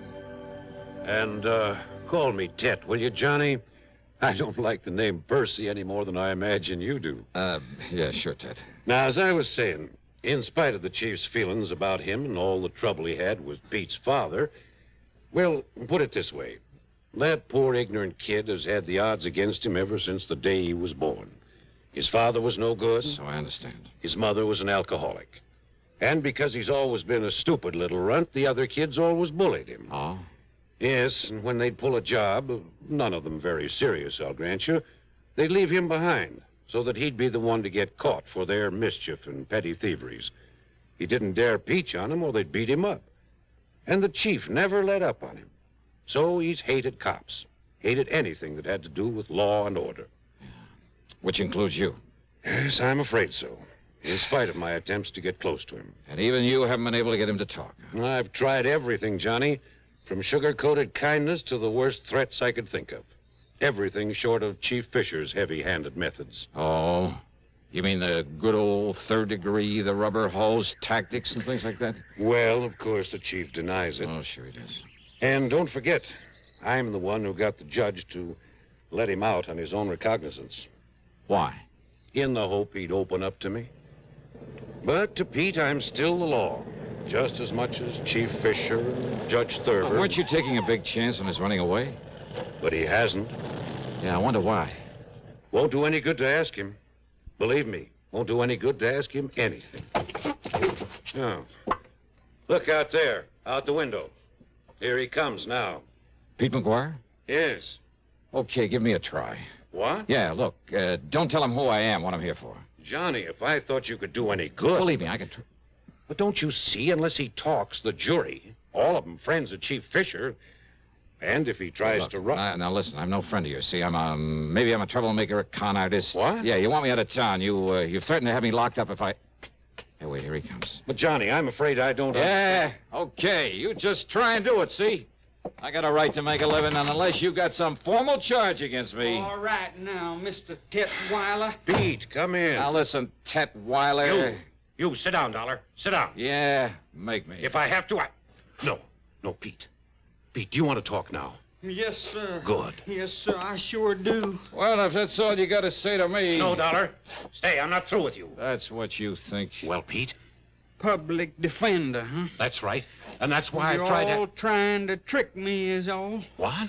So you got me out of the clink, huh? That's right. So's now you think I don't know I'm being followed all the time? By that chief of police or one of his men all the time wherever I go? And I think I know why, sir. But the chief promised me, Pete. Yeah, the chief promised you. You believe that dirty cop? I tell you, Mr. Tetweiler, you get him off my tail. Now, listen, Pete.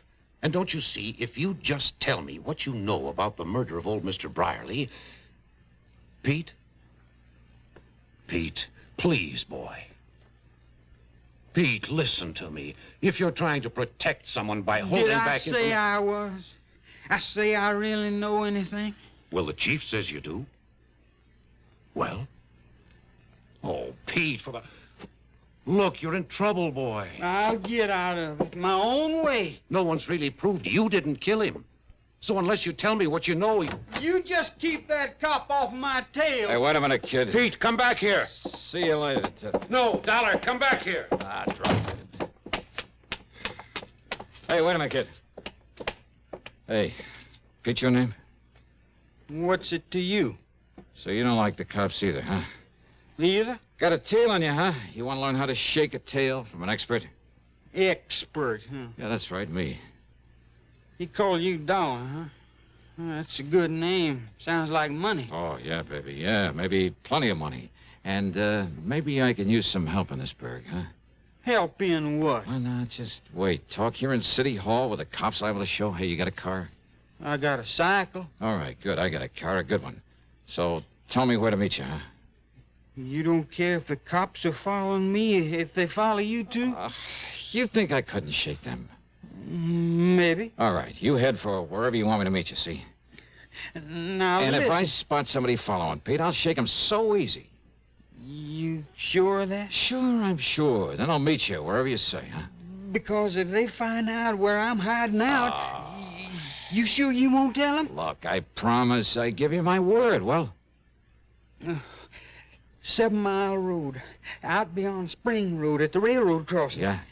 You better hide your car. There are lots of trees. Yeah.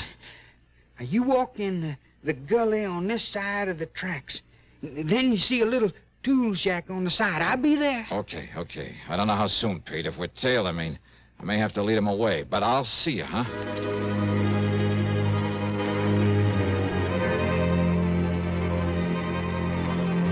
We were tailed, all right. And I could see by whom. And I wondered. To keep him from following Pete, I had to let the boy go on ahead. It was nearly an hour later then by the time I got to the tool shack. And I thought I'd lost the man who was tailing me. There was no padlock and a heavy hasp on the door of the tool shack. So y'all come on in, Mr. Johnny. Johnny? That's right, Johnny Dollar, the big eye.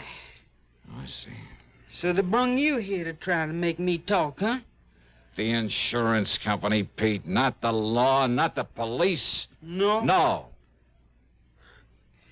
I know all about you, Mr. Johnny. I long admire you for a long time. I hear that you was coming here. Oh, I hear lots of things, Mr. Johnny. And I hear you coming here. I figure maybe you can... Help you, Pete? But unless I know whatever it is you know about that murder... Maybe I can tell you. Come on, Pete, try. But I couldn't tell the police. I'd tell any of them. I'd tell that defender you talking to. They don't believe me. You think they believe me over that chief, Mr. Johnny? You think they do? Oh, Pete, you must have a pretty sour idea of justice. And that chief, he run this town. And he liked to kill me. Like he killed my old man. He don't like him.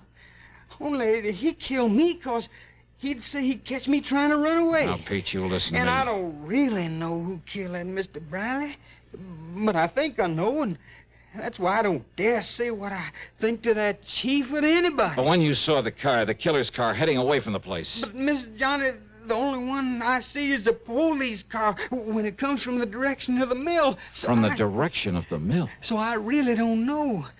But that chief say I do, and if I try and answer the questions... Oh, wait, the Pete. trick questions, like that chief trying to make me answer when he come there and see me there. Pete, listen. And I tell you, they only let me loose so they can make me try and run away.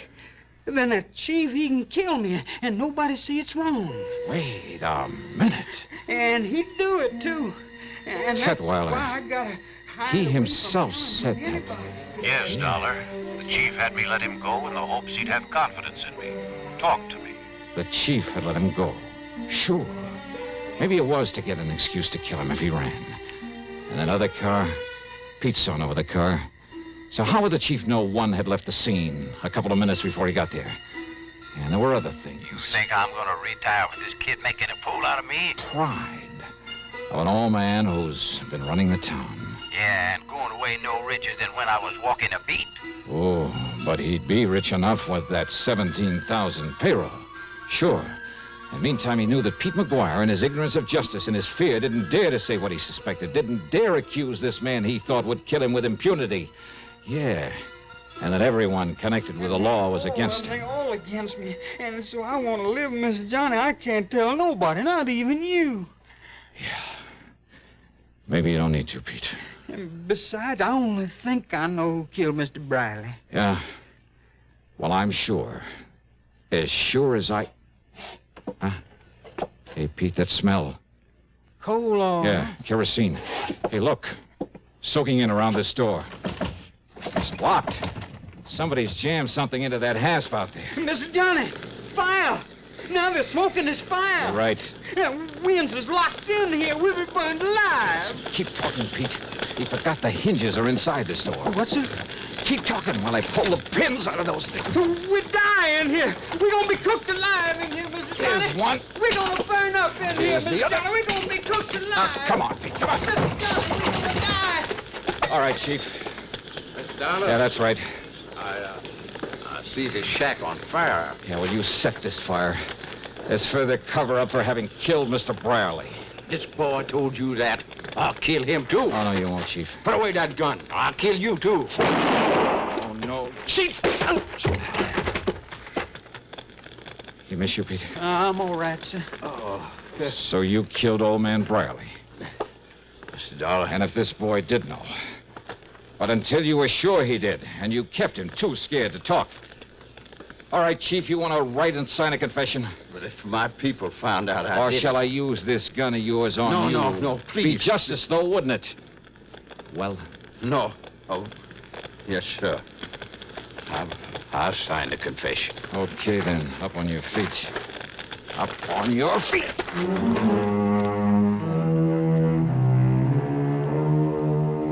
Yeah, pretty smart. Using that poor, ignorant kid as a means to keep any suspicion away from himself. But believe me, not smart enough. Expense account total, including hotel expenses, the rental car, and the trip back to Hartford, $231.20. Yours truly, Johnny Dollar.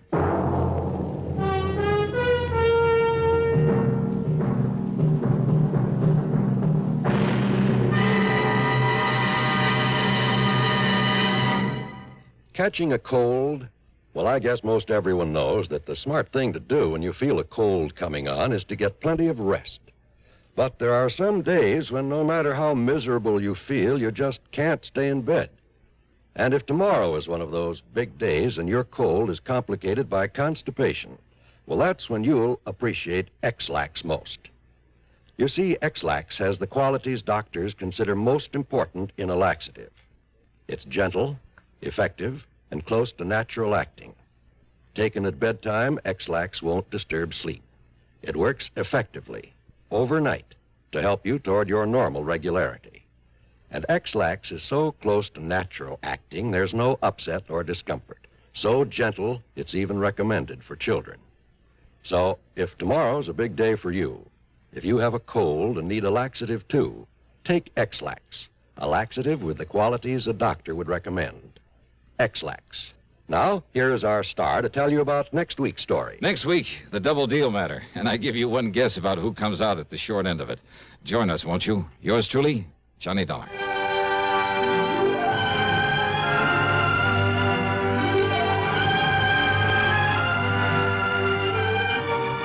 Yours truly, Johnny Dollar, starring Bob Bailey, originates in Hollywood and is written, produced, and directed by Jack Johnstone. Heard in our cast were Larry Dobkin, James McCallion, Forrest Lewis, Russell Thorson, and Sam Edwards. Be sure to join us next week, same time and station, for another exciting story of yours truly, Johnny Dollar.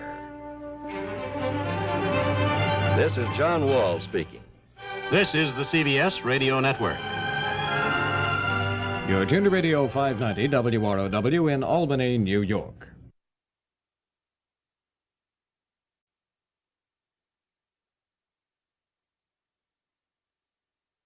From Hollywood, it's time now for Johnny Dollar. Perry Jameson, at Paramount Insurance Adjuster, Johnny. Hi, Perry. It's been a long time. I'd begun to think you're neglecting me. Oh, how you talk. Matter of fact, I've just been waiting for a nasty enough case to come along for you. Yeah, you do have a habit of handing me the dirty ones. What is it this time? Four State, out in Denver. Oh, yeah, I've heard of them. Well, they're a small outfit. By contract, all their claims are routed through us. Damage appraisals, payment dispersals, and so on. So what's happened? Well, we've had to pay a lot of claims for them recently. Too many. What's more, they've all been big ones and on fairly young policies. Well, Perry, you know as well as I do that things will average out in the long run. Unless something's wrong. 60,000 on one policy, 35,000 on another, 70,000, and a cool 150,000 on one just last week. Shoot. And the beneficiary in each case has been the same man. Then no wonder you... Just leave the door open, Perry. I'll be right over.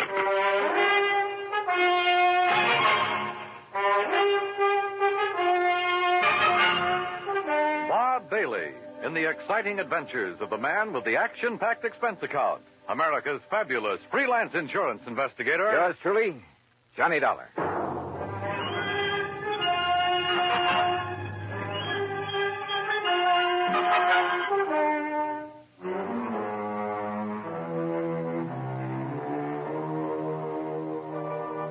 Expense account submitted by Special Investigator Johnny Dollar.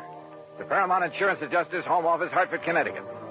Following is an account of expenses incurred during my investigation of the Denver dispersal matter.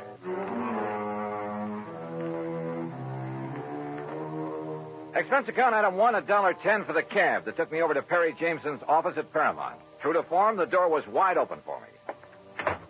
I kind of thought this thing might get you down here in a hurry, Johnny. Sit down. Yeah, thanks. And I took the liberty of calling TWA and getting you a seat on the plane to Denver. Good idea. When? Well, there's one leaving New York at 6 p.m. Okay. And I'll get you into Denver about, 10:30 Mountain Time. Uh-huh. Think you can make it? Sure. Charge your expenses to us. That's the deal we have with Four State. All right. And the man to see you out there, it's almost a one-man outfit, his name is William Whitney. Got it. Now, look, Perry, I've been thinking on the way over here. Woo, wonders will never cease. Thanks, pal, but how well do you know this man, Whitney? Maybe he's in cahoots with this big beneficiary, this Don Ricardo. Is that his name? Yeah. Such things have happened. No, Johnny, you're wrong. Poor old Willie Whitney's a mild, timid milquetoast. His wife, an ex-chorus girl who probably thought he had money. Well, you can be sure she's the one who wears the pants in the family. Well, Willie would cringe at the thought of hurting a fly. Well, it was an idea. I don't blame you, but no, forget it. Well, what makes you so sure something's wrong? Well, I didn't say I was, but $215,000 to one beneficiary in a period of only 3 months. Well, I just want to be sure it's okay. And I called you in because I am willing to pay to make sure. No, don't worry, Perry. You will.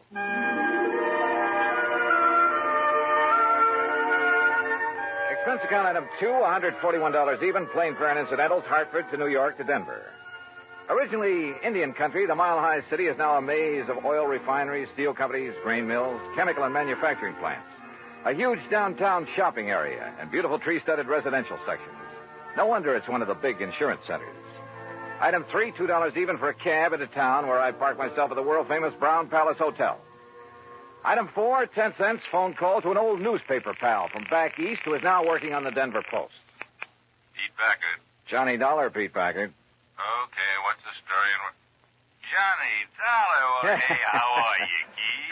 Great. You gonna be here long? We gotta get together. Where you staying? The Round Palace. Now, Pete. look, you want I should dig up a couple of dates? We'll go out on the town. Remember the last time we tied one on together? Ooh, are you kidding? I had such a headache the next morning, it hasn't left me yet. Well, Hey, look, listen. Keith, I get away from the desk at 2 a.m. No, you look. Huh? I'm out here on a job, insurance investigation.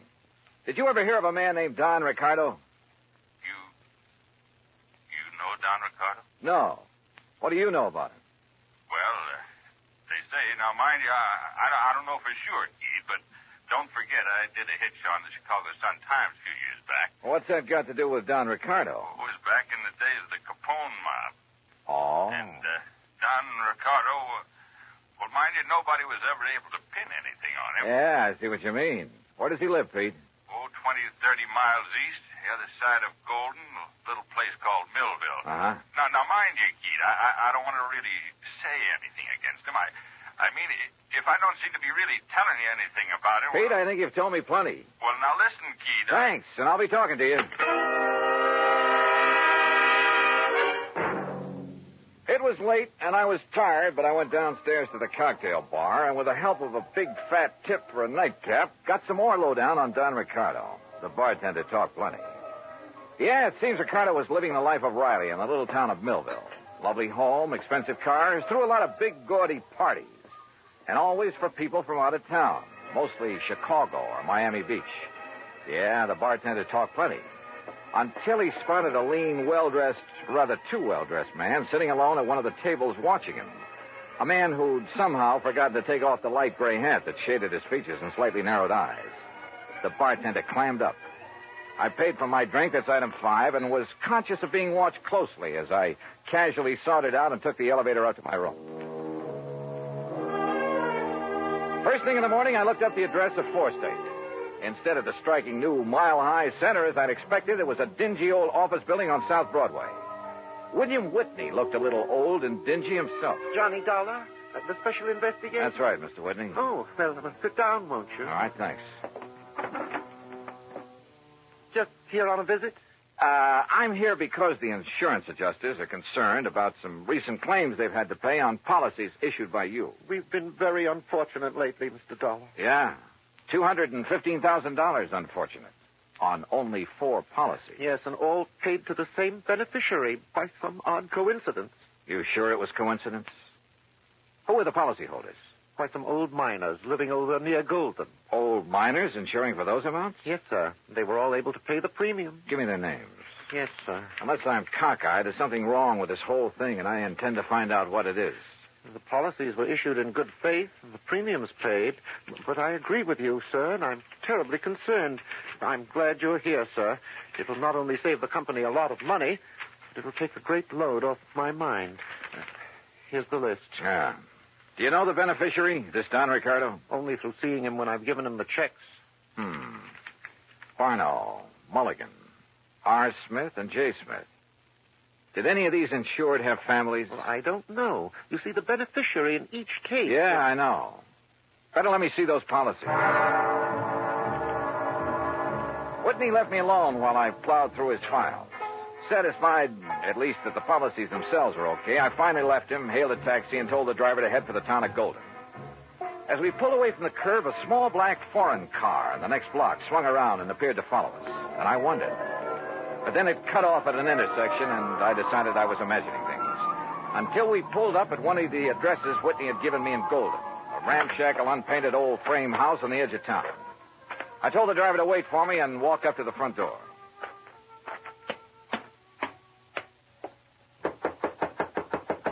It looks to me like that house is empty, mister. You sure you give me the right address? Yeah, this is the address, all right. But I guess that... Huh? Hey, that door open by itself? I don't know. Hello? Hello? Anybody? No!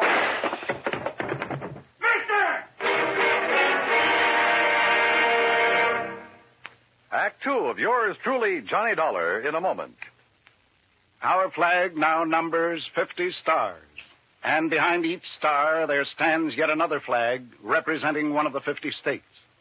Vermont's state flag, in its early form, imitated our national flag, uniquely bearing 17 stripes and 17 stars, with only the inscribed word Vermont to distinguish it.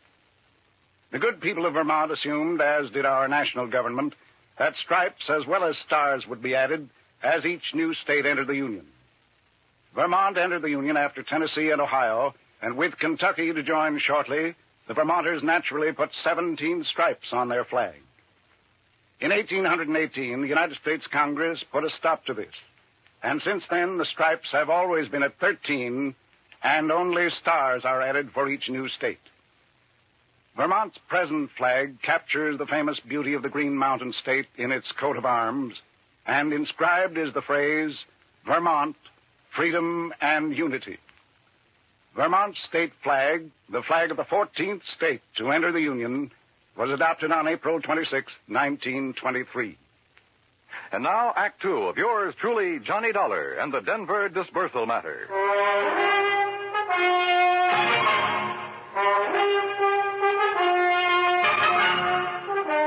The old house at the edge of Golden, Colorado looked empty, but I knocked anyway.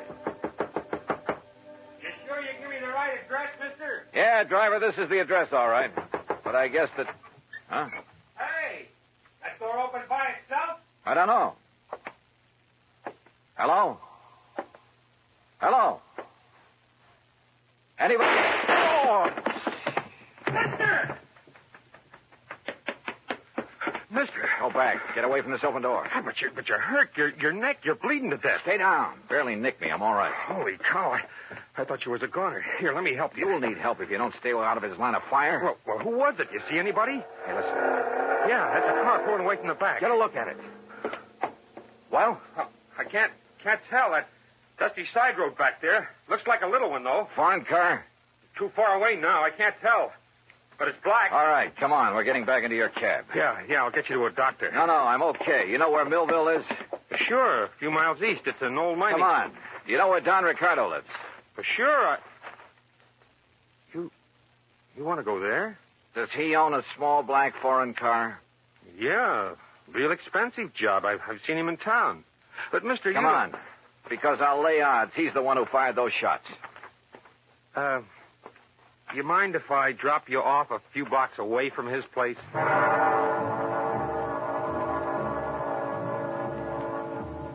cab driver relented, dropped me off at Ricardo's front door, then hightailed it for other parts. It was a nice home, very modern, seemingly out of place in what had once been a prosperous mining center, but was now a little more than a ghost town. Yes? Mr. Ricardo? That's right. Who are you? I think you know, but I'll tell you anyhow. I'm Johnny Dollar, insurance investigator. Oh, come in, Mr. Dollar. We can sit in the den. Would you like a drink? No, thanks. What happened to your neck there? It's been bleeding. I will get to that later. I've been rather expecting someone like you to call in view of my good fortune in insurance money lately. Sit down. You sure you wouldn't like a drink? Tell me one thing. Yes. Who paid the premiums on those 4 policies that netted you a couple of $100,000? Why, the policyholders, of course. At least to the best of my knowledge. 4 old broken-down miners? They were still quite active, Mr. Dollar, hoping to find a new vein in some of the old workings in this region. Then maybe you grub-staked them, huh? Well, as a matter of fact, I did. And they promised me a share of whatever they might find. In return, they named me in their insurance policy. Oh, you must have given them plenty. More than a worked-out mine could ever yield. How do you mean? To afford the premiums on those hefty policies. Now, look, Dollar, it was all perfectly legal on the up and up. How old were they? Barno? About 68, I believe. Mulligan and Smith and the other Smith? About the same. So what? Oh, the company was crazy. How did they die, Ricardo? By some strange coincidence, the poor old fellows all went the same way.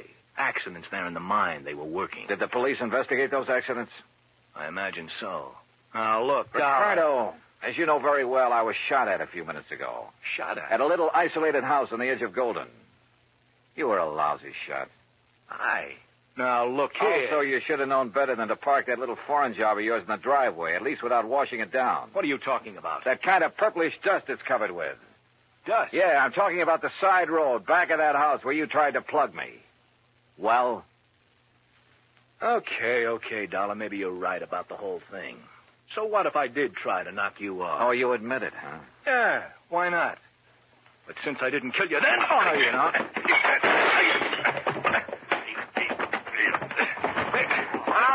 All right. Put him up. Face the wall, Ricardo. Hands off of me. Come on, get your hands Officer, off. I've never seen a prettier uniform in my life. What is this? We've been waiting a long time to nail you, Ricardo. Get him out of here, boys. All right, take it easy. Pete!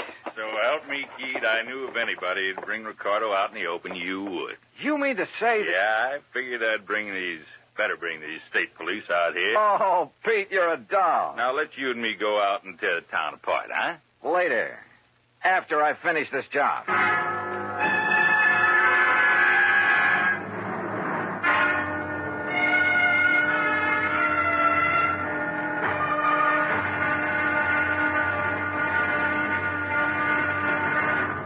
Act 3 of yours truly, Johnny Dollar, in a moment. Over 150 years ago, the Swiss poet Henri Amiel wrote, "Heroism is the brilliant triumph of the soul over fear. Heroism is the dazzling and glorious concentration of courage." During the Korean campaign, Corporal Ronald Rosser was attached to the heavy mortar company of the 38th Infantry, 2nd Division, United States Army. Rosser, a veteran of World War II, rejoined the Army and shipped to Korea when he heard that his brother had fallen in the winter assault of the Chinese Communists. One day, Rosser's company moved into enemy territory. At the time, the corporal was a forward observer and carried a radio. Suddenly, in the midst of an enemy attack, Rosser handed his radio to a buddy, slipped the safety off his carbine, and filled his shirt with hand grenades. He charged at the enemy through fierce mortar and artillery fire, shooting from the hip. Straddling a bunker, he riddled its occupants. Still advancing, he accounted for 2 more of the enemy, shooting one through the head and clubbing another to death. Continuing his one-man charge, he jumped into a trench full of enemy soldiers, opened fire, and forced his way relentlessly down the length of the trench, killing right and left with grenades and carbine fire. Out of ammunition, he returned to his company, where he replenished his supply. Then he charged the enemy again and again. Finally, he returned to his own area, and taking the radio back from his friend, he moved out with his company. Corporal Ronald Rosser was awarded the Medal of Honor for his action. Action which had shown the enemy that his personal code of conduct wouldn't let them push around either his kid brother or his country. And now, Act 3 of yours truly, Johnny Dollar, and the Denver dispersal matter. It took hours, even with Pete Packard's help, and he finally had to go back to his job at the Denver Post. But there in Don Ricardo's house, carefully hidden away under a drawer lining and a sideboard, I found what I was looking for, a handful of canceled checks. It was well after dark when I appropriated one of Ricardo's fancy cars and drove back to Denver, to a little house in the south end of town, not far from the office of Four State Insurance Company. As I pulled to a stop, a big fancy truck nearly sideswiped me. Good. It covered the sound of my stopping there. As unobtrusively as possible, I walked up to the front door of the place. Even above the sound of passing traffic, I could hear voices, loud ones, coming from somewhere in the rear of the building. Cautiously, I edged my way around the side to where I could see the lighted window of a bedroom. All right, I hate you. Only why don't you tell me why? Stop asking questions. Get the things back. Make sure it's only enough to put in the car. We're traveling light and fast. All right, Willie. All right already. Boy, you're bossier than Don ever was when you want to be. Forget Don Ricardo and collect your stuff. If it wasn't for me, you'd still be working in one of his nightclubs in Chicago. Lucky you never talked this way down to that insurance office of Oh, yours. stop that. I thought we was going to stay in Denver until you made a lot of dough at the insurance racket, huh? I left this happy domestic scene to walk slowly back to the front door. Yep. My original hunch at the office in Hartford had been right. What's that? Somebody at the front door. Well, why don't you go answer it? Huh? Willie? Oh, Mr. Dollar. That's right. Oh, my, I'm glad you're here, sir. Oh, you look upset, Mr. Whitney. I am, sir. I am terribly upset. Handbags? They're in the hall? Yes. Going somewhere? It's that Don Ricardo. Oh? I thought you didn't really know him. I didn't. Oh, if only I'd done it before. I'd never have issued those policies naming him as beneficiary. Done what, Mr. Whitney? Investigated that Ricardo. But I did, after you left me this morning. He's a gangster.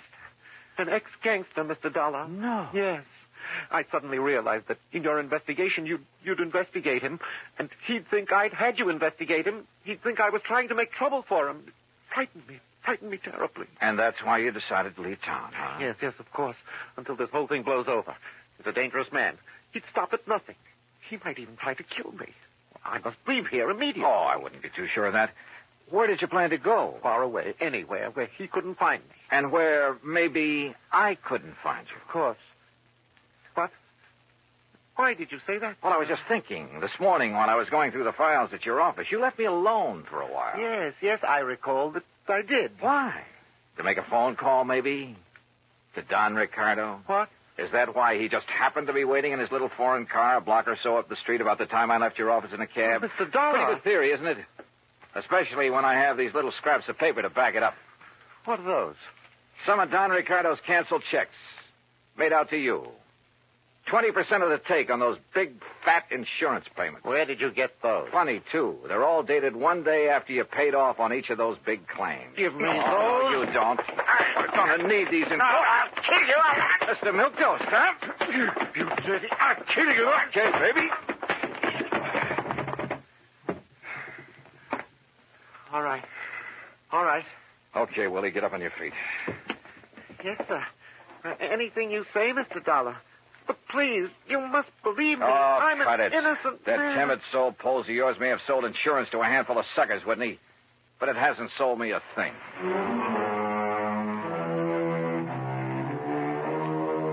Oh, I suppose you find them in every trade. That still doesn't justify their even being alive, though. Fortunately, in the insurance business, they never get away with it for long. Even a team like Whitney and Ricardo. I wonder if they're sharing the same cell. Expense account, item 6, $10 to the doctor who sewed up my neck. Item 7, $84 for a night on the town with Pete Packard. Strangely enough, I still have a bit of a headache from it. Expense account total, including a little gift to that taxi driver, incidentals and transportation back to Hartford, $391.80. Yours truly, Johnny Dollar.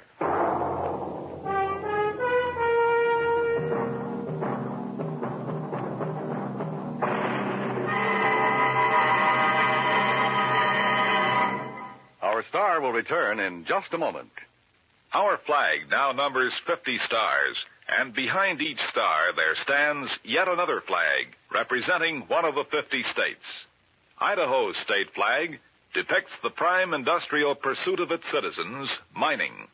Balanced against this image is a female figure combining the virtues of the goddess of liberty, for she carries the spear and cap of liberty, and the goddess of justice, represented by the scales in her hand. A bright shining star in the heavens is an indication that Idaho has joined the nation. Overall is the motto, Esto Perpetua, may she endure forever. Idaho's state flag, the flag of the 43rd state to enter the Union, was adopted on March 12, 1907. Now, here is our star to tell you about next week's story. Next week, a killer's list. That's right, a list of victims. And guess who's on it? Join us, won't you? Yours truly, Johnny Dollar.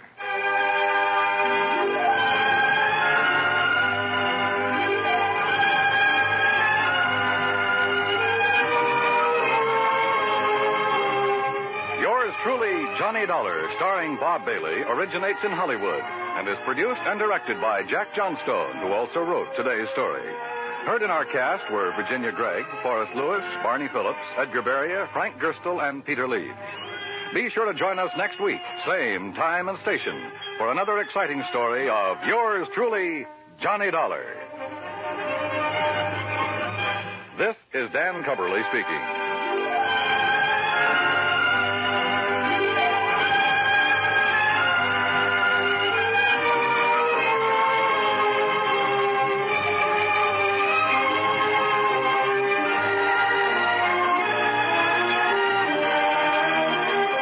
This is the United States Armed Forces Radio and Television Service.